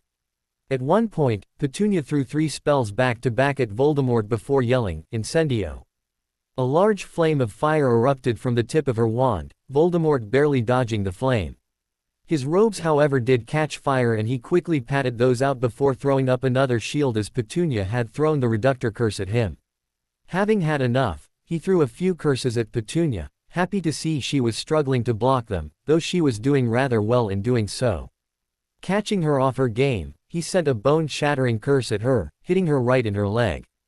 The released a blood-curdling scream as she felt her patella and tibia break to pieces in her leg, her falling to the ground as she did so. Grabbing her leg, Petunia let out a harsh grunt of pain before reaching for her wand that she had dropped. Unfortunately, Voldemort got a hold of her wand before she could, looking it over as he held it. Recognition appeared in his red eyes as he said, "This is Merlin's wand. Give it back." Petunia spat at him, attempting to stand and swipe the wand from him, only to let out another cry of pain and fall back to the ground. Chuckling at her pathetic attempt, the evil wizard replied, "No, I don't think I will. In fact, I think I'll keep it. It is the wand to belong to the most powerful wizard known to any magical being." Voldemort was about to pocket Petunia's wand but dropped it when he was hit with the knockback jinx as Harry's voice called out, "Flipendo." Harry quickly moved to help his aunt, handing her wand as he did. When Petunia was sitting up on the ground, he said, "Mum, let's go. Let's get out of here." Shaking her head she responded, "No Harry, you go. You get away while you still can. That's it. I've had enough of this." Voldemort snarled as he stood up from where he had landed. "Harry Potter, I want you to look at me as I kill you. I want to see the whites of your eyes. Yours, and your mudblood mother's sister." Green and blue eyes narrowed dangerously at the snake man before Harry tightened his grip on his wand. Nodding curtly he said, "Fine, have it your way. Ex Expelliarmus. Avada Kedavra." Red and green light shot towards each other, the two spells hitting one another and spewing magic everywhere from where they touched. Petunia and the Death Eaters watched in awe at what was happening, having seen nothing like this before. Petunia noticed that Voldemort's curse seemed to be overpowering Harry's spell, and she shouted, "Harry!" Harry concentrated harder on his disarming charm, pushing back against the killing curse. Harry's spell began to overpower Voldemort's, Voldemort seeming to begin struggling to hold his curse. Suddenly, gold light erupted from the Dark Lord's wand, surrounding them in what seemed to be a cage. Petunia stared in awe at what was happening before gasping as a burst of white light came from Voldemort's wand as well, flying to one corner of the magic cage and becoming the misty image of an old man. Another light came from the wand and turned into a woman. 2 more burst from the wand and flew to land on either side of Harry. The 2 lights then took on the forms of James and Lily Potter, both of them standing by their son. Tears filled Petunia's eyes as she whispered, "Lily." James told Harry that he, his mother, and the others could linger for a moment in order for him to get back to the portkey, but only for that instance. As he did that, Lily turned and kneeled down next to her sister. Leaning her head against Petunia's she said, "Thank you, Toonie. I love you, sissy." "Lily," Petunia said once again as her tears fell down her cheeks. Lily smiled at her before saying, once Harry gets back to the portkey, take your chance. And you know who in this war once and for all. She pressed a soft key to her older sister's forehead. Goodbye, Toonie. Petunia watched her sister move next to Harry, telling him to let go of his spell. She knew what Lily was asking of her, and she knew what she had to do. She wished she could say, goodbye, to Severus and Harry one last time, but time was of the essence. She only hoped they would understand her decision.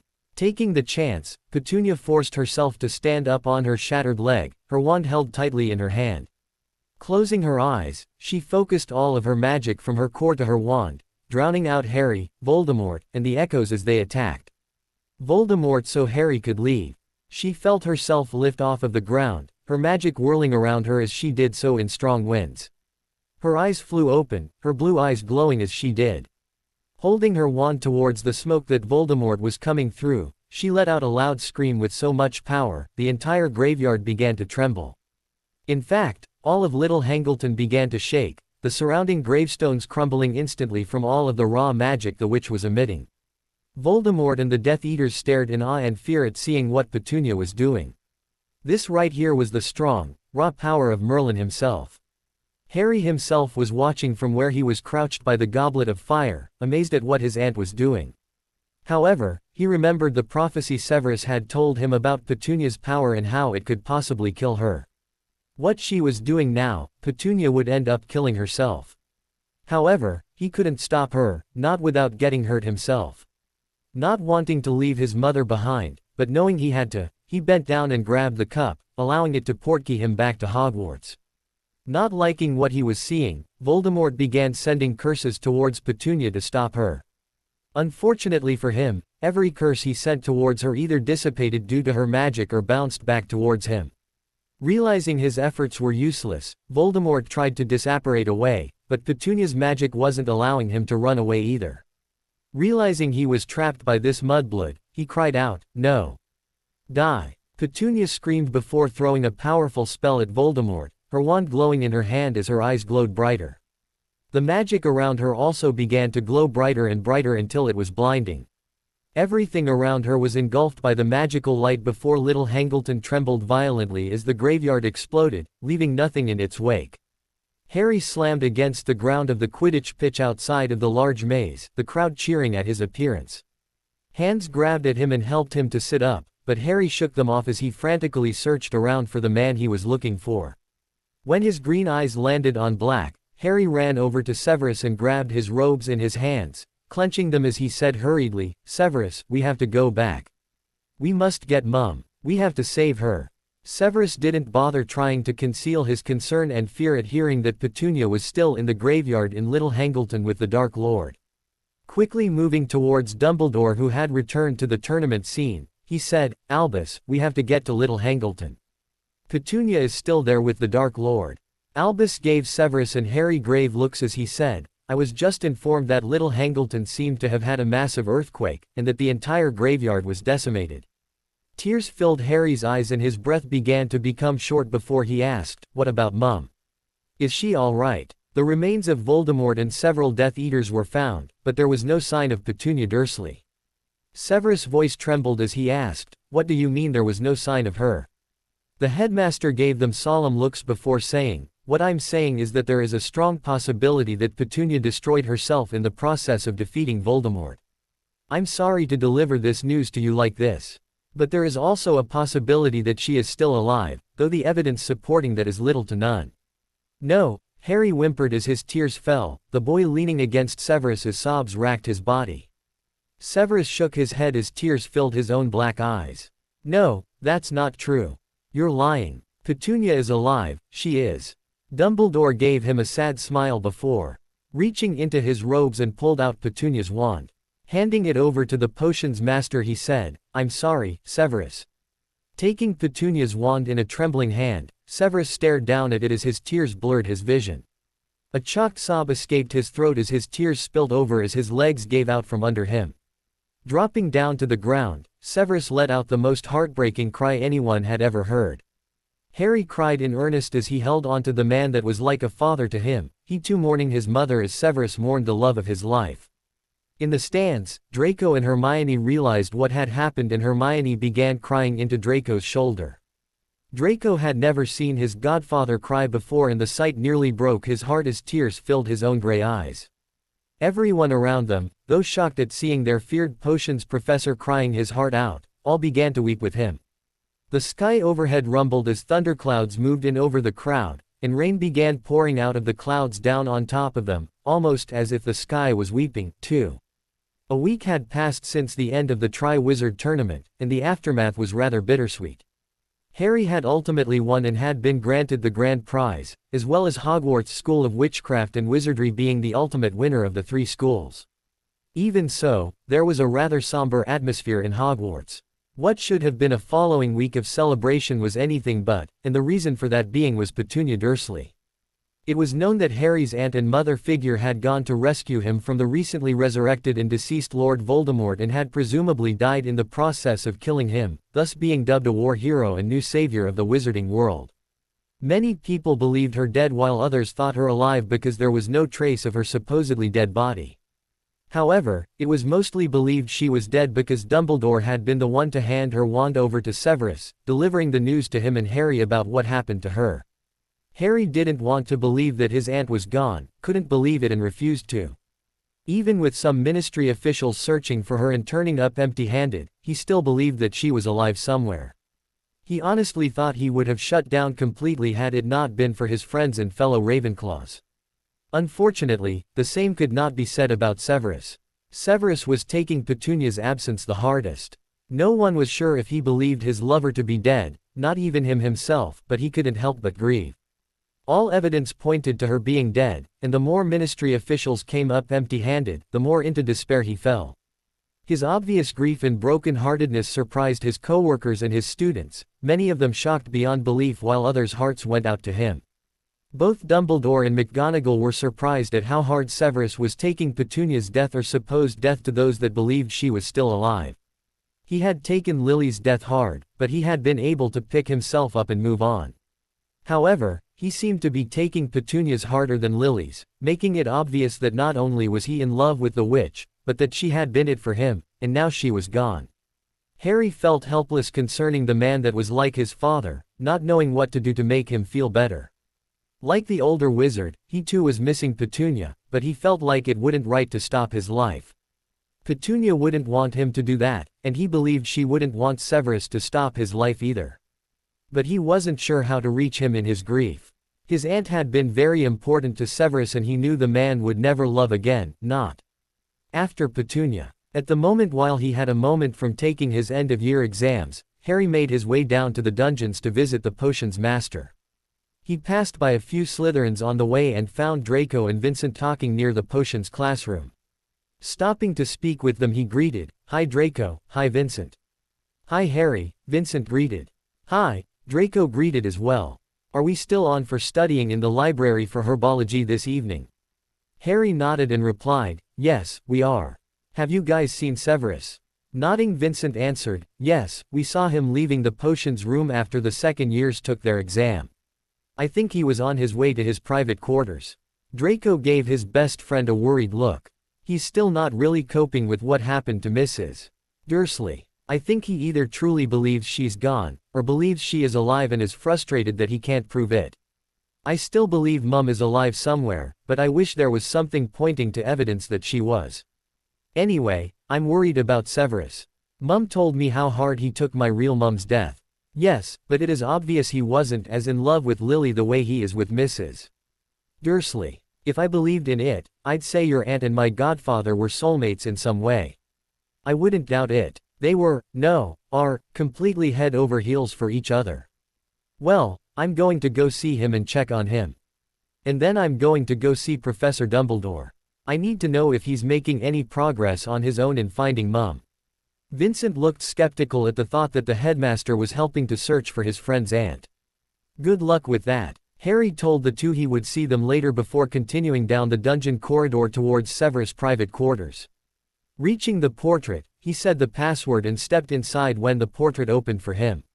Walking into Severus' private quarters, Harry found the potions master seated in his armchair, Petunia's wand in his hands as he stared down at it with an almost dead look in his eyes. Because Harry knew the man the way he did, he could tell there was pain in the black orbs that was trying to come to the surface. Clearing his throat to alert him of his presence, he said, "Hi Severus." Severus didn't acknowledge Harry at first, still sitting and staring at his love's wand. However, he eventually looked up at the young Ravenclaw and said softly, "Hello Harry." Moving to sit on the couch, Harry asked, "Are you all right?" "I don't know." Harry frowned slightly. "She's still alive, Sev, I just know it. I want to believe that too, but I've also learned over the years to not get my hopes up. Therefore, I don't know whether to believe she's still her or if she is gone. Maybe Professor Dumbledore may know something. I'm on my way to ask him if there is any new development in finding Mum. You can come too if you want." Severus contemplated the boy's offer before sighing and nodding, agreeing to go with Harry to see the headmaster. He doubted the old man had any good news, but it didn't hurt to go to him and see. Standing up, he pocketed Petunia's wand in his robes and beckoned Harry along, the two of them leaving his private quarters and into the dungeons on their way to the headmaster's office. Albus closed the doors of the closet that was tucked away behind a large curtain as he heard the doors of his office opening. Moving out from behind the curtain into his desk in time, he saw Severus and Harry walking in. Smiling at them, he said, "Severus, Harry, welcome. Do you boys care for a lemon drop?" Severus glared at the man, wondering why in the world he even bothered to still offer him those horrendous yellow objects that called themselves sweets. Harry politely declined before the two of them settled into the chairs in front of the headmaster's desk. Dumbledore sat behind his desk before asking, "So what brings you boys here?" "We want to know if you have found anything linking to finding Mum," Harry answered, his green eyes shining with hope that the wizard had. Giving the fourth year an apologetic smile, Dumbledore said, "I'm afraid not, Harry." Harry seemed to literally deflate as he sat back in his seat, his eyes dropping down into his lap. Severus closed his eyes briefly before opening them. Looking at the headmaster, he asked, "Have you gone back to Little Hangleton to see if there was anything you could find concerning Petunia other than her wand?" "Yes, I went, and I'm sorry to say that neither I or the ministry have found anything. I hate to say this, but considering that it has been a week and there is still no traces or evidence of her, it would be best to stop all searching for Petunia and come to conclusion that she is dead." "No!" Harry exclaimed as his head shot up to look at Dumbledore. He didn't believe the wizard's words, and he was desperate to not believe them. "No, I won't do it. Mum is still alive, I know it." Due to Harry's suddenly high emotions, his magic began to crackle around him and he inadvertently caused a few glass items around them to burst. Severus placed a hand on Harry's shoulder, silently trying to get him to calm down, though he himself didn't like what they had been told either. However, it wouldn't do for Harry's magic to start wreaking havoc in the headmaster's office. He was already pretty sure the boy had accidentally broken some valuable items, but he couldn't blame him for it. Dumbledore gave them both sad smiles before saying, "I'm truly sorry, Harry, Severus. You two have my heartfelt condolences. But you should both be in good mind knowing that Petunia is reunited with Lily and her family once again." He then looked at Severus. "Severus, I know I handed you Petunia's wand, but I'm going to have to ask you for it back now." Right when Severus was going to outright refuse, he felt a strangely warm sensation on his chest. Frowning, he reached into his robes and pulled out Petunia's wand from his robes, surprise filling him when he found that the warm sensation was coming from the wand itself. This was rather strange, considering it had never done this before while in his possession. Sure, he had felt pulses of magic through the wand while he held it, but he figured it was because it was Merlin's wand and thus had an enormous amount of magic residing in it. However, it had never felt warm like this before. It was almost like it was calling out to its owner, like its owner was somewhere close by. Harry frowned as he looked at his aunt's wand before looking up at the potion's master. "What is it? What's wrong?" "Something is wrong here." Severus looked up at Dumbledore, suddenly suspicious of him, especially considering he was asking for this wand back. "Why do you want Petunia's wand, Albus? And do you think you can explain to me why it feels warm in my hand, almost like it is alive?" Albus' blue eyes widened momentarily before he put on a curious expression saying, "I'm not sure, but it is best if you hand me the wand and let me figure it out." No, Dumbledore was being very suspicious now, his gut just knew it. Keeping a tight grip on the wand, Severus replied, "No, I won't. And I believe you are lying, headmaster." "Lying? About what?" "About why the wand is acting the way it is now. I'll even bet that you are lying about Petunia." "Why would I lie? I have no reason to." "Rubbish." Harry's frown deepened as he looked between the two wizards as they stared off between each other. His eyes dropped down to his aunt's wand to see that the tip beginning to spark with colorful sparks of light and magic, much like how it had when Petunia had first held the wand. Green eyes widened as it did, black and blue eyes doing the same. If that wasn't a sign that his aunt was alive, Harry didn't know what was. Snatching the wand out of Severus' hand, Harry held it as more sparks and lights erupted from it and said excitedly, "Mum is alive. She's alive." Petunia was alive, Severus was sure of that now. What was really suspicious though was how strongly the wand was behaving. The wand hadn't done anything like this for as long as he had it. However, upon being in the headmaster's office, the wand suddenly began creating magic on its own and was still doing so. It would have no reason to do that unless it was responding to its owner. And it wouldn't respond to its owner unless. "She's here," Severus said softly in realization. His black eyes widened before they hardened as he turned to look at the old man. "She's here, isn't she? Petunia is in this room right now as we speak, isn't she, Albus?" Dumbledore looked momentarily taken aback from the sudden accusation thrown at him. He was set to deny the claim, but the matching expressions of animosity on Harry's and Severus' faces had him quiet. He eyed the wand in Harry's hand, watching as it continued to spit magic in response to its owner's nearby presence. Hardening his gaze, Dumbledore held his hand out towards Harry and demanded, "Give me the wand, Harry." "No," Harry defied, stepping away from the headmaster as he held tightly to the wand. The old wizard glowered before taking his wand out to force Harry to hand the wand over to him. However, before he could, Severus quickly drew his own wand and threw the knockback jinx at Dumbledore, catching him off guard and causing him to fly back and crash into one of his many shelves. Quickly glancing at Harry, he told him, "Find Petunia. The wand will lead you to her. Go, now." Not wasting any time, Harry released the wand, Merlin's wand lifting into the air and quickly flying towards a large curtain. Harry followed it and drew the curtain back, revealing double doors to a closet of some sort. Opening the closet, he found a small walkway to a glass wardrobe-type box. And trapped and chained inside the box was the person Harry had been hoping was alive for the past week. "Mum." Severus was relentless in his attack on Dumbledore, not giving the headmaster a moment to retaliate beyond blocking his spells as they hurled towards him. In that moment, Severus hated the man in front of him. The wizard that everyone loved and trusted, had been hiding Petunia away and letting everyone presume she was dead. And for what? To cause him and Harry grief and heartache. He was sure there was more to Dumbledore doing what he did, but in that moment he wasn't caring to figure it out. All he wanted to do, all he felt like doing, was killing the wizard or at the very least injure him beyond recognition. Many of the previous headmaster portraits were watching the display in shock, many of them having been listening to the conversation ever since Severus and Harry had entered the office. Former headmaster Dippet, having been appalled at what he had heard and was now witnessing, quickly left his portrait to go and find the deputy headmistress and inform her of what had just been brought to light. He needed Minerva to do something about the chaos ensuing in the headmaster's office, and quickly.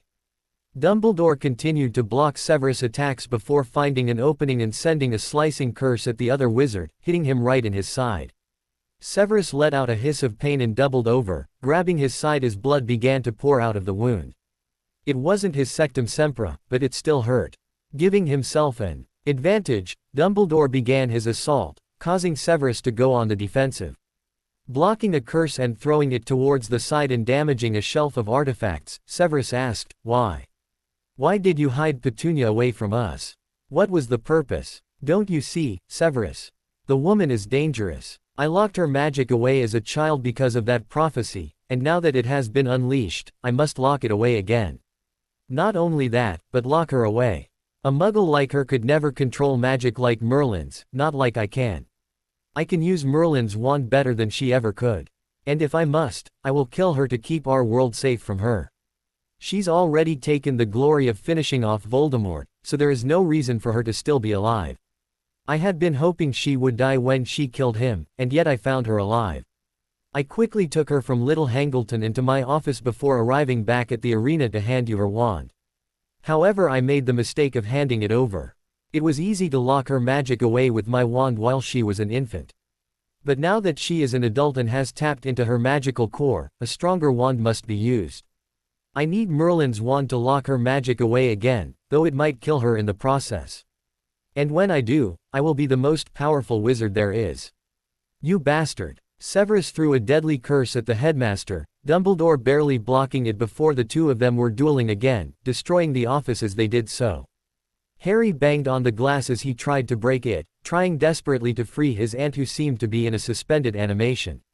He could hear the fighting going on between Dumbledore and Severus, and it sounded like it was getting worse by the second. He needed to free his aunt and quickly. If anyone could stop all of this, it was her. Taking his wand out, he backed up a bit and pointed it at the glass box and incanted, Bombarda. The spell hit the glass and quickly dissipated, it obviously having no effect on the box. Realizing that Dumbledore must have used strong magic to keep Petunia trapped inside, he briefly wondered how he was going to free her. Looking up at Petunia's wand that was still floating above his head, he reached up and grabbed it out of the air before pointing it at the box. Petunia had Merlin's wand, and both of their magic was stronger than Dumbledore's. If nothing else, this wand could break the box. Taking a deep breath, Harry incanted the exploding charm again. This time when the spell hit the box, the glass shattered and exploded and Petunia fell to the cold floor, the magical chains binding her to the box disappearing as she did. Petunia's blue eyes flew open and she gasped, sitting up quickly and looking around frantically. She hadn't the slightest clue where she was. The last thing she remembered was preparing to end the Dark Lord, and now she was in some sort of room with Harry. Harry, Petunia said, blinking as she looked at her nephew. Tears filled Harry's eyes and he threw himself at wrapping his arms around her in a hug and sobbed happily into her shoulder. Petunia held Harry to her, comforting him softly and rocking him, effortlessly calming him down as she did so. She didn't know what had happened, but whatever happened she knew she'd learn later. Pulling away from Harry she wiped his tears and smiled saying, "It's all right now." A sudden explosion caught their attention and Harry quickly turned towards the source of the noise. Turning back to his aunt he said, "Mum, you have to stop Dumbledore from hurting Severus. He hid you away and now is trying to hurt Severus for figuring out that he hid you here and made us believe you were dead." Petunia looked at Harry in confusion briefly as she processed what her nephew had told her before her blue eyes narrowed. Taking her wand from Harry she made her way out of the hidden room and into the destroyed office. Her eyes quickly found Dumbledore only to see him subjecting her lover to the Cruciatus curse. Her magic crackling around her at seeing the old man use the torture curse on Severus, she aimed her wand at Dumbledore and yelled, "Confringo." The spell flew from the tip of her wand right into Dumbledore. Effectively, she caused him to stop his torturing of Severus and sent him flying into the wall, hitting his head and knocking him to the ground. Dumbledore tried sitting up, but the hard hitting of his head against the stone wall had made him dizzy and thus he fell back to the floor, unconsciousness quickly creeping up on him. His body ached terribly, and it was a surprise that Petunia hadn't outright killed him upon using the blasting curse. Right before he fell unconscious he reached for his wand in an attempt to try and use a spell against only to find the piece of wood snapped in two. He let out a beep of dismay before giving over into unconsciousness. Petunia and Harry rushed to Severus' side, finding him lying on the ground still holding his bleeding side, his breathing labored as he took breaths. Looking up at his love Severus smiled and whispered, "You're alive." "Of course I am," Petunia replied, lifting his head and placing it in her lap. Looking at Harry she said, "Harry, go get help." Harry nodded and ran out of the office, hoping to find someone that could help Severus. After Harry left Petunia looked down at Severus who was staring up at her. Giving him a soft smile, she said, "Harry told me Dumbledore tried to make it seem like I was dead. I can only imagine his credibility being damaged upon everyone finding out I'm alive." Severus gave a small chuckle, groaning as pain filled his side from where he had been sliced. He was beginning to feel lightheaded from having lost so much blood. He probably wouldn't have lost as much as he had Albus not put him under the Cruciatus curse. It didn't matter, though. If he were to die at that very moment, he was happy to do so in the arms of the woman he loved. Reaching up, he gently caressed Petunia's face before saying, "I love you." Petunia's blue eyes sparkled as she replied sincerely, "And I love you." She bent down and pressed her lips against Severus, sealing their lips in a sweet, love-filled key. The moment was ruined, however, as Harry re-entered the office with McGonagall on his heels, as well as Madame Pomfrey and a few Aurors and ministry officials. Even Minister Fudge was present. As the Mediwitch began working on Severus, Fudge said, "Someone explain to me what has happened." Meeting the minister's gaze, Petunia said, "Dumbledore is a complete shite that can't be trusted, made everyone believe I was dead, and nearly killed Severus just now. He disgusts me and I never want anything to do with him again, and I won't have Harry having anything to do with him either." McGonagall cleared her throat before saying, "Mrs. Dursley, yours, Severus, and Harry's statements must be taken, as well as a view of your memories. If you will be so kind as to cooperate with the ministry officials, we can get everything sorted out." She then turned to the Aurors present. "As for Professor Dumbledore, you can take his unconscious body away. I believe he's caused enough damage as it is." As the Aurors did their jobs and the ministry officials took Petunia, Harry, and Severus' statements, Petunia couldn't help but feel relieved. Harry didn't have to worry about Voldemort ever again. The Triwizard Tournament had ended the moment she sent him back with the Goblet of Fire, and Dumbledore's sneaking ways had caught up to him. She couldn't help but feel like hers, Harry's, and Severus' lives were going to finally be at peace. Now they could finally start living their lives with no worries, the way it should have been all along. The moment the Daily Prophet released the news of Dumbledore's arrest and attempted murder, the public was up in arms. Many witches and wizards were calling the news lies about Dumbledore and that if he wanted to kill Severus and had locked away Petunia's magic, then it was for a good reason. However, it seemed that most of the public believed the old, respected wizard to be in the wrong on many different levels, calling him manipulative and evil, some even stating that what he did was worse than anything the recently deceased Lord Voldemort had done. In fact, they believed that he was wrong for trying to lock Petunia and her magic away once again, considering she was the one to free the wizarding world of the Dark Lord once and for all. It wasn't really decided what would be done with the old wizard, though it would soon be decided with his trial coming up. Some wanted him thrown in Azkaban, others wanted him keyed, and others wanted him to have his magic restricted or blocked like he had done Petunia's. Some even wanted Petunia, Severus, and Harry to decide what happened to Dumbledore, but the three of them didn't care what happened to the old man. So long as he was dealt with accordingly and was kept away from them and from interfering with their lives, they didn't care what happened to him. Not only them, but all if not most of the students and teachers at Hogwarts thought the same. Dumbledore's reputation and credibility was quickly going down, only being held by a few threads from those that still supported him. But Petunia didn't think it would matter or that he'd have much of anything to stand on in his defense. Harry wasn't so sure, and even Severus was a bit skeptical knowing the old man had a lot of power and influence in the wizarding world and the ministry, but Petunia was positive the evidence would stack against him enough to at least get him thrown in Azkaban. Severus was able to recover from his injuries and Harry and Petunia were both cleared by Medi-Witches and Medi-Wizards checking on their psyche to make sure they would have too much trauma from what happened. However, it was believed Harry would still have a bit of PTSD from all that he had been put through, much of it done under Dumbledore's knowledge. Even so, Harry figured he would be okay with Petunia and Severus by his side, as well as his friends. It seemed like things were finally going to be normal for them. But one thing remained for them to finally be at peace: witnessing Dumbledore's prosecution. Hermione and Harry walked down the stairs headed for their last breakfast at Hogwarts. They had just finished their examinations 2 days ago, and they would be heading home for the summer today. As they walked down, Hermione said, "It sure has been an eventful year, hasn't it?" "It sure has," Harry replied. "But I'm actually happy our last 3 years will be normal for once." "I agree, that will be nice. So what do you plan on doing over break besides the assigned schoolwork?" Shrugging, Harry answered, "I'm not sure, but I plan on having fun with Mum and Dad. I mean, Severus." The brunette smiled softly at her bespectacled friend. "It's okay that you call Professor Snape your dad, Harry. From my understanding, he's been a father of sorts to you since you were little. There is no shame in calling him that." "I know, but I'm not sure how he feels about it." "He thinks of you as his own, Harry," a dreamy voice said from Harry's other side. Turning to look, Harry and Hermione saw Luna walking in stride with them, her usual dreamy smile on her face. Blinking, Harry asked, "What do you mean?"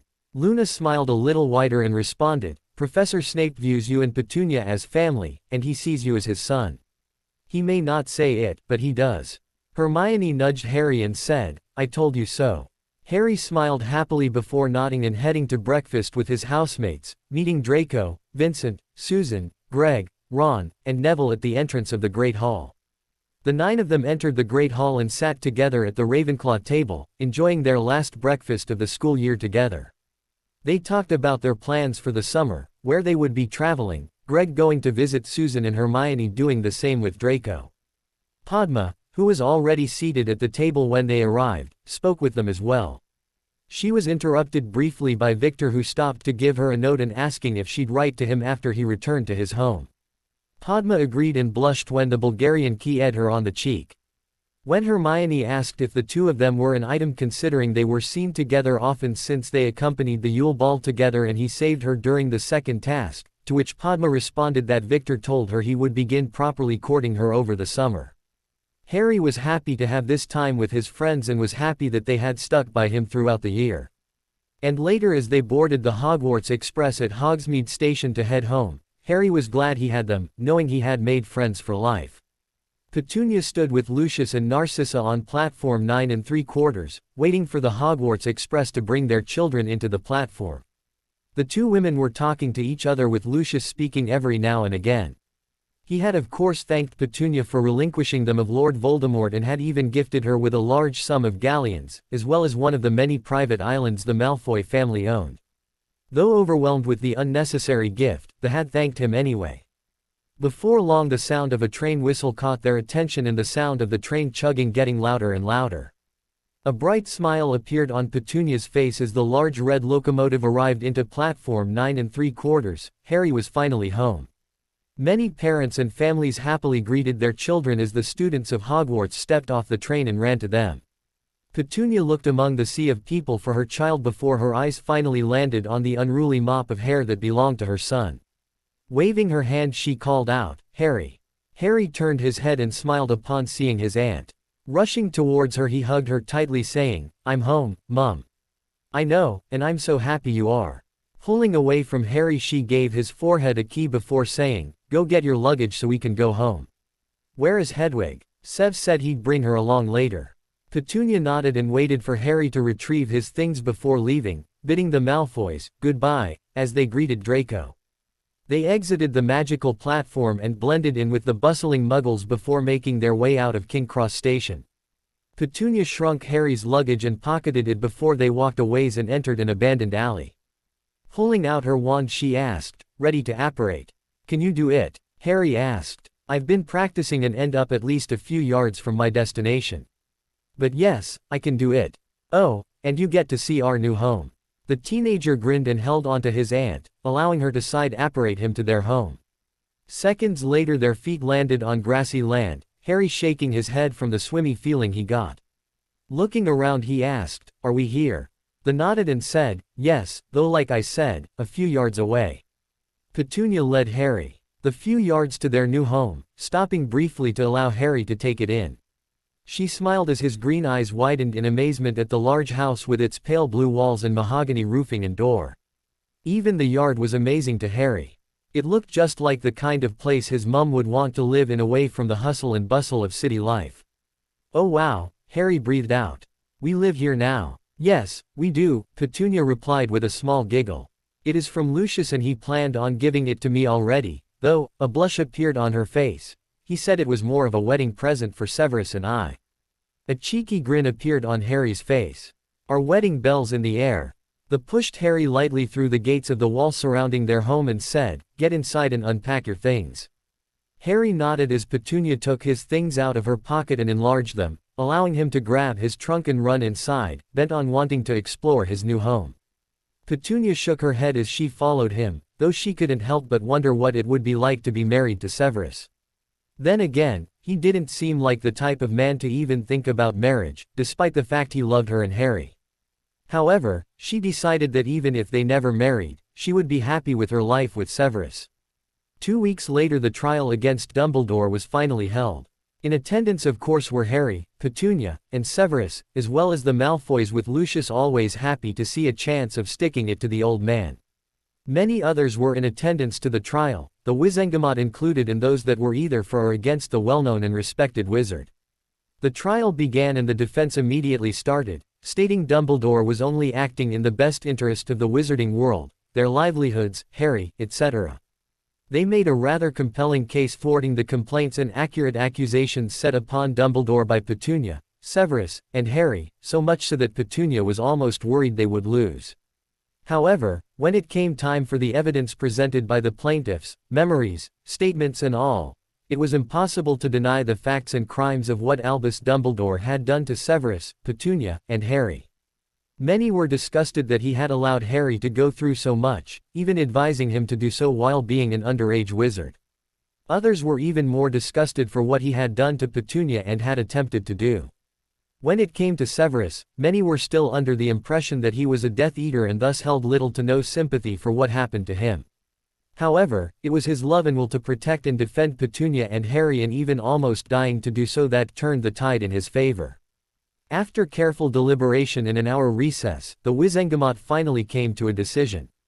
Passing the information to Minister Fudge that they were ready to take a vote, Fudge nodded and spoke loudly, "It has now come time to decide the fate of Headmaster Albus Dumbledore.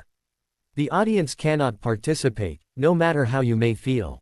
All those that believe Albus to be innocent of all crimes, raise your hand." Many hands from the Wizengamot raised in the air, the sight causing Petunia's chest to clench. She turned her attention back to Fudge, who took note of how many hands were raised. Once he was finished he said, "All those that believe Albus to be guilty of all crimes, raise your hand." Harry grinned, seeing that the hands raised this time were literally 2 more than the first time, happy that the majority of the Wizengamot saw Dumbledore to be guilty of what he had done. Even the Minister of Magic himself raised his hand to Dumbledore being guilty. Draco smirked next to Harry, and the two of them gave each other a subtle fist bump while continuing to pay attention to what was happening. Fudge nodded before announcing, "Albus Dumbledore, you have been found guilty of all crimes accused of you.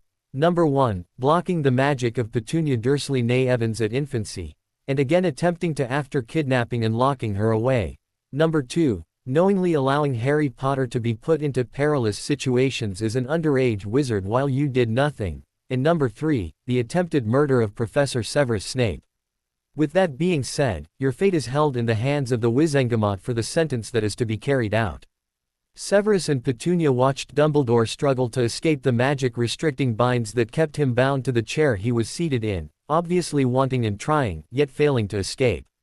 He could have, but Severus thought it wise to put the old man in binds he couldn't escape from, even for someone as powerful as him. The Wizengamot deliberated a while longer, deciding the appropriate punishment for Dumbledore. Finally, they came to a decision and passed the information to Minister Fudge. "It has been decided," Minister Fudge began, "that Albus Dumbledore is not only stripped of all titles that he currently holds, but will be forever stripped of his own magic and thrown in a cell in Azkaban to spend the rest of his life. If he should ever escape or is close to death of his own accord, he will be keyed by the Dementors." Fudge banged his gavel, ending the trial as Aurors moved Dumbledore out of the Ministry courtroom to head to the apparition point to be transported to Azkaban. Petunia closed her eyes and let out a sigh of relief, happy to hear that the meddling old man would no longer be involved in hers, Harry's, or Severus' lives anymore. He had caused enough damage as it was, and she wanted things to be right in the world again. And finally, it seemed that that would be the case. Leaning her head over onto Severus' shoulder she said, "It's over." Severus nodded and placed a key on top of the head before turning his attention to Harry and Draco talking, making plans to have dinner at Malfoy Manor to celebrate the fall of Dumbledore. He looked at Lucius and Narcissa with a raised eyebrow, silently asking them if they were all right with the two boys making plans for everyone. Narcissa just smiled and shook her head fondly as her husband smirked.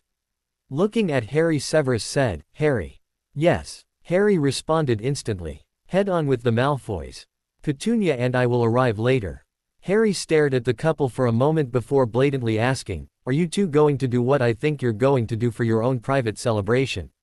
Petunia blushed a bright red as she stared incredulously at her son while Severus' eye twitched in response to the boy's question. His ears red, thankfully hidden by his hair, Severus answered, "None of your business, cheeky brat. Now go on before I ground you for the entire summer and assign more work than necessary." With a laugh, Harry nodded and replied, "Yes, Dad." Blue and black eyes watched as Harry left with the Malfoy family, the four of them ignoring the press around them as they left the ministry. Before the press could reach them to ask questions about how they felt the trial went, Severus quickly side-apparated Petunia with him back to her home, apparating right into the living room. Blinking, Petunia said, "You could have taken us straight to the bedroom." Chuckling, Severus said, "I know, but I wanted to talk to you about something." The looked at her lover concerned, those words sounding ominous to her. Then again, perhaps there wasn't anything bad that needed to be discussed between them. Deciding not to overthink his words and end up panicking, Petunia nodded and sat on her sofa, Severus sitting beside of her. The two of them got comfortable and sat in silence for a while, the only sound being heard were the faint chirping of birds outside. After a while, Severus finally took a deep breath and began to speak. "Listen, I know that a lot has happened in the past year, much of it being enough to drive any normal person crazy. But being witches and wizards, I suppose we aren't a definition of normal. Anyway, during this past year I almost lost you twice and I could have also lost Harry. You two are the family that I had a chance to have again after losing my own, and I knew that if I lost you both and my family again, I would lose my sanity. In realizing this, I also realized that I want to be with you for as long as you'll let me. I want to be proper father to Harry and..." Severus stopped talking and reached inside his robes, digging around a bit before pulling out a small china box. It was white with flowers decorating it and he held it delicately in his large hand before giving it to Petunia. Gently taking it from the potion's master, Petunia opened the box and gasped at what she saw. Inside the china box was a ring, a beautiful diamond with a pink flower, a petunia, encased inside of the diamond, and the diamond was set perfectly upon a golden band. Looking up at the dark-haired man, Petunia breathed out, "Severus. Petunia, if you'll allow me, I would like to be by your side forever and a part of yours and Harry's lives," Severus said. Though wasn't sure what to do or say. She knew what Severus was asking without outright asking it, and she was feeling happily overwhelmed. It was almost hard for her to believe, and yet she could. Severus Snape, the scary professor and potions master with a permanently stoic expression, a sharp tongue, and a secret soft side, the man that was her lover and a surrogate father to Harry since he was a little boy and cared and loved them both, wanted to be her husband. She could feel herself beginning to tremble but willed herself calm. Closing her eyes, she took a breath before opening them and looking at the younger man. "Ask me," Petunia said. "Ask me properly." Severus stared at Petunia for a moment before getting off the sofa and down on one knee, taking the box back from Petunia. Looking into her blue eyes he asked, "Petunia Dursley née Evans, will you do me the honor of being my wife, and making me the happiest I've ever been?" With a happy grin Petunia nodded and answered, "I will." She allowed Severus to put the beautiful ring on her finger before throwing herself at him, tackling him to the ground in a hug. Sitting up and pulling him with her, she cupped his face and gave him a love-filled key, conveying her obvious love for him through that simply sweet gesture. Pulling away she rested her forehead against his and whispered, "I love you." "I love you, too," Severus replied softly, a soft smile on his pale face. "I'm so excited. Our time has finally come to be together as a family. You make me so happy, you don't even know. And you make me happy as well. Harry does too, but I won't let him know that. No need, he'll know as soon as he finds out we're engaged. Speaking of which, this is such a beautiful and unique ring. I've never seen anything like it before. Where did you find it? I actually had it crafted specifically for you. It can only be worn and taken off by you. I also had a band fashioned for it as well for when we have our wedding ceremony." The smiled as she stared down at the ring before realizing what Severus had said. Looking at him she said, "Wait, you already had it crafted for me. When did you take the time to do so?" Severus' face turned a light shade of pink. "I've had it ready since before Christmas, and I took your ring measurement a bit before that. I was planning on waiting, but after everything that has happened, I didn't want to wait any longer." Petunia couldn't help but think that Severus couldn't be any more sweet, adorable, and loving than he already was, but she knew he could be. Keying him once more she said, "I can't wait to marry you. Now can we celebrate Dumbledore's fall and our engagement now?" Chuckling, Severus nodded and stood up, carrying Petunia in his arms as he headed up the stairs to her bedroom, intent on celebrating properly before heading to Malfoy Manor. Petunia bit her lip nervously as she stared at herself in the mirror. Today was her wedding day to Severus, and she was feeling nervous and sick to her stomach. She had no plans to bail on the man she was in love with, but she had to acknowledge that she hadn't even been this nervous when she was about to marry Vernon. The wedding planning had happened quickly with the help of Narcissa, and her and Severus were marrying 3 weeks before the new term and Harry starting his 5th year at Hogwarts. The ceremony was being held in the gardens of Malfoy Manor with newly appointed headmistress Minerva McGonagall doing the proceedings. Narcissa was Petunia's matron of honor with Harry's friend Hermione acting as her bridesmaids and Luna as her flower girl. Lucius was Severus' best man with Draco as his groomsman. He had blatantly refused for anyone to be a ring bearer, seeing as he believed that if he appointed one, they would surely lose the rings. Therefore, Lucius was holding onto the ring that was for Petunia, and Narcissa was holding the one for Severus. Everyone was outside in the gardens ready for the ceremony to start, which would in the next 5 minutes. Narcissa stepped into the room Petunia was in and smiled, looking upon her appearance. Stepping up to her she said, "You look beautiful, Petunia, and Severus will think so as well." "Do you think so? My last wedding dress looked nothing like this, nor stuck to my body like this," Petunia replied, continuing to look at herself in the mirror. Her wedding dress was very form-fitting, accenting her curves wonderfully. The dress flowed at the knees with a 10-foot train and had a sweetheart neckline with sleeves that were off the shoulder. Though the back was low, it wasn't inappropriate and had beautiful pearl buttons. Lace designed the gown in the shapes of flowers and butterflies, the butterflies magically able to fly off the dress and around in the air before landing back on it, molding to their original design on the dress. Her veil didn't cover her face and was able to magically float behind her as she walked, the veil settled into her pinned-up hair. Her makeup was modest yet beautiful, enhancing her blue eyes and slim face. She wore diamond earrings with a matching necklace around her neck and bracelets on her wrists. On her feet she wore white high heels that barely peeked out from underneath the dress when she walked. All in all, she looked stunning, and no one could say otherwise. Narcissa smiled and nodded, saying, "I know so. Now let us go, the ceremony is about to start." The witch nodded and followed the other out of the room and down 2 flights of stairs before reaching the first floor where her bridesmaids, Flower Girl, and Harry were waiting. Harry was walking her down the aisle and giving her away to Severus, something he was adamant about doing when he found out his 2 favorite adults were getting married. The moment Harry turned and laid eyes on his aunt, his green eyes widened in amazement. "Mum, you look beautiful," Harry told her in awe. He had always found his mother figure to be pretty, but Narcissa had really outdone herself in dressing his mum up. "Thank you, Harry," Petunia replied, thanking Hermione as she handed her bouquet, a mixture of petunias, lilies, and roses to represent herself, her sister, and her mother. A house elf popped in and said, "Mistress Malfoy, it is time to start." "Thank you, Putty. Start the music and open the doors to the garden," Narcissa told the little elf. The little creature nodded and snapped its fingers, the garden doors opening before it popped away. A few seconds later music began playing, indicating the start of the ceremony. Luna led the fray, dropping flower petals along the ground, followed by Hermione and then Narcissa. Petunia looped her arm through Harry's as Narcissa stepped through the garden doors. She took a deep breath as Harry asked her, "Ready, Mum?" Petunia nodded and responded, "Yes, I'm ready." Harry smiled and he and his aunt walked out of Malfoy Manor and into its garden, following the path towards the altar. Not many people were in attendance as it was a rather private ceremony, though Minister Fudge was there and thus a worker from the Daily Prophet. Standing at the altar were Petunia's bridesmaids, as well as McGonagall, Lucius, Draco, and her beloved Severus. The man looked quite dapper in his dress robes, his long black hair perfectly brushed back into a low ponytail tied with a ribbon. Just the sight of him took her breath away and butterflies fluttered in her stomach. She couldn't help but smile as she drew nearer to him the further she walked down the aisle. Severus himself had a smile on his face, his black eyes shining brightly as he took in his beautiful bride.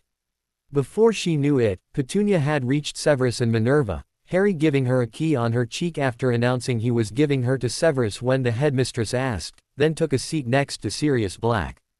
Petunia handed her bouquet to Luna to hold before taking hold of Severus' hands, Minerva starting the proceedings. Petunia didn't hear a word of the ceremony, blue eyes focused completely on her soon-to-be husband. The time had come, their time had finally come. She was so focused on Severus, watching his mouth move in response to McGonagall's question, that she missed the older woman asking her the same question Severus was just asked. Realizing that they were waiting for her answer, Petunia said, "I'm sorry. Can you ask that again, please?"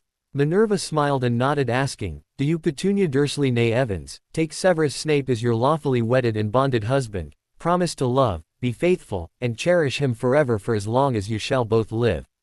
"Yes." Nodding, Minerva continued on with the vows, the couple repeating them, and then there was the exchanging of the rings. Severus let out a soft chuckle seeing that his ring not only fit his finger but was black titanium with AP+S engraved into it in silver. Petunia smiled at her wedding band, gold to match the engagement ring, though this one had a black feather engraved into it.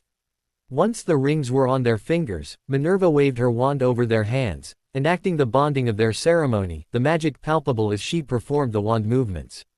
A moment later a reddish-pink color surrounding their ringed fingers before disappearing. Satisfied that the bonding had been successful, Minerva said, "By the power vested in me, I now pronounce you man and wife. Severus, you may now key your bride." Not waiting, Petunia grabbed Severus' face and brought it to hers, pressing her lips against his enthusiastically. The audience cheered as Severus pulled away and smiled, shaking his head fondly at his wife, eager display. He keyed her once more before allowing Petunia to retrieve her bouquet from Luna. Severus took Petunia's hand in his as McGonagall presented them as Mr. and Mrs. Severus Snape. Smiling at each other, they walked back down the aisle to head into Malfoy Manor where the house elves had set up for the wedding reception. They almost couldn't believe that they were married but were so happy that it was true. Now they could finally spend the rest of their lives together forever. Later that evening when Severus and Petunia were about to leave for their honeymoon via Portkey, they dropped Harry back off at Malfoy Manor to stay with the Malfoys while they were gone for 2 weeks. Draco met them at the gate, wishing them well on their honeymoon before taking his best friend's bag and heading inside so Harry could wish his parents goodbye. When he was gone, Harry hugged his parents and said, "I'm so happy for you both. I love you guys." "We love you too, my precious boy," Petunia replied, giving her son a hug and key on his head. Placing a hand on Harry's head, Severus said, "Be good and don't cause Lucius and Narcissa trouble." Quote. Harry grinned cheekily at Severus. "I won't, Dad." "Dad." Raising an eyebrow, Severus said, still full of cheek. "Maybe you can help get that out of him. He still needs raising and all," Petunia replied. Frowning, Harry said, "But I'm almost an adult. I don't need any more raising." "Nonsense. With as much cheek you have and trouble you're bound to get into, you still need all the raising you can get," Severus said. He then smiled in a way that sent a shiver down his spine. "And don't think I won't throw you over my knee. Draco can testify to that, and he is 15. Petunia laughed at Harry's frozen expression that seemed to be in disbelief. Her laughter turning into soft chuckles, Petunia gave him a key on his cheek and said, "Don't worry, Harry. Just be good and you won't be reprimanded by your new dad." Harry smiled at her, then at Severus as he said, "He's always been my dad." Severus smiled softly at Harry and replied, "And you've always been my son." Grinning brightly, Harry hugged Severus tightly before doing the same to Petunia once more. Telling them he loved them, Harry bid them goodbye, and ran through the gates to Malfoy Manor. Smiling after him, Petunia looked at her husband and said, "He'll be fine." "Yes, I know he will." Severus bent down to grab their portkey before taking hold of his wife's hand. "Are you ready to go on our honeymoon? And spend the rest of my life with you?" "Yes, yes I am." The newly married couple smiled at each other before being portkeyed away to their destination, looking forward to the rest of their lives together. 1 year later, Severus slowly awakened from his slumber, his circadian rhythm bringing him to the world of wakefulness. He used to wake up at 5:30 every morning, but since being married to his wife for the past year, he had been able to sleep at least another hour, if not 2. Thinking of his wife, he turned his head to look at the woman still sleeping with her back turned to him, her hair splayed on the pillow like soft golden waves. Rolling onto his side, he wrapped his arm around her, his face pressed into her neck as his hand rested against the swell of her 6 months pregnant stomach. The day Petunia found out she was pregnant came as a surprise to the both of them. The one to suggest she was had been Harry when he took notice that his mother had been gaining what seemed to be healthy weight and had practically eaten an entire jar of pickles Hermione's uncle had made for them. That being enough to convince Petunia to take a test, she allowed Severus to brew a pregnancy-detecting potion, and after a drop of her blood to it, Severus was able to confirm that she indeed was expecting. Harry had been excited at the prospect of having a little sibling, and when the shock eventually wore off, Petunia too was ecstatic. Severus though had been in the most shock, but his heart swelled with fatherly pride at the prospect of his family growing bigger. They had just celebrated their first wedding anniversary 2 weeks ago, and on the same day had found out they were expecting a baby girl. Smiling, Severus rubbed his large hand over Petunia's stomach before holding her close, being careful not to squeeze her large tummy. He held her sleeping form for about 10 minutes before he decided to rouse her from her sleep. Sitting up slightly, Severus keyed along Petunia's neck up to her ear before whispering into it, "Wake up, Petunia." Petunia groaned slightly as her eyebrows scrunched together before turning her head towards the younger man. Opening her blue eyes, Petunia peered up at him for a moment before smiling softly and greeting, "Morning, Sev." "Morning. Time to wake up now." "Do I have to?" "I suppose not, but we did promise Harry to take him shopping for his supplies for his being a 6th-year Ravenclaw student. And he'll be back from spending the night with Black soon." Petunia nodded before sitting up in their bed, a hand resting on her pregnant tummy before stretching her stiff limbs a bit. Once she stretched, she got out of bed, quickly making her way to the bathroom to relieve herself. Severus chuckled watching her walk towards the connected bathroom, her walk a slight waddle due to her stomach. She wasn't really large yet, but because she had always been thin, her stomach seemed large on her, even though it was only 6 months. He waited until his wife had exited the bathroom, having washed her face and brushed her teeth as well, before going in to handle his own business. Once that was done, he left the bathroom to change from his sleepwear to regular clothes. As he put on a pair of dark blue jeans, white V-neck shirt, and black boots and socks, Petunia put on a royal blue maternity dress and tan-colored flats. Taking her wand, she waved it at her hair to pull the tresses back into French braid going down her back, a few locks hanging loose around her face. When they were both set, they left their bedroom and headed down the stairs, Severus holding Petunia's hand along the way. Just as they reached the bottom of the stairs, Harry walked through the front door and smiled at his parents. Moving to hug them both, he greeted, "Hi, Mum."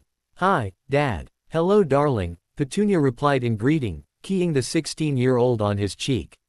"Did you have fun with Sirius?" "Yeah, I did. We had a lot of fun, and we spent time with Remus, too. But guess what? Sirius introduced me to the woman he's been seeing, and she's a Muggle, her name is Gwen." Severus raised an eyebrow before saying, "I seem to recall Black saying he'd never date a Muggle.